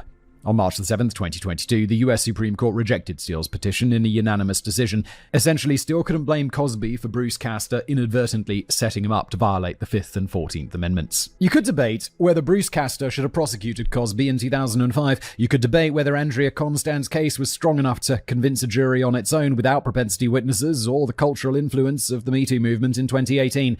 But the rush to prosecute Cosby on an electoral promise, the ignoring of a DA's declaration not to prosecute, and the use of the 2005 deposition in court twice not only deprived Bill Cosby of a fair trial, regardless of his guilt or innocence, but in the long run also deprived Andrea Constand and the other women who invested their emotions in the two trials of enduring sense of justice. All that judicial sloppiness had retrospectively robbed both Bill Cosby and Andrea Constand of their day in a free and fair court. Yeah, it's really unfortunate. It's just how it played out. It's just super unfortunate for people who, allegedly think Bill Cosby belongs in jail, allegedly. Bill Cosby was released from prison on June 30th, 2021, the same day the convictions were overturned and driven to his house in Elkins Park, Pennsylvania. His spokesman said, what we saw today was justice. Justice for all Americans. Mr. Cosby's conviction being overturned is for the world and all Americans who are being treated unfairly by the judicial system and some bad officers. Cosby tweeted, I've never changed my stance nor my story. I've always maintained my innocence. Thank you to all my fans, supporters, and friends who stood by me through this ordeal. Special thanks to the Pennsylvania Supreme Court for upholding the rule of law. Meanwhile, the reaction was quite different among Cosby's accusers. Lily Bernard said, quote, I'm so concerned now for any woman that comes into close contact with him. PJ Marston said, you want to talk about rubbing volcanic salt into the wounds of the survivors? My God, how much more can we take? Tamara Green said, I thought, well done, lawyers, because I did not see the issue coming at all. I thought it was just a practice swing, but I want people to understand that this does not mean he's been exonerated. And Teresa Serignasi said, quote, we all know who he is, and whatever happens, he did spend 3 years in prison. In America, I guess that's about as good as it gets for a sexual assault victim. Dismembered appendices. Number 1. In the aftermath of the Hannibal Buress video bringing Cosby back into the news, a number of his accusers launched civil suits against him in 2014 and 2015, either for R-word or for defamation after Cosby's public denials. Renita Hill's defamation lawsuit was dismissed in 2016 by a federal judge because she couldn't demonstrate malice, which has a very high tier. Christina Rulli dropped hers the same year, saying she didn't need the money, just the vindication. Catherine McKee's lawsuit was dismissed in 2017, again on the malice obstacle. In 2019, while Cosby was imprisoned, his insurance company, AIG, settled with Jenny Dickinson, Chloe Goines, who in her second lawsuit listed the now-dead Hugh Hefner as a co-defendant, and a defamation suit composed of Tamara Green, Teresa Serignesi, Linda Traits, Barbara Bowman, Joan Tarshish, Louisa Morris, and Angela Leslie. Cosby was enraged that AIG had settled, saying they had done so without his permission. Judith Huth, who was 16 at the time of her alleged assault, started a lawsuit in 2014 and it dragged on for years, with Cosby refusing to settle until 2022, when a California jury ordered Cosby to pay Huth $500,000. In 2021, Lily Bernard filed a lawsuit asking for $225 million, including $25 million per alleged sexual assault and $125 million in damages. She was later joined by 8 other accusers, including Janice Dickinson and Angelina Leslie, who were back for another round of litigation. As far as I know, the case is still ongoing. In 2023 and 2024, 4 more of Cosby's accusers launched individual civil suits. Cosby has publicly vowed never to settle, since it would be interpreted by some as guilt. Well, he's almost 80 years old, right? So he's just got to run out the clock.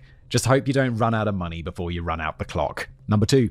Mark Whittaker's biography, Cosby, His Life and Times, was researched and written over several years and came out in 2014, just prior to the Hannibal Buress video. In the preface, Whittaker writes about how he'd been rebuffed by Cosby's representatives in writing the book, but then Cosby got in touch and supplied him with key names and information. Whittaker's book does not mention the Andrea Constand civil trial or any such allegations, and the book was derided shortly after its release for sanitizing Cosby's story. However, as far as I can tell, contrary to some accusations made in the press and on social media at the time, Whittaker wasn't part of some paid Cosby propagandist thing or a stooge. He just had terrible, terrible timing, and perhaps should have expanded his sources or chosen a different subject to write about. Yeah, we can't blame him though. He didn't know. Oh, in 2014, there was a bit of stuff about it, right? But nothing like there was later on. Bill Cosby's 2-time screen wife, Felicia Richard, remained steadfast in support of Cosby during the period of 2014 to 2021, refusing to believe the allegations against him. She made several statements of support, resulting in significant public backlash. When Cosby was released in 2021, Richard tweeted, "Finally, a terrible wrong has been righted. A miscarriage of justice is corrected." 4. After Cosby got out of prison in 2021, he began planning a comeback. He started scheduling comedy tours across the US, Canada, and the UK. He also started plans to produce a 5-part documentary about on his life and the events of 2014 to 2021. Cosby also plans to release a book. However, citing legal problems, these plans are, at the time of writing, still on hold. The cost of getting everything legally sound on that would be enormous. Number 5. Norm Macdonald's famous routine on Cosby centers around fellow comedian Patton Oswalt saying to him, "The worst thing about the Cosby affair is the hypocrisy," to which Macdonald replies, "I don't think that was the worst thing. I think it was all the hour." Norm Macdonald's incredibly funny. Macdonald's routine also involves the coining of the term Cosby cock, pretending to be waking from a drug-induced stupor, saying, "What is that? Is that a Cosby cock? Why would there be a Cosby cock?" Family Guy also memed the Cosby allegations, showing a rendition of the old intro sequence of The Cosby Show, where Cosby is dancing around and all his female co-stars are unconscious. Fucking hell. Number 6. A much earlier Cosby reference by The Simpsons has an episode where Homer reads Cosby's ghost-written book Fatherhood in order to become a better parent to his son Bart. In the next season, Cosby's book can be seen burning in the fireplace. Meanwhile, to my knowledge, nobody has burned my books, and they remain on sale in all fine bookstores. Number 7. My paternal grandfather loved Bill Cosby, and from the 1960s to 1990s, he was constantly doing impressions of him until one day, his wife told him nobody thought it was funny anymore. You should shut the hell up. Number 8, and the final one. Oh, this was a long video. The words alleged and allegedly appear 417 times in this script, so probably 1,000 by the time I've been done with it. Anyway, that's where we end this beast of an episode. Thanks for being here, and I'll see you next time.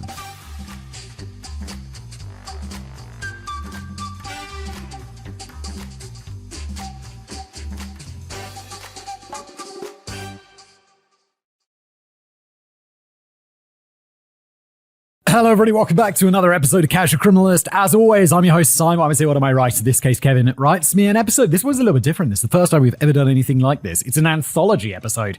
I think Kevin pitched me something, or I pitched something to Kevin, and he was like, "Dude, there's not enough material here. Do you want me to compile similar cases together?" And I was like, Yeah, go on then. We'll see how it goes. And if this episode gets lots of views, we'll do more like this. Honestly, it sounds kind of interesting to me, so I hope so. Let's jump in the format of the show. If you're new, you have never read this before, we're going to explore it together, dear writer. Dear audience. Dear writer, what am I talking about? Let's go!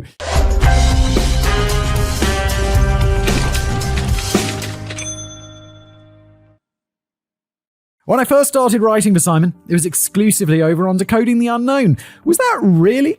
Wow, I didn't know that, Kevin. I mean, I guess I did, but I didn't remember it. My first script was Pink Floyd and the Publius Enigma, a mystery that was near and dear to my heart, and Simon enjoyed it despite his objectively incorrect opinion that Pink Floyd is garbage. Nah, Pink Floyd's not very... I don't think I ever said they're garbage. I just don't think they're very good. Since then, Simon revealed he was a big fan of internet mysteries and requested I write more of them. So I did. I wrote about every single internet mystery I could find that was long enough and interesting enough to carry a full episode. And honestly, a couple that weren't. Sorry about that. It's like, Kevin, yeah, new script. Lots of filler, Kevin. He's like, Simon, yeah, because the mystery was about 3 lines. But in searching for and subsequently researching all of those mysteries, I had to travel to a lot of dark corners of the internet, be it on the clear web or the dark web. Ooh, Kevin went on the dark web. This should come as a surprise to roughly 0% of our listeners, but it turns out there are much more nefarious things lurking across the internet than cute little mysteries about key lime pie or bootleg Chinese princess wands. Hell, one of my first scripts on this channel was about the internet's first serial killer, and the internet often plays a role in modern true crime stories. Yeah, I don't know a single time we've done an episode set in, say, the 21st century, where the internet hasn't really played a role. Of course, not all of those stories are long enough for their own episodes, no matter how much I pad out the script with rambling introductions. To that end, I don't have a single story for you today. Instead, I'll be taking you through an anthology of horror and death, where the key moments were broadcast online for the world to see. Oh my god, okay, here we go. It's like Decoding the Unknown, except really dark and horrible. Perfect World Void. Released in China in 2005, then North America and Europe in 2008, Perfect World was a fairly typical MMORPG. Massively multiplayer online role-playing game, right? I don't think I've played these, but like World of Warcraft famously, right? The game was based on Chinese mythology, causing it to be more popular in China than in the Western world, where games like World of Warcraft reigned supreme. Still, it had a reasonable size user base, and the game is still up and running, though best estimates put the current player base at only around 40,000. Well, it's a very old game, like 2008? That's old for a game, right? What games are still being played? I guess World of Warcraft. When was that made? However, like any game that has been running for that long, changes have to be made. New content is introduced, items are rebalanced, level caps are raised, and so on. I have no idea what any of that means, other than new content being introduced. Items are rebalanced. Oh, they are they, Kevin? Excellent. Good to know that those items are being rebalanced. Online games with a frequent update schedule are generally seen as a good thing. It means that the developers are actively trying to create the best experience for their players as possible, but sometimes players don't like the changes being made. If there's enough public outcry, the developers may revert certain changes, but usually things just continue to press onward. Or in the case of Blizzard, they just release World of Warcraft Classic and let players start over from scratch with the original game. That's obviously an outlier, though. Again, got no idea what this is about.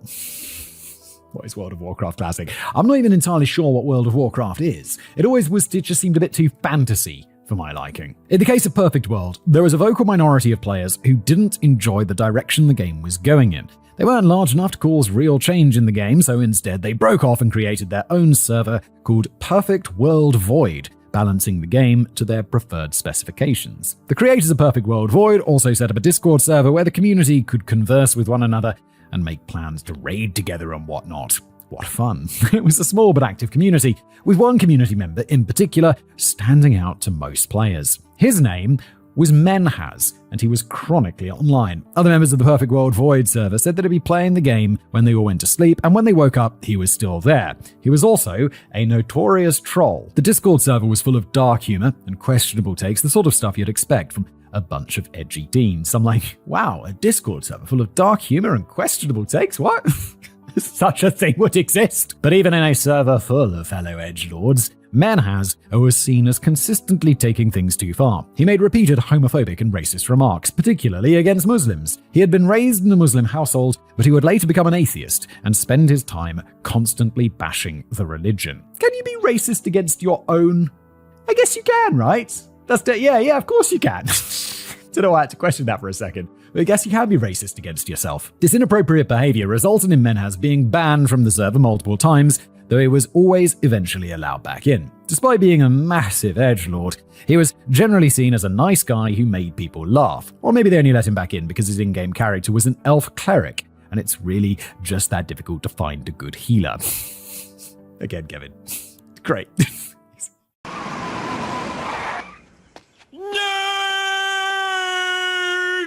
He's an elf cleric, is he? Good. They do healing, do they? Good. You had no idea what was going on. But who exactly was Menhaz? And why was he seemingly always online instead of going to school or work? Maybe he was just rich. Maybe he's just like, he's just like a family money billionaire. He's just like, what did he choose to do with his life? Play, what the fuck was this game called? Perfect World Void. Menhaz Zaman was the son of Moinura Zaman and Momotaz Begum. The couple were born in Bangladesh and their marriage was arranged by their parents. However, they wanted a better life for themselves and their future children. Average income and the quality of life has improved dramatically in Bangladesh over the past 20 years or so, but not so much in the 1980s and 90s. Monoras moved to Canada first, earning enough money as a cab driver to bring Momotaz to Canada as well. Which is good, because marrying someone, then moving to a different country and never seeing them again, it'd be a bit weird. Monoras was a hard and respected worker, earning multiple awards at the cab company where he worked. He even earned enough money not just to buy a house for the family, but to buy 2 more houses to use as rental properties. Oh my god, is taking taxis really expensive in Canada or something? God damn. Because once upon a time, houses were something people could actually afford to purchase. Not that I'm bitter or anything. In 1996, the couple had their first child, Menhaz. A couple of years later, they had a daughter, Malaysa. In order to help raise the kids, they decided to move Momotaz's mother, Firoza Begum, to Canada to live with them as well. Monoras and Momotaz wanted the best for their kids, which started with a good education. That would lead to a good job, and a good job would lead to a good and prosperous life. Like many South Asian parents, they believed there were only 2 acceptable career paths for their children, doctor or lawyer. Doctor or lawyer? Doctor or engineer! Oh, okay, engineer. I didn't know that. Okay. This meant that Menhaz and Malessa had to study hard so they could get into good schools and earn jobs in those professions. Both of them did well in school, but Menhaz was considered the golden child. Everyone knew that he was Momotaz's favorite of the 2, and some of her behavior could be seen as overly attentive. For example, if she and Monoras were at a dinner party with friends or something, and Momotaz believed that Menhaz was home and might possibly be hungry, she would leave to go and make him food. But while that sounds like he was spoiled, he was also under an immense amount of pressure, especially as the firstborn child. I feel like you can't have favorites with your children. Like, I regularly joke with my wife that I prefer one child over the other, but it's just a joke. And my wife's like, yeah, I know it's a funny joke, but you got to stop because they're going to understand soon, and then they'll actually take it seriously because they're children. I'm like, okay. Monoras wanted Menhaz to be an engineer, so that's the way it was going to be. He did well in school and always paid attention, but classmates also felt like he wasn't really interested in being there or learning. To be fair, this was high school. I'm pretty sure most high school kids aren't that happy about going to school or learning, though my opinion may be tainted by the American education system. Yeah, I don't know. I like learning shit. I like learning shit today. I like learning shit at school. I didn't like certain lessons because I'm like, this is boring. I don't like learning this shit. But generally, I'm quite into learning shit. Anyway, as much as Menhaz was the family's golden child, Malessa was their rebel. Whereas Menhaz was shy, quiet, and socially awkward with no friends, Malessa loved to go out with friends and drink, smoke weed, and secretly date boys. Oh my! She still did well in her classes, and it was even her dream to be a neurosurgeon, whereas being an engineer was just their father's dream for Menhaz. It's like, you want to be a neurosurgeon? Try and impress me more. Come on, make an effort. Neurosurgeon.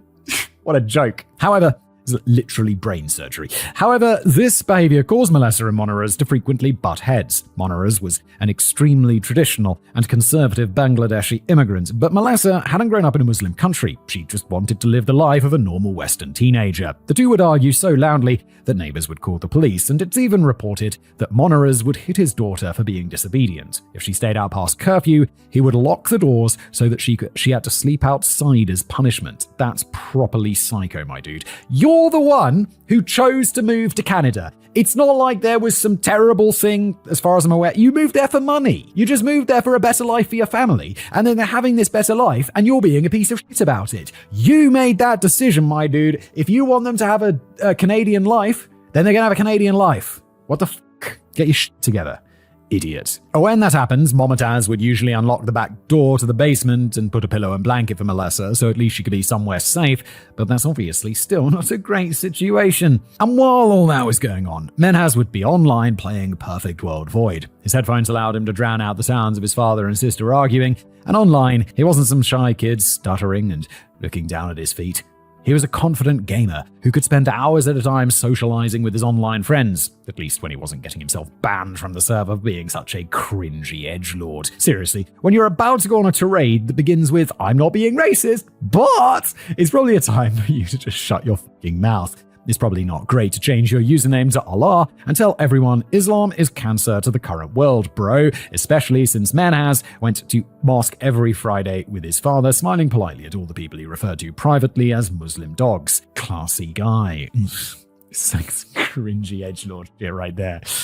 Anyway, after studying hard throughout high school, all of his hard work was finally going to be rewarded. He was accepted to York University to study mechanical engineering on a full scholarship, or at least, that's what he told everyone. York is one of Canada's most selective schools when it comes to graduate programs, but for undergrads, their acceptance rate is about 89%. Despite this, Menhaz failed to get into school there. Maybe their acceptance rate was lower in 2015, but being rejected from York is likely a huge blow to his self-esteem and confidence. Instead of going to York like he claimed, he enrolled in classes at Seneca Community College. Wait, so acceptance rate is 89%, so 89% of people who apply get in? Dude, that's going to be pretty bad for your ego. Especially your dad wants you to be some flashy engineer or some shit. You're like, oh no, I didn't get into the easy school. I didn't get into my backup school. But things didn't go well for Menhaz in college. He skipped class frequently and struggled to keep up as a result, ultimately failing his classes. The next semester, he went back to repeat those classes, but it went even worse. Menhaz almost never showed up to his classes and eventually dropped out entirely. He fell into deep depression, embraced atheism, and spent all his time playing Perfect World Void and chatting with his friends on Discord. Now, you might be wondering how his family reacted to their son dropping out of school. I'm going to guess they didn't react because he probably just didn't tell them. He was the firstborn, their golden child, and Monaras was insistent on him becoming an engineer. The news that Menhaz wasn't able to cut it in college, especially community college, would have devastated his family, so he didn't tell them. Like, Mum and Dad, I dropped out of college. They're like, oh no, you dropped out of York. And they're like, no, I dropped out of community college. Like, double whammy! After all, he'd already been lying about going to York instead of Seneca, so why not just continue lying? For the next 3 years, Menhaz, I kind of blame the parents for this one, because it's like, yo, how about you don't have such crazy expectations? Like, how about you... At this age, it's kind of the parents' fault. For the next 3 years, Menhaz would leave his house 4 mornings a week to take the bus headed for York. However, as he told one of his friends on Discord, the same bus stopped at the mall before going to the university. Menhaz would spend 4 days a week walking around the mall, finding a corner in the food court to game on his laptop, and going to the gym. His family didn't suspect a thing. Momotaz would brag to his friends about Menhaz constantly. They would all talk about how school was going when they had dinner together as a family, and there were even conversations about Menhaz continuing at York to get a master's degree in mechanical engineering. This is great. Meanwhile, he's just going and he's gaming, he's getting fucking ripped at the gym, just leading a life of leisure. Though their parents and grandmother had no idea everything Menhaz said about school was a lie, it's possible that Melissa could have been able to figure out that her brother was completely full of shit. After all, she was no stranger to parental disobedience, which likely made her the most qualified to pick up on Menhaz's deception.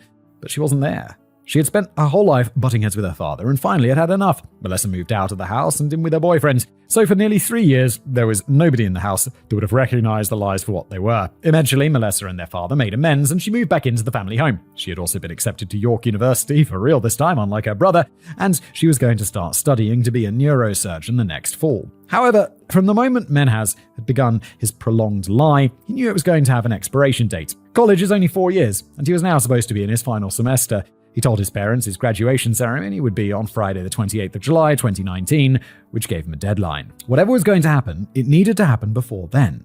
Unfortunately, none of his parents' friends had a child that was also graduating from York that year. If they did, they would have found out that the ceremony was actually 3 weeks earlier, on July 7th, and Menhaz would have been caught in his lie. Why didn't you find out the actual date? It's 2019, just look it up online. And then when that day comes around, just pretend to be dreadfully sick. You're an adult, you can pull it off, and then let it go by, print out a diploma and be like, yay, mum and dad, look, I'm an engineer. And then figure out the next lie. In the months leading up to his supposed graduation, Menhaz's tone in the Perfect World Void Discord became much darker than it had been. It had always been an edgy place for edgelords, something Menhaz fully embraced, but his behavior was even darker than usual. He changed his Discord name to things like subhuman and don't deserve life, and he frequently talked about killing himself. But he was always framing it in such a way that it would seem like a joke. Nobody was sure whether or not they were supposed to take him seriously, but since he'd always run his mouth like an idiot, they assumed it was all intended as a joke.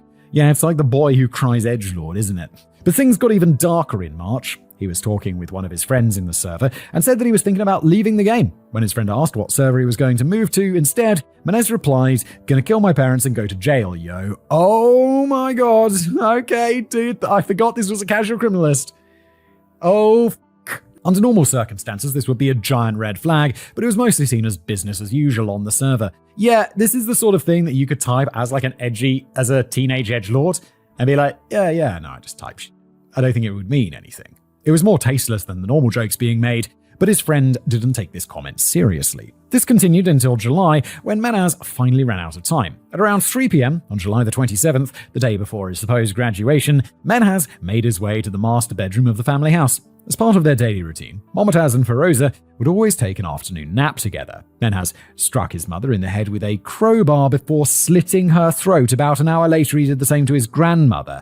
Then he took to Discord. Oh, shit. This got intense. Don't smother your children. Look, it's obviously his fault. He murdered his parent, and his grandmother, and I'm assuming his dad at some point later. But don't smother your children. Don't make them crazy. The exact timeline of the messages isn't totally clear. Everybody else involved saved screenshots of his posts to the server and their private conversations with Menhaz, but they all lived in different time zones, so the timestamps in these images are completely useless. As such, it's unclear whether his first post on Discord was between the two murders or after the second. Either way, he posted a picture of a dead woman's body with the message, "This is my mum." He then posted a second picture claiming that it was his grandmother. Nobody was really sure what to do about this. Menhaz was their friend, and despite all of his trolling and inappropriate comments, they genuinely thought he was a very nice and caring person. Except when it came to Muslims. Yeah, wait, did he seem like a complete racist? But bigoted comments aside, he was a fun guy that was always there for them. Was their friend really some sort of psychopathic murderer? Almost everyone's first instinct was that this was some sort of grotesque troll. Either the images were faked or it just pulled them off some random gore or shock website. But not everybody was so convinced. One user, referred to only as John, believed that they were real and he began investigating. A friend of his who studied forensics was able to confirm that the injuries were genuine, not staged, so they set out doing reverse image searches. If they could find the pictures online somewhere, then they knew this was just a really shitty joke that would get Menhaz banned from the server again. The problem is, this image is this gore stuff, isn't this usually on the dark web or something? So that's not going to come up in a TinEye search or a reverse Google image search. Unfortunately, the images were nowhere to be found. The only possible conclusion that could be made from this was the pictures were the real deal, and that Menhaz had to be stopped before he killed the rest of his family like he planned to. Well, no, or it just came from a part of the non-public web. Maybe he was part of some gore Discord server. Those images are not going to come up. They're all just sick sharing images with each other. The obvious problem, is that they had no idea who he was. All they had was the name Menhaz, and that wasn't even necessarily his real name. Based on the hours he kept, they believed he was living somewhere in the Eastern Standard Time Zone, but that includes parts of Canada, the US, Mexico, a bunch of Caribbean islands, and half of South America. Though which countries line up with EST depends on whether it's on or off daylight saving times in North America. Yeah, but either way, 1 hour either side is still going to be pretty okay.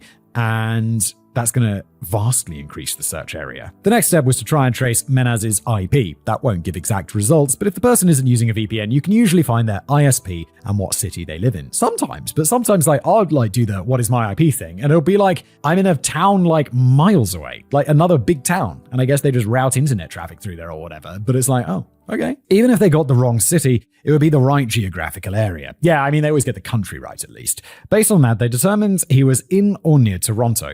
While all of that was going on, Menaz was taking a nap. He woke up to a mountain of Discord messages, most of which he ignored for the time being. However, one user, known as Junior, had reached out. This was Menhaz's closest friend on the server. He replied to Junior, "This may upset you, but I did it." He was going to kill his dad and sister next, and then he hopped onto Perfect World Void to play for a bit. This gave the server's game admins the chance to trace his IP more accurately. The new result turned up a phone number and street address, which they assumed would be Menaz's landlord. However, upon calling the phone number, they realized that the contact details they found were just the phone number and business address for the ISP. It was another dead end. At around 11:30 p.m., Menaz replied to a message from John. He told John, "I killed Mum and Granny so far, waiting for my sister in 5 minutes, and then Dad in 1 hour."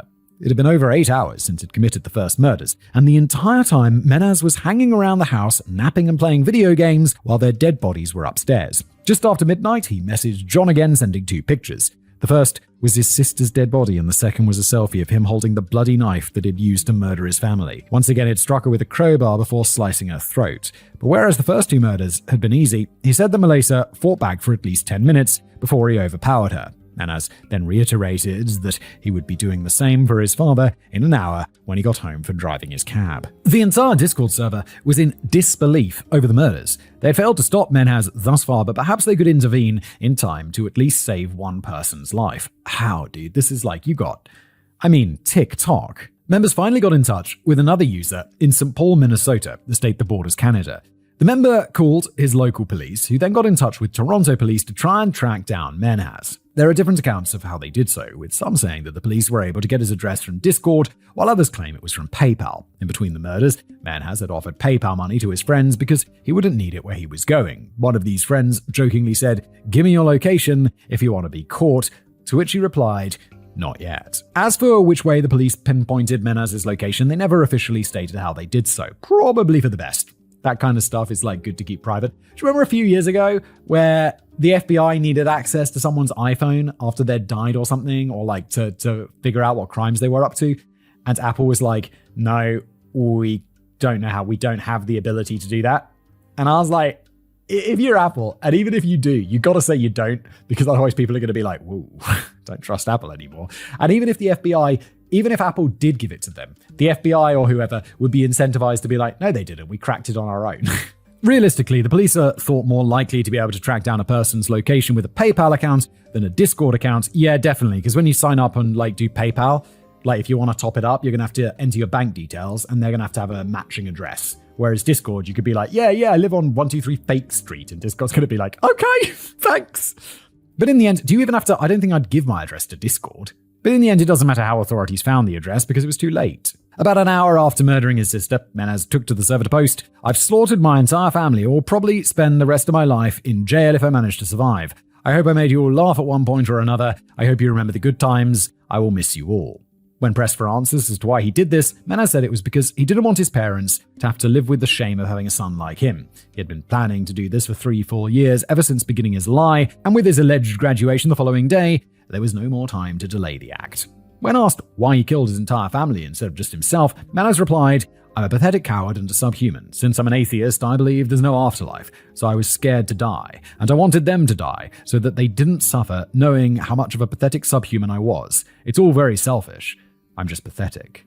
The next day, on July the 28th, police officers arrived at the family home in Markham, Ontario, about 18 miles from Toronto. Menaz posted to Discord, "Police are here. Goodbye." He then went to the door to greet the police officers and let them in. When the officers asked what they were going to find inside, he simply told them, "You'll see." Menaz had been vocal with his friends about his plan to turn himself in and face the punishment he knew he deserved, and he didn't hesitate in confessing to everything once he was arrested. Though he refused to give any motive or explanation for his actions, the Discord members had saved every message and picture he sent to them to hand over to police. His motive was spelled out completely in those chat logs. Despite the fact that these messages he sent showed that he had been planning all of this for years, the defense were able to argue that the murder of Momotaz, Menaz's mother and first victim, could have been a more impulsive act rather than premeditated. As a result, he pled guilty to 1 count of second-degree murder and 3 counts of first-degree murder. He was sentenced to life in prison with no possibility of parole for 40 years. But so he could be out at 61 after murdering his entire family. It's quite intense, isn't it? Oh my. Little Kitty's final stream. We're headed to China for today's next story, Simon, so best of luck with all the pronunciations. Oh, I'm just going to guess. Luo Maozi was a popular influencer on Douyin. For those unfamiliar, Douyin is China's answer to TikTok. Wait, isn't TikTok Chinese? So isn't TikTok the West's answer to, but it is, you know what I mean. TikTok's owned by ByteDance. Why does Chinese-owned TikTok need a separate app for China, especially since both apps are owned by ByteDance? Shut up, that's why. Or more realistically, because of communist censorship laws and the desire to shield Chinese youths from Western influences that pervade the platform. Yeah, it is kind of wild that they made TikTok basically for the West. Luau streamed under the name Xiao Mao, or Little Kitty, which makes her full streamer name often reported as Lu Xiao Mao Mao Z, which is really just fun to say, though I bet Simon is disagreeing with that right now. No, I like it. Lu Xiao Mao Mao Z. Okay. Anyway, she had a sizable audience on Douyin of nearly 700,000 followers, with her videos routinely getting millions of views. It was a combination of makeup tutorials, random life advice, and Luo just smiling and having a good time in general. Viewers were drawn in by her bubbly and cheerful nature and, of course, by her physical beauty as well. However, there were some signs that her life may not have been as happy as it seemed. In pictures and videos, Luo was frequently seen either wearing long sleeves or wrist cuffs. But in the pictures where she wasn't, fans noticed prominent self-harm scars covering her wrists. In fact, one of the most common photos of Luo used in articles about this case is usually cropped to cover the visible scars on her right wrist. Despite her bubbly online persona, she had actually been struggling with depression for some time. But that all seemed to change in 2019 when she met Zhao Rulin, another Douyin creator, at least in theory. He uploaded videos to Douyin and had some followers, but he wasn't even remotely on Luo's level. Few people were. But Luo wasn't just trying to date another influencer to chase clout. She was completely in love. She did encourage Zhao to take his channel more seriously, as his uploads were mostly just him playing basketball. Luo helped Zhao create more engaging content, encouraged him to post more regularly, and taught him how to spread his name online. She also promoted his channel constantly, leveraging her fan base to help a new boyfriend quickly expand his reach. Through her guidance, Zhao found incredible success. After 2 years together, his channel went from essentially nothing to breaking 2 million followers, exceeding Luo's own popularity. God damn. And in 2021, shortly after he hit that 2 million follower milestone, Zhao dumped Luo. Oh, dude.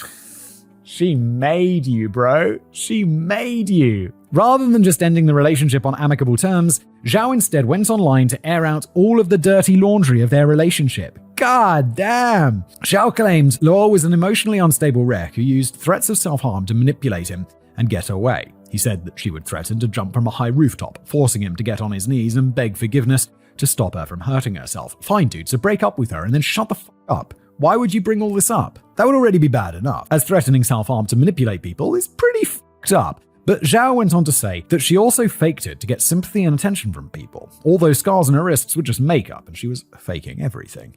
And then there was the infidelity. Zhao claimed that Luo had frequently cheated on him. Whenever they had a fight, she would go to sleep with a bunch of rich men. Not only was this an explicit claim that she was a cheater, but it was an implicit claim that she was also a gold digger, despite being quite well off financially on her own. Oh yes, she was also pregnant, and Zhao believed that the baby wasn't his. This is all very complicated, but this does sound like your private business, mate. Everybody was shocked by all of this, especially when Luo remained completely silent on the issue. Since she wasn't refuting the claims, everyone just seemed to take Zhao at his word. It didn't help that he now had a larger following than her, so his fans likely would have drowned hers out anyway. And his fans immediately got vicious, bullying Luo online non-stop. They said she was a manipulative gaslighter, a whore, that she should jump off a building and rid the world of her presence. All totally reasonable things to say to someone you've never met before just because someone else told you to. Yeah, the internet's a shitty place though. This happens all the time. This ain't some Chinese thing. I'm reading this and I'm like, oh wow, it's the same in China. It's the same. Look, people are pieces of shit. There's these influencer things that you read about and you're just like, oh my God, who gives a shit? Stop it. Just how about you don't air out all your dirty laundry? Just shut the fuck up. Shortly after this, things took an even more bizarre turn. Luo terminated her pregnancy, so Zhao again took to social media, this time saying how disappointed he was in her decision because the baby could have been his. Bro, you said that you didn't think it was yours. The one he was sure wasn't his because she was such a cheating whore. But he did tell people to stop bombarding Luo with hate because maybe he did some things wrong too.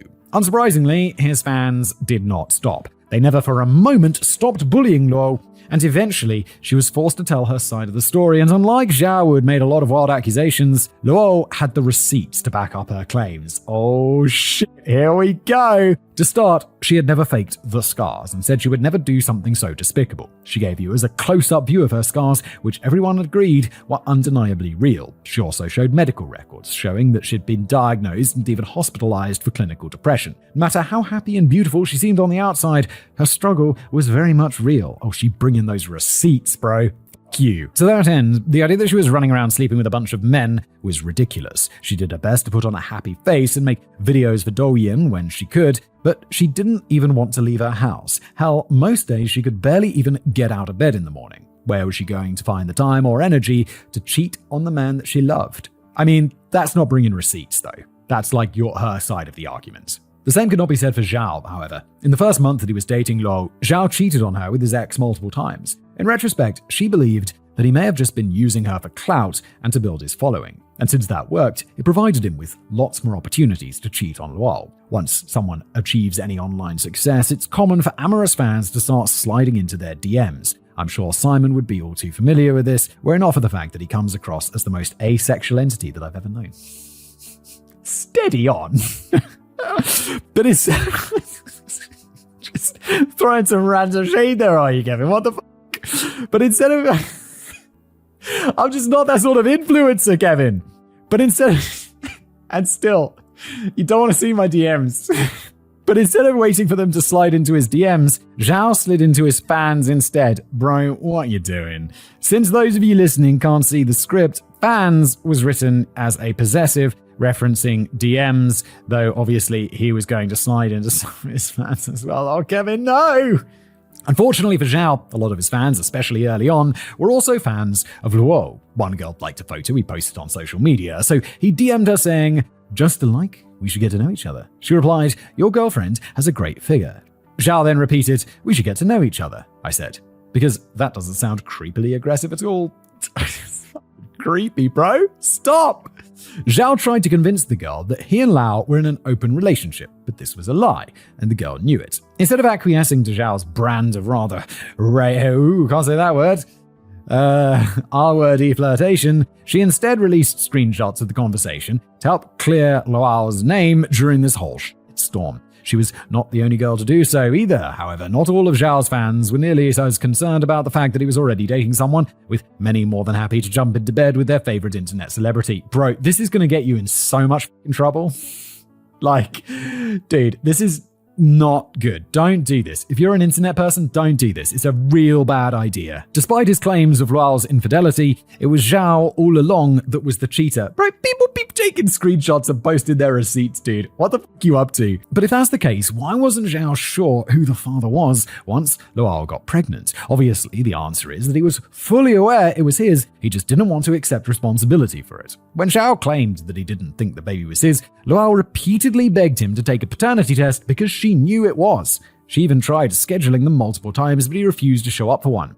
It's almost like he knew what the results would be, and he didn't want to have a piece of paper that she could use to prove it. So, well, why the breakup then? If everything Zhao had told the public was a lie, and she wasn't an emotionally unstable and manipulative adulterer, why did their relationship have to end? Well, it seems like because he was a bit of a piece of shit. As with many things, the answer was dollar bills, y'all. According to Luo, Zhao had wanted them to open a joint bank account. He kept insisting on it even though she had no interest in doing so, and that was the real reason that he left her. Wait, isn't he the rich person by that point, or the richer person? He's got like triple her following. It's hard to know exactly what Zhao's true motivation was, whether it was money or wanting to run away from the pregnancy or something else, because both of them had an incentive to lie to their followers to make themselves out to be the good guy in the situation. But since many of Luo's claims were provably true, whereas none of Zhao's were, but many were provably false, I'm inclined to believe her account completely over his. Yes, of course, because she brought the receipts, dude. Yes. With the two having broken up, it was time to find new partners, though Zhao's new girlfriend is not relevant to this story. Unfortunately for Luo, her next boyfriend, Li, was extremely relevant because he was even worse than Zhao had been. What the fuck? What? All he was interested in was her money, treating her like his own personal ATM. Wait, she's famous and rich and beautiful. Like, what does she need from these guys? Like, in that situation, can't you just have whoever you want? Can't you find some good dude? Like some also rich, handsome, nice dude? Come on. He even tricked her into buying a house in his name. Lao also needs a better financial advisor. He claims that they were going to spend the rest of their lives together in that house, but it was all a lie. Well, in that case, how about she owns the house? Because it's her money, yes? In early October 2021, Luo and Li were enjoying a quiet evening alone. Allegedly, he drugged her water, waited for her to pass out, then invited all of his friends over to take turns sexually assaulting her. What is going on? Oh my god, I was like, Zhao's a piece of shit, but this guy's a real piece of shit. Holy shit. This story comes from Lao's closest friends who claims that she told them about the incident. Those same friends said that they urged her to report the incident to the police, but she refused to do so. I can't say for certain whether it did or not, though given what a demonstrable scumbag Lee was, it's hardly out of the realm of possibility. Immediately following the alleged incident, Lee vanished from Luo's life, cutting communication with her entirely. She was, again, left heartbroken, abandoned by another man who she loved and who had only sought to exploit her.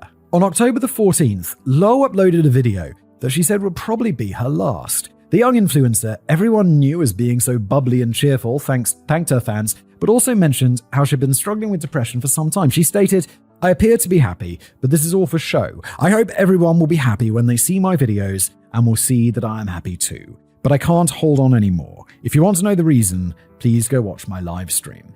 Over 1 million people saw Luo's video, and thousands immediately tuned into her stream. However, it was clear from the start that she really didn't want to be there. She was smiling as expected, but it clearly wasn't genuine. She also kept zoning out, barely interacting with chat. Multiple times she even alluded to the fact that she didn't want to be on stream, though viewers thought it looked like she was waiting for someone. Many of her fans told her to stop streaming and get some rest. They encouraged her to take a break from content creation for her own well-being, promising they'd understand if she needed a break and that they would be there when she got back. Yeah, but it doesn't work like that. I mean, maybe it does on this other stream platform. But it's like, if I'm like, yeah, I'm taking a break from YouTube, and people will be like, oh, we'll be here for you, Simon. We'll be here when you come back. But it's like, yeah, but the YouTube algorithm won't be feeding you my videos, so you'll forget about me. You can't take a break. I mean, like a long break. I mean, you can, but you're going to have to stack up those videos ahead of time. But not everyone watching were fans. Many were the same people that had been harassing and bullying her online since her breakup with Zhao 2 years earlier, and that night was no different. After a while of disinterested streaming, Luo sighed and muttered to herself, "He's still not here yet." She then pulled out a clear plastic water bottle filled with a strange dark liquid. She told her viewers it was Coke, but it was clear from the viscosity and color that it wasn't soda or any other typical beverage. Every time she took a sip, Luo involuntarily grimaced. Whatever it was she was drinking, it wasn't enjoyable. Considering the content of her previous video, a lot of those watching on stream suddenly became extremely concerned. They started begging her not to go through with it, telling her that they loved her and that she was so young and to think about what it would do to her parents and whatnot. But again, not everyone was so supportive. Some users began insulting and egging her on. They told her to drink more, drink faster, and stop wasting everyone's time. God, people are pieces of shit on the internet, aren't they? It was believed by Lao's friends that this drink had been intended as a stunt to get the attention of her now ex-boyfriend who had so abruptly abandoned her. They claimed that she hadn't planned on drinking the whole bottle, and that it had been mixed with another liquid to water it down. Admittedly, that does what down? What is it though? We don't even know what it is. Admittedly, that does potentially give some credence to Zhao's claims that she used threats of self-harm as a form of manipulation, but also fuck Zhao. Besides, whatever the thousands of people watching Luo's stream were witnessing wasn't just an idle threat from an impudent brat trying to get away. It was a desperate act by someone who was very visibly broken. Ultimately, there's no way for us to know for sure what Luo's original intent that night really was, but eventually, all the negative voices in the chat got the best of her. She grabbed the bottle containing what would be later identified as pesticide. Oh, gross. Yeah, that stuff smells horrible. I know that liquid now, the dark kind of pesticide-y liquid. She quickly drank the entire thing in one go and waved the empty bottle in front of the camera, saying that didn't taste very good. As the trolls in chat congratulated her for drinking the entire bottle of what they may or may not have genuinely believed was poison, she began drinking water while staring blankly into the camera. At that point, she showed the label for the empty pesticide bottle to the camera, going on to drink a second mug full of water. It was then that she grabbed her throat, as if choking.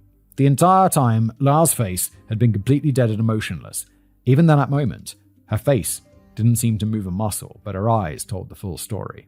The empty stare that had filled her eyes for the entire stream suddenly disappeared, replaced with the unmistakable fear of imminent death. Luo ended the stream immediately and called 120, the Chinese phone number for emergency medical attention.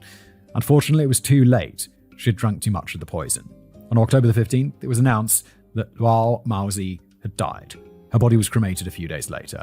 Logically, you'd think that that's where the story ends today. But instead, it only got stranger. A worker at the funeral home named Xiao stole Luo's ashes, replacing them with an urn filled with a nondescript powder. Conspiring with two other employees from the funeral home, Zhang and Li, their plan was to sell Luo's ashes so that someone could marry. What the f? At this point, you're probably asking yourself, what the actual fuck? I was, Kevin, so allow me to explain. In some Eastern cultures such as China, especially among the more superstitious communities, there is a practice known as ghost weddings. Ah, this is the one. This was the original thing, the ghost weddings thing. This was like what I think I pitched to Kevin as the original idea, or he pitched to me, and there wasn't enough to it, so he expanded it into this anthology. This feels familiar. These date back thousands of years to the Han Dynasty, and the practice is believed to be rooted in the ancient philosophy of yin and yang. The yin has to merge with the yang in order to achieve peace and harmony, and an unmarried dead person is seen as violating this rule. Without a partner, the spirit would never find harmony in the afterlife. Not only that, but their lonely spirit could roam the earth, causing harm to befall their entire family. As such, if a man or woman died before getting married, the family would seek out a partner of the opposite sex so that they could perform a ghost wedding. There would be a traditional wedding ceremony followed by the two bodies being buried in the same grave together to ensure that neither of them were alone in the afterlife. Theoretically, that's really sweet, especially if the two people who died were already engaged, which did happen sometimes. But if there really is an afterlife, I'd prefer not to be randomly paired with a stranger for all eternity just because they happen to die around the same time that I did. Unless she's like ridiculously hot. Beyond just the spiritual ramifications of ghost weddings, there were practical and cultural concerns as well. They could be used to ensure that the eldest son got married before his youngest brothers as a means to unite two families or ensure the continuation of a family line. You confused by the last part? Well, so was I. Turns out ghost marriages aren't always between two dead people. If a man died while single, the idea was that his ghost bride could adopt a child to carry on the family name. The actual genetic lineage would be gone, but the name would still survive, and that's what really matters, I guess. It is. Okay. Of course, that was the old way of doing things back when marriages were legally binding and the ghost bride would have to live with her dead husband's family for the rest of her life. This is a weird China, like what the hell? These days, ghost marriages aren't legally binding, what with the practice having been made illegal in China some 75 years ago. Yes, good. It's very weird. In modern times, when the ghost bride was still alive, the bride would show up, get paid to take part in a weird macabre ceremony, and then be on her way to live her life. Even though ghost marriages have been illegal for longer than any of us have been alive, probably anyway, I mean, shout out to all the 75 plus people listening. Statistically, there's probably a few of you. What up? They remain popular, and in some cases, accepted in many superstitious Chinese communities. While I mentioned that a ghost marriage may involve someone who is still alive, that type of ceremony usually doesn't take place in mainland China. There, both parties must be deceased. This can pose a huge problem, as dead unmarried women aren't exactly an abundant resource. As a result, people would actually kidnap and murder women just to sell them off as ghost brides. What is going on? It's extremely fucked up, and I could go on for a while about it, but perhaps that's best saved for an episode of Into the Shadows. That is insane. Dude. Shandong province, where Luo lived, was known to have a large black market for female corpses. They were graded as either fresh ones, if the girl was recently deceased, wet bodies, if she'd only been dead for a couple of weeks or maybe months, and dried meat for any corpse older than that. This is weird.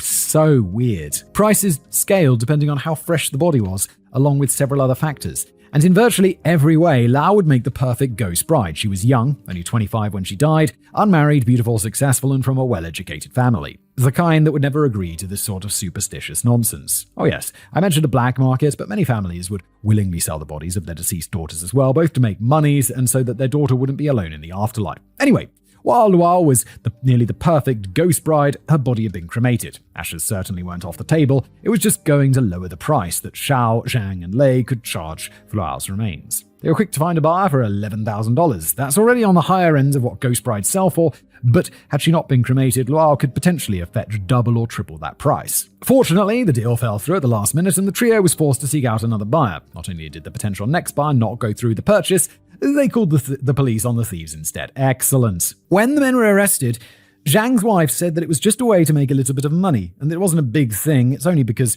people rush to make it a big deal that it becomes an issue. I don't know, selling someone's ashes so they can be married in some sort of weird superstitious thing is kind of sick, dude. Let's not mince words. So if I'm ever in Shandong province, I'll be sure to piss on her grave, since apparently stuff like that isn't a big deal. And if she isn't dead yet, I'll wait. Luo's ashes were returned to her family, but this entire incident opened a couple of large debates across China. One was about the already illegal practice of ghost marriages and the thriving black market of stolen corpses, human trafficking, and murder used to fill the demand for young, single dead women. The other was about cyberbullying, and it focused on one user in particular. During Lau's final livestream, there were a lot of people in the chat saying horrible things and egging her on, but there was one user more vocal than all the rest. The account's name was You're the Most Precious, and the profile picture featured a basketball player. This led to speculation the account was either a fan of Zhao, or perhaps even Zhao himself. Lau's family tried to file charges against the user in the hopes of finding some semblance of justice for their daughter and establishing an important legal precedent. But they were never able to find out who the account belonged to. Douyin shut down the account, but there's no evidence they cooperated in trying to find who was behind it. In the end, there was no justice for Lau. Almost her entire adult life was spent being manipulated and exploited by men she loved, and who she believed loved her as well. And that life was tragically cut short, thanks to the incessant bullying resulting from Zhao's lies. Yeah, Zhao's a right piece of shit. What's he up to these days? I hope he's not doing successful. I hope he's not successful. Savannah and Trent Pashal. Trent Pashal's YouTube channel, close to home, was that of a typical middle-aged father from Texas. The videos featured things like taking his stepson for his first day of kindergarten, letting him race RC boats, and family trips to the Duck Dynasty store. It was all very mundane, and the videos received barely any views. But that all changed on October the 21st, 2020. It was Trent's 48th birthday, but the video wasn't of some family gathering. Instead, it featured Trent talking directly to the camera for 4 minutes, giving what was intended to be a heartfelt message to his children. He opened by saying, "I'm recording this because I want my daughter to know that I love you. Mackenzie Pashal, I'm so sorry I've done this. I want you to know that you mean everything to me. And William, I love you too. I love you so much. I love you like you're my own." This was already very different from the videos Trent usually uploaded, and it certainly sounded like it was going to be a final message to his family before taking his own life. Yeah, that's if you saw that, you'd be like, oh my god, what's about to happen? At least, at first it did. After telling his kids how much he loved them, Trent then said, "I didn't choose this, your mum chose this," before explaining that Savannah had been cheating on him for some time. He even said that he had audio recordings of her talking to other guys. Throughout this entire video, Trent tried unsuccessfully to make it seem as though he was crying. He also lost his train of thought twice during the video. Once was because he kept having to fix his hair because he was a raging narcissist with a fragile ego, really. The other time was because he kept looking away from the phone that he was recording the video on. After one of these distractions, Trent said, "Sorry, I keep looking at the cameras. I don't know how much time I have." The video continued for another 30 seconds after that, until Trent looked away to check the security cameras he'd set up outside his home, cameras that could see all the way down the street. He then stopped talking mid-sentence, grabbed his phone, and rushed to another room. It's difficult to see what's going on, since Trent was in a hurry and the phone's camera got blocked several times, but the video ended after the sound of a shower curtain being pulled back and then closed hard. At that point, Trent realized the video was still recording and finally stopped it. What is going on? From the start, the video was already a little bit disturbing. It had opened like a final goodbye from a man about to end his own life, but it quickly changed tone. The constant blaming of Savannah for making him do this and the description of a perceived infidelity suddenly made Trent's video sound a lot more like a murder confession. Though he didn't explicitly say it, his words made it clear that he intended to hurt Savannah badly enough that he'd never see his children again. But it was that final moment when things truly became clear. Trent had been constantly checking on the outside security cameras, waiting for his wife to return home. When the video ended, he was standing in the shower, gun in hand, waiting to ambush and kill her. So exactly how did they get to this point? Growing up, Savannah was very active in a variety of sports, from horseback riding to bowling. She was also very active with her church, attending a church camp every summer from childhood until the end of high school. However, in 2009, her life took an unexpected turn. Savannah was in a serious relationship, and her boyfriend had even bought her an engagement ring and proposed. But when she revealed that she was pregnant, he ghosted her. He completely disappeared from her life. Personally, I struggle to understand the motivation there. Dude had already proposed, so presumably he intended to actually marry her and have a family together.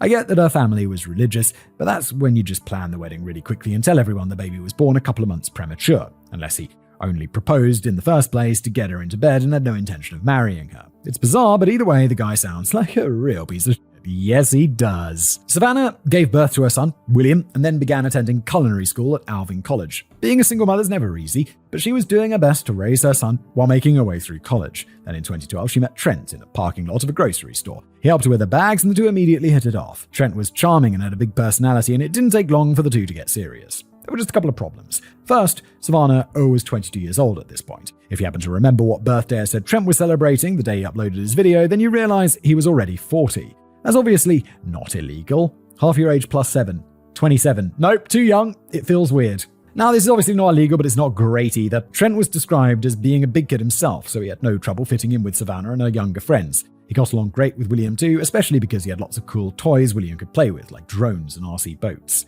The age difference didn't bother Savannah at all, but there was a bigger problem. Savannah's mother, Shirley, worked as a private investigator. As such, she had a habit of running background checks on her boyfriends. Great. You got a good to have a mum who's a private investigator. When she looked at Trent, she discovered the multiple arrests and a conviction that sent him to jail for 6 months. Oh my. Though I can't find any references to her mentioning it, she also likely would have discovered that Trent was twice divorced. Trent married his first wife in 1992 when he was 19 and she was 18, and they got divorced just over 12 years later. I mean, not so unusual. That's very young to get married. A year after his divorce, he married his second wife, this time 12 years younger than him. They stayed together for 6 years before getting divorced, which happened either before or possibly even after he met Savannah. A little bit more weird on that one. That's like a pretty short time, like big age difference. Yeah. As for the crimes, Trent explained that those days were all behind him, and the family seemed willing to give him the benefit of the doubt. His conviction was for property theft of greater than $1,500 but less than $20,000, and while nobody is condoning theft, at least it wasn't a violent crime. He went to prison for 6 months for that. It's pretty heavy. Can't they just go and give the money back and fine him? Maybe some community service, picking up some litter? Do we really need him in the jail system? Besides, Savannah and Trent appeared to really be in love. All her friends liked him, and he seemed to be a great guy to everyone except her father, Mike. Mike never really approved of Trent, but it wasn't enough to change Savannah's mind. But it didn't take long for history to repeat itself. 6 months after Savannah and Trent had met, she was pregnant again, and it was time for Trent to disappear. Except, unlike her previous boyfriends, this wasn't Trent's decision. Instead, he was being sent to the county prison for another theft conviction. He pled guilty and agreed to 18 months in jail, of which 8 was served before his release. However, Savannah didn't lose faith in Trent. People make mistakes, and she believed that that's all this had been. And since Savannah forgave him, everyone, except Mike, did too. Once he was released from prison, it looked like things were going to be going great. Trent got steady work as a contractor and was making good money, so a few months after being released from prison, he proposed to Savannah. The two got married in 2014, and in 2016 moved to Lamarck, Texas. Her family helps them get a house there, and they seem to be living the perfect life. It was your stereotypical family home with a white picket fence and 2.5 children, with Trent being the 0.5. That would be kind of cute if this wasn't the casual criminalist and I know someone's going to get murdered.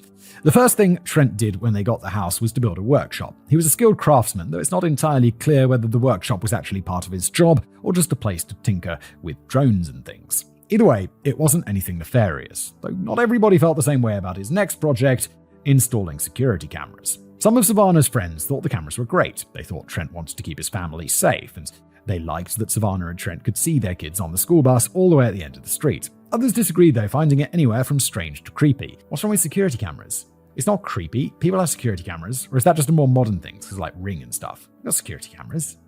It's just a thing people have. It didn't help that Trent liked to keep tabs on Savannah at all times, making sure that he always knew where she was. Yeah, that's definitely more weird. At first, Savannah appreciated how attentive he was, though things eventually would go entirely too far. By 2019, both of the kids were in school, so it was time for Savannah to go back to work. Trent had done a good job of providing for the family, but she didn't want to sit around alone at home all day. And since she had gone to culinary school, it only made sense that Savannah would get a job doing hair and makeup for the deceased at a funeral home. Sounds about right for 95% of the college graduates I've ever known. Yes, I definitely fall into that category of doing something completely unrelated to what I studied. She was very good at her job, and the funeral home received a lot of compliments about how well she prepared the bodies. Savannah even started attending the Commonwealth School of Mortuary Science to expand her career possibilities. The job wasn't the only big change in her life, as she'd lost a lot of weight as well. Between her new job, new look, and happy family, it appeared to everyone like Savannah was going to be beginning a fantastic new chapter of her life. And at first, she was, though her family wasn't as happy as people believed. Trent didn't appreciate Savannah's newfound success. It meant she'd spend a lot of time out of the house and out of his control. Even though the job was only 32 hours a week, she had to make a lot of new friends as a result of the job. Anytime that Savannah wasn't home, Trent became extremely suspicious, assuming that she must be out cheating on him. Things only got worse the following year when the pandemic hit. Sometime before the pandemic started, Trent had stopped doing contracting work and began working at a scooter rental store. When the entire world shut down, it left him without an income. But there are certain jobs that remained open through the pandemic: emergency services, grocery stores, and of course, funeral homes. Not only was Savannah's work still open for business, but business was booming. She would be called in frequently for extra hours beyond the 32 she signed on for, and she was happy to help out because she was a team player and, also money. Trent obviously was not happy. He had no source of income and spent all day at home with the kids while his wife was out providing. It gave him a lot of time to obsess, especially since Savannah was spending even more time out of the house. He would check on her constantly in every way imaginable. If Savannah said she was going to her parents, Trent would show up there to make sure that she was really there. He would track her phone to monitor her location, and even if she was just walking around at work, and if Savannah had to pick up and deliver a casket, Trent would make her stop to pick him up so that he could see with his own eyes exactly where she was at all times. Bro, this is really weird and possessive. This is really weird. You gotta have some trust, my dude, come on. No matter how much she tried to reassure him, nothing was enough to control Trent's jealousy. But in mid-2020, something wonderful happened. Trent was arrested and charged with Grand Theft Auto.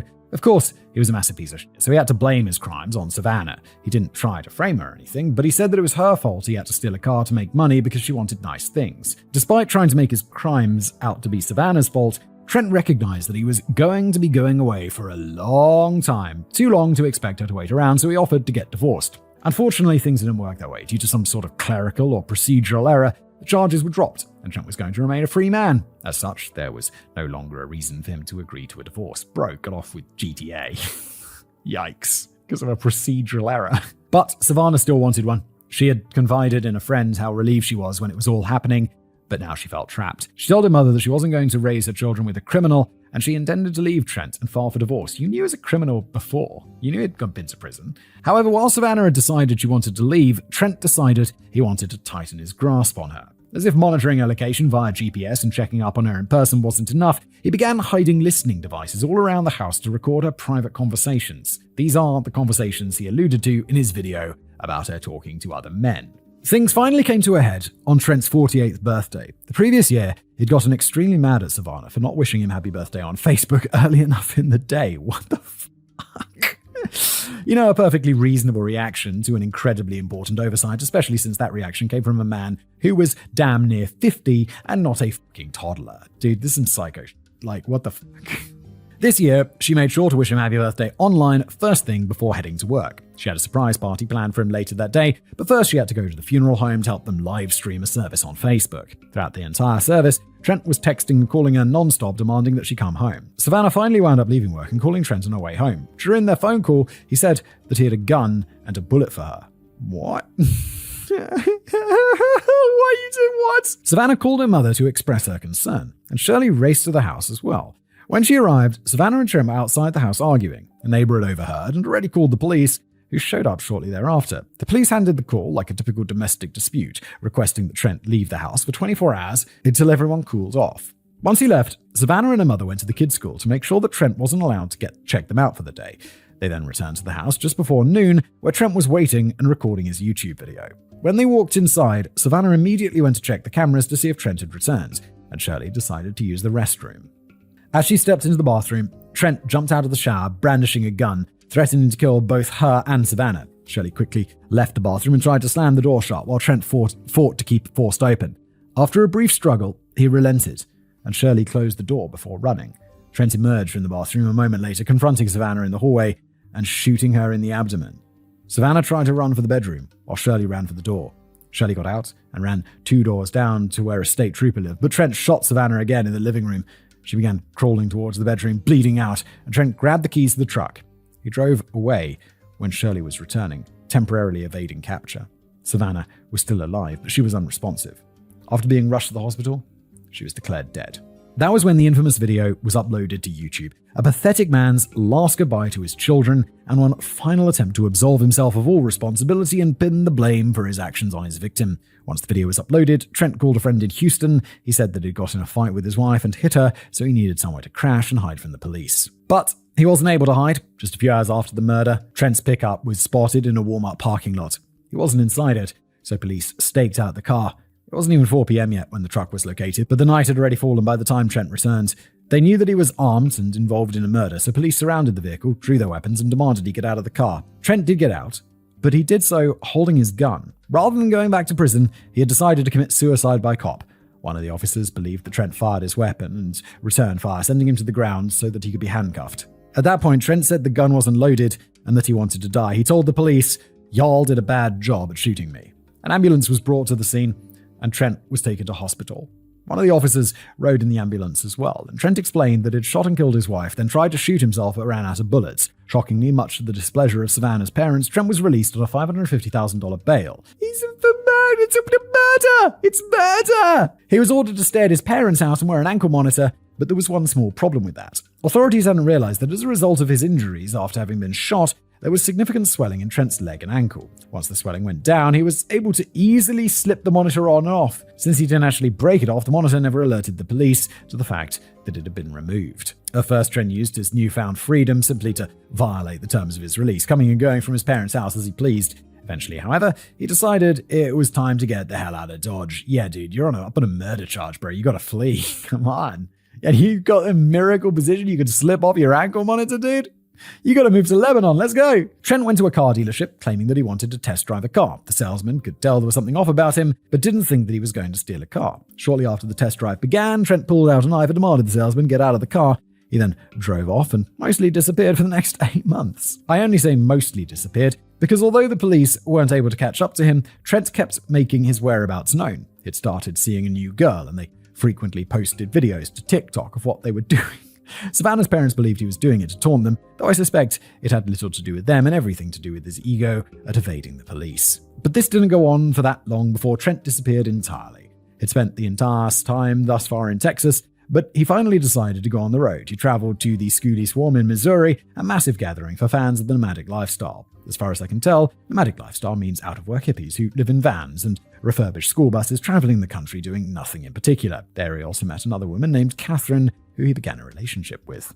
Except as far as 32-year-old Catherine knew, he was a 42-year-old divorcee named Trevor, not a 48-year-old murderer named Trent. The two roamed the country together for the remainder of the year, with Catherine believing that Trent was just a sweet, loving guy. But that all changed on New Year's Eve 2021, when the couple had set up camp in Florida.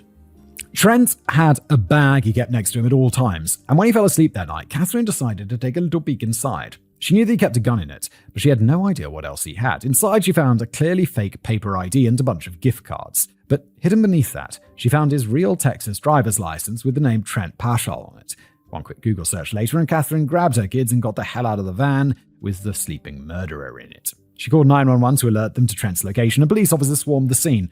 They knew he was armed and not particularly interested in being taken into custody, two factors that combined to result in an extremely dangerous suspect, so the police did not immediately try to approach the van. After getting into position, they got on a megaphone and told Trent to come out with his hands up. Instead, they heard the sound of a muffled gunshot. After 8 months on the run, Trent had taken his own life. When the Texas police held a press conference to reveal that Trent was finally dead, Shirley was given the opportunity to speak as well. She explained her mixed emotions over the situation. Did I want him to be held responsible for his actions? Did I want to look him in the eye for him to face me again with what he'd done? Yes. Am I sorry he no longer walks on this earth? No. Despite being removed from YouTube, Trent's video continues to live on in infamy. It was a video of a man trying to feign emotion while explaining why he was about to do something horrible, cutting out abruptly when his victim arrived home. While most people who have seen this video realize it was shot just before he murdered Savannah, few knew the full extent of the hell he put her through in the years leading up to that day. If nothing else, this story serves a cautionary tale to never trust anybody that old who cares that much about their birthday. Yes, nice ending to today's episode. I like doing an anthology. I think this was fun. If you'd like to see more of them, let me know in the comments below. And as always, thank you for being here.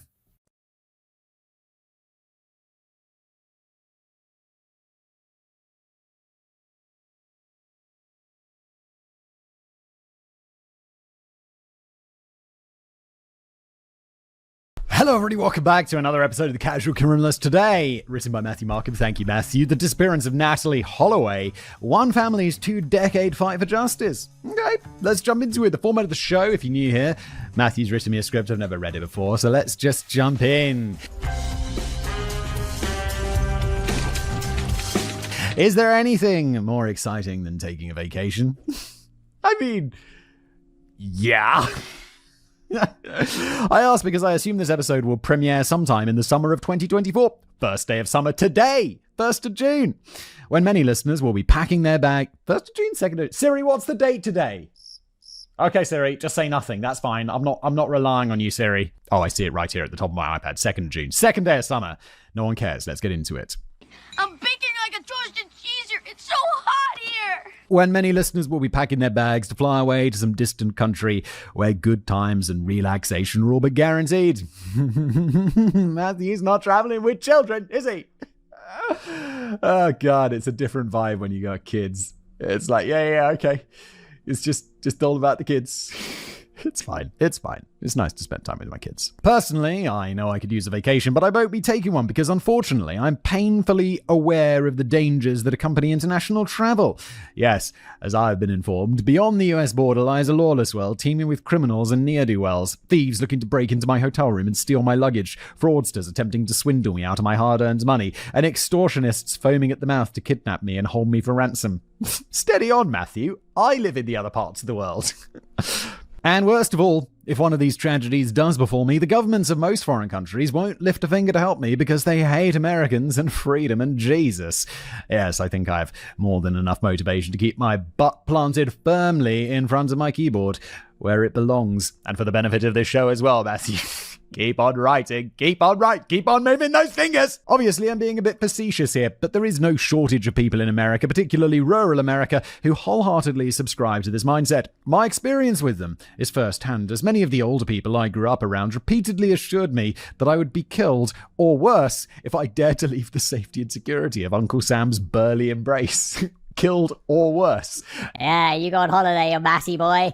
Well, let's just say it's more likely than not that you're going to end up being tortured to death. They, of course, have never left the country themselves and had no way of knowing what they were talking about, but they meant well, so I certainly can't fault them. Plus, it's no secret how they arrived at their misguided conclusion. Like sex, fear sells, and the 24-hour news networks figured out a long time ago that it's not difficult to manufacture fear, especially when it concerns traveling abroad. I feel that they mostly manufacture fear about terrorist attacks and school shootings, which are all generally domestic issues, America.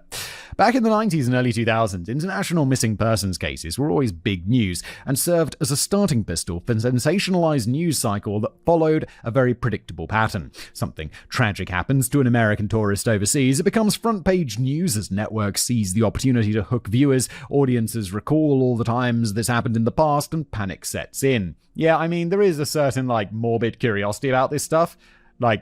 Maybe not about the people missing or whatever, but there's literally a TV show in England called Banged Up Abroad, which is just about British people having to spend time in horrible foreign prisons in Thailand or something, where they're just sleeping in someone else's feces and eating rice that someone has already eat out, this kind of situation. It's basically the summer version of poisoned Halloween candy in more ways than one. Hope you can understand how, if this warped reporting is your only source of information, the outside world could quickly become a very scary place. Today's case is just one of many that the media used for this purpose, yet the details of it are tragic nonetheless. It occurred in 2005 when a young woman from Alabama named Natalie Holloway disappeared from the island of Aruba while on vacation with her friends. Almost immediately, news stations began broadcasting images of Natalie around the clock, as it seemed that a picturesque face would be permanently etched into the corner of every LCD television screen in the country. As the story unfolded, US governors even began calling for a nationwide boycott of the island as allegations of incompetent policing and corruption by Aruban government officials and judges circulated. Thanks to the fact that both Natalie's parents, particularly her mother, and the alleged killer opted to give repeated news interviews. What? The alleged killer? It's at 10, Natalie Holloway's mother. At 10:30, her alleged killer. What the The story stayed in the public's consciousness for years as the FBI, the Aruban government, and multiple private investigative teams attempted to uncover real answers in a case that seemed hopeless. However, what nobody at the time knew was that it would take until late 2023, a full 18 years since Natalie's disappearance, for the complete, elusive truth to be finally revealed. Oh, well, that's nice. I mean, at least we're going to have a conclusion to today's episode rather than... Hey, and it remained a mystery. Unsatisfying real-life ending. I promise, I've never heard of this case, by the way. I'd have been aware of the news in 2005. I was 17? 18 in 2005. So, yeah, maybe this was just more of an American-focused thing. A promising future. Seeing as much of our story today will revolve around a mother's 2-decade search for her missing daughter, it's best to begin this chapter a bit earlier than we normally do by discussing briefly Beth Holloway. By Beth's own account, her early life was largely uneventful. She was born Elizabeth Reynolds in 1980 and raised in Pine Bluff, Arkansas, where she was an excellent student who went on to pursue a bachelor's degree in speech pathology from the University of Arkansas at Little Rock. While studying here, she met and began dating her future husband, Dave Holloway, and upon graduating, transferred to Arkansas State University to obtain her master's degree. With this finished, she and Dave then married and moved to the tiny town of Clinton, Alabama, where she found work as a special needs teacher. This is where and when her daughter, Natalie Ann Holloway, was born on October the 21st, 1986. A few years later, Beth and Dave's second child, Matthew, was also born. Okay, so these kids are basically the same age as me. Natalie is a year older than me. According to those who knew the family, Dave and Beth's marriage started off fine. However, it was not meant to last. They divorced in 1993 when Natalie was 7 years old. From here, Beth then took primary custody of both children, choosing to raise them on her own. While living and working in Clinton, Beth then met a man with the most quintessential Alabama name that I've ever heard of, Jug Twitty. Really? Whose real name was George. Who? When's Jug a short for George? Jug was a prominent and wealthy Alabama businessman who had children of his own from a previous marriage. He quickly fell in love with Beth and the pair married on July 26, 2000. They relocated to Mountain Brook, Alabama, a wealthy suburb of Birmingham. Fortunately, despite this messy time in the family's lives, Beth's divorce and new marriage did not seem to affect Natalie or Matthew in any negative way. While enrolled at Mountain Brook High School, Natalie's excellent grades earned her a spot in the National Honor Society, and she quickly found a home within multiple student groups, including the student government and the school's dance team. However, beyond her accomplishments on paper, Natalie was also a very popular person. She had many friends in Mountain Brook, ones who would someday attest to how nice, honest, and kind she was to everyone she met. She was also regarded by the school staff as a positive influence on those around her. Look, I'm not saying that she wasn't all of these things, but if someone disappears in mysterious circumstances and you're being interviewed, you're like, nah, they were a bit of a knob, to be honest. It's like, you'd be honest, no, they were right. They always seemed to have a good disposition. Yeah, so they were fine. so, you know, you wouldn't be like, not that Natalie was any of these things. She does seem genuinely nice. She was also regarded by the school staff as a positive influence on those around her. As a student who excelled in Spanish language class and a member of the American Field Service, she volunteered her time to help foreign exchange students from Spanish-speaking countries adapt and feel more welcome in Alabama. In short, she was the type of daughter that any parent would be proud to have. Nobody could say a negative word about her. Appropriately, the colleges that Natalie applied to were eager to meet with her, and she was eventually accepted into the University of Alabama and offered a full scholarship. God damn! There she planned to pursue her career in healthcare and someday become a doctor. But first, she had some big plans to attend to. One of Natalie's biggest obsessions as a teenager was travel. With help of her parents' money, she had taken trips to Canada and Europe and had sailed aboard multiple international cruise ships. In her senior yearbook, she quoted lyrics from the song Freebird by Lynyrd Skynyrd. If I leave tomorrow, would you still remember me? For I must be traveling on now. There's too many places I haven't seen. As an adult, Natalie hoped to continue her travels between semesters at AU, but her first trip was scheduled to occur before her time in college even began. In 2005, directly after her senior year, she planned to see what the Dutch Caribbean island of Aruba, which is located approximately 18 miles north of the coast of Venezuela, was like. For the prior few years, seniors at Mountain Brook High School, along with a few volunteer chaperones from the school, had been organizing an unsanctioned trip for one last hurrah with their graduating peers. Not every senior student attended, but those that did came back with stories of fun times that mirrored any classic coming-of-age movie. It had become a regular tradition in their small community. The reason that Aruba was chosen was because of its approachability. It was a popular tourist destination, and at least 3 out of the 4 islands' visitors were from the United States, which meant that most residents of Aruba spoke English as a second language.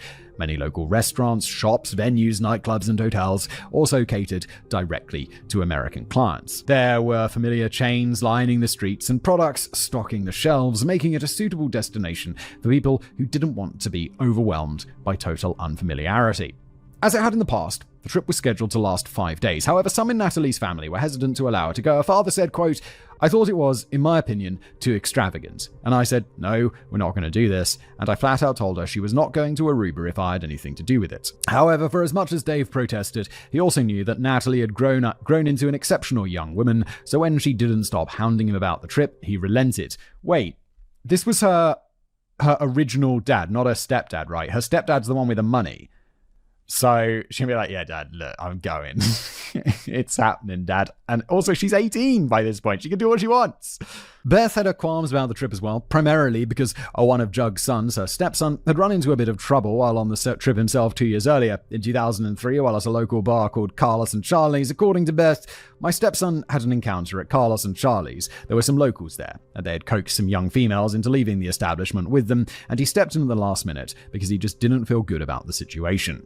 This left Beth fearing that because Natalie was a young woman, she'd be targeted by all the local men. However, like David, she took comfort in the fact that Natalie was a smart girl and that there would be chaperones on standby in case, God forbid, something did go terribly wrong. Plus, being a part of a group of over 125, god damn, that's a hell of a trip. You're getting like half a plane. The phrase safety in numbers provided relief on the nights when worry began to creep in. Aruba. Natalie, 124 classmates, and 7 chaperones arrived in Aruba via airplane on May the 26th, 2005. It was Thursday, and they landed at the Queen Beatrix International Airport in Oranjestad, the island's capital. From here, they travelled south to Palm Beach and checked into the Holiday Inn Resort and Casino, where nearly an entire floor was reserved for them. From the watchful eyes of their parents, the graduates then spent the next few days making their way to and from various locations around the island. Because Aruba's legal drinking age was 18 instead of 21, most were having their first taste of legal alcohol. Many partook eagerly, and the next 4 days and nights on the island were truly unforgettable. Lorraine Watson, one of Natalie's classmates, stated, "We were so excited. I mean, it was a tropical paradise without our parents together."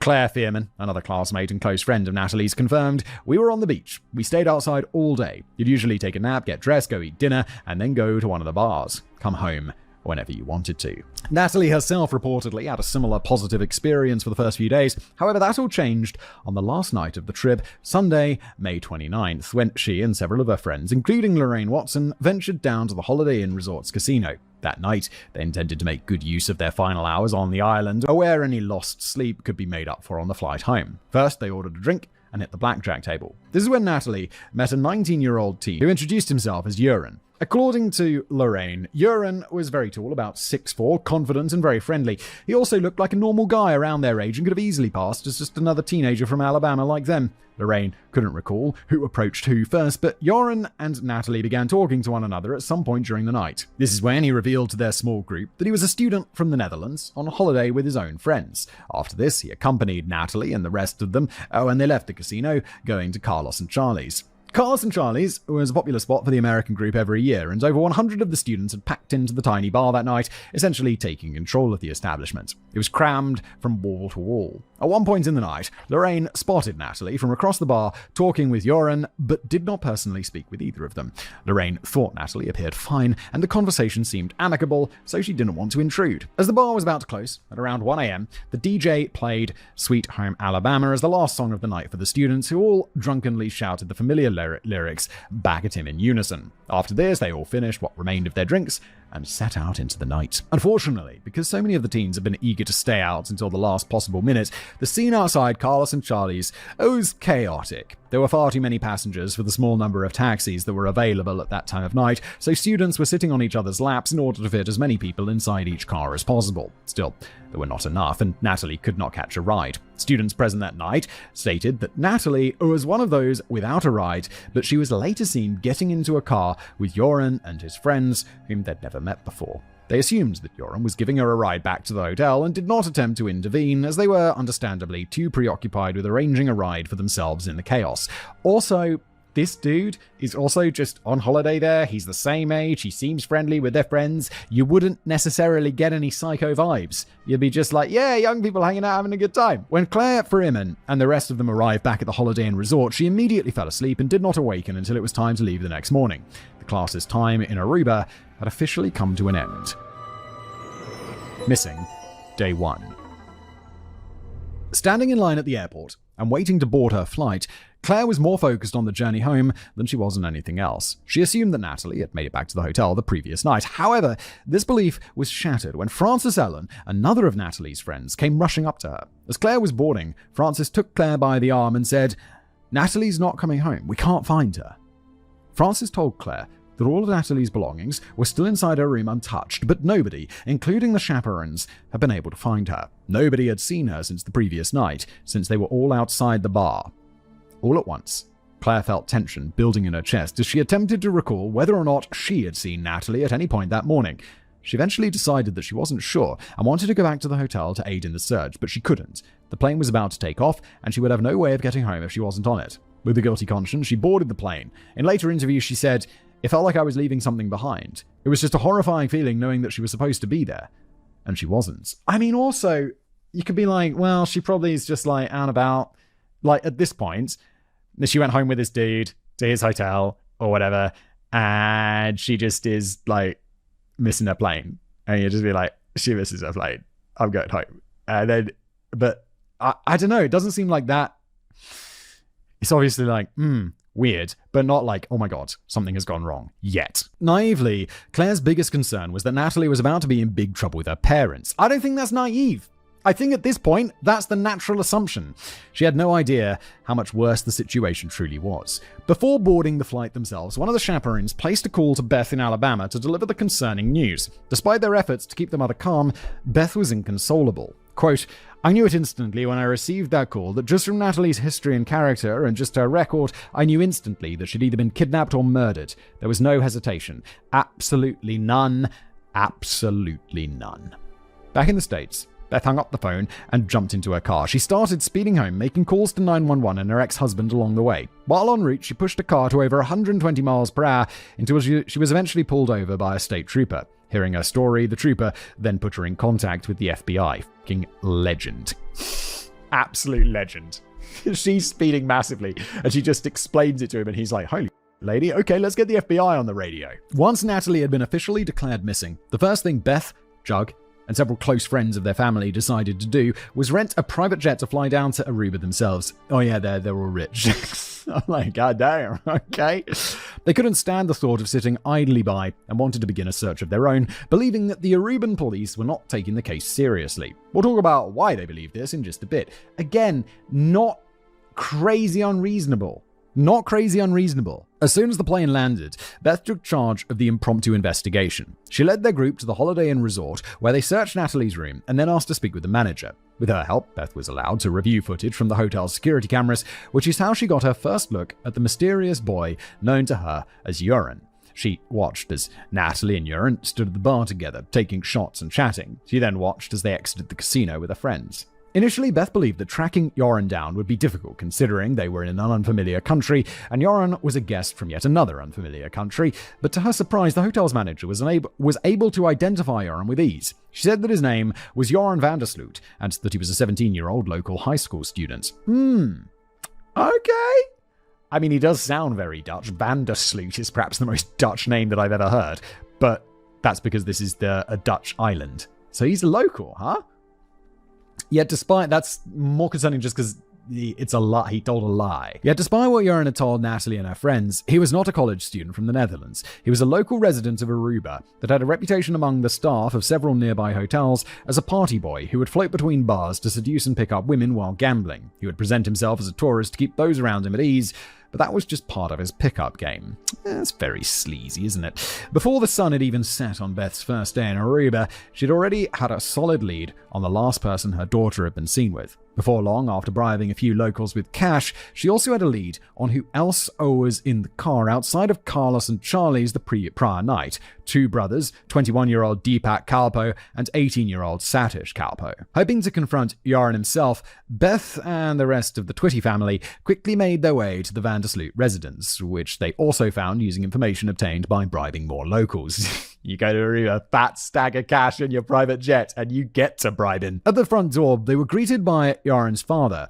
Paulus Vandersloot. However, if they thought Paulus would be any help to them, they were wrong. Beth was stonewalled by Paulus, who was an attorney training to be a judge. He told her that they didn't have any right to show up at his door asking questions, and that Yaron didn't have to speak with her if he didn't want to. I mean, he's bang on. He did eventually call Joran and request that he return home, but Beth stated that she found Paulus's overall demeanor concerning. Her daughter had dropped off the face of the earth, was possibly injured and in need of help, but Paulus had no desire to help find her, which is unusual for a parent of a kid the same age. Instead, he was intentionally placing himself between Beth and the only person who might be able to provide answers. Even though Joran was his son, she believed that was extremely suspicious. Yeah, I kinda agree. I think that is real suspicious, because any parent in that situation would be like, oh my god, what's my son done? Oh, for fuck's sake. Let me find your daughter, I'll help you, and then we'll see what's really going on here. We're in this together. But the fact that it's not like that is weird. When Joran finally arrived home after a tense wait, he was once again accompanied by the Calpos. By now, tensions at the home were beginning to get heated, and things only escalated when Joran denied that he'd ever met Natalie. Bruh. They're like, we saw you in the security footage room. What do you think's happening? It's not that long ago. It's 20 years ago, but there was there was security cameras everywhere. It's 20 years ago. According to Beth, she wanted to hit Joran the moment he told her such a bold-faced lie, but thankfully didn't. Instead, she allowed the rational part of her brain to take control and confronted the teen with the video evidence and multiple witness accounts that she had acquired that placed him and Natalie together the prior evening. Faced with this, Joran then changed his story. Now he admitted that he and Natalie had hung out the prior night, but his admission did little to ease the tension in the air. While using very sexually explicit language to describe Natalie, Joran told Beth that her daughter had been wasted and hanging all over him at the bar. Bro. Why do you have to use sexually explicit language? She's a mother, for God's sake. He said that once Carlos and Charlie's closed, he, Deepak, and Satish had offered her a ride back to her hotel, but she had refused, saying that she wanted to stop and see the sharks on the beach one final time before heading home. They agreed and drove her to a lighthouse on Aruba's Arashi Beach, known as the California Lighthouse. After spending some time together there, the Calpo brothers finished driving them back to the Holiday Inn at around 2 a.m. Now, because Natalie was stumbling drunk by this point, Joran offered to help her to her room, but once again she refused. As the Calpos were about to drive away, Joran said that he noticed a man in a security guard's uniform approaching her, offering his assistance. He had assumed that Natalie would be fine and hadn't seen her since. The Calpos confirmed Joran's story. Don't care about what the Calpos confirm or not. What I care about is whether the security footage of a casino, where there will be security cameras everywhere, proves this. Upon hearing Joran's new version of events, Beth says she felt her heart sink. She knew deep down that Joran was still lying, but had no way to prove it. She requested to search the Calpo brothers' car, but they refused. Then Paulus ordered her and her family away from his house. Feeling lost, and knowing that they would get no further that night, Beth then returned to the Holiday Inn, where she was once again permitted to view security footage from the previous night. She looked at different cameras this time, ones that were on the building's exterior, but as suspected, there were no sign of the Calpo brothers' car, of Joran and Natalie, at any point around 2 a.m. Natalie was also never seen re-entering the hotel through the lobby, the building's only accessible entrance. Joran, you trying to get caught in a lie, mate? Because you must know that there's cameras everywhere. Discouraged, Beth decided to pack it in for the night. She was allowed to stay in the room that contained Natalie's luggage and personal belongings free of charge, marking the end of her first day on the island. I get the feeling, considering that she flew down in a private jet, that she's probably not like, oh, thanks for letting me have it for free. The Great Search. Now that you've officially met our full cast of characters, it's time for me to explain why Beth Twitty felt the need to metaphorically don a fedora and pull out her magnifying glass instead of allowing the Aruban authorities to handle the situation themselves. Beth states that one of the class's chaperones had attempted to have an investigation into Natalie's disappearance opened in Aruba before she'd even arrived on the island, but was told that no investigation was warranted at that time. According to the chaperone, Aruban police claimed that the situation was not nearly as severe as it first seemed because many tourists go missing for a day or two while on the island for a variety of innocent reasons. Again, I can't say that the police are at fault here because I'm sure that this is true. That people do go missing for a few days. They're having a good time. They're, up to stuff. And then they just come back and yeah, Miss Muffle, I'm in big trouble with my parents. Bada bing, bada boom. Probably how almost every case resolves itself. So can't be super blaming on the police yet, in my opinion. And I think, of course, the mother here would be like, this is not like her. But the police's natural response to be like that would be like, Yeah, look, as far as you know, lady.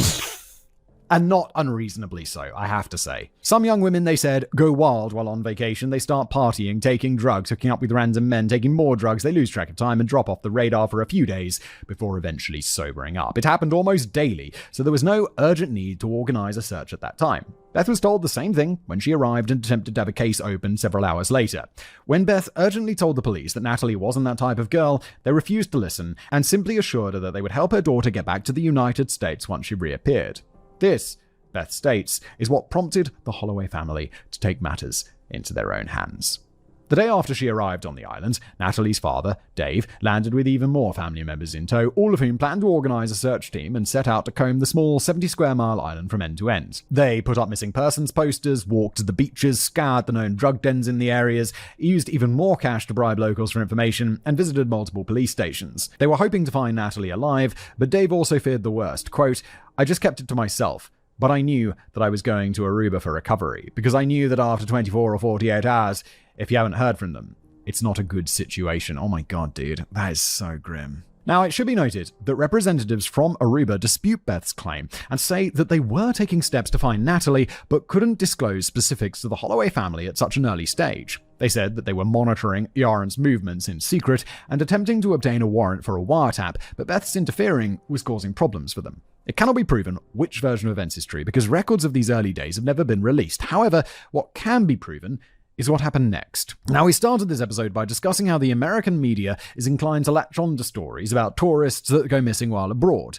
But you should be aware that inclination is multiplied exponentially when the missing person is an attractive young woman. Speaking respectfully, Natalie was gorgeous, and her picture was perfect for primetime TV news. When it became clear to the Holloways that they were on her own, Beth began contacting members of the American media to tell her story. Within a few days, journalists began flocking to the island with cameras. They interviewed Beth inside Natalie's hotel room, where she told the world her version of events for the first time. This did wonders to get the public interested in Natalie's case, as Beth was a sympathetic person in a truly unimaginable situation, which only encouraged more feverish reporting from over 26 separate countries. As you can imagine, this was not a good look for the Aruban authorities, who were being dragged through the mud by every talking head on the evening news. Within days of this story breaking, calls for action were coming in from all angles. People in both America and Aruba were pissed, as were government officials from Alabama, who began asking for the US federal government to step in, saying that not enough was being done to bring Natalie home. The FBI was already assisting Aruba in the investigation, but the public's perception was that assisting simply wasn't good enough. But what do you want them to do? They're the FBI. Their jurisdiction is America, not, I don't know if Aruba's its own country or a Dutch overseas territory, but there's no jurisdiction there. They can assist and that's it. What do you want to do? Like march in the military and take over? News stations reported on Aruba as if it were a lawless land of gamblers, drug dealers, and murderers, which wasn't true, but it made for good TV. Thankfully, one good thing that came from this whole mess was, with the eyes of the world now upon them, a fire had effectively been lit underneath the Aruban government. The search that David organized was revamped and made official, and thousands of government employees and civil servants were given time off to participate. Okay, I get why, even if you're the parents in this situation and you're like, yeah, it's kind of reasonable that the police are doing this, logically, you still want to be like, they're rubbish, they're not doing enough, because it will light that fire and it will get them into action, perhaps beyond what even might be considered appropriate at that time. Now they had the numbers, the team physically did walk from one end of the island to the other, searching for anything that could point them in the right direction. Unfortunately, they found little. To encourage witnesses to come forward, Natalie's family put out a $175,000 reward for any information that could lead to a safe return. This amount was increased to $195,000 when Aruba's tourism board offered another $20,000 of their own money to go with it. This was done in an attempt to help stop the PR nightmare the island had suddenly found itself in. As all this was happening, detectives in Aruba had also ramped up their investigation into two suspects who they thought might be able to provide some answers. They were security guards from a nearby hotel, Nick John and Abraham Jones. Both were brought in for questioning on suspicion of kidnapping and murder. Wait, Yoren? No? These random security guards, what have they got to do with it? While not officially confirmed by Aruban authorities, it is strongly suspected that Yoren and the Calpo brothers' statements were the primary evidence against these men. They were suspected of being the security guards seen helping Natalie outside of the Holiday Inn resort on the night that she was last seen. Like Yoren himself, John and Jones were also both known for picking up young female tourists, and one of them had a prior criminal record. and he's a security guard. Okay. However, while the police may have been relying on the three boys' story to arrest the two guards, it soon became apparent that they were not beyond suspicion themselves. On June the 9th, 2005, Joran and Kalpos were also arrested and charged for the same crimes, kidnapping and murder. Good. These are our main suspects, in my opinion. The security guards are just like a scapegoat that this Joran guy's like, no, it was them, in my opinion. According to the police, they had no physical evidence to tie anyone, John, Jones, Joran, or the Kalpos, to the disappearance, but the law in Aruba states that suspects can be held for a short time period based on strong suspicion. This prevents suspects from fleeing while also allowing the police to conduct additional investigations without fear of interference. After it became clear that neither Nick, John, nor Abraham Jones was involved, both were released without ever being officially charged. Joran and the Kalpos, however, were not released as they were deemed to be the most likely suspects. Yes, good. So far, so good. When Beth learned that Joran had been arrested, she was happy to see that progress was finally being made, as she never stopped believing that he was somehow involved. Yeah, of course. Like, he just lied straight to her face, and she knew he lied. Her suspicion was confirmed when Joran changed his story yet again while in custody. This time, while most of the specifics about the early night stayed the same, Joran admitted that his and Natalie's night together concluded with him leaving her alone on the beach after she rejected his proposal for sex when he couldn't find a condom. His pride was hurt, he said, and he had not wanted to see her anymore. The only reason he had lied to Beth about dropping her off at the hotel, he said, was that he was embarrassed because leaving her behind was a childish thing to do. He claimed to have no idea where she'd gone after leaving her there because he had gone straight home. Okay, well, this is exactly the sort of much more believable story that Joran comes up with after he's had time to think about things, allegedly, in my opinion. Finger pointing, false leads, and other serious confusions. As Joran and the Kalpos sat in jail, investigators were very hopeful that one of the boys would flip on the rest, as is typical in this sort of situation, but that didn't happen. All three stuck to Joran's new story of leaving Natalie at the beach and refused to offer more information. Still, despite this, many at the department felt certain that they were guilty, primarily because each boy's version of events varied slightly and contained conflicting information surrounding the minor details of the night. It seemed as if they had colluded at some point to decide on a definitive narrative, but had not thought of everything. Yeah, as is inevitable. Of course. With a warrant in hand, police searched several key locations for any usable evidence, but this proved as fruitless as their earlier search of the beach. The Vandersloot residence was clean, and although the trunk of the Kalpo brothers' car initially appeared to contain several large bloodstains, forensic analysis later determined that there was no blood present. It was a false lead, meaning that authorities still had nothing on the boys. Yeah, because you've given them, you've tipped your hand, and they've got time to come up with stories and clear up evidence, that kind of stuff. Making matters even worse, this failure was followed by one of the first major public blunders in the case. On June the 11th, a spokesperson for the Aruban Minister of Justice falsely claimed to the media that Natalie was confirmed dead and that her body had been discovered. He later retracted this statement and apologized, saying he had been seriously misinformed by an officer who erroneously indicated that Joran and the Kalpo brothers had made a confession, admitted to killing Natalie on the beach, and agreed to take officers to the location of the murder. But this was simply not true. Big whoops. What? That is an insane mistake to make.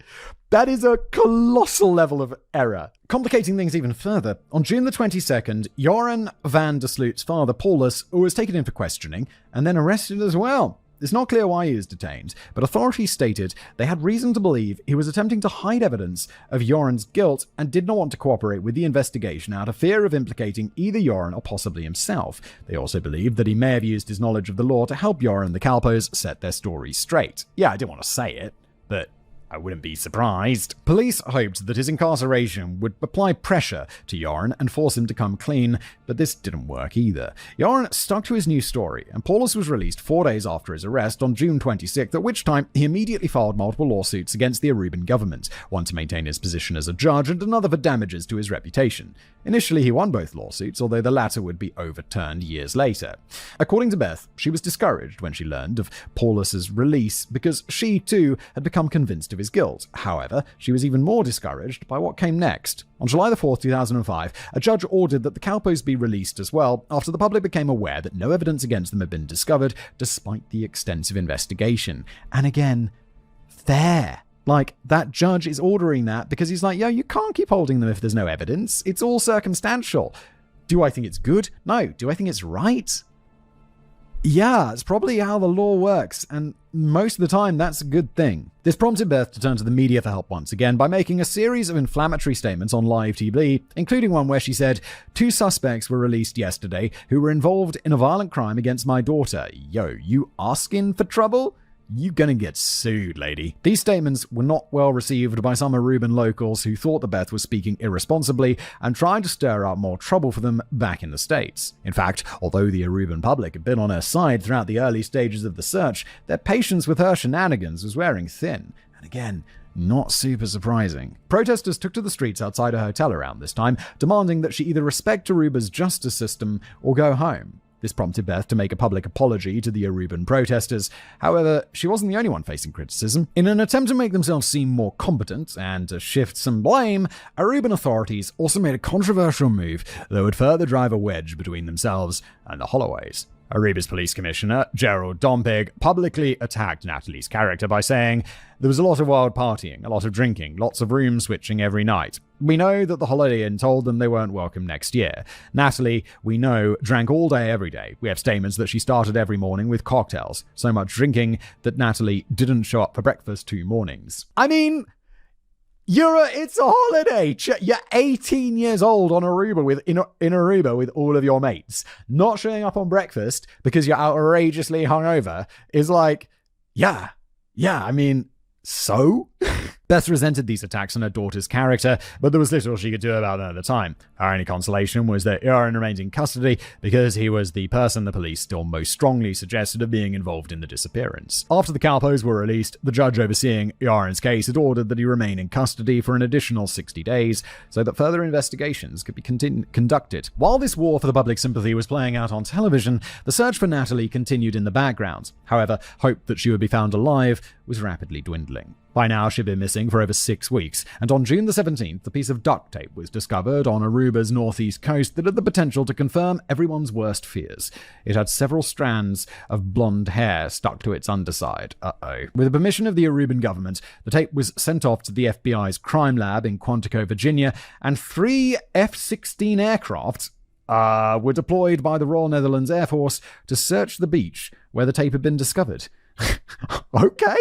They used infrared cameras, but came up empty-handed. Disappointingly, on July 28th, 11 days after the tape's discovery, the FBI announced that the hair did not belong to Natalie. This was a crushing bit of news, but there was little time to dwell on it, as another tip had already begun to refocus the search elsewhere. Sometime in late July of 2005, a gardener informed police that he had personally witnessed Joran van der Sloot and 2 other men dumping the body of a young woman into a small pond near the Aruba Racket Club, which was located near the Marriott Hotel. The gardener said that this interaction had occurred around 2 a.m. on the morning of May the 30th, and that van der Sloot had attempted to hide his face, but was easily recognizable. For Aruban police, this tip was significant for multiple reasons. Not only did it provide a potential location to search for Natalie's body, but it also came from a witness who could testify that Joran had been lying about going home directly after leaving Natalie behind on the beach. Bro, why you saw someone dumping a body?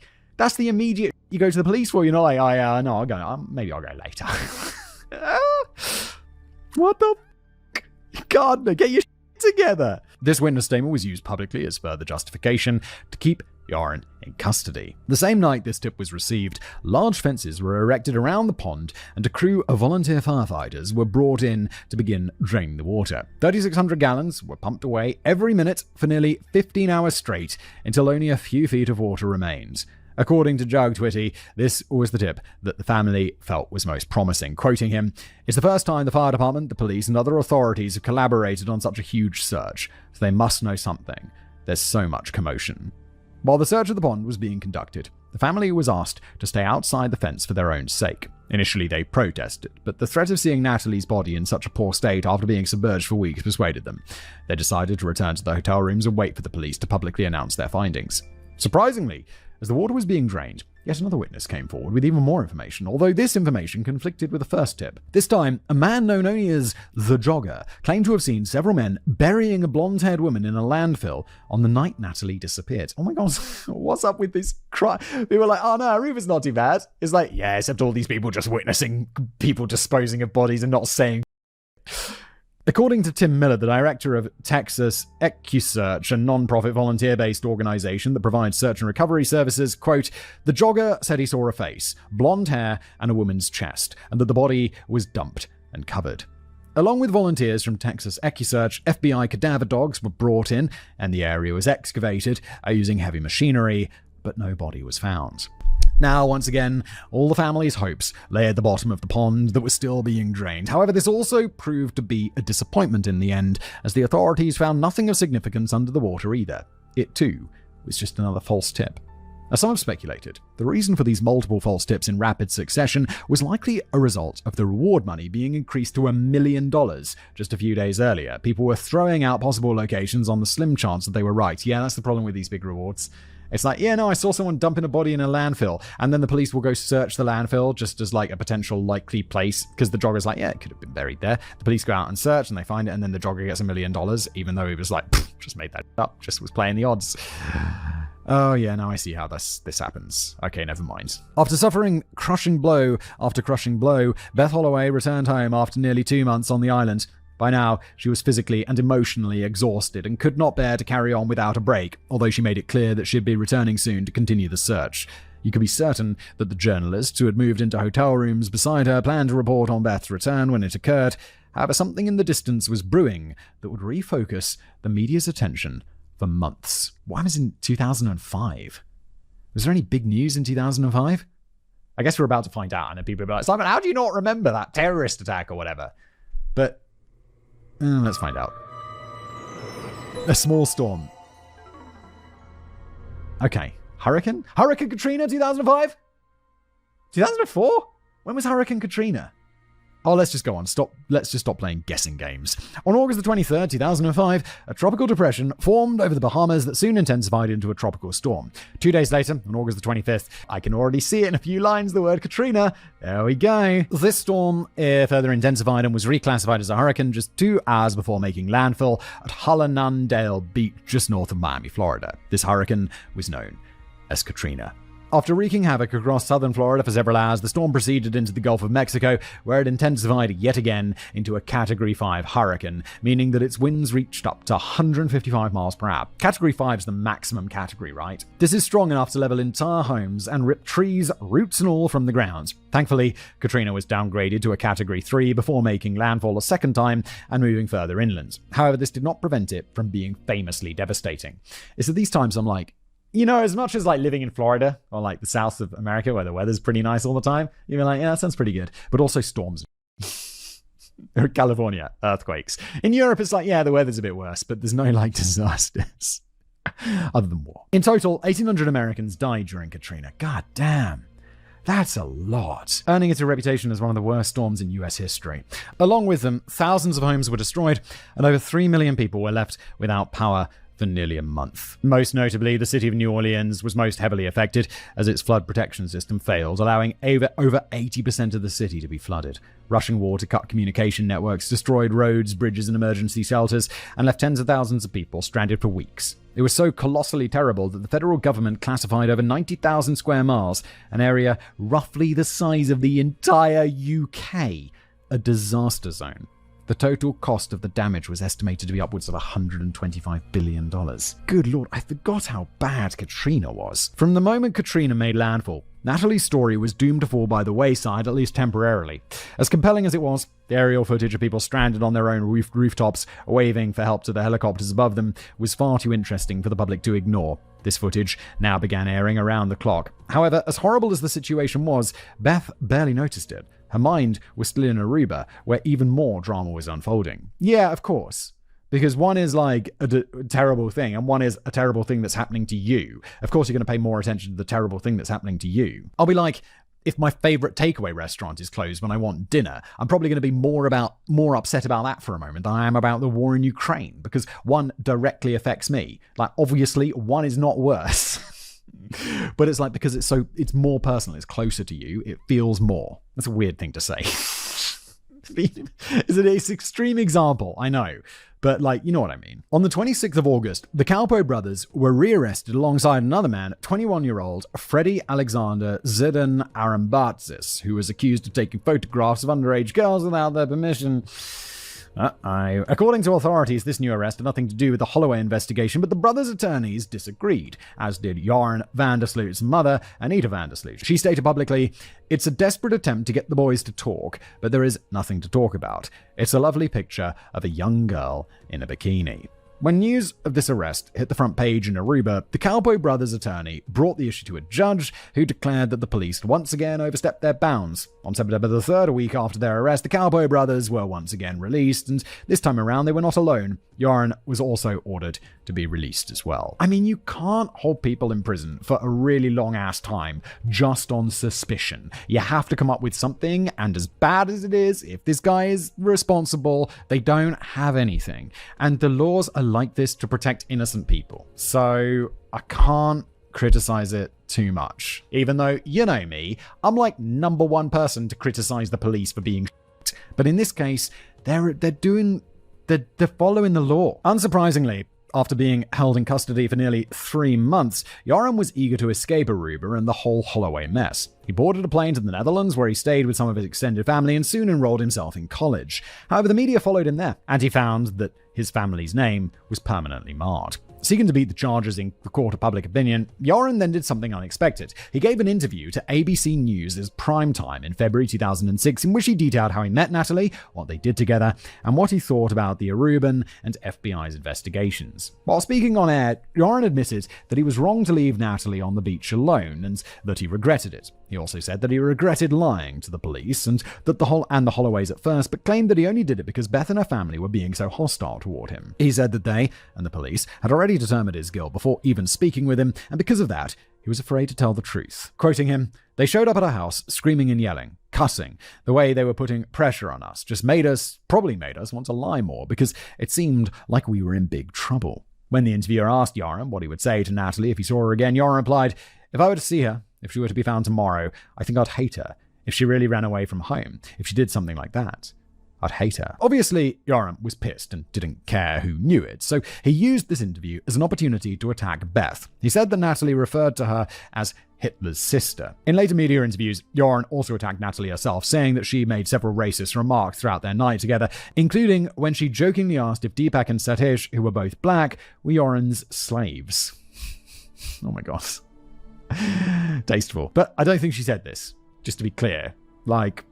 I think he's just spinning a story. In my opinion, because I don't think very much of this dude, I think he's spinning a story to make himself look better. Disgusted by these comments, as well as a lack of progress in the criminal case against Joran, Beth began seeking justice through other legal avenues. She filed a civil suit against Joran and his father in the Supreme Court of the state of New York, in which she alleged that Joran engaged in behavior that showed malicious, wanton, and willful disregard of the rights, safety, and well-being of Natalie Holloway. This is not going to work out. You're suing them in New York. They're from Aruba. It's a civil case. They're just not going to go.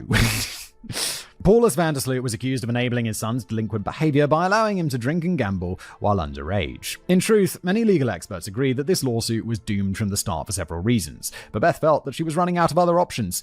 She no longer trusted the Aruban police in the slightest, just as she no longer trusted Aruba's court system. This is why she chose to file the suit in the United States instead of Aruba. However, this decision was what ultimately led to the case being dismissed 6 months later on August 3rd, 2006, when Judge Barbara Kapnick ruled that Beth had filed her suit in an inconvenient forum. Yeah, you gotta sue them in Aruba. In an interview with the media, Joran's attorney, Joseph Takapina, stated, "We were never afraid of the facts in this case. Joran did nothing to this girl. He's trying to get on with his life." In my opinion, I do believe that Joran was trying to move on, but the interviews he gave and Beth's lawsuits against the Van der Sloot family breathed new life into the case. Plus, around this time, both Beth and Dave also released their own separate books detailing their experiences as a way to keep the case in the public's eye. Dave's was titled Aruba, the tragic untold story of Natalie Holloway and corruption in paradise. Beth's was titled Loving Natalie, a mother's testament of hope and faith. In Dave's book, he strongly implied that Joran had gotten away with murder. Sounds like you're inviting some civil lawsuits of your own right there. In response to these published allegations, Joran van der Sloot teamed up with a Dutch reporter named Zevzdana Vukajewicz to release a book of their own. It was written in Dutch, but the title was translated to The Case of Natalie Holloway, My Own Story About Her Disappearance in Aruba. In it, Van der Sloot recounts his own version of events and investigation, much of which we've already discussed, and reasserts his innocence. During an interview at the time of the book's release, he told the media, quote, "I see this book as my opportunity to be open and honest about everything that happened for anyone who wants to read it. I understand that my lies in the past seriously tarnish my credibility and that some people will not believe what is written in this book. Still, I feel that contributing to this book is something I have to do. I hope to contribute in this way to recovering the truth." Later he also said, quoting again, "I want to apologize to Natalie's parents, Dave Holloway and Beth Twitty, and to both of their families for the fact that I initially made up my statements. I can't say that I agree with many of the things they did, but the pain of not knowing where their daughter is and what happened to her must be unimaginably great. I hope every day that Natalie will be found." Well, this book was never translated into English and did not result in Van der Sloot's name being cleared. In fact, it only served to renew interest in the case once again, which prompted the Aruban police to refocus their efforts on investigating him. On April the 27th, 2006, 11 months after Natalie's disappearance, a team of 20 investigators descended on the Van der Sloot residence in Aruba. Although police insist that this was not retribution for the book's release, they have failed to disclose what new evidence warranted this raid. They searched the property's grounds for a burial site using shovels, long metal rods, and radar technology. Finding nothing, they then seized journals that belonged to Joran's mother and father, as well as a personal computer, which they later were forced to return after Paulus threatened yet another lawsuit. And again, fair play. He wants his computer back. He's like, guys, you got nothing. I want my computer back. 99% of the time, is to protect innocent. It protects innocent people. 2 weeks later, the police executed a similar search of the Calpo brothers' residence. Once again, they stated that they were acting on a tip, but refused to elaborate. The police left that day without discovering or seizing anything. However, the Calpos were arrested for a 3rd time anyway, after both reportedly became belligerent and objected to the search. Public backlash for these searches came quickly, leading the police to give this very vague justification for them during a press release. Quote, "We needed to get a better image of the place or circumstances where an offence may have been committed and to understand the chain of events leading to the offence." As some have speculated, another reason that these searches may have been conducted was that somebody had finally run the numbers and discovered that over 40% of Aruba's operational budget for the prior year, 2005, had been spent on the Holloway's case alone. Granted, this was only $3 million, but still, 40%. The police needed something, anything to show for it. But it didn't work out for them, and the case went cold.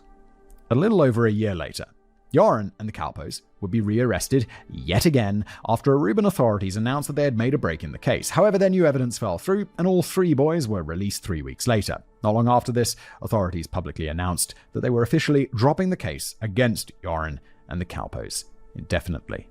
Beth was devastated. She and Jug Twitty soon filed for divorce, citing irreconcilable differences. Wow, so this destroyed their relationship, basically. The recording. In late 2007, theories about what had happened to Natalie were everywhere. Obviously, the most popular was that she had been killed, likely by Joran, but there were many others. Some suggested that she'd been sold into sex slavery, as there was a rumor that pornographic videos of her existed on several popular adult websites. These videos were later analyzed, and women in them were determined not to be Natalie, but the theory remained in the public's consciousness regardless. Among the less sinister theories, some believed that she may have voluntarily run away, citing her high school yearbook quote as proof. Wait, the quote that she said she's got lots of places to see. That means she just wants to go traveling, not disappear from her life. Don't read into it too much. Others wondered if she may have drowned while attempting to go night swimming after Joran left her behind. Of these two, the latter certainly seems more plausible, but nothing could be proven. So the mystery continued. However, on January the 31st, 2008, a Dutch journalist named Peter de Vries made an announcement that had the potential to change everything. In a public statement, de Vries said that he had solved Natalie's murder by obtaining undeniable proof that Joran van der Sloot was her killer, as he had tricked Joran into unwittingly providing a full confession to one of his associates. This confession, he said, had been recorded and would be aired on Dutch television in exactly 3 days on February the 3rd. At this point, all eyes tuned in to watch, causing it to become the most viewed non-sports program in Dutch television history. Good Lord. Wait, but we know for a fact, because Matt told us at the beginning, that this episode doesn't conclude until late last year, basically. So we know that this isn't enough.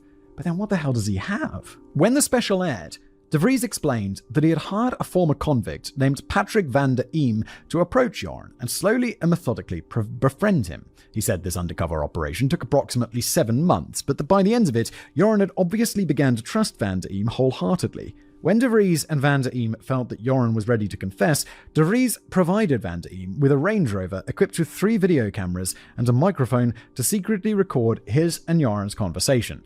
Van der Eem then spent one afternoon driving Joran around town while pressuring him to speak candidly about what exactly had happened to Natalie. Bro, Joran, are you really gonna say it's a dude you've only known for 7 months and he's pressuring you to talk about, allegedly this terrible crime you committed? If you say this, that's insanely dumb, dude. In the recording, Joran can be heard saying that he really did bring Natalie to the beach that night with the intention of having sex with her, but she was so intoxicated that she had passed out and begun violently shaking. He then stated that when she stopped shaking, he was unable to determine if she was alive or dead, so he rushed to a nearby payphone to call a friend for help. That friend arrived at the beach, informed him that Natalie was dead, and helped him load her body into his boat. The friend then sailed out into the ocean and dumped her overboard. This was done because Joran feared that he would be accused of killing her. Whoa. That is a twist I did not expect. Is this what actually happens then? But then, how do we know? Why does this not conclude until so many years later? It's 14 years after even this is happening. After this bombshell admission, Joran then told van der Eem that he was nervous about being caught that night, but that his friend had reassured him everything would be okay. If the police ever started asking questions, they'd just deny everything, assured that Natalie's body would never be recovered from the shark-infested waters. They both then agreed to play it cool, go to school the following day, and get on with their lives as if nothing had happened. Almost immediately, the Aruban police announced that they were reopening their investigation into Joran and hinted that an arrest was imminent. However, they jumped the gun a little, as to everyone's surprise, their request for an arrest warrant was denied. Okay, it seems a bit weird, but let me explain. In the 3 days between the tape's announcement and its release, Joran made a call to a Dutch TV station to offer an interview. He knew, it seemed, exactly what was on the tape. He wanted to get ahead of the story. While talking on the air, he claimed that his confession was completely fabricated, that he had been under the influence of marijuana inside the car with van der Eem, and that he was simply trying to impress the man with a good story. That is what he wanted to hear, so I told him what he wanted to hear. I mean, a confession in this case is really easy to recount because it's just bullshit. That's just bullshit. On February the 8th, Joran then voluntarily met with investigators in the Netherlands to officially state the same thing on the record. Lending credit to his denial, the friend who allegedly helped him dispose of Natalie's body had an alibi for the night, meaning that particular part of the confession was almost certainly false. This cast serious doubt on the tape as a whole, since there was no independent evidence to corroborate the confession. A judge ruled that it was not enough. The police then appealed the judge's decision, but this appeal was denied as well. I mean, again, not super surprising when a part of the story is proven to be made up. Unsurprisingly, despite the official ruling, the public began to seriously debate whether or not the confession was genuine, causing it to become a major talking point for Dutch and US media. Psychologists and criminologists were brought onto news programs to analyze and provide a breakdown of the tape, many of whom sided with Joran. Law experts also stated that the manner in which the tape had been released would make it next to impossible to use against him in court. Had De Vries turned it over to Dutch authorities immediately, it was possible the police could have worked behind the scenes to corroborate the confession before the general public and Joran became aware of it. However, solving Natalie's murder seemed nowhere near as important to De Vries as boosting his television show's ratings. Yeah, it is kind of his job. And if that weren't bad enough, it took less than 1 month for the tape to lose its last remaining shred of credibility. In March of 2008, approximately 1 month after De Vries' program aired, Patrick van der Eem was captured on a hot mic admitting that he had lied about several of the key facts stated within the program. Bruh, you ruining your career right now. After an interview with journalist John Anthony Castro, van der Eem was told that the cameras and microphones around him were turned off, but they weren't. Now speaking candidly, van der Eem admitted that his story about going undercover to earn Joran's trust had been a lie, and that the two of them had known each other for years. He also said he was simply using the Holloway case as a way to earn money, and that he expected to be a millionaire by the end of the year because he just signed a book deal. Dude, that is super fucking sketchy, my dude, in my opinion. It is unclear if Joran was even aware of this scheme, or if he was an unwilling participant. Truthfully, I think this situation has the potential to be hilarious, but what happened next makes it no laughing matter. When van der Eem learned that his admission had been captured, he made a series of violent threats against Castro, which prompted Castro to turn the recording over to his attorney, who then contacted the police. In response, the Aruban Justice Department asked Castro not to release the tape immediately, as they felt it would further complicate their investigation. When the public learned of this tape's existence, however, Van der Eem became unhinged and was arrested later that year for fleeing the police after beating his girlfriend with a crowbar. Bruh. 2 years later, in 2010, Castro was assassinated outside his own home. No charges have ever been filed against Patrick Van der Eem, and the murder remains unsolved to this day. Good lord. He died because of this, allegedly. That's f***ed up. The despicable deception.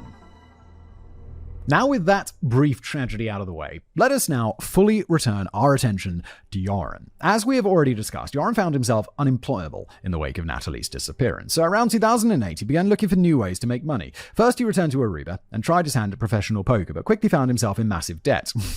Whoops-a-daisy.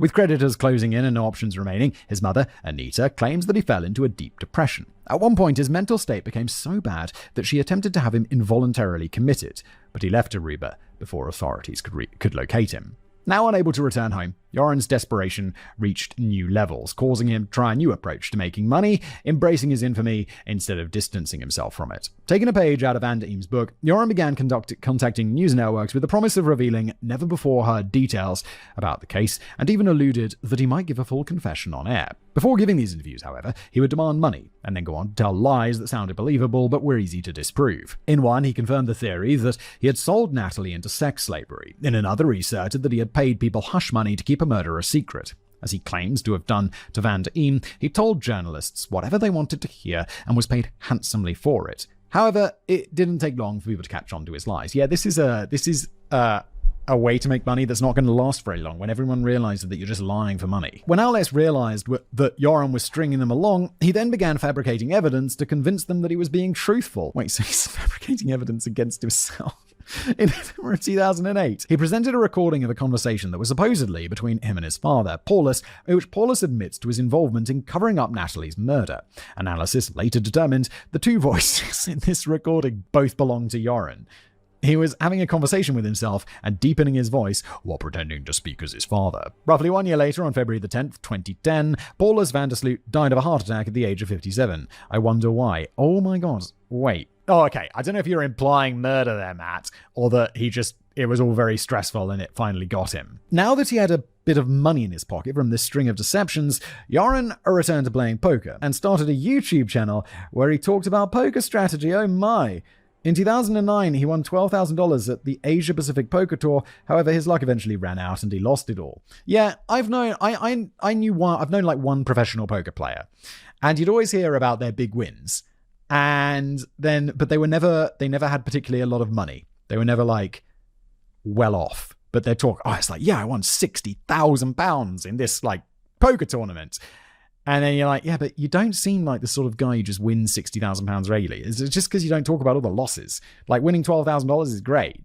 But when you pay like, I don't know, $100 to enter a tournament or whatever, it's like that gets used up real quick. This once again left him looking for a new source of income, but by now, no news stations would return his calls. So he took aim at a new target, Beth Holloway.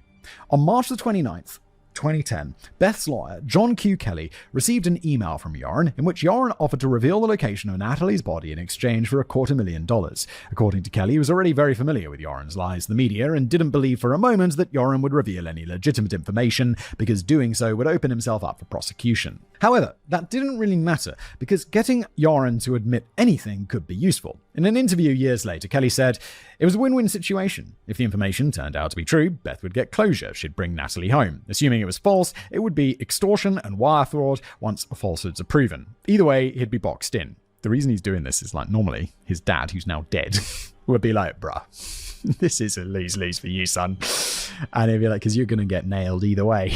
And he'd be like, oh yeah, okay. Thanks, Dad. Depending on who you ask, Kelly's next move was either incredibly brave or brazenly stupid. Without telling anyone but his wife and Beth Holloway, Kelly agreed to fly to Aruba to meet with Joran privately inside a hotel room. He told Joran that he'd be bringing $25,000 of the $250,000 as a down payment and would have the rest wired to him after the information Joran provided could be validated. Joran agreed, but Kelly decided at the last minute not to bring any money with him because he felt nervous about the situation. Bro, bringing no money is going to be more nervous for you than bringing money.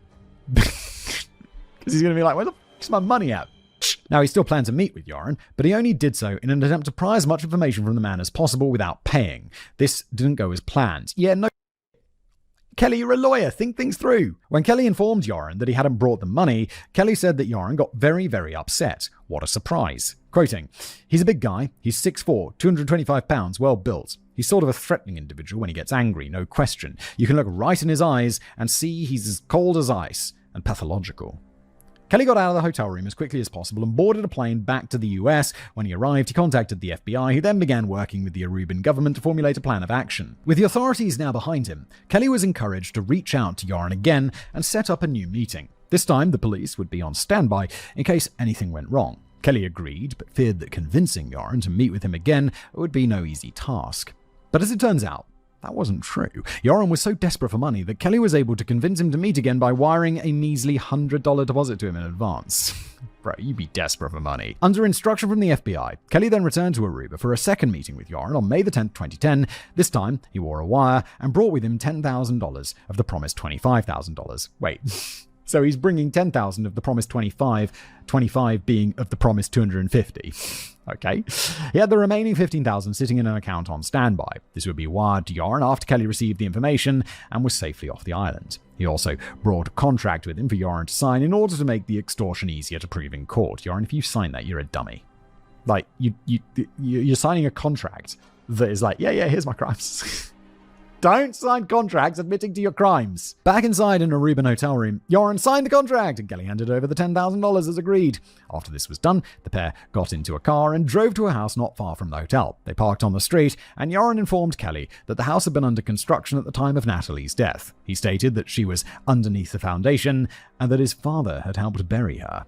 With this information, Joran signed agreement in hand. Kelly then returned to the United States and wired the remaining $15,000 to Joran's bank account. He was advised by the FBI to not file any type of lawsuit while Joran's latest claims were being investigated. Neither Kelly nor the FBI nor the Aruban government believed that this news story held any more water than the numerous ones that came before it, but they still wanted to do their due diligence. Their suspicions were confirmed when civil records showed that the home's construction had been completed months before Natalie's disappearance. Dude, you couldn't even find a house that was actually under construction? That's insane. The lazy work, Joran. That was enough to stop them from evicting the family and tearing their home down, and this turned out to be a wise decision. 1 week after receiving the $15,000, Joran emailed Kelly to inform him that he'd made everything up. Nobody knows why Joran did this. Oh, emailed him. Okay, yeah, I don't know. Nobody knows why he did it. Well, I'll tell you why he did it for the 25 grand. But why he told him that it wasn't true, I don't know. Either way, the FBI urged Kelly to keep holding off on any civil lawsuits as they worked with the Aruban government to iron out a criminal case against Joran. Why would there be a civil case? It's wire fraud. It's crime. While this was happening, Joran left Aruba for Peru, where he planned to use Beth's money to compete in the Latin American poker tour, which was scheduled for June the 2nd to the 5th. However, that would never happen because he would gamble the entire $25,000 sum away in less than 2 weeks. He'd also find himself behind bars once more, this time for the unrelated charge of murder. Bruh. You're an incompetent human being, in my opinion. Arrested again. On May the 14th, 2010, Joran entered Peru through Colombia and checked into the Hotel TAC in the Miraflores district of Lima, Peru. While staying there, he met a young woman named Stephanie Flores Ramirez, a third-year business student from the University of Lima and daughter of former Peruvian presidential candidate Ricardo Flores. Like Joran, Stephanie was also a poker player, although she had recently found much better luck than him by winning over $10,000 inside the hotel's casino. According to the hotel's staff, she and Joran were seen playing poker together before Joran invited her back to his hotel room, where they planned to hang out and continue playing online poker on his laptop. Inside this hotel room is where Joran would permanently seal his fate by murdering Stephanie Flores on the 5-year anniversary of Natalie Holloway's death. Oh my God, this came out of left field. He just straight up murdered someone else and it's provable. What the f***?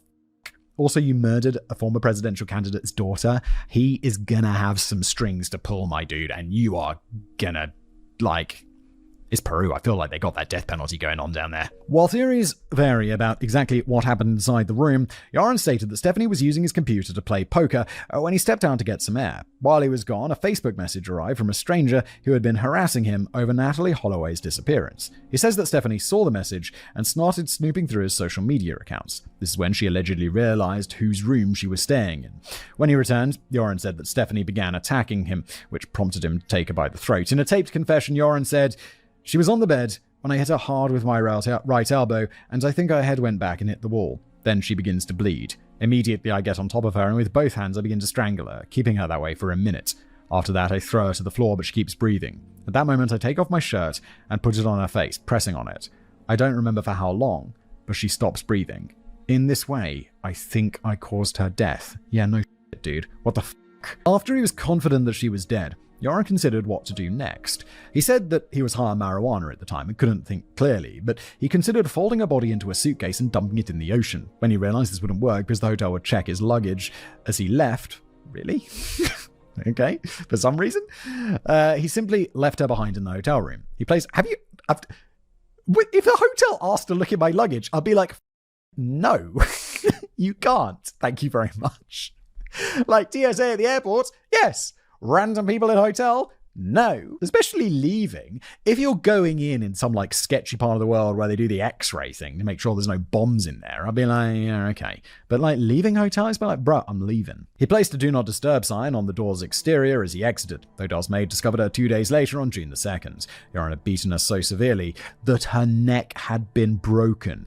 Upon leaving the hotel, Yaron bought supplies to dye his hair red and then he fled to Chile. Right, dyeing your hair red. Subtle.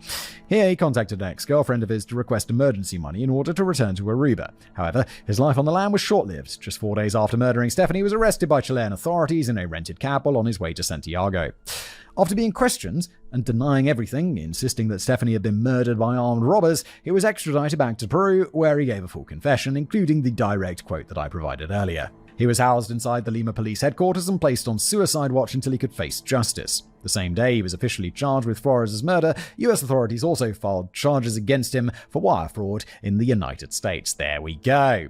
On Yaron's first day in court in Peru, he had to be transported to the courthouse via an armored truck and ushered past a large crowd that jeered and threw rotten food at him. Inside, he was brought before a panel of 3 judges rather than a jury. None of his family were in attendance. Yeah, in Peru, maybe they just don't have juries. They're not as common as you think internationally. At first, Yaron's counsel attempted to have the taped confession thrown out, saying that it had been coerced. They claimed that he had been on his way to Santiago to turn himself in and that he was innocent of all charges. But this didn't work. They changed strategies and opted instead to try for a reduced sentence based on sympathy. He murdered someone to the point of breaking their neck. Now they stated that he killed Stephanie on the anniversary of Natalie's death because of a severe emotional reaction to extreme psychological trauma. No excuse for murder. The prosecution rebutted this argument by arguing that psychological examinations concluded that Yaron is a psychopathic person. The panel of judges did not grant Yaron's request. On the 11th of January 2012, 25-year-old Yaron Vandersloot entered a guilty plea for the murder of Stephanie Flores Ramirez and was sentenced to 28 years in prison. He was also given a fine of $75,000 to be paid to the Flores family. When will he be out of prison? 2050. That's a good long time away. Wait, 2040? 2040. Still a good long time away. Hopefully he'll get even more when they get him for the other murder. The confession. With Yaron now behind bars until his mid-50s and a trial pending in the United States that would likely see him imprisoned for the remainder of his miserable life, for wire fraud of 25 grand? He's going to get, until the end of his life, he's going to get 30, 40 years for that? Seems unlikely. It is America, though. You never know. They can be like, he committed several murders, but we'll give him 7 years. He got out on parole. And then someone else would be like, 100 years. What did he do? He stole a cup. America's weird. Beth Holloway was therefore more content than she'd been in years. However, she simply couldn't move on because she was still haunted by a desire to hear Yaron own up to his actions. She also wanted to know what had become of Natalie's body so that her remains could be recovered and brought back to Alabama. Even though she knew it would not change anything, she needed closure. While Yaron was awaiting trial for murder, Beth flew to Peru to meet with him inside the jailhouse for one last desperate attempt to make him talk. She brought a Dutch television crew along with her and sat down face to face with him. However, Yaron did not wish to speak with her. The interview lasted less than 1 minute and concluded with him handing Beth his lawyer's business card before returning to his cell. Not long after this, once Yoram was officially convicted in Peru, Dave Holloway had Natalie declared legally dead. Beth was not happy with this because she was not ready to close that particular door just yet, not until she had definitive answers. But answers would not come for another 11 years, until Yoram was extradited to the United States to stand trial. Wait, why was he This doesn't make sense. He was extradited from Peru, where he's serving a 28-year sentence for murder, to the United States after 11 years, where he's for fraud? Isn't he going to go to, like, a less intense prison then? Than, like, the murder prison in Peru, rather than, like, fraud prison in America? Leave him in Peru to rot! During those 11 years, several notable events occurred. First, Beth became a motivational speaker and founded the International Safe Travels Foundation, a non-profit created to inform and educate the public on how to safely travel to foreign countries, advise on which countries to avoid, and more. She also worked with America's Most Wanted founder and host John Walsh to organize the Natalie Holloway Resource Center at the National Museum of Crime and Punishment in Washington, D.C. The exhibit provided resources to families of missing persons. As for what Yoram was doing during this time, he was being productive as well by sorting through all of his love letters. Oh, cringe. Yes, because he was young, relatively attractive, and had garnered international infamy, Hebristophiles began coming out of the woodwork in the hopes of starting a relationship with him. Prison guards report that he had many potential suitors from dozens of faraway countries. However, his eye landed on one specific girl close to home. Her name was Lady Figueroa, a candy and cigarette vendor at the prison. The pair began meeting twice a week and eventually married in a prison ceremony in July of 2014. When Figueroa was 7 months pregnant with his child, he should be in prison! What's going on? Why is he allowed to do this in prison? Unsurprisingly, their marriage sparked the media's interest and dozens of articles were written, which is how we know exactly what was going through Figueroa's tiny mind. Through a tiny, tiny alleged brain. Quoting, "Many people judge Yoram and criticize him, saying he's a monster and an assassin, but when you get to know him, you know he's different. I want to show he's not a monster. He's changed a lot. He's a gentle, sensitive, kind person, and I love him. I know he is killed, but he is now paying for what he did. He is asking God for forgiveness and praying every day." Oh my god. He's a psychopathic murderer, lady. What's wrong with you? The marriage lasted for 10 years until 2023 when Yoram filed for divorce so that he could marry another girl, Eva Paco Juanaco, who Yoram referred to as prettier and younger. Lady Figueroa was furious. Around this time, Yoram was also staying busy by participating in the prison's illegal drug trade. He acted as a mule for cocaine, but was eventually caught and convicted for selling drugs in 2021. For this, he was given another 18 years. However, he'll not serve the full term, as Peruvian law states that prison stays cannot exceed 35 years if a person has not been sentenced to life. Unless Yoram does something truly horrendous while behind bars, he'll be released from prison in Peru no later than 2045. And with that out of the way, that brings us to June of 2023, when Yoram was temporarily extradited to the United States to stand trial in federal court for extortion. Here, he found that the FBI had done their homework and had him boxed in. He was facing up to life in prison, but they offered him a way out via a proffer agreement. Oh wait, I don't understand how he can be... like, I know... sorry, it's extortion, not fraud or whatever. It's a bad crime. Yes, it's not great. But life in prison? Okay. As I understand it, a proffer agreement is a written contract signed between a defendant and a federal prosecutor in which the defendant agrees to disclose all known useful information about a particular crime in exchange for total immunity from that specific crime. In these types of agreements, defendants are under extreme pressure to be truthful, as if the prosecutors can prove they lied about anything during their statement, the agreement is considered null, and the defendant can then be tried as normal with all the information they provided being used against them as if it were a regular confession. Oh my god, that is a risky business, dude.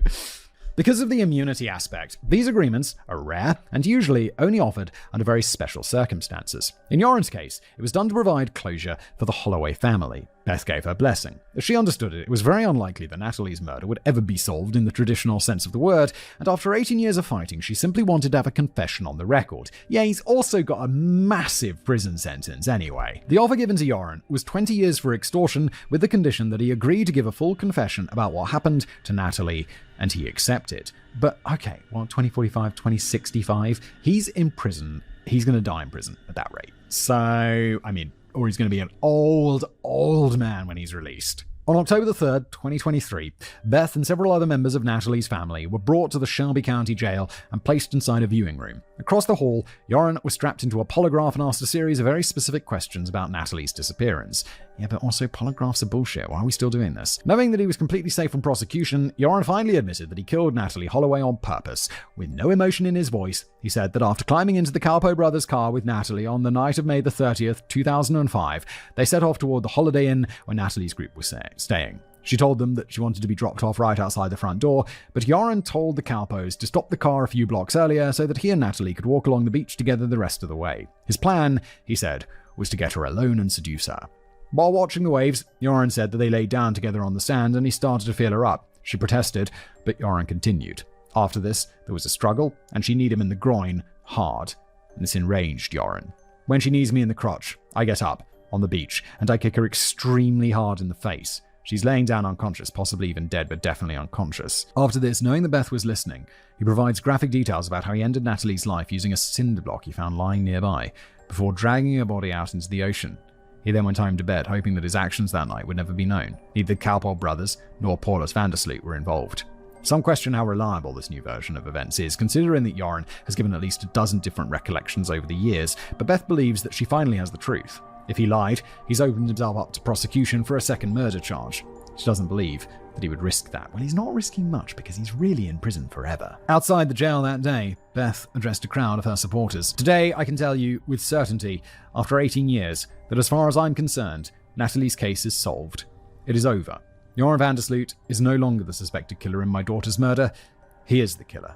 Days later, Joran was returned to Peru to serve the remainder of his sentence for murdering Stephanie Flores. Once his sentences have been served in both countries, he'll be eligible for parole no later than 2065. By then, he'll be 78 years old. And that's where we end today's episode. Thank you for being here. Hope you enjoyed it. It's a weird word to use. I hope you found it interesting. If you did, please like, subscribe, make sure you leave a review on Spotify. Why not? And I'll see you next time.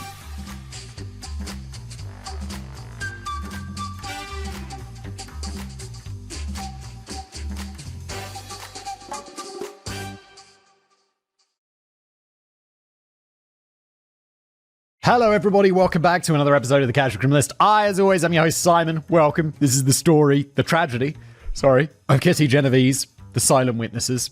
This is written by Matt, the format of the show.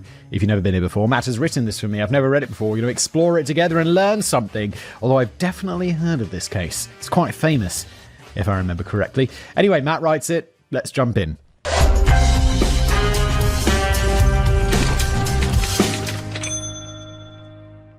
Here's a fun question. What would you do if you were out and about or even at home just minding your own business and all of a sudden you heard someone screaming for help? Fun question there, Matt. It could be a man, it could be a woman. All you know is that they're yelling at the top of their lungs for aid. Or perhaps you just don't hear it, but you actually see it. Someone being attacked and in a bad way, clearly needing help. What would you do? Well, it depends. Obviously, the immediate answer is, I would go to their aid. But it's also it's not such a simple answer, because it's if they're being attacked by a group or someone who's really big and scary, I mean, you got to call the police. I think that's the thing. But then beyond that, I don't really know what I would do. I don't have a gun. I don't have weapons. What am I supposed to do?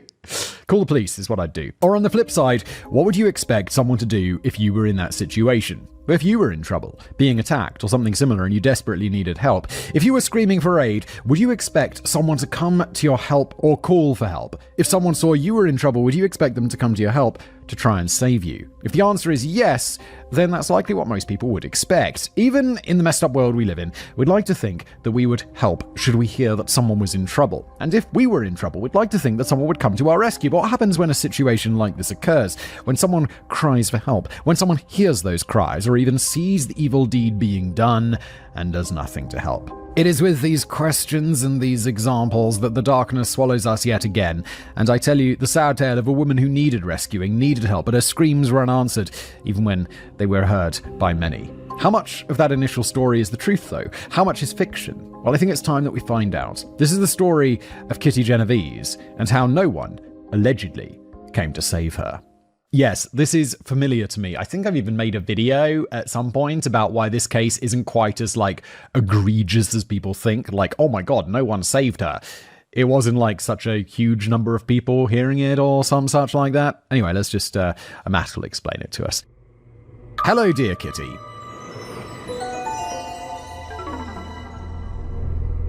So, let us start with the name that we should always remember from this travesty, the name of the victim, the name of the poor young woman who endured what she did not deserve to endure. Catherine Susan Genovese was born on the 7th of July 1935 to Italian-American parents Rachel Nee Giordano and Vincent Andrinel Genovese in Brooklyn, New York City, New York. To her family and friends, she was known, simply and lovingly, as Kitty. The eldest of 5 children, they all lived together in a brownstone in the neighborhood of Park Slope, a place which mostly consisted of Irish and Italian folk. Raised in a traditional Catholic upbringing, Kitty attended the all-girl Prospect Heights High School, where she excelled in her English and music classes. Her graduating class elected her as the class cut-up. I don't know what that is, which means that she was the class joker and loved to make jokes. Okay, we'd call that a class clown, I think.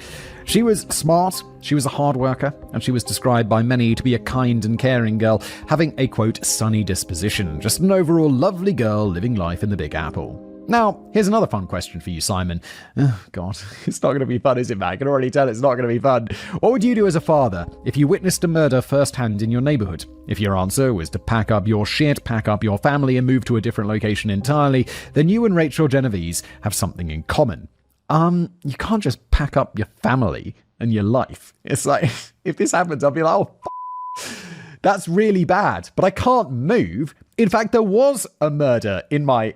I did move, but it was my old neighborhood. But I live in the middle of a city. Some dude who was like having mental problems or whatever went into a government office and shot some like poor government worker because he believed that he was owed like benefits or something. And he wasn't. He was just like mentally unwell, and he shot this poor woman. Like, it was 2 streets over from where I used to live. But you can't just move house because someone got killed. That's because in 1954, Rachel witnessed a murder in proximity to where she and the rest of the family lived, so she insisted that the whole family should move far away for their own safety. Vincent agreed with his wife's wishes, and the whole family moved to New Canaan, Connecticut. All that is, except for Kitty. You see, Kitty had decided to stay in Brooklyn and would stay with her grandparents after the rest of her family had moved away. Rachel wasn't pleased about it. She wanted her daughter to come with them to be safe. But Kitty was insistent. She had just graduated high school and she wanted to stay and continue preparing for her upcoming marriage to a man by the name of Rocco Anthony Fazzolari, an army officer and engineer. And so her family respected her wishes, allowing her to stay. Wait, she'd graduated high school, right? So she's 18.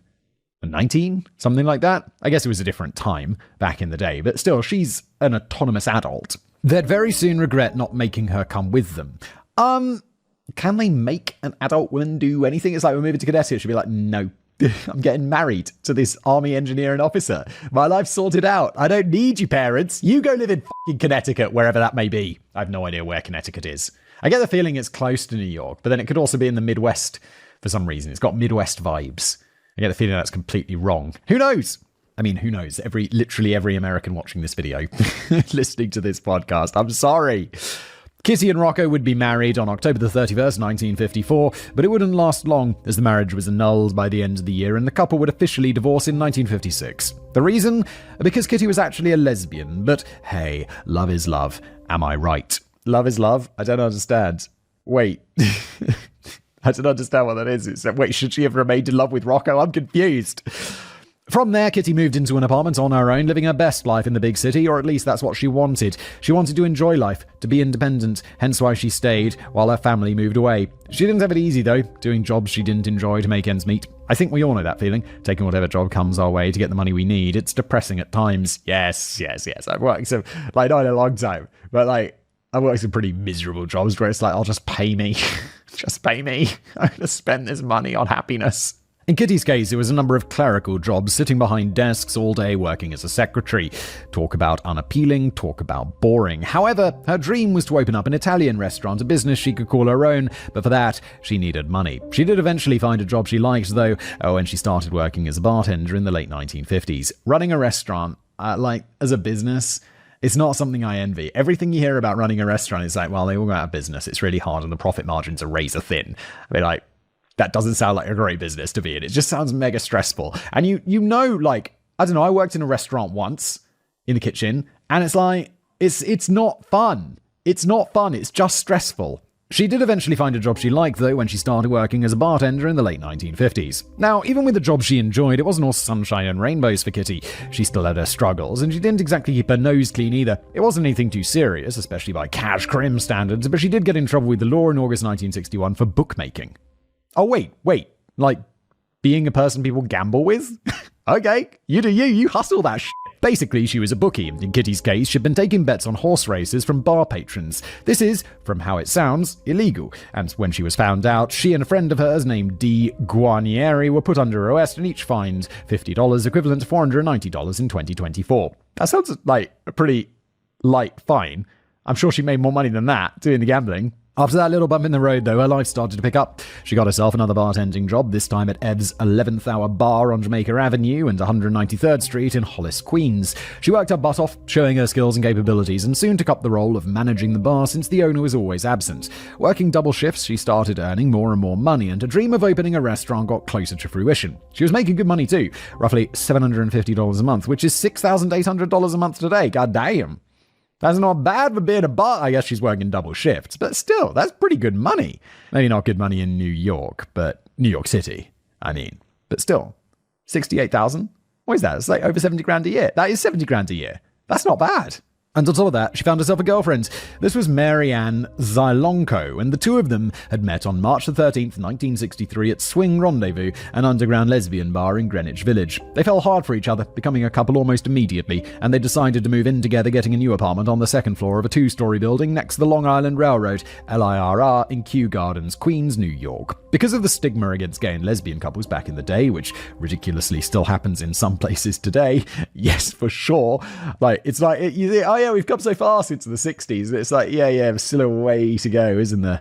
So they had to play it being roommates. However, they loved each other very much and they wanted to walk the long road of life together. Life was on the up and up and things were finally falling into place. Kitty was finally happy and moving towards her dream. Things couldn't get any better, but it didn't last for long. In the dead of night.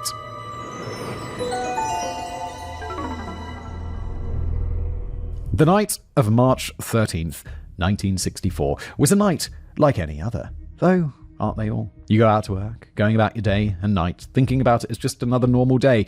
You never think that day, that night, would be the final night of your life. Full disclosure here, Simon and dear audience, this section here will cover the incident as it was initially reported and covered by the authorities and the media and is the most well-known version of the attack. It was 2:30 in the morning on March 13th, 1964, and Kitty had just gotten off her shift at the bar.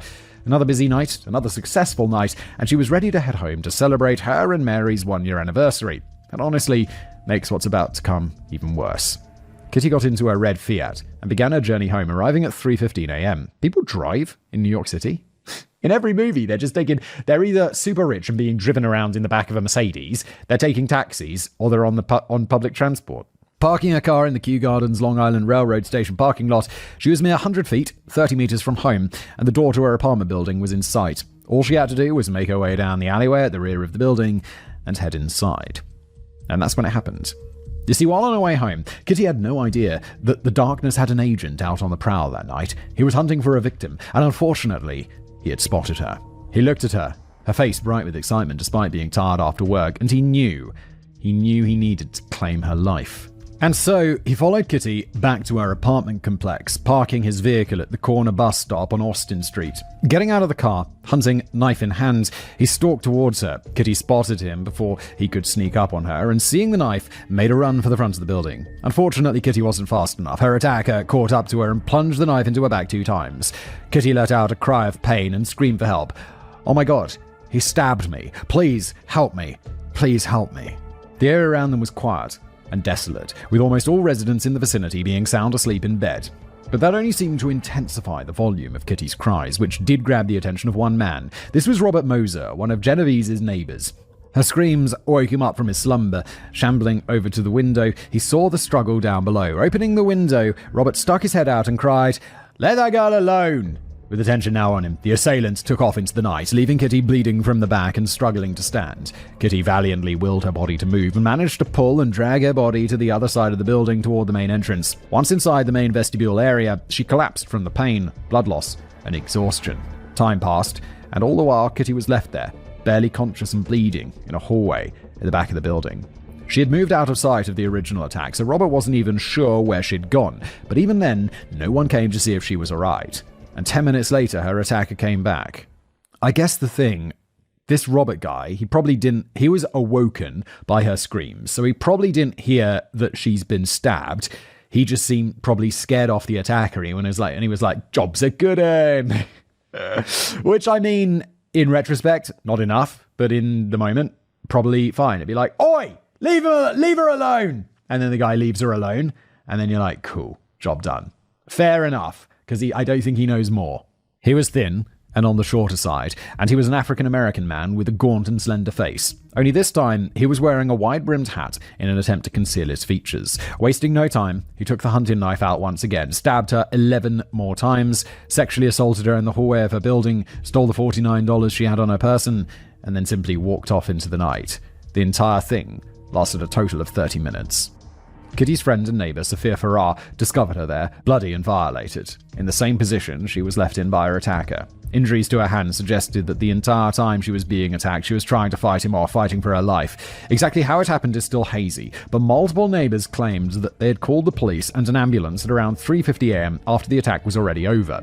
They were there in 2 minutes, but an ambulance wouldn't arrive until 4:15, an extra 30 minutes after the attack had finished. Sophia stayed by Kitty's side, holding her, consoling her the entire time, never leaving her once the ambulance arrived, whispering to her reassuringly, "Help is on the way."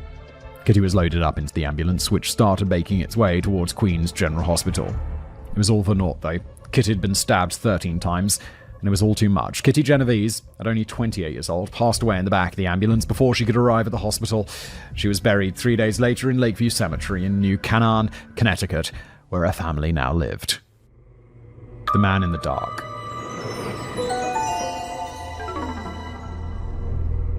To say that the investigation wasn't off to a good start is an understatement. The police questioned a number of people in the area, but only 2 other people besides Robert and Sophia came forward. One man named Carl Ross admitted that instead of calling for the police first thing, he called his friends for advice on what to do before actually calling the authorities. He'd been intoxicated that night and opened his door to see what all the ruckus was about. Ross actually saw the killer plunge his knife down into her before quickly retreating into his apartment and shutting the door, scared stiff. His quote on the whole matter: "I didn't want to get involved." Fine, don't get involved, phone the police, rather than, yo, Mike. Hey, Mike, yeah, it's, what was his name?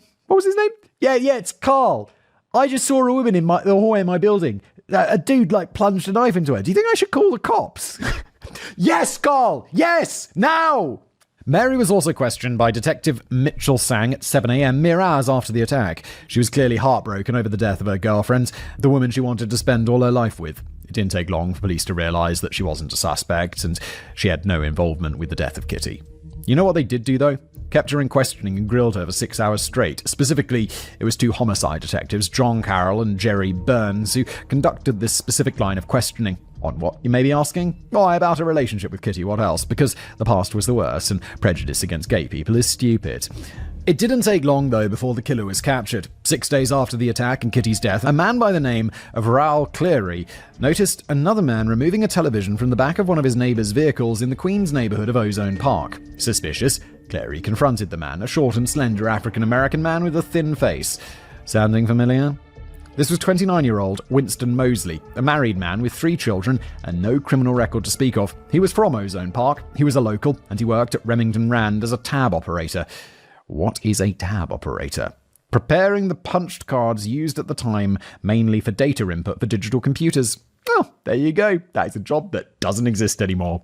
Mosley told Cleary that he was a mover and that the owner of the house was moving and he was simply doing his job. Cleary didn't buy it though. He's like, no, mate. That's my neighbour's car. He's not moving anywhere. What are you doing? Or it'd be even better to say, well, I don't think so because that's my car, my dude. Cleary didn't buy it though. Mosley was a local, and he would have known Mosley was no mover. And so Cleary went to consult another neighbour named Jack Brown, who confirmed that Mosley was speaking nonsense. Thinking fast, Cleary called the police while Brown disabled Mosley's car to keep him from getting away. Nice work, everybody. The police arrived soon enough, and they took note of Mosley's vehicle, a white Chevrolet Corvair, a car of similar make and colour. You know what's weird? I literally saw a Chevrolet Corvair the other day, an old, properly old Corvair that was just in a parking garage. I went to a shopping centre, parked on my car, and there was a properly old Chevrolet Corvair right there. I only remember it because I remember the name on the back being Corvair, and I was like, I've never heard of this before. It's a giant car, and it was just sitting there covered in dust. And I'm like, whose car is this? Why is it left here? What's going on? A car of similar make and colour was reported by some of the witnesses to have been spotted in the area, specifically driving off and then quickly returning within a 10-minute time frame. And when he returned, he was wearing a dark, wide-brimmed hat. Mosley's car was searched, the television was found, and Winston Mosley was arrested for suspected robbery and was taken in for questioning. It's right about now that we'd expect the usual in situations like this. Yes, Mosley would deny it, he'd cry for innocence and freedom, and we'd move on from there, right? Well, actually no, not in this case. Winston Mosley willingly confessed to the murder of Kitty Genovese, as well as the murder of 2 other women that the police were investigating at the time. Holy shit, okay, where's your lawyer at, dude?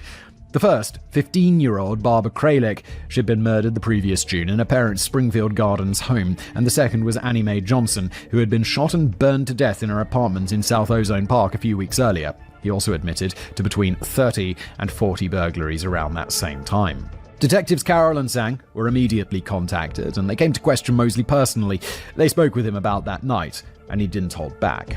When asked about why he attacked and killed Kitty, Mosley minced no words. He simply said that his goal was to kill a woman, and that night he was determined to do so. His wife was a nurse and she worked the night shift, so he wasn't worried about being caught. He was stalking the streets, keeping an eye out for any and all victims. He simply wanted to murder a woman. He didn't care who she might be, and that's when he spotted Kitty.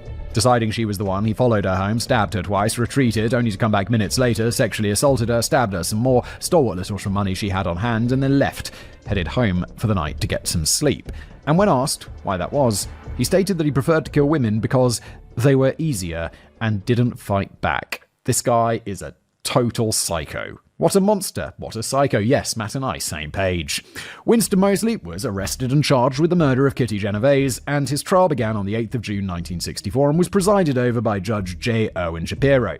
He wasn't charged with the 2 other murders that he'd admitted to, though, mostly because another man, Alvin Mitchell, had also confessed the murder of Barbara Kralik. Mosley pleaded not guilty at first, despite having admitted to everything and going into great detail about the whole thing, but that soon changed. At his lawyer's insistence, his plea was changed to not guilty by reason of insanity. Even then, when the jury heard how he killed her, why he did what he did, and the utter lack of empathy, remorse, or sadness in his voice, he never stood a chance. Yeah, good. He's a psycho. Needs to go to prison. On June the 11th, 1964, only 3 days after the trial had begun, the judge and jury had heard enough. Winston Mosley was found guilty, and 4 days later, on June the 15th, he was sentenced to death. Some in attendance were over the moon with this sentence, so much so that they even applauded and cheered the courtroom. Mosley, though, he simply stood there, not moving, not speaking, showing no emotion on his face at all. In response to the horrid things that had been done, and the total lack of remorse throughout the trial and even his death sentence, Judge Shapiro had no sympathies for Mosley, quoting him here, "I don't believe in capital punishment, but when I see a monster like this, I wouldn't hesitate to pull the switch myself." Sounds like you do believe in capital punishment. It's kind of like the same way I believe in capital punishment. Do I think it should exist? No. For this? Yes. Yeah. So it's like, no, you do really believe in it, don't you? Just like me. After the trial, Mosley even appeared on June the 23rd, 1964, as defense witness in the trial of Alvin Mitchell for the murder of Barbara Kralik. This was, of course, after being granted immunity from prosecution. Well, does he want immunity from prosecution? Because it sounds like if he's going to be prosecuted for that, it might be the one thing that's going to buy him more time in prison before he is killed. It did lead to a hung jury, but a second trial was ordered, and Mitchell was convicted despite Mosley's terrible testimony. Mosley stayed on death row for a few years, but that all changed on June the 1st, 1967. That day, the New York Court of Appeals found that Mosley should have been able to argue that he was medically insane at the sentencing hearing when the trial court found that he had been legally sane. Because of this, his sentence was reduced to life imprisonment with the possibility of parole. Yes, really. Fine. Look, this guy is a monster, a horrible psycho, is convicted for killing one person. Do I think he should be sentenced to death? I don't know, man. It's really hard. But should he be in prison forever without parole? Yeah. Oh, yeah. Jailbird Moseley. It took less than a year before things went tits up when it came to Moseley. On March the 18th, 1968, Moseley was taken to Mayor Memorial Hospital in Buffalo, New York, after he had injured himself while in prison. They got him all patched up and were on their way back to the prison when he made his move. Knocking down the transporting correctional officer, Moseley stole his weapon, jumped from the vehicle, and escaped. From there, he fled to a nearby house owned by Mr. and Mrs. Matthew Calaga. That's a very old way of doing things, isn't it? Mr. and Mrs. Matthew Calaga. It's like, I remember the first time I saw this, I think, was on a wedding invitation that I got, and it was like Mr. and Mrs. first name, surname of the man. And I'm like, what? Since when is this a thing? And it's like, oh no, it's just a really old school thing. It feels very onative, doesn't it? Onative? That's not a word. Like possessive. Thankfully for them, they weren't at home at that time, and he stayed undetected for 3 whole days. Then, on March the 21st, the Calagas came home. They simply wanted to check in on the house. No fuss, no muss. But instead, they ran into Winston Moseley. He bound and gagged both of them, held them hostage for over an hour, and sexually violated Mrs. Calaga. Afterwards, Moseley took their vehicle and left. From there, he travelled to Grand Island, an island town in the Erie County, New York. There, he broke into another house, held the mother and daughter who lived there hostage for 2 hours, and let them go unharmed before surrendering to the police shortly afterwards. Just another example of escaped prisoners being right back in prison shortly after escaping, which is by far the most common outcome. Like prison breaks, you're back in prison real soon afterwards. Charged with escaping kidnapping, Moseley pled guilty and was given 2 additional 15-year sentences to run concurrently with his life sentence. He's not getting out of prison anymore. Things were quiet for a couple of years when it came to Moseley. No incidents, no news, and nothing much going on until 1971. On September the 9th, 1971, all hell broke loose for 4 days straight. The prison was locked in a state of chaos with the Attica prison riot. That's an entirely different video, arguably for this channel or another, but let's just say it was a clusterfuck where in the end, 33 inmates and 10 correctional officers and employees were dead. God damn, that's a prison riot and a half. Moseley was part of the chaos, but did survive the ordeal. Hell, he even went on to obtain a Bachelor of Arts in Sociology in prison from Niagara University. Okay then, I mean, good for him. Now, with that being said, I'm all for rehabilitation. I'm all for wanting to better yourself, even from behind bars, but for me, that also requires you to have a soul, which Moseley clearly lacked. You see, in 1984, Winston Moseley became eligible for parole for the first time. So let me ask you something real quick, Simon. Knowing what you know about this waste of skin, what do you think he told the parole board? I think he told the parole board that I'm really sorry for the crime. I admitted to it straight away. I've been a good boy in prison, except for the riots and the escape. Please let me go. And hopefully the parole board's like, no. You stay in prison forever, where you belong, you psycho. Well, how about literally saying that he was a victim in all of this too, because he was made to stay in prison for what he did? That's a crazy argument. Quote, for a victim outside, it's a one-time or 1 hour or 1 minute affair. But for the person who's caught, it's forever. That is an insane argument. Maybe you should have not done a degree in sociology, but should have done a degree in law, because then you'd have some idea about what the you're talking about. Or how about this? How about him claiming that he hadn't originally intended to kill and rape Kitty, it was simply a mugging gone wrong, and that people do kill people when they mug them sometimes? Yeah, dude. Like, what the It's like, oh, well, I was just going to mug her, and then, I just did a little bit of sexual assault and murder on the side. Didn't mean to. It just kind of happened. The sexual assault? Like, what the Needless to say, Moseley didn't receive parole that day, or any other day for that matter. Year after year, he continued to try and get let out, and year after year he was denied, showing no remorse or empathy for his actions at any time. He got all the way up to attempt number 18 in November 2015, but was denied once again. Winston Moseley, age 81, died in prison on March 28, 2016, having served 52 years, making him one of the longest-serving inmates in New York State prison system. Excellent! Glad to hear that he died in prison, where he belongs. And with that, we have the end of the story as it pertains to the crime itself. As for what crime came about afterwards and because of it, well, let's get into that. The bystander effect and aftermath. So, why is this a case that has stuck in the public consciousness for over 50 years, and why is it taught in detail in criminal justice courses? I'd first need to specify that the case didn't originally get much attention. It was simply another murder in the Big Apple, no more, no less. But then Abraham Michael, A.M. Rosenthal, metropolitan editor of the New York Times, got a hold of the story. He was having lunch with New York City Police Commissioner Michael J. Murray and was told about the case. To say he ran with it is a bit of an understatement. On March 27, 1964, 2 weeks after the murder, The Times published an article written by Martin Gansberg and overseen by Rosenthal. The headline, 37 who saw murder didn't call police, and right underneath, apathy at stabbing of Queenswoman shocks inspector.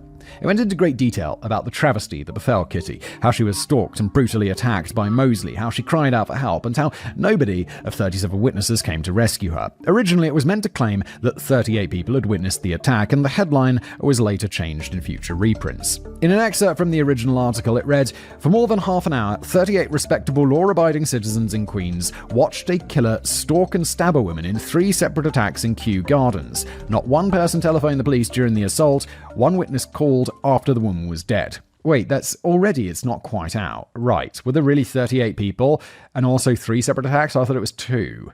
And it was kind of one attack, just with 2 parts. Now, they couldn't be held criminally responsible as there wasn't a duty of care. A spokesperson even confirmed that at the time. But morally, people simply couldn't believe it. In the wake of the article, the duty of Kitty's death and the silent witnesses became a hot topic for a while. A follow-up article to the original was soon published, examining why witnesses wouldn't help. Rosenthal even wrote a book on the subject entitled 38 Witnesses, the Kitty Genovese Case. And as stated, it's still talked about and even studied today. Because of it, a new theory cropped up, namely by psychologists Bibb Latan and John Darley. The bystander effect, also known as Kitty Genovese syndrome, suggests that people in a crowd are less likely to intervene in a crime than a single eyewitness. The theory began to be taught in schools, in psychology and criminal law courses, and still is to this day. Kitty's case itself is also taught in schools, with psychologists suggesting that it was more useful to point to a single person in a crowd and demand help than to ask the entire crowd for assistance. The theory is sound, and it makes sense. Hell, to be fair, I think we've all come into contact with situations where this even applies to us. How many times have we seen something going down while out and about or while in our neighborhoods and just walked away? Not our problem. Someone else will deal with it. Would you and I do any different? Or would we feel more inclined to help if we were singled out and asked directly for aid? It's more common than I think we even realize. Yeah, you'd definitely be more if someone was like, "Help me, please. You, there, bald man with the beard." I'd be like, "Okay, yes. I'm right here. No one else is helping. You've chosen me." Another perfect example of this, 10 years later, on December the 25th, 1974, the same thing happened again, and in the exact same location nonetheless. This was the case of 25-year-old model Sandra Zala. Early Christmas morning at 3:20 a.m. in an apartment that overlooked the same site where Kitty was killed, she was beaten to death. She was heard screaming in pain and calling out for help by multiple people in the apartments around hers, but no one came and no one did anything, let alone call the police. Hell, her body wasn't even found until the next day at 2 in the afternoon when 24-year-old George Buggerslaw, Sandra's boyfriend, let himself into her apartment. It makes sense. It fits well. But did the bystander effect, in the case that brought it to light in the first place, even come into effect? Well, apparently not. After Winston Moseley passed away, it was revealed that the Times had grossly exaggerated the number of people who had seen or heard Kitty getting attacked. And of those that did they try to intervene? Robert Mosier? Well, he cried out to Moseley to leave Kitty alone. Moseley fled and Kitty moved out of sight, after which Robert didn't know what happened, let alone that Moseley came back. Sophia Farrar? Well, she heard Kitty being attacked and rushed down to help without even knowing what was happening or who was being attacked even. As we know, she stayed with Kitty until the moment the police and ambulance arrived, saying that she would be okay. And any other person who heard? They thought it was a domestic dispute, something normal, something mundane, and if they had known the extent of it, they might have intervened sooner. Hell, Kitty's own brother, Bill Genovese, went to investigate for the documentary The Witness. He caught up with A.M. Rosenthal and asked him about it, and when the topic of the 38 silent witnesses came up, Rosenthal had this to say, quote, "I can't swear to God that there were 38 people. Some people say there were more, some people say there were less. What was true, people all over the world were affected by it. Did it do anything? You bet your eye it did something, and I'm glad it did." Well, he's certainly not wrong, but a journalist exaggerating to sell a story? I mean, shock horror. And in the end, to this day, this has been added to the bottom of the original story.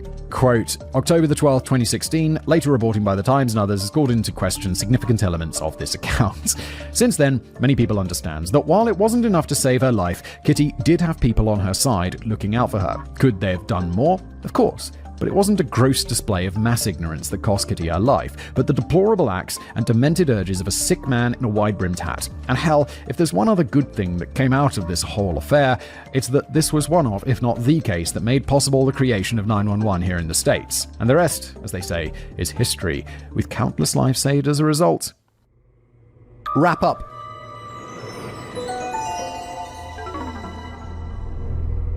And with that, our story comes to an end. It's a sad one that didn't need to happen, and one that could indeed have been stopped had more people acted quicker. I'll admit, I've known about this case for a very long time. It just took me forever to get to it. It's fascinating, it's heartbreaking, and the ramifications are still being felt to this day. 911, the bystander effect. These things are in use today, and they're being used to help so many people so they don't end up like Kitty did in the end, on the wrong side of the madman's blade.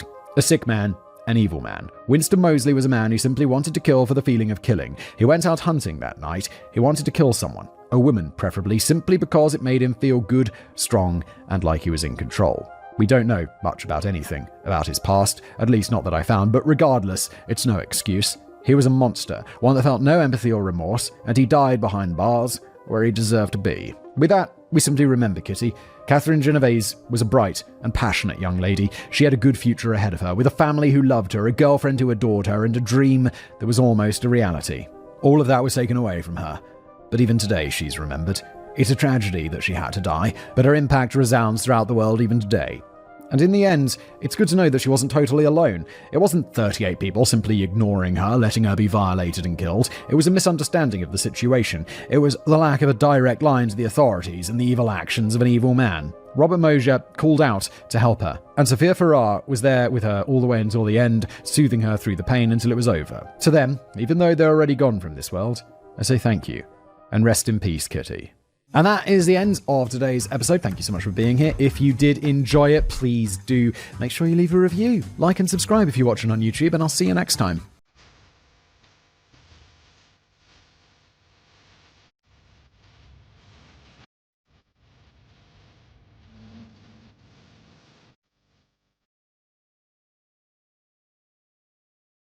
Hello, everybody. Welcome back to another episode of The Casual Criminalist with me, your host, Simon Wambus here. One of my writers in this case, Emma. Thank you, Emma, has written me a script, The Murder of Annie Dewani. The format of the show, if you're new here, never read this before, we're going to explore it together. Nice long one today. 28 pages, huh? We're going to be here for a little while. Let's settle in. Pour a cup of tea, glass of wine, whatever you're doing. Unless you're driving, don't drink and drive. Let's carry on.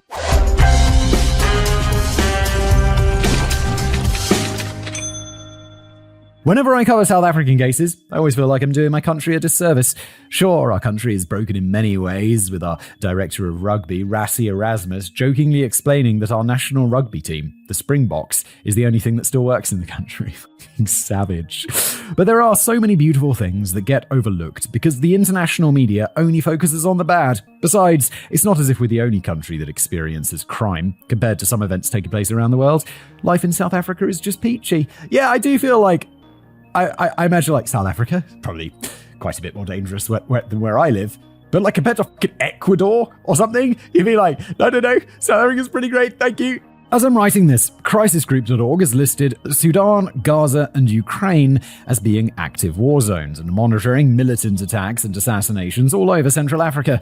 The US has instituted more sanctions against Zimbabwe's new government for corruption and human rights abuses, which will plummet the already struggling country even deeper into economic downfall. Haiti's prime minister has just resigned, and a revolutionary leader who is more infamous for burning people alive has taken control of the country. Made a video about that dude. Freaking barbecue. He's a crazy dude, and now he's like, yeah, I want to be in charge. Haiti, what's going on? Please stop. Israeli Defense Forces raided a hospital in Nasser on the Gaza Strip, assaulted the medical staff, and laid claim to all the medications that they had on site. Shotgun the morphine! Shotgun the Vicodin! Vicodin, opioids, some B12. Need a little kick in the afternoon. Hundreds of people are being kidnapped each week in Nigeria for God knows what. Florida has reached a settlement in the lawsuit against their Don't Say Gay law, and social media is awaiting the launch of the documentary Quiet on Set that delves deeper into the abuses that Nickelodeon's child stars suffered, allegedly suffered at the hands of Dan Schneider. And in the UK, Brits are losing their minds because Kate Middleton touched up a photo of herself on social media for Mother's Day. As I'm editing this, she's just announced that she got cancer, and many people are now coming forward to apologise for the snide remarks they'd made about her publicly. I mean, yes, I agree. Like, not very good. But also, it was kind of funny, that photo that someone touched up, and I don't think it was her. Because it's like, it was professional. I think it was professionally done. I think if she touched up that photo, she's been spending a lot of time on Photoshop. And I know there were mistakes, but they're mistakes that like a skilled amateur would make, or like a professional. The world is pretty messed up. No matter where you find yourself, you'll know there are some places you just don't go to. I did a quick poll on the Discord server, and according to Posty5057, most cities these days are filled with places that you have to avoid if you don't want to get stabbed. I live in Prague. I wonder if there's... I don't think there's any part of the city where I've ever gone to where I'm like, oh, should get out of here. This looks pretty shifty, but it's quite famously safe, I guess. Auric Chowcon, if that is how that's pronounced, was nice enough to warn me that if I ever visited Australia, I should stay out of Perth's inner city and Northbridge, especially because it's full of violent, drunken, drug-addicted idiots and crime at night. Wait, in the central inner city? Isn't that like the main part of the city?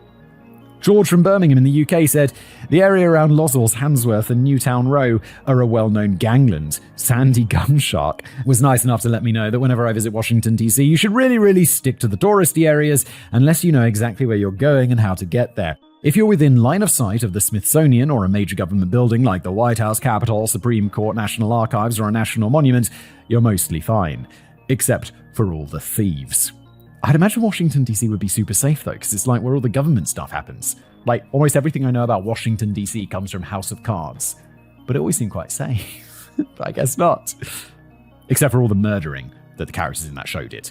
The same can be said for South Africa as a whole. Tourist areas are some of the safest places in the country, and you'll find that most of the people you meet are kind, friendly, full of smiles, and suggestions for fun things to do or local delicacies to try. If you're driving around in the suburbs late at night, you'll be fine. The inner city, older sections of town, and abandoned roads can be a bit dodgy at night, and if you can avoid it, you should never enter a township because you will be targeted as soon as the criminals living there realize that you have something worth taking. Oh god. Like your life. Never flash your cash, don't wear flashy jewelry, always be aware of your surroundings, and don't tell the random guy you just met on a street corner where you're staying, where you keep your cash, or what your PIN codes are. It's like, hi mate, what's your bank PIN code? He's like, oh, it's 7986. That's not my PIN code, I just made that up. I almost did say my PIN code, but I didn't. And this doesn't just apply to South Africa, since I found most of these in an article posted on worldpackers.com titled 15 Simple Travel Safety Tips That Everyone Should Know. But as the saying goes, sometimes it's the people closest to us that hurt us the most. Emma, did you just spend a page defending South Africa just as you're about to get into an episode where it's like, gonna be bad? I mean, fair play. I'll give you that. Daughter of the World.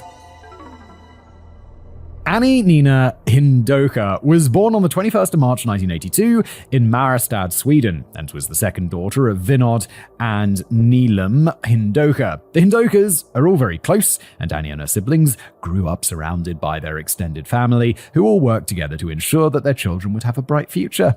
Sounds very nice.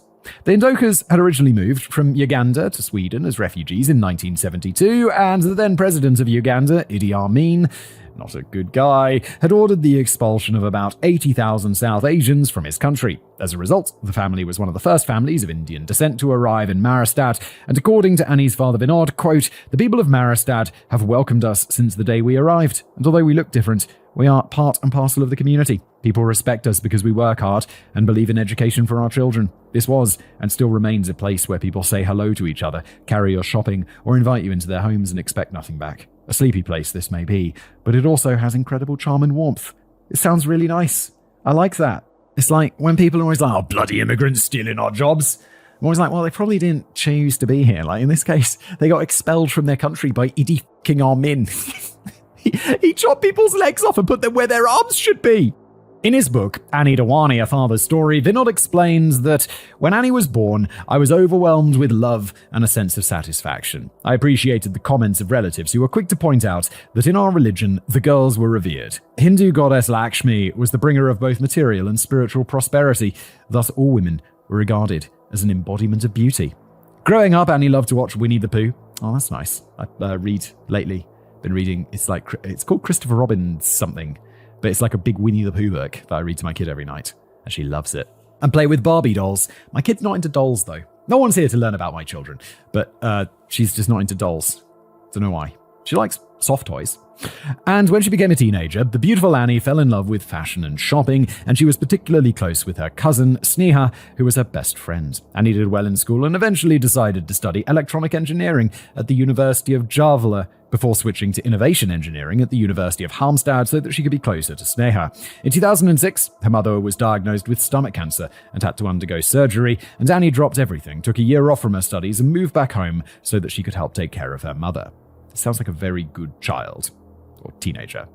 Once Nylam recovered, Annie finished her studies and then got a job at the electronics company Ericsson in Stockholm. She did well for herself, but according to Vinod, there was a risk that this young woman, with her fondness for clothing and buying presents for others, might fritter away her earnings. I mean, how old is she going to be? She's like in her 20s?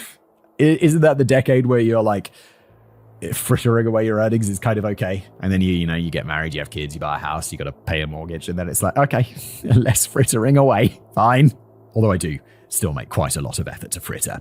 To ensure that his daughter could start building up some financial assets, Vinod offered to help Annie buy a car and an apartment of her own. In exchange, all she had to do to repay her parents was promise to visit them every third weekend.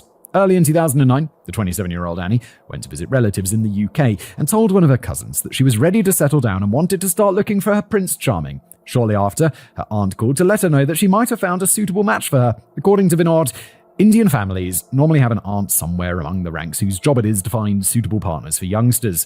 They are both feared and revered, but there is never any question at all of our youngsters being pushed into arranged marriages. They can arrange their own lives and are absolutely independent. Still, a little nudge in the right direction can sometimes be seen as a duty by the elders. Yeah, that's fine. Like, arranged marriages, I find like that's a bit off to me. Like, from my cultural background, all right, it feels a bit weird.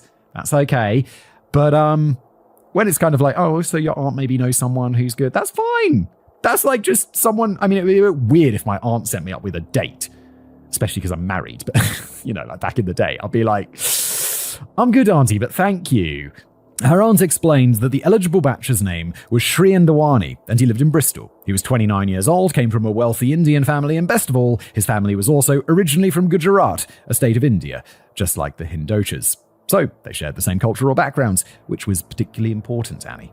Shriyan had gone to Bristol Grammar School growing up, obtained a degree in economics at the University of Manchester, and after graduation worked for Deloitte as a chartered accountant for some time before he left to help his father manage PSP Healthcare, where he worked as operations director. He had been engaged once before, but the couple had recently ended their relationship, and this meant that Shriyan Dawani was back on the market. Annie travelled to London and met Shriyan on the 20th of May 2009 at a Starbucks in Covent Garden. Almost certain I've been to that Starbucks in Covent Garden. You've been to Covent Garden a lot. For their first date, the two of them got all dressed up and had dinner at a restaurant called Asia de Cuba, which used to be based inside St Martin's Lane Hotel in London. 2 weeks later, they went to see the musical The Lion King, and Shriyan would later explain that he was instantly physically attracted to her, loved her bubbly personality, and sensed that there was a mutual chemistry. The two hit it off and started seeing more of each other. They went on lavish dates. Shriyan gifted Annie with expensive clothes and shoes when she came to visit. He had flowers delivered to her office and apartment back in Stockholm, and Annie was swept off her feet by these extravagant romantic gestures. This all sounds very nice. She started visiting Shriyan more and more, but in October 2009, they encountered the first hiccup in their relationship. According to Sneha, Annie told me that she had tried to be intimate with Dawani, but he pushed her away. She felt embarrassed and hurt by Dawani's reaction, and we both felt it was weird. When it happened again, the two cousins thought that maybe Shriyan simply didn't want to have sex before marriage, but when Annie asked him why he didn't want to sleep with her, Shriyan told her that he was having some issues and that he was undergoing infertility treatments. Is infertility treatment the same as, what's it called when you can't get it hard? Impunity? Impotence. Impotence? Impotence. That's different from infertility. Why would he be worried about his fertility? They're not immediately going to be having kids, are they? That same day, Annie broke off the relationship because she wanted to have children in the future. Wait, this is all very confusing. And if he's undergoing fertility treatment, doesn't that mean that it's like, it's not like he's gone and they'd be like, your sperm's no good at all. He's probably gone and they've been like, your sperm's a little slow. We could, pop that inside someone. Like, medically. But 2 months later, Shriyan came knocking on a door again and told Annie that the treatments were working and that he should now be able to have kids someday. The two started dating again, and in November 2009, Annie took Shriyan home to meet her family. According to Vinod, Shriyan made an immediate impression when he walked in and bowed to touch my wife's feet. Touching the feet of your elders is simply a mark of love and respect for them and a request for their blessing. Shriyan had gained a gold star from the start. He was handsome, with a swath of dark hair, a cheery smile, and was soft-spoken, almost to the point that I had to cut my ear to hear him speak. This dude sounds like... is he going to be today's, criminal? Because he sounds really awesome. I'm like, this dude sounds like a catch. I felt he was a very nice guy, good looking, respectful, and from a very well-educated family. He was a stranger to me, but he knew my daughter and she liked him. I wasn't sure how close they were, but she had brought him home, and that was significant. In February 2010, Annie called her parents to let them know that she was quitting her job and would be moving to the UK so that she could be closer to Sneha. Only later would they learn that she'd actually moved to the UK so that she could be closer to Shrien. Oh wait, did I miss that Sneha, her cousin, moved to the UK? Okay, must have missed that, sorry. Pay attention, Simon. Annie moved in with Sneha and told her parents that her cousin would support her financially while she looked for another job. She applied for numerous jobs but never received an offer, and her parents couldn't help but worry about her, quoting, "We tried to support Annie, although she found it difficult to accept money from her parents. I remember once forcing money on her when she was leaving, only to find it stuffed behind the front door. She didn't want to take money from her parents. She wanted to be independent and felt bad taking our money. But Annie had a hard time keeping money. If she had money, she would use it." A month later, Annie told her parents that she and Shrien had officially become a couple shortly after she moved to the UK and assured her parents that she was happy. In May 2010, Shrien's father, Prakash, called the Hindochas and invited them to come to the UK so that they could meet them. The meeting went well, and Vinod and Neela were impressed by the Dewanis, who came from a similar background as the Hindochas since they had both been refugees after having to flee Kenya and Uganda in the 1970s. When it was time for the Hindochas to go back to Sweden, Shrien's parents gifted them with a thali, which is a large silver dish stuffed with fruits and nuts with a bronze Ganesh statue placed in the middle. According to Vinod, this type of gift is traditionally presented in Hindu culture when betrothal has been agreed between two parties. Okay, a little bit presumptuous there, fam. In short, as far as the Dewanis were concerned, Annie and Shrien were engaged, and they were already busy planning their wedding. When Vinod and Neela asked Annie what was going on, she said that she had no idea since Shrien hadn't proposed to her. And when Vinod asked his daughter if she wanted to marry Shrien, she told him, "I don't know." Unbeknownst to her parents, Annie and Shrien fought shortly after, and Annie told Shrien that she didn't think that she would be happy if she ended up marrying him, mostly because Shrien still had absolutely no interest in having sex with Annie. Uh-oh. Is Shrien, playing for the other team? Is he, like, that scene? On the 24th of May, Shrien wrote an email to apologize, explaining that, "I realize we are very different, but I have always believed in a relationship that you can work through those differences. I've always wanted a girl I can be friends with, one that understands me, and I know this is not easy. I know that I am so focused that some people think I am intense. I'm focused on achieving things in life. I want to be someone who can do things, and that is not just about making money, but is about having a rounded social life, a family, a business, and input into the community. When we first met and started dating, I knew that you were that girl. It does need to be right for both of us, though. But if you really think being with me is not going to make you happy, then this is not right for you. I really hope that is not what you are saying, but I don't want to feel like I have forced you into something." The quote ends. The two made up. Shrien promised that he would try to be better for her, and Annie called her father to let him know that she would be marrying Shrien after all. On the 27th of May, just 3 days after they'd discussed ending things, the Dewanis and the Hindochas declared that Shrien and Annie were officially engaged, but Annie still wanted to be proposed to, so on the 10th of June, Shrien surprised her with a romantic trip to Paris. He flew her there on a private plane. Took her to... God damn, I thought his family were just well off, but that is some money right there. You don't make that private plane money working at Deloitte. I mean, unless you're like the CEO. And Deloitte pays well, but private planes, real expensive. Took her to a fancy dinner and had an engagement ring delivered along with their dessert. He finally got down on one knee and asked her to marry him, and Annie immediately fell in love with the diamond ring that was estimated to be worth £25,000. Annie was a princess living in a Hallmark movie and excitedly sent her cousin a message on Facebook explaining that she had to show her the ring and that things with Shrien were going a lot better. "Damn, I really like him now. I'm in love. It's his personality. He makes me so happy and laugh all the time, and I cannot be without him. So I will give it all a chance now." I mean, yeah, it got all the Hallmark things except for that, like, what's it called? Where you imply it, like the implied love scene between the two leads. Except that's not happening in this movie. The couple moved in together, but rumors soon started circling that Annie still wasn't as happy as she seemed. She didn't feel comfortable around the wealthy Dewanis and told Sneha that Shrien was a Hitler and that he was trying to control everything she did. Uh-oh, he criticized her clothes, said that she was a slob, and complained that she looked like a cheap whore and she carried her shopping around in a plastic bag. I mean, that's really offensive, my dude. Like, what the fuck are you saying? Why did you seem so nice? What happened? Why are you suddenly such a dickhead? He wanted her to keep him updated on what she was doing, to always keep the apartment neat and tidy, to fold her clothes once he was done wearing them, and then place the folded clothes in the laundry basket. One thing, like, from my, not childhood, but I think it was a university, yeah, I was staying in halls. And some dude's like, I'm doing my laundry in the laundry room, whatever, and some dude comes in with a really neatly folded pile of clothes. I always remember this moment, I don't know why. And I'm like, I just say to this random dude who I don't even know, bro, do you like fold your dirty clothes? Like as a joke. And the dude like goes bright red and is super embarrassed. And I'm like, okay. Just left. I have no idea why he's like, just folding your dirty clothes. It's weird. That's why I brought it up. But there's no need to be that embarrassed. And then I felt bad. I don't know why I remember that. I was embarrassed at making him so embarrassed. It's like, bro, you fold your dirty clothes. You weirdo.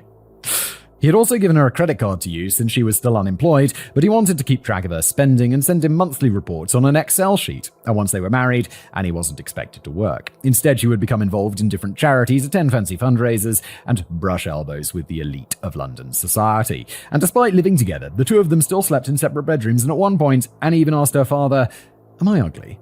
Aren't I good looking?"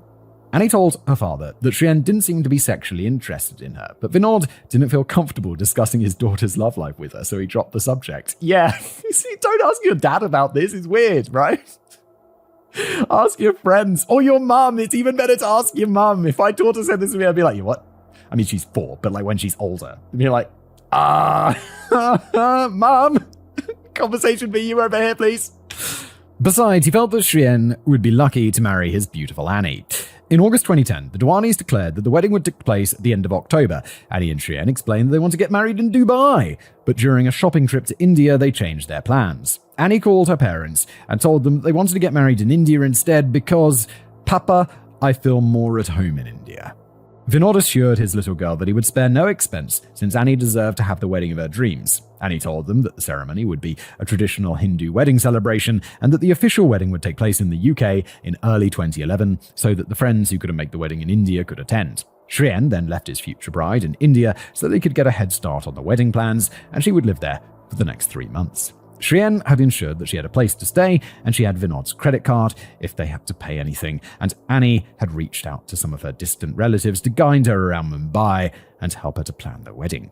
The 3-day-long wedding celebration took place between the 27th and the 29th of October 2010, and Vinod explains that the wedding was typical of Annie's attitude of, "It can't be okay, it has to be wow." There were 350 guests. Indian weddings are big. I went to an Indian wedding last year. Lots of people.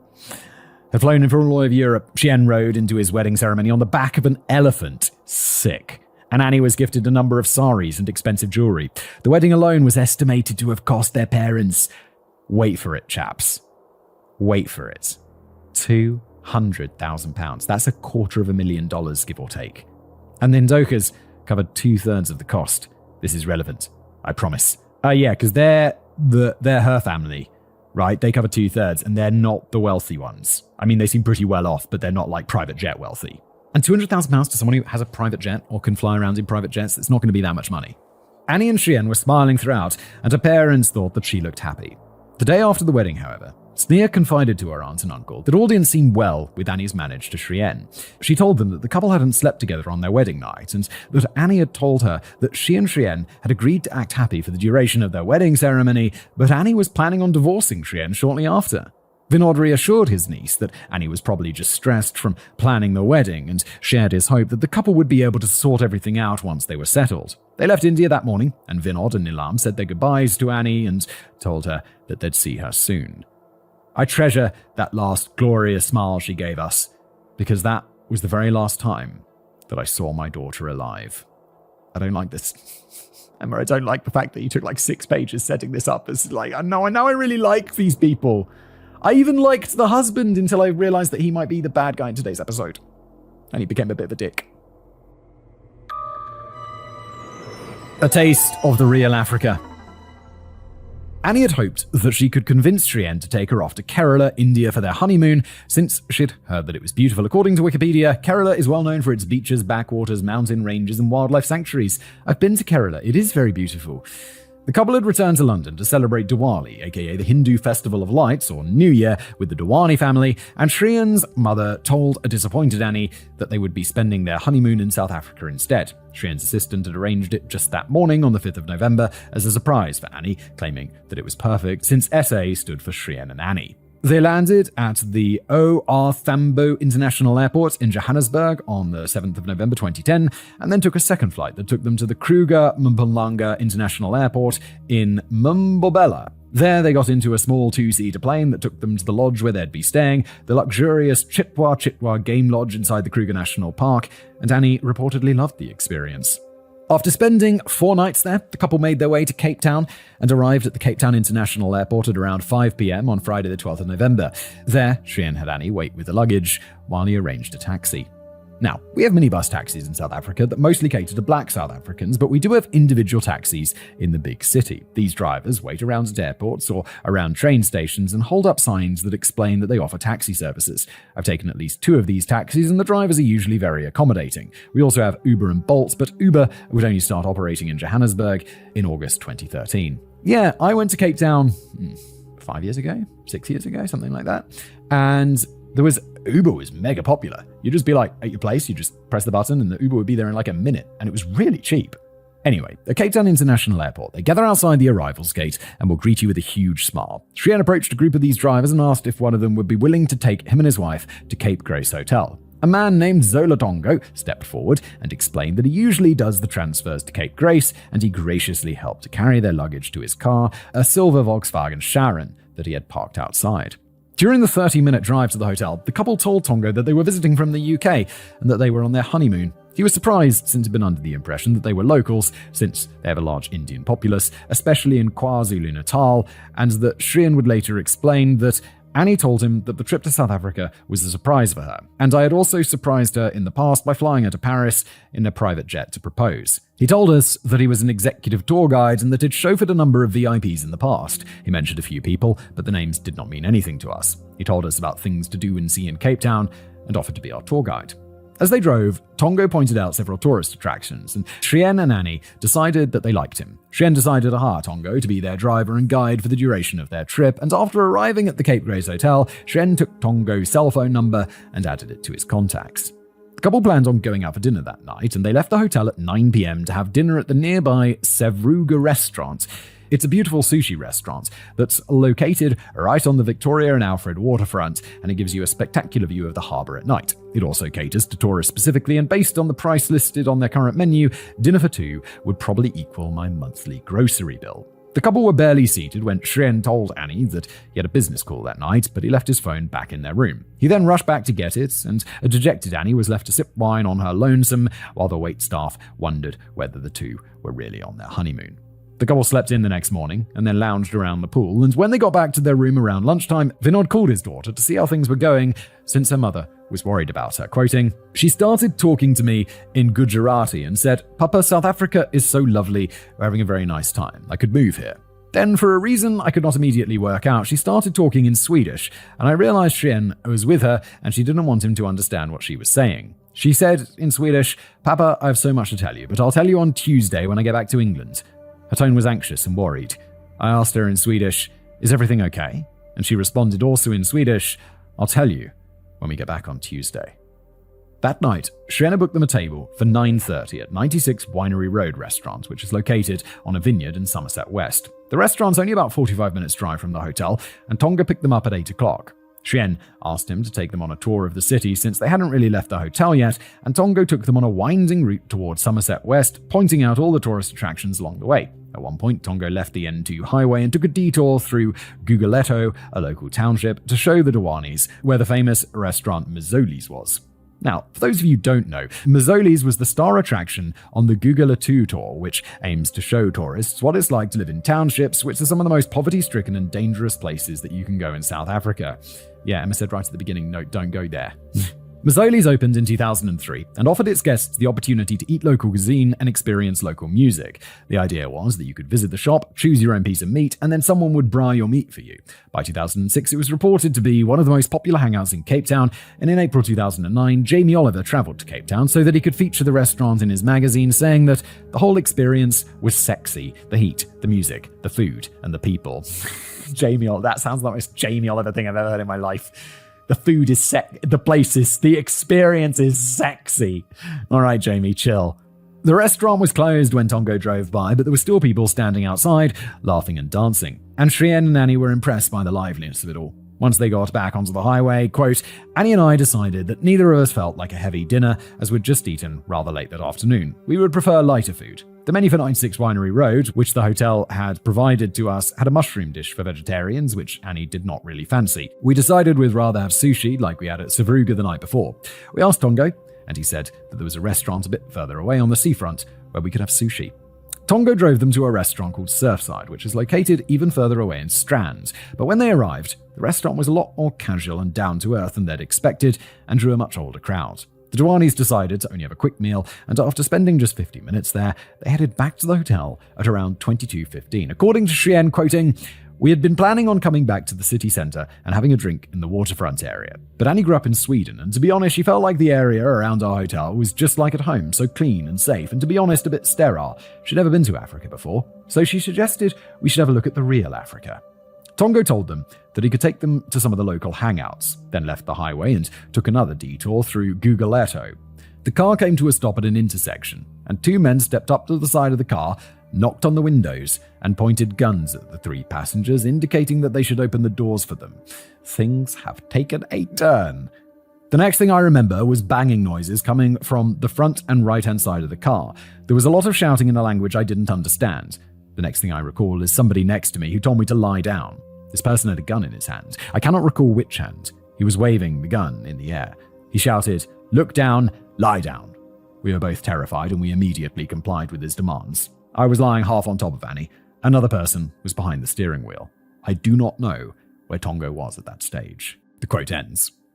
One of the men had climbed into the front passenger seat while the others got in the back with Shrien and Annie. The man seated in the front was wearing yellow wash-up gloves and ordered Tongo to keep driving, while the man in the back ordered Shrien and Annie to hand over their possessions. Panicked, Annie told Shrien in Gujarati that she'd hid her rings in the car seats. Shrien had hidden his phone in his trouser pocket, and he then handed over their watches, jewelry, and all the cash he had on him, around 4,000 rand. Quoting him again, the hijacker then said, "Phone," to me. He searched me and found my phone in my trousers. He got angry. He placed the gun against my left ear and said words to the effect that I should not lie to him or he would shoot me. Bro, you're a dude who's like flying on a private jet, right? And you just gave him your watch. Your watch is going to be worth a whole lot more than your phone. Why do you care about the phone so much? I heard a clicking noise from the gun, which scared me even more. I'd never been close to a real gun before. All this time, we were speeding along a bumpy road. After he robbed us, he just kept on saying, "Look down." I could therefore not see clearly as to what was going on. The car came to a sudden stop, and Togo was ordered to leave the vehicle. The man who'd been sitting in the back got into the driver's seat, and Annie started crying when the car started moving again. The car then drove towards Kyalachi, another township, and Shrien tried to reassure Annie that everything would be all right. But the car came to a stop again, and Shrien was ordered to leave the vehicle. Quote, they were both shouting at me to get out. I pleaded with them to let us both go. They refused. The driver said that they would leave Annie at the police station. I insisted that we both have to stay together. They became angrier and shouted at me to get out. The one with the gun put it in my head and threatened to shoot me if I did not get out. I tried to open the door, but it would not open. I recall the window opening. I recall hitting the ground and the car speeding away. The last thing I said to Annie was to be quiet and not say anything. The quote ends. Annie had started screaming when the car took off, and Shrien was left standing in the middle of a well-lit residential street in Kyalicha. Simbanila Matsakazi had just arrived home from the airport when Shrien walked up to him. He was pacing up and down the road here in a panic, and he was sort of shaking. I thought that he was crying. Shrien told him that he and his wife had just been hijacked and that they still had her, and Matakazi called the police. Matakazi would later explain that Shrien became even more anxious for Annie's safety the longer the police took to get there. Yeah, no surprises there.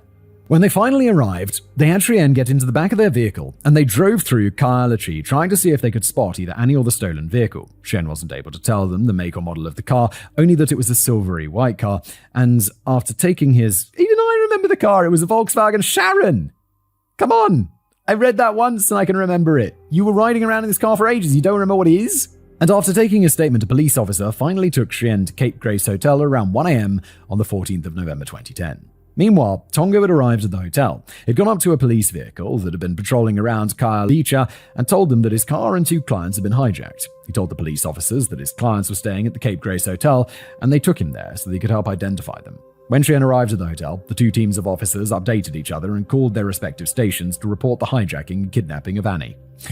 The police set up in the hotel's internet room, and on the CCTV footage you can see Shrien pacing up and down the hallways of the hotel. He'd since called his parents to tell them what had happened, and his father had called the Hindochas to let them know that Annie had been kidnapped. Vinod would later explain that, quote, "Somehow I was able to compose myself and ask Prakash what had happened, what was known. I tried to keep my voice down so as not to wake my wife, Nilam. I failed. Nilam must have sensed something was wrong. She hadn't heard the full conversation, but that didn't matter. It was the middle of the night, and Nilam overheard Annie's name. She knew that it was terrible news being given to me. She looked at me and through her tears, simply said, 'Annie is never coming back.'" Oh, this is so terrible. By 6 a.m. that morning, Vinod was already on a plane to Amsterdam, where he and Prakash Dawani would board a flight to Cape Town, while the rest of the family contacted the Swedish authorities to let them know what had happened. They'd hoped that the kidnappers would soon be in contact with ransom demands, and the entire Hindocha clan agreed that they would pay whatever they asked. But shortly after landing in Amsterdam, news reached them that Annie was dead. A disaster from start to finish. In the documentary, Annie, the Honeymoon Murder, Lieutenant Colonel Mike Barhusian from the Hawks, South Africa's version of the FBI, explains that he'd been the supervising investigator on the case, and he provided some background regarding crime in Cape Town, quoting, "Hijackings isn't a crime that doesn't happen. They happen quite often, just sporadically, all over Cape Town. Normally the people would be robbed of everything they have of value, and then the perpetrators would drop the people off in a secluded area, giving them enough time to get away with the vehicle. The vehicle is then taken to another location where it be scrapped for parts, or it would eventually find its way across the border into Zimbabwe, Lesotho, or Swaziland. Right from the off, the attack on Shrien and Annie was unusual. The detective commander phoned me during the night and told me that a British tourist was missing. At that point in time, every available vehicle was driving around looking for Annie. Specialist units were tasked to patrol the area. The taxi driver and Shrien Durrani had been thrown out of the vehicle, so we were hoping that they'd do the same with Annie. Around sunrise that morning, residents of Kailachi noticed that a vehicle had been abandoned next to an abandoned lot not far from their house. When they got to investigate, they saw that there was a body lying on the back seat, and they immediately called the police. Constable Mazzano Twalo arrived at 7:20 a.m. and confirmed that the description of the vehicle and the victim matched the details provided by both Shrien and Tongo. The crime scene investigation team arrived shortly after, and at 7:59 a.m. they started processing the scene, first taking a video of the car, the pool of blood that lay next to the right side passenger door, and Annie's body that lay on its right side on the back seat. She was dressed for a night out and had been wearing a black cocktail dress and high heels. Photos were taken of the crime scene itself, and after Annie's body was removed, the car was taken in for processing. Shrien would later call the police to tell them that Annie had hidden her wedding rings in the car seat, and they were then recovered and returned to him. According to Lieutenant Colonel Mike Barhusian, they initially didn't have much to go on, and they were relying heavily on the forensics team to provide them with leads. Quote, "There was a lot of press interest at that stage. Obviously, the fact that the victims were tourists is bad publicity for Cape Town. I was under pressure to solve the case quickly. Every resource we had went into this investigation." Dr. Jeanette Verster was the forensic pathologist who was responsible for performing Annie's autopsy. She found that Annie had been shot shortly after Shrien left the car. The bullet had entered her left hand, grazed her chest, entered her neck, splintered her spine, and then exited through her back before being lodged in the car seat behind her. The arteries in her neck had also been severed, and Annie would have bled out within seconds. Ballistics reports concluded that she'd been shot at close range, with the shots being fired just 10 centimeters from her hand, since the entry wounds would have stained black. She also had bruises on her calves, suggesting that someone had grabbed her legs to either restrain or subdue her. Based on the bullet wounds, the forensics team concluded that Annie had tried to shield herself and had sat against the car seat with her hands up in front of her when she was shot. 2 days after Annie had been murdered, The forensics team reported that they had a lead. When the hijacking took place, one of the suspects had pressed his hand up against the windscreen of the car, leaving behind a full, clear handprint. Warrant officer Johan Hanekom ran the prints, and they came back belonging to 23-year-old Kolila McGuiney. McGuiney was already a wanted man, after he'd failed to appear in court on drug possession charges, and he was suspected of having murdered a 20-year-old man. At 4:17, on the morning of November 16th, McGuiney was arrested at his home in Kyalachi. During a search of the house, the police also came across a cell phone that belonged to Tongo, and when McGuiney was confronted with the evidence against him, he outright admitted that he'd been one of the hijackers. He even accompanied the police to the crime scene and was able to point them to where he'd discarded a shell casing that he'd removed from the car, as well as where he'd tossed the yellow gloves that his accomplice had been wearing that night. He also provided the police with the name of his accomplice, Mziwamadodo Kwabe. According to McGuiney, Kwabe was the one who'd shot and killed Annie. A track and trace team was sent to look for him, and Kwabe was arrested shortly after midnight on the 18th of November.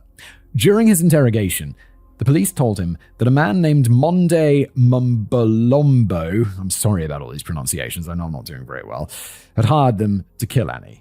According to Kwabe, the taxi driver Tongo had told Monde that one of his clients wanted to have his client taken off the scene and was willing to pay them 15,000 rand. Tongo would be the middleman, and on the afternoon of the 13th of November, Tongo met up with them in Kyalicha to discuss how they were going to carry out the hit. Kwabe then told the police that during their discussion with Tongo, they found out that, quote, apparently the husband wants the wife to be killed, and we're going to have to make it look like a hijack and robbery. That was my gut feeling, I just didn't want to say it. The police found out that Monde was working as a receptionist at the Coliseum Hotel in Cape Town and arrested him at 4 a.m. on the 19th of November.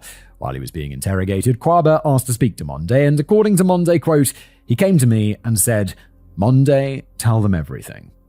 So Monde did. He told Lieutenant Colonel Mike Barkuzian that on the 12th of November, a good friend of his, Tongo, came to see him and asked him if he knew any hitmen. Monde claimed that he was shocked by the request, but he offered to call Kwabe and vouch for Tongo. That is as far as his involvement in the hit went.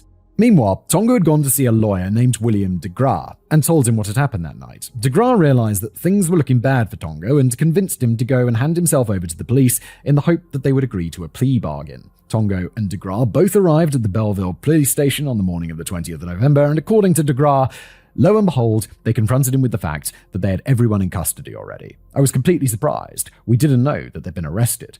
There was very little room in which to maneuver. He'd been fingered.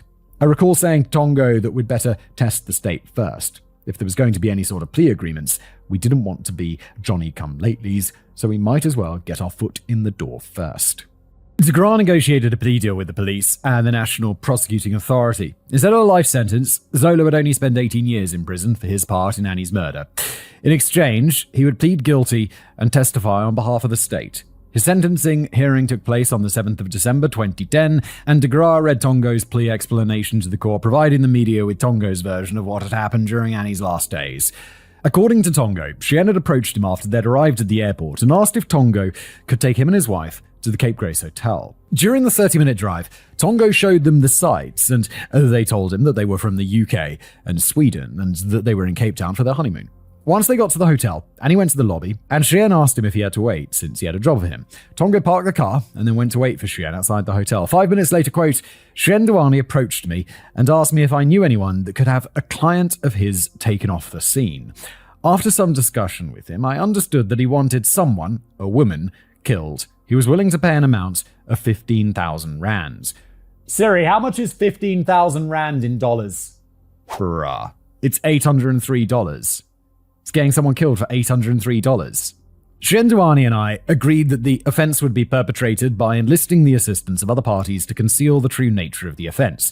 The agreement was that after the hijacking of the vehicle, both Chien Duani and I would be ejected from the vehicle unharmed, after which the deceased would be kidnapped and robbed before she was murdered. The kidnapping and robbery were a part of the plan to make it appear that this was a random criminal act, unconnected to Chien Duani. For my assistance, I'd be paid 5,000 rand. 5,000 rand, bro. 18 years in prison.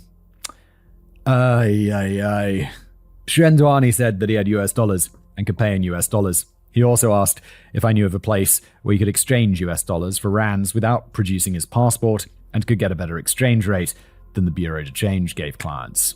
Quote ends. Tongo was shocked and told Shrien that he didn't know any killers, but Shrien insisted and told Tongo that if he helped him out, Shrien would help him grow his business. After all, he was rich and he knew a lot of rich businessmen in the UK. If Tongo helped him out, Shrien would ensure that his friends only made use of Tongo's services when they next came to Cape Town. Interested in the opportunity to grow his business, Tongo trolled Shrien that he'd ask around and then let him know. Tongo then contacted Monde, who put them in touch with Kwabe and Guinea. Monde wanted 5,000 rand as a payment and told Tongo that he should pay the hitman just 10,000 rand. They all agreed to meet up the next day, and that night, Tongo sent Shrien a text message around 9 p.m. to let him know that he'd found some men who'd be willing to do the job. Shrien called back shortly after, and the two agreed to meet the next day and discuss the hit. Around lunchtime, on November the 13th, Tongo met up with Shrien and took him back to a black money market dealer where Shrien exchanged £1,000 in return for 10,500 rand. While they were on their little shopping trip, Tongo confirmed that it had already arranged the hitman and told Shrien that the plan was to drive them to Guguleto for the attack, since there were too many police in Cape Town. All Shrien had to do was come up with an excuse for why they needed to go so far away from the hotel, and Tongo suggested that they could tell Annie that they were going to check out Mazzoli's, since it had become a tourist magnet after being recommended by Jamie Oliver. That night, Tongo picked Shrien and Annie up at 8 p.m. and drove them around the city before heading towards Somerset West and turning off to Guguleto. During the trip, Tongo sent Shrien a text message asking where the money was. With Annie seated next to him, Shrien replied that the envelope with money was in the passenger seat pouch, and they both braced for the upcoming attack. But when they reached the agreed-upon intersection, the two hitmen weren't there, so Tongo kept on driving. When they reached the Surfside restaurant, Shrien had texted him and asked him what had gone wrong with the plan, and Tongo reassured him that he would find out. While the couple were having dinner, Kwabe called to let Tongo know that they'd struggled to find transportation, but that they were on their way. As a precaution, Tongo enabled the child locks on the car so that Annie and Shrien wouldn't be able to escape once the attack took place. After Shrien and Annie returned to the car, Tongo drove to the agreed-upon intersection where Kwabe and Mogini were waiting. They hijacked the car as planned, let Tongo and Shrien out, and Tongo then went to the police to report the crime. He stuck to the story that they'd been hijacked, and on November the 16th, 2 days after Annie had been murdered, quote, "I met with Shrien Douani at the hotel, where I received 1,000 rand as payment for my role in orchestrating the murder, robbery, and kidnapping of the deceased." Wasn't he promised 5,000 rand? Isn't 1,000 rand? That's going to be like $60 or something. That's mad. As expected, the judge declared that Zolo Tongo was guilty of all charges against him, and he was sentenced to spend the next 18 years in prison.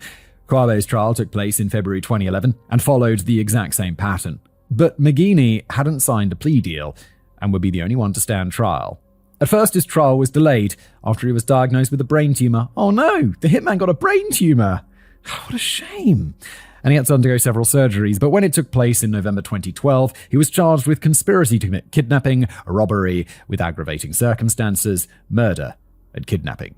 The prosecution explained that they could prove that Mogini had shot Annie. In their version of events, Kwabe had been driving, and Mogini had been sitting in the front passenger seat. Shortly after Shrien was dropped off, Mogini had turned around in the seat and pointed the gun at Annie with his left hand. Annie had been cowering on the back seat and had been holding out her hands in front of her when the gun went off. But Mogini denied having been the one to shoot Annie, and then went on to claim that he'd only confessed to Annie's murder after he'd been tortured by the police. Of course, the police insisted that they'd conducted the investigation by the book, and the witness statements made by Tongo, Kwabe, and Monde were submitted as evidence. Kwabe and Mogini's statements didn't agree 100%, but the basics were there, and Mogini was found guilty and sentenced to life in prison on the 19th of November 2012. By then, Shrien had already been arrested for a suspected role in Annie's murder, and back in the UK, he was doing his best to ensure that he'd never have to return to South Africa and stand trial. Yeah, that's. I get the feeling the UK and South Africa probably have an extradition treaty, and for murder of, I mean, you're going back there, my dude, and you're probably spending the rest of your life in a South African prison, which I imagine is going to be a bad time for you. Irreconcilable differences. In the documentary Annie the Honeymoon Murder, former investigative journalist Leanne Jansen states that the court of public opinion definitely thought that Shrien had a hand in this. Becky Saleh, the then National Commissioner of Police, had told the media that this monkey had specifically chosen South Africa as a honeymoon destination because of our high crime rate, in the belief that it would be easy to arrange to have Annie murdered here and the police wouldn't be able to pin it on him. Well, it seems like he was right about the first part. He paid like $1,000 or something total, and he had her killed sloppily, and he's in trouble. Hopefully he's going to spend the rest of his fucking life in prison. But he was kind of right.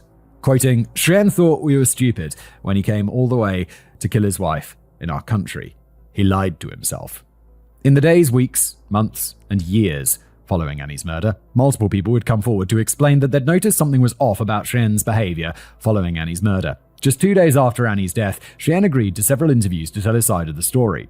In his book, Bitter Dawn, a search for the truth about the murder of Annie Dewani, journalist Dan Newling explains that he'd met with Shrien on the 16th of November 2010 and said he seemed to be a man thrust into a terrible situation. He gave no inkling of being anything other than the traumatized victim of a terrible crime. The quote ends. But the police officers who were stationed at the hotel noted that Shrien was acting strange in the days following his wife's death. He got into an argument with some of the detectives, and when his father and Vinod Hindocha went to identify Annie's body and start on the funeral preparations, Shrien refused to go because he was too upset, so he went to get a haircut and do some shopping instead. Afterwards, he allegedly threw a tantrum over a news report that Jonah Fisher from the BBC had made. According to Jonah, he was upset that I had called their decision to take a nighttime drive to Gugulusu a big mistake. Shrien Dewani said that it had been an impulsive decision, but it had been an informed one. Worse still, when a woman that Annie had befriended during their stay at Chitwa Chitwa Lodge called to share her condolences, Shrien thanked her and told her that the whole affair had been a disaster from start to finish.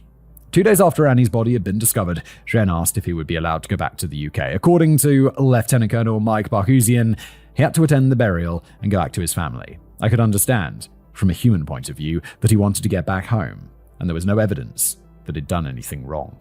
I mean, yeah, he's gotta make that quickly. He's probably sitting on that plane being like, take off.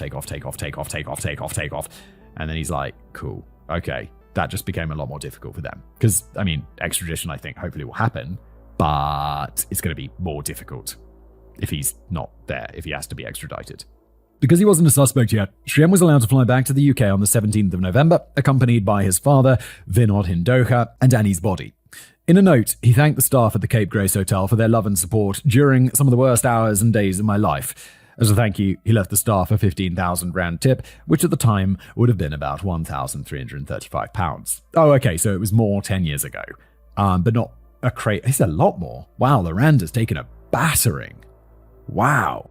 By now, the Hindochas had already come to dislike Shrien. Not only had he failed to protect their precious Annie with his life, but he had tried his best to exclude her family from the funeral. He insisted on helping to prepare her body for the funeral when only her female relatives were allowed to do that, and her cousins were shocked at how roughly he handled her body, which caused her mother to burst into tears. Shrien then hosted a pizza party in her memory, which her relatives found to be disrespectful, all the while claiming that they had to make it better than the wedding because that is what Annie deserved. According to Vinod, Shrien was acting like a man-child, throwing tantrums and telling her parents that they weren't allowed to say goodbye to her before the cremation ceremony. Vinod explains that during Hindu funerals, the family are required to watch as the body is cremated. He also removed the letters her family had written to her from the inside of her coffin and didn't want them to place roses on her coffin because I don't want her coffin to look like a dustbin. This is some weird behavior, but people can act weird, around this stuff. If we weren't sitting here knowing that he was really involved in this, I think if it was just purely not knowing, I'd be quite inclined to cut him some slack. Annie's memorial service took place on the 21st of November 2010. And at that point, news had already reached the Hindochas that the taxi driver and 3 other accomplices had been arrested and that the Hawks were starting to question Shrien's version of events. The day after the memorial service, the Hindochas and the Dewanis all got together so that Shrien could finally tell them what had happened during their trip to South Africa. But because the Hindochas already had a reason to doubt Shrien's version of what had happened that night, Annie's uncle secretly recorded the entire conversation and would later hand the recording over to the Hawks. Legend. Is that legal? It's probably legal, right? That's allowed. Can you secretly record people? I think you can. Shrien told them about their stay in the Kruger National Park and how they'd arrived in Cape Town. He explains that a car hadn't been booked for them since everything had been booked separately instead of part of a travel package, and when they arrived at the airport, Tonga approached them and said that he does all the Cape Grace transfers. We went with him. He had a mobile, a normal car, and he spoke good English. When they got to the hotel, Shrien found out that the hotel had drivers of their own who transported the guests in luxury BMWs, but claimed that the drivers only operated within a 10-kilometer radius of the hotel. Oh, come on. They don't operate from the airport. That's literally all those cars do. They just go back and forth from the airport. So if they wanted to go any further than that, they need someone else to take them, which is why they exchanged numbers with Tongo.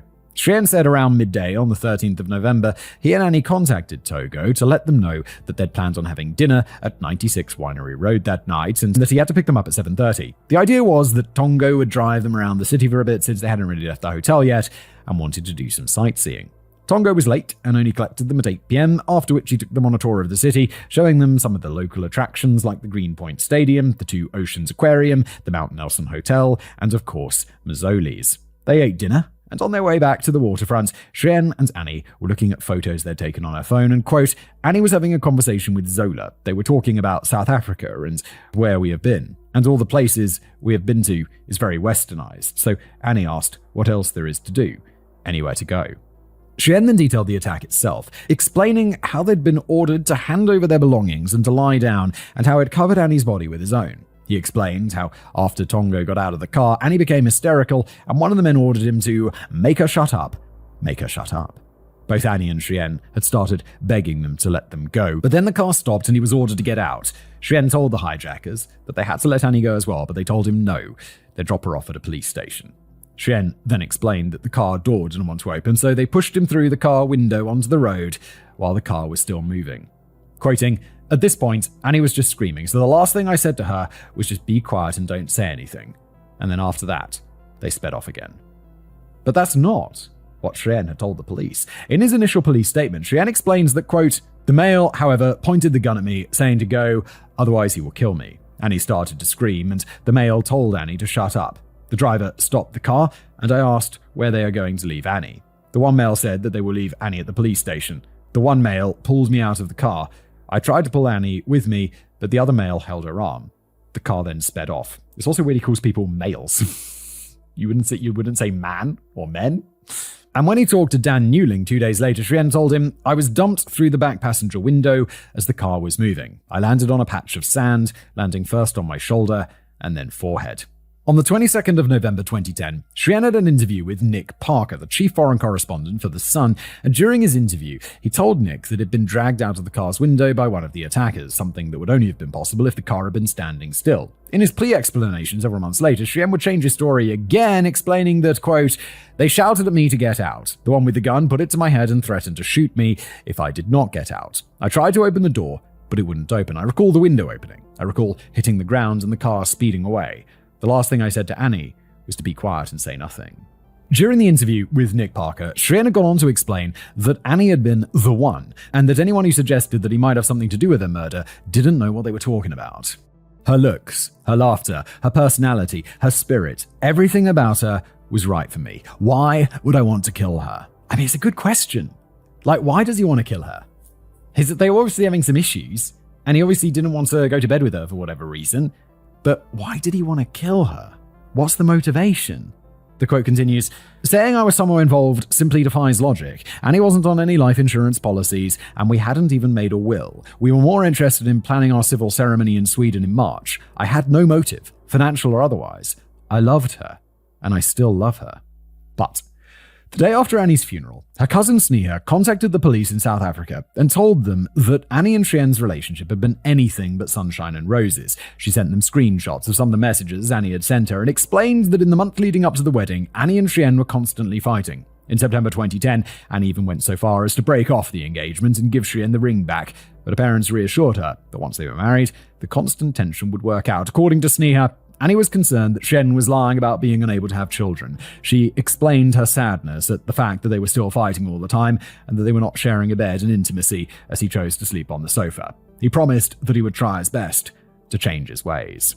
By then, Annie felt so guilty about the amount of money that her parents had already spent on the wedding that she decided to push through. But things went south when Shrien told her that he didn't like the sari she wore during their wedding ceremony and told her that they'd simply have to pretend to be happy for the sake of their families. During the Diwali celebrations, Annie told him that she wasn't happy and that she wanted a divorce, and Shrien agreed, telling her that if he'd known he'd be that miserable, he wouldn't have married her in the first place.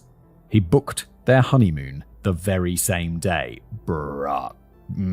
Because he's knowing that ain't no honeymoon. He's like, oh God. However, the two of them seem to have talked it out, and their sex life appeared to have picked up during their honeymoon since Annie told Sneha that they were trying to make things work. Shrien and Annie also started referring to themselves as Fred and Wilma, as in Fred and Wilma Flintstone, with Shrien basically telling Annie over text messages that he'd like to plunder her cave, with Annie reassuring him that her cave was his for the taking. However, just a few days before her murder, Annie told Sneha that crying is my new hobby, and she was desperately unhappy. On the 23rd of November, South African news outlets reported that the South African police suspected Shrien Dewani of having ordered a hit on his wife, and the Dewani family went on the defensive. Trial by media. At the time, Max Clifford was a well-known publicist and the founder and owner of Max Clifford Associates, and some of his former clients included Muhammad Ali, Frank Sinatra, O.J. Simpson, and Simon Cowell. The Dewanis hired him around the 20th of November 2010 once rumours started circulating that not only was Shrien suspected of being involved in Annie's murder, but several people had come forward to explain that Shrien Dewani was secretly gay. What? No. Shrien, no. The Sun reported that he was a regular at high-end gay bars, was a member of the dating site Gaydar, and had been having regular sex with men while he'd been engaged to Annie. What? No. It was a PR nightmare. And the Dewanis asked Max Clifford to help them convince the public that Shrien was in fact a victim and a heartbroken widower. Then the Metro Police arrested Shrien Dewani on the 8th of December 2010, and the Dewanis hired the best lawyers they could, namely King's Counsel Claire Montgomery and barrister Mark Summers, both of whom specialise in both criminal law and extradition. Oh, yes, they know those two things that they got. They got extradition number 1 and criminal law number 2. Over the next 3 years, numerous media outlets from all over the world followed the story of Annie's murder, and Vinod lovingly started referring to Annie as a daughter of the world, following the numerous messages of support that they'd received from all over the world. The Hindochas travelled to South Africa numerous times over the years and watched as Togo, Kwabe, and Guinea were sent to prison. Shrien's lawyers, meanwhile, were appealing an extradition order. While his lawyers appealed to every court they could, Max Clifford played his part by ensuring that Shrien was portrayed as a broken, grieving man, and the media reported that Shrien had even attempted to take his own life. The man who had once called Annie a slob for not folding his clothes, regularly dyed his hair, and never walked past a mirror without ensuring he looked his best, was now appearing in public wearing sweatpants and hoodies. The man who'd once called Annie a cheap whore after she'd been seen walking around carrying a plastic shopping bag was photographed with stubble on his chin and long, messy, greying hair. And the man who went for a haircut and did some shopping while Annie's father went to identify her body claimed to be suffering from PTSD and was admitted to a psychiatric hospital for treatment. This sounds like some the PR machine is spinning up, isn't it? In turn, his lawyers argued that Shrien Dewani wasn't mentally fit to stand trial, and so his first appeal against extradition was granted. So was his second, and his third. Meanwhile, the story started circulating that the South African police were trying their best to implicate Shrien in Annie's murder in an attempt to save the country's tourism industry, which had been boosted after we'd successfully hosted the 2010 FIFA World Cup. And in my opinion, the British media leapt on this angle and became increasingly more sympathetic towards Shrien. Yeah, because spin goes the PR machine. On the 11th of July 2011, Panorama, a current affairs documentary program, broadcast an episode on Annie's murder titled The Honeymoon Murder, Who Killed Annie? Investigators outlined the case and explained that they'd been in contact with several people who all claimed that Shrien Dewani was gay. One of his lovers was a male escort named Leopold Leiser, who was known as the German Master, and he advertised his services on his website and offered mainly BDSM experiences. He would later explain that he'd met Shrien shortly after he became engaged to Annie, and that Shrien had told him that he didn't want to marry Annie. According to Leiser, Shrien had told him that his parents didn't know that he was gay and that they would disown him if they were to find out. They wanted him to get married to Annie, but Shrien claimed that he was doing his best to get out of it. But every time Annie broke up with him, his family and parents pressured him into making peace with her, and Shrien gave in to their demands. It was speculated that Annie might have confronted Shrien about his sexuality during their honeymoon and had then threatened to tell his parents so that she could get a divorce. Was this why he had decided to have her murdered? I mean, it's motivation. I wasn't sure what the motivation is, but now we got motivation. I mean, in my opinion, so far, this guy's guilty as sin. Get him extradited, get him in South African prison. In my opinion. Let's see what the courts say.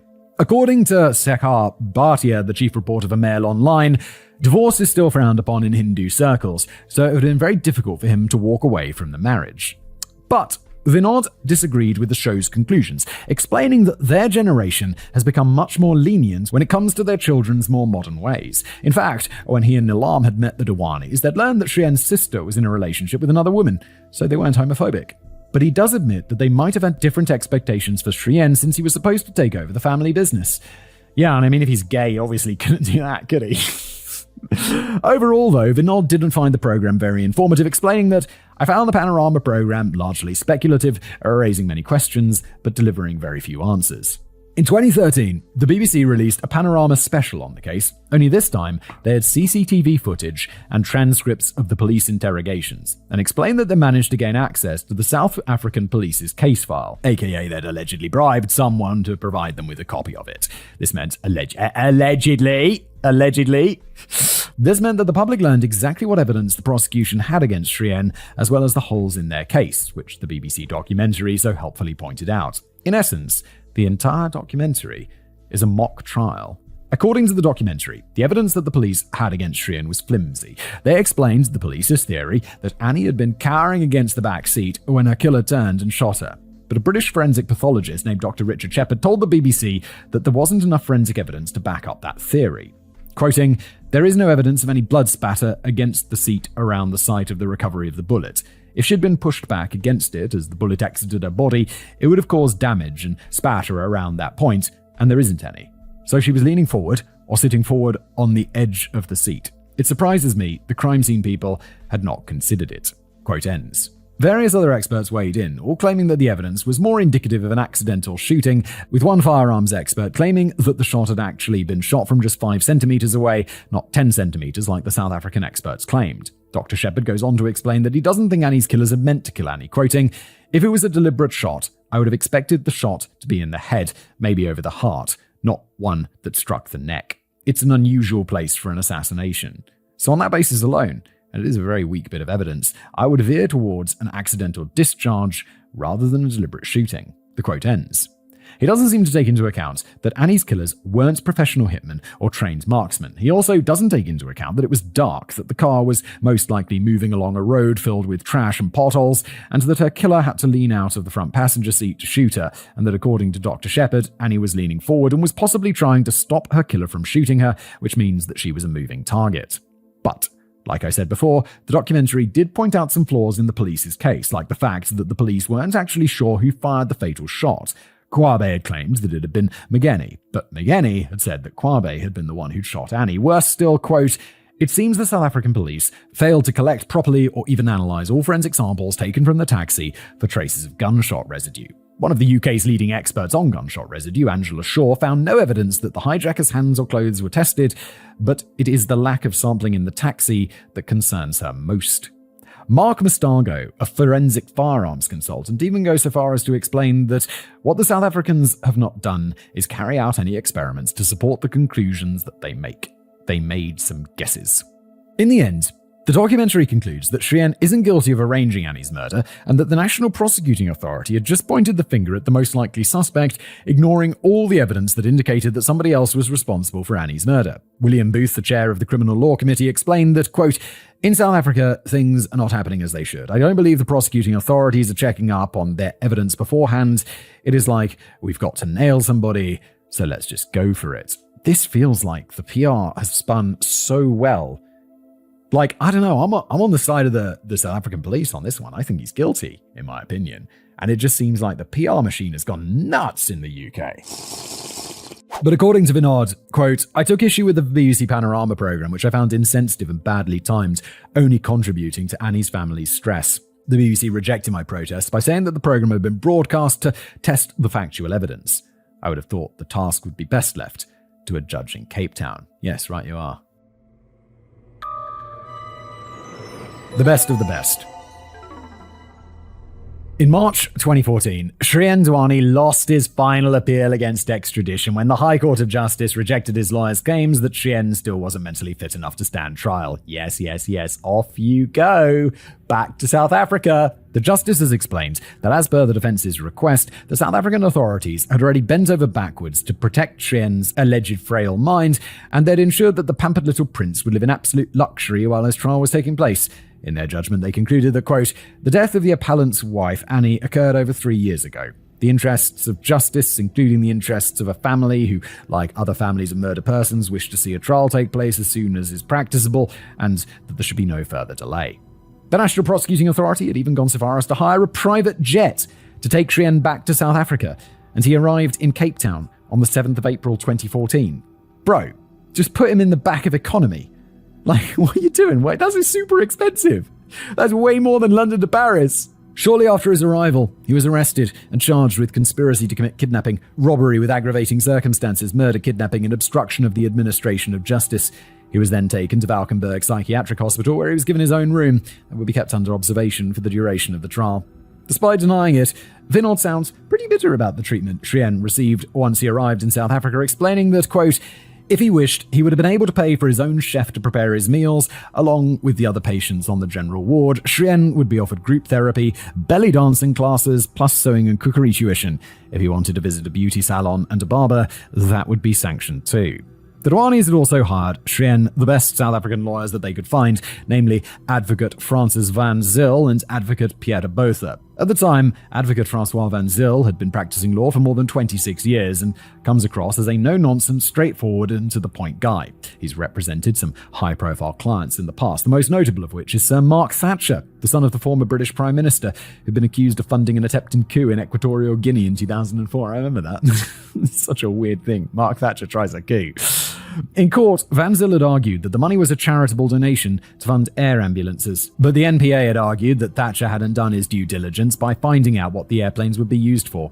As part of a plea deal negotiated by Van Zyl, Thatcher pled guilty, received a R3 million fine and a 4-year suspended sentence, after which he was free to go. According to Kelly Phelps, senior criminal justice lecturer at the University of Cape Town, quote, when I heard Dewani had hired Francois Van Zyl, I thought, smart man. If I were in that position, I would want Francois Van Zyl to defend me as well.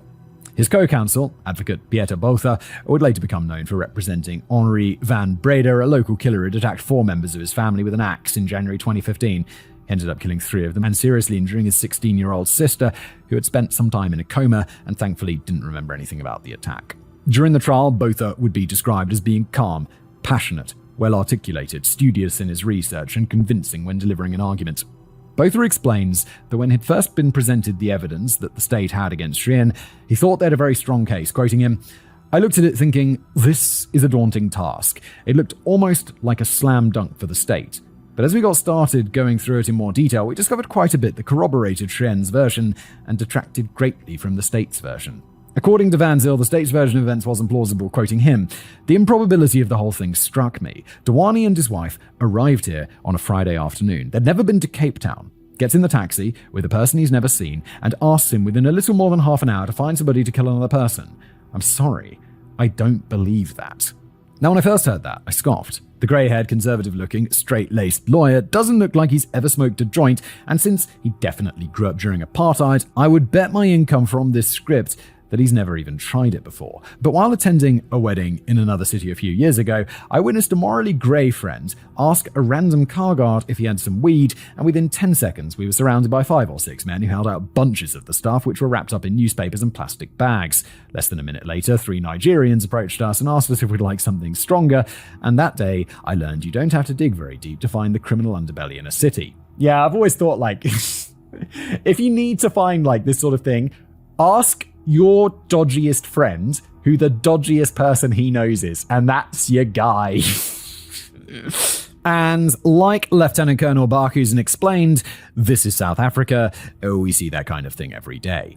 Anyway, Srien's lawyers had 6 months to prepare for his murder trial. They used that time to go through every single piece of evidence the prosecution had, and in the end, they had what they needed to tear their case to shreds. I've been going through this whole thing, being like, I feel like this dude's pretty guilty. It seems pretty locked in, but it sounds like the defense have, like, poked some pretty major holes in this. Because I've only seen, like, the police's side of things so far, right? The murder trial of Srien Dewani.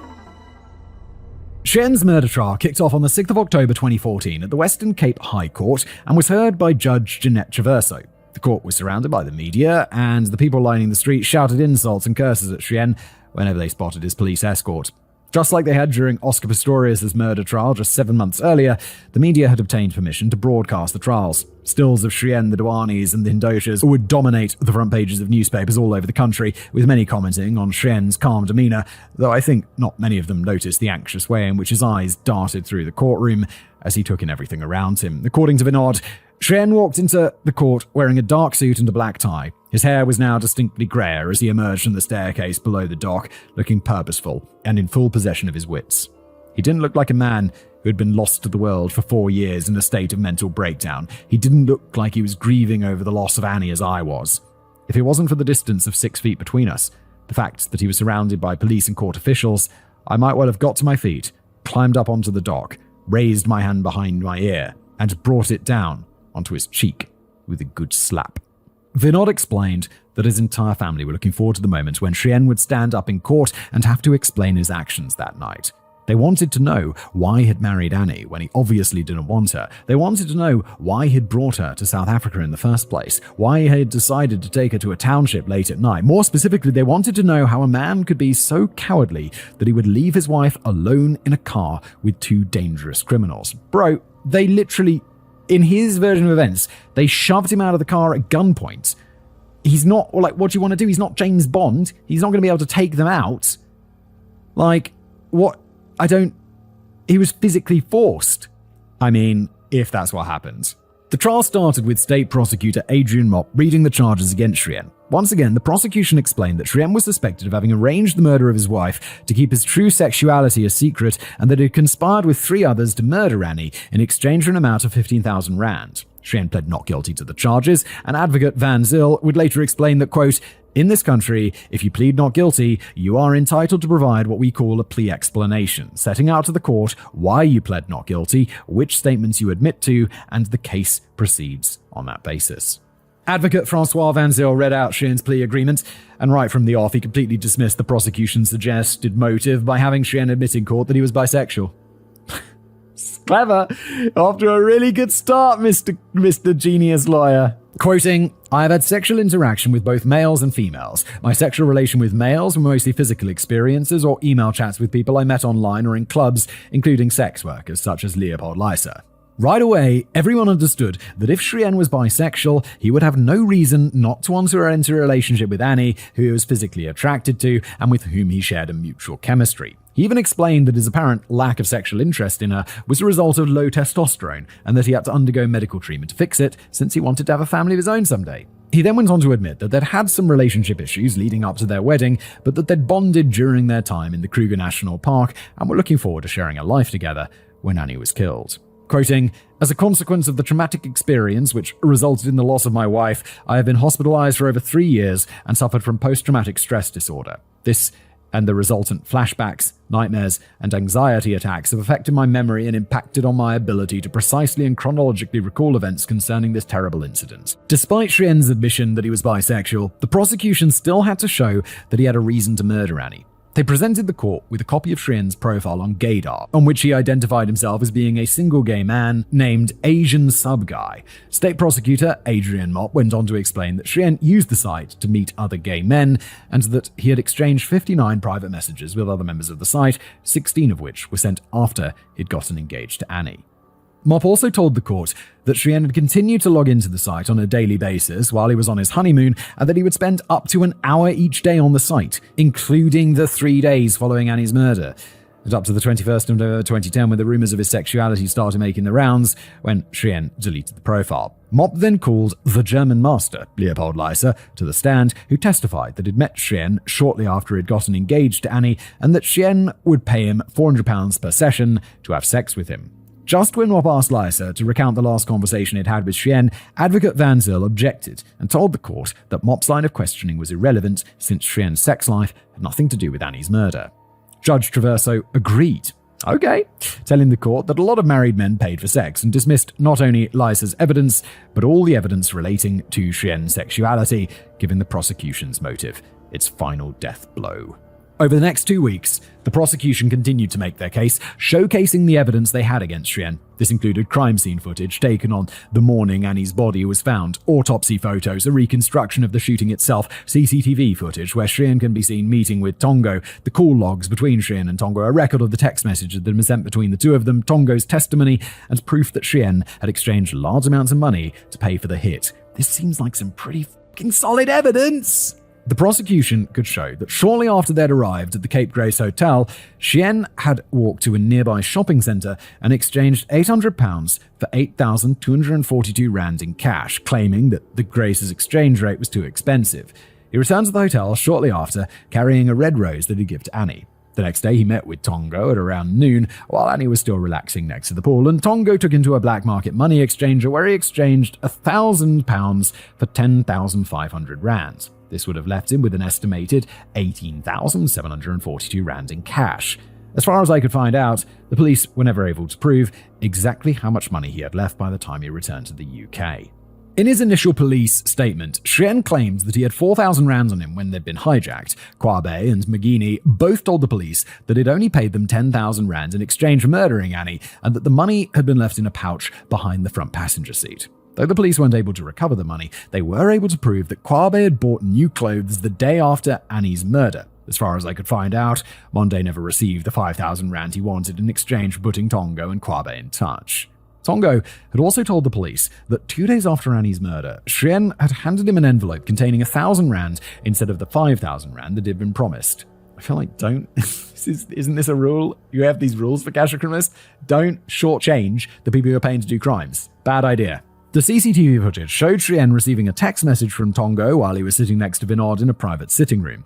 Chien then gets up and meets with Tongo in the lobby. Tongo can be seen warning Chien that there are cameras in the lobby, since they both turn to look up at the camera, and then the two of them go to the internet room since it doesn't have any cameras. Oh my god. Prosecution is so good. How is this going to get dismantled? After a few minutes, Chien leaves and goes back to the sitting room, and Tongo can be seen entering the men's bathroom where he presumably counts the money. The white envelope can be seen through his white pants when he leaves the hotel. But like I said, Chien's lawyers had reviewed all the evidence against Chien, and they argued that Tongo and his accomplices had targeted Chien and Annie from the moment he had learned that they were rich tourists. Once they were caught, however, he and his accomplices learned that the police suspected Chien, so they told the police that Chien had asked him to murder his wife in exchange for shorter prison sentences. Furthermore, the defense claims that the police did their absolute best to frame Chien, even going so far as to alter witness statements so that they would coincide with their version of events. They argued that no reasonable person would ask someone they'd only known for 30 minutes to murder someone for them. They also argued that Chien and Annie had been on their honeymoon, and CCTV footage from the hotel and the restaurants they'd visited showed that they were an affectionate, loving couple. Besides, would a man who's planning the murder of his wife buy her a single red rose the night before he had her killed? I mean, depends how much of a psycho he is, doesn't it? As for the money, Chien had been planning to take Annie on a private helicopter ride around Cape Town. Tongo had offered to arrange it for him and initially told Chien that it would cost 20,000 rand. Chien had told him that if he could arrange it for 15,000 rand, they had a deal. This is why he exchanged so many text messages while in the same car as Annie. He didn't want to spoil the surprise. On the night they'd been attacked, Chien was under the impression that they would meet up with the helicopter pilot, which is why he had the 4,000 rand on him for a deposit. And then there were the hitmen. They'd continually lied to the police, and their story regarding what had happened that night didn't agree with the evidence. Quabe had told... Okay, so the prosecution stuff is so good, but it's also... They are seeding so much reasonable doubt. There's so much reasonable doubt. Quabe had told the police that Guinea had killed Annie, and then the police went on to charge him with the murder. But Van Zyl and Botha had a forensic expert recreate the shooting, and they could prove that Quabe had been the one who killed Annie. The police's version of what had happened that night was not only a lie, it was impossible. If the shooter had been in the front seat, like they claimed, there would have been a gap of 40 centimeters between Annie's hand and the gun, not 10 centimeters. Therefore, the shooter had to have been sitting on the back seat next to Annie, exactly like Guinea had explained in his statement. After Quabe let Chien out of the car, Guinea was driving. Quabe was wearing the yellow wash-up gloves and had gotten into the back seat with Annie since he had the gun. She'd been crying and was begging them not to kill her, and had tried to kick at Quabe, who'd caught her leg with his right hand, leaving bruises on her calves. She struggled against him, still screaming, and had been holding him in her hands when Kwabe shot her. The defense had tested the yellow gloves for gunshot residue and had found not only the residue, but also Kwabe's fingerprints inside the gloves, proving not only their theory, but the McGaney's version of events was the most likely one. The defense also knew that the only person who could tie Chien to Annie's murder was Tongo, so when he was called to testify, Van Zyl made sure to convince the court that Tongo's version of events was a lie. Van Zyl had asked Tongo how much he usually earned a month, and Tongo had told him that he used to earn between 30,000 and 40,000 rand, so somewhere between $1,580 and $2,105, which is 1.5 times what I'd be earning if I worked a corporate job. Whoa! So this dude's doing real good as a taxi driver. In response, Van Zyl told the court that in comparison, 5,000 rand wasn't a lot of money, so why would Tongo agree to arrange Annie's murder for so small an amount? Well, Tongo explained, Chien had told him that he was an important businessman, that he knew people who often travelled to Cape Town. If everything went according to plan, Chien would help Tongo grow his business so that he could become rich and successful. And in a country where poverty is rife and entrepreneurship is encouraged, that's a big deal. Van Zyl then asked Tongo when Chien had promised to pay him 5,000 rand that he owed him. Tongo admitted that they'd never discussed when he'd pay them, and Van Zyl suggested that it was even more proof that Chien had never asked them to murder his wife. In fact, Tongo never said that Chien had wanted to have Annie killed. In all of his statements, Tongo told the police that Chien wanted a client of his to be taken off the scene. The lady was supposed to arrive in Cape Town the next day. Tongo claimed that he hadn't even recognized Annie when she got into his car that night, yet Kwabe and McGiney both told the police that Tongo had told them that a client of his wanted to have his wife killed. And there were the text messages and call records. Both Chien and Tongo's phones had been stolen during the attack, but only Tongo's phone had been recovered. From what I understand, the police weren't able to recover the actual text messages that they'd sent to each other, and they relied on cell phone records to prove that they'd been conspiring to have Annie murdered. The state could prove that Chien had been in frequent contact with Tongo between the 12th and the 16th of November, and that they'd been texting each other while Tongo was driving Chien and Annie to the restaurant, but they didn't know for a fact what the two of them had been discussing. They had to rely on Tongo's memory of the exchanges that took place between him and Chien, and by the time the trial was taking place, 4 years had already passed, and Tongo's memory was hazy. Van Zyl argued that the two of them were busy working out the logistics around the private helicopter ride, and since it was supposed to be a surprise for Annie, they couldn't discuss it in front of her. In fact, Tongo's cell phone records indicated that Monde Mbalomba hadn't just introduced Tongo to Kwabe, he'd been messaging all three of them while the crime was taking place, suggesting that he was more than just a middleman. It was entirely possible that he'd been the one to orchestrate the attack, not Chien. Reasonable doubt! And yet the state had allowed him to walk free in return for testifying against Chien. As for the CCTV footage, it poked even more holes in Tongo's version of events. For example, during their first night in Cape Town, Tongo explains that Chien had called him at around 9:30 to find out whether he'd been able to arrange the hitmen. But at the time, Chien was sitting right next to Annie. It was unlikely that he'd discuss her murder while she was sitting right next to him. In another instance, Tongo claimed that they'd arrived at the Surfside restaurant that Saturday night. Chien had called to ask why the first hijacking attempt had failed, but on the CCTV footage, Chien never leaves Annie's side and doesn't make a call to Tongo. After Tongo was dismissed, Advocate Van Zyl told the court that Tongo lacked all credibility as a witness and that the entirety of his testimony should be disregarded. According to E! News, he went so far as to call the state's case a cesspit of contradiction and applied to have all the charges against Chien dismissed, explaining that Tongo's evidence is of such poor quality that it cannot be relied upon. The evidence of Mbolo and Kwabe is of similar poor quality. More specifically, it contradicts the evidence of Tongo on multiple points, including the material point as to what the alleged agreement with Chien entailed. It concluded with, if the court should decide there is no credible evidence, there is no case to meet. God, you can see why this guy's such a good lawyer, can't you? Judge Traverso agreed to consider the application, and the court was dismissed. 2 weeks later, Judge Traverso announced that she'd come to a decision, and all the relevant parties once again gathered in Western Cape High Court on the 8th of December 2014 to hear whether or not the charges against Chien would be dropped. In her judgments, Judge Traverso explains that the charges against Chien were significant and that, quote, it is therefore crucial for the state's case to prove that the accused entered into alleged conspiracy agreement with Tongo. Failing such proof, the accused cannot be convicted of any of the 4 counts against him. She spends the next 80 pages going through the facts of the case and explains that there are gaping holes in the testimonies of the 4 men who'd been involved in planning the hijacking.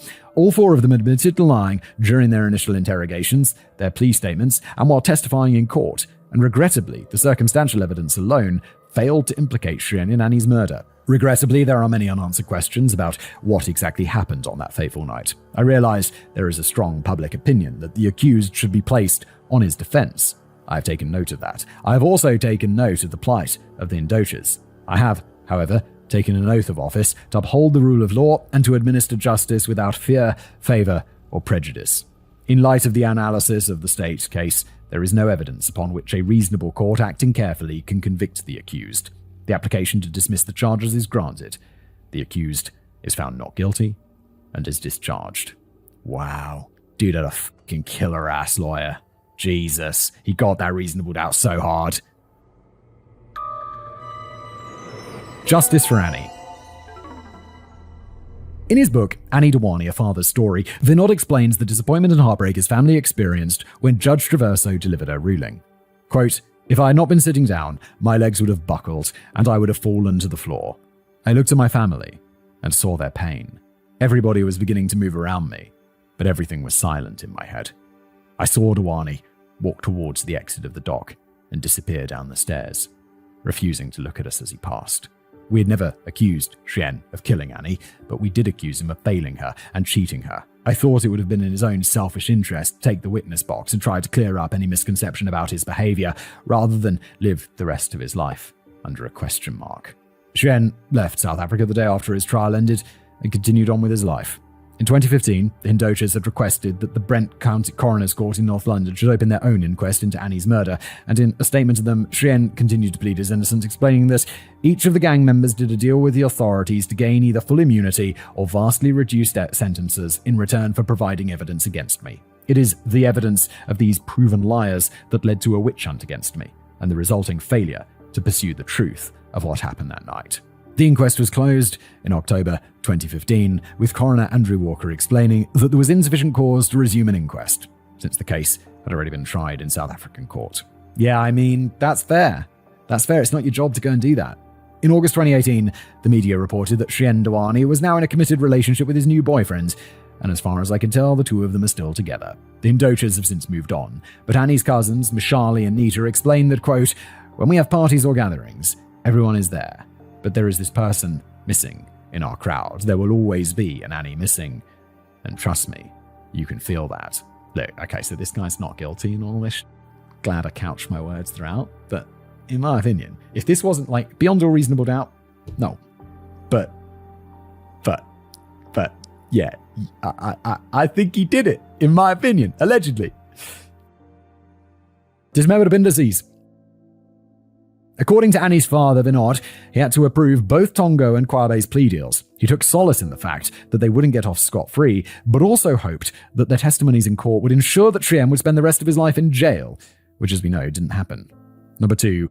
Guinea didn't testify in Chien's murder trial since he had passed away in prison just 2 weeks after Chien's trial began. But because the defense had been able to prove that Kwabe had killed Annie and that the other accomplices had lied under oath, Judge Traverso had overturned Guinea's sentence on the charge of murder. Number 3.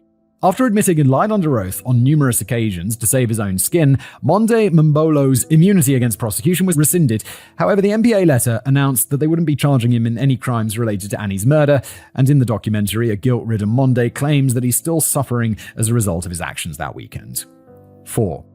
Judge Traverso received a lot of criticism for her judgment in Chien Dewani's trial and was accused of gross judicial bias and misconduct.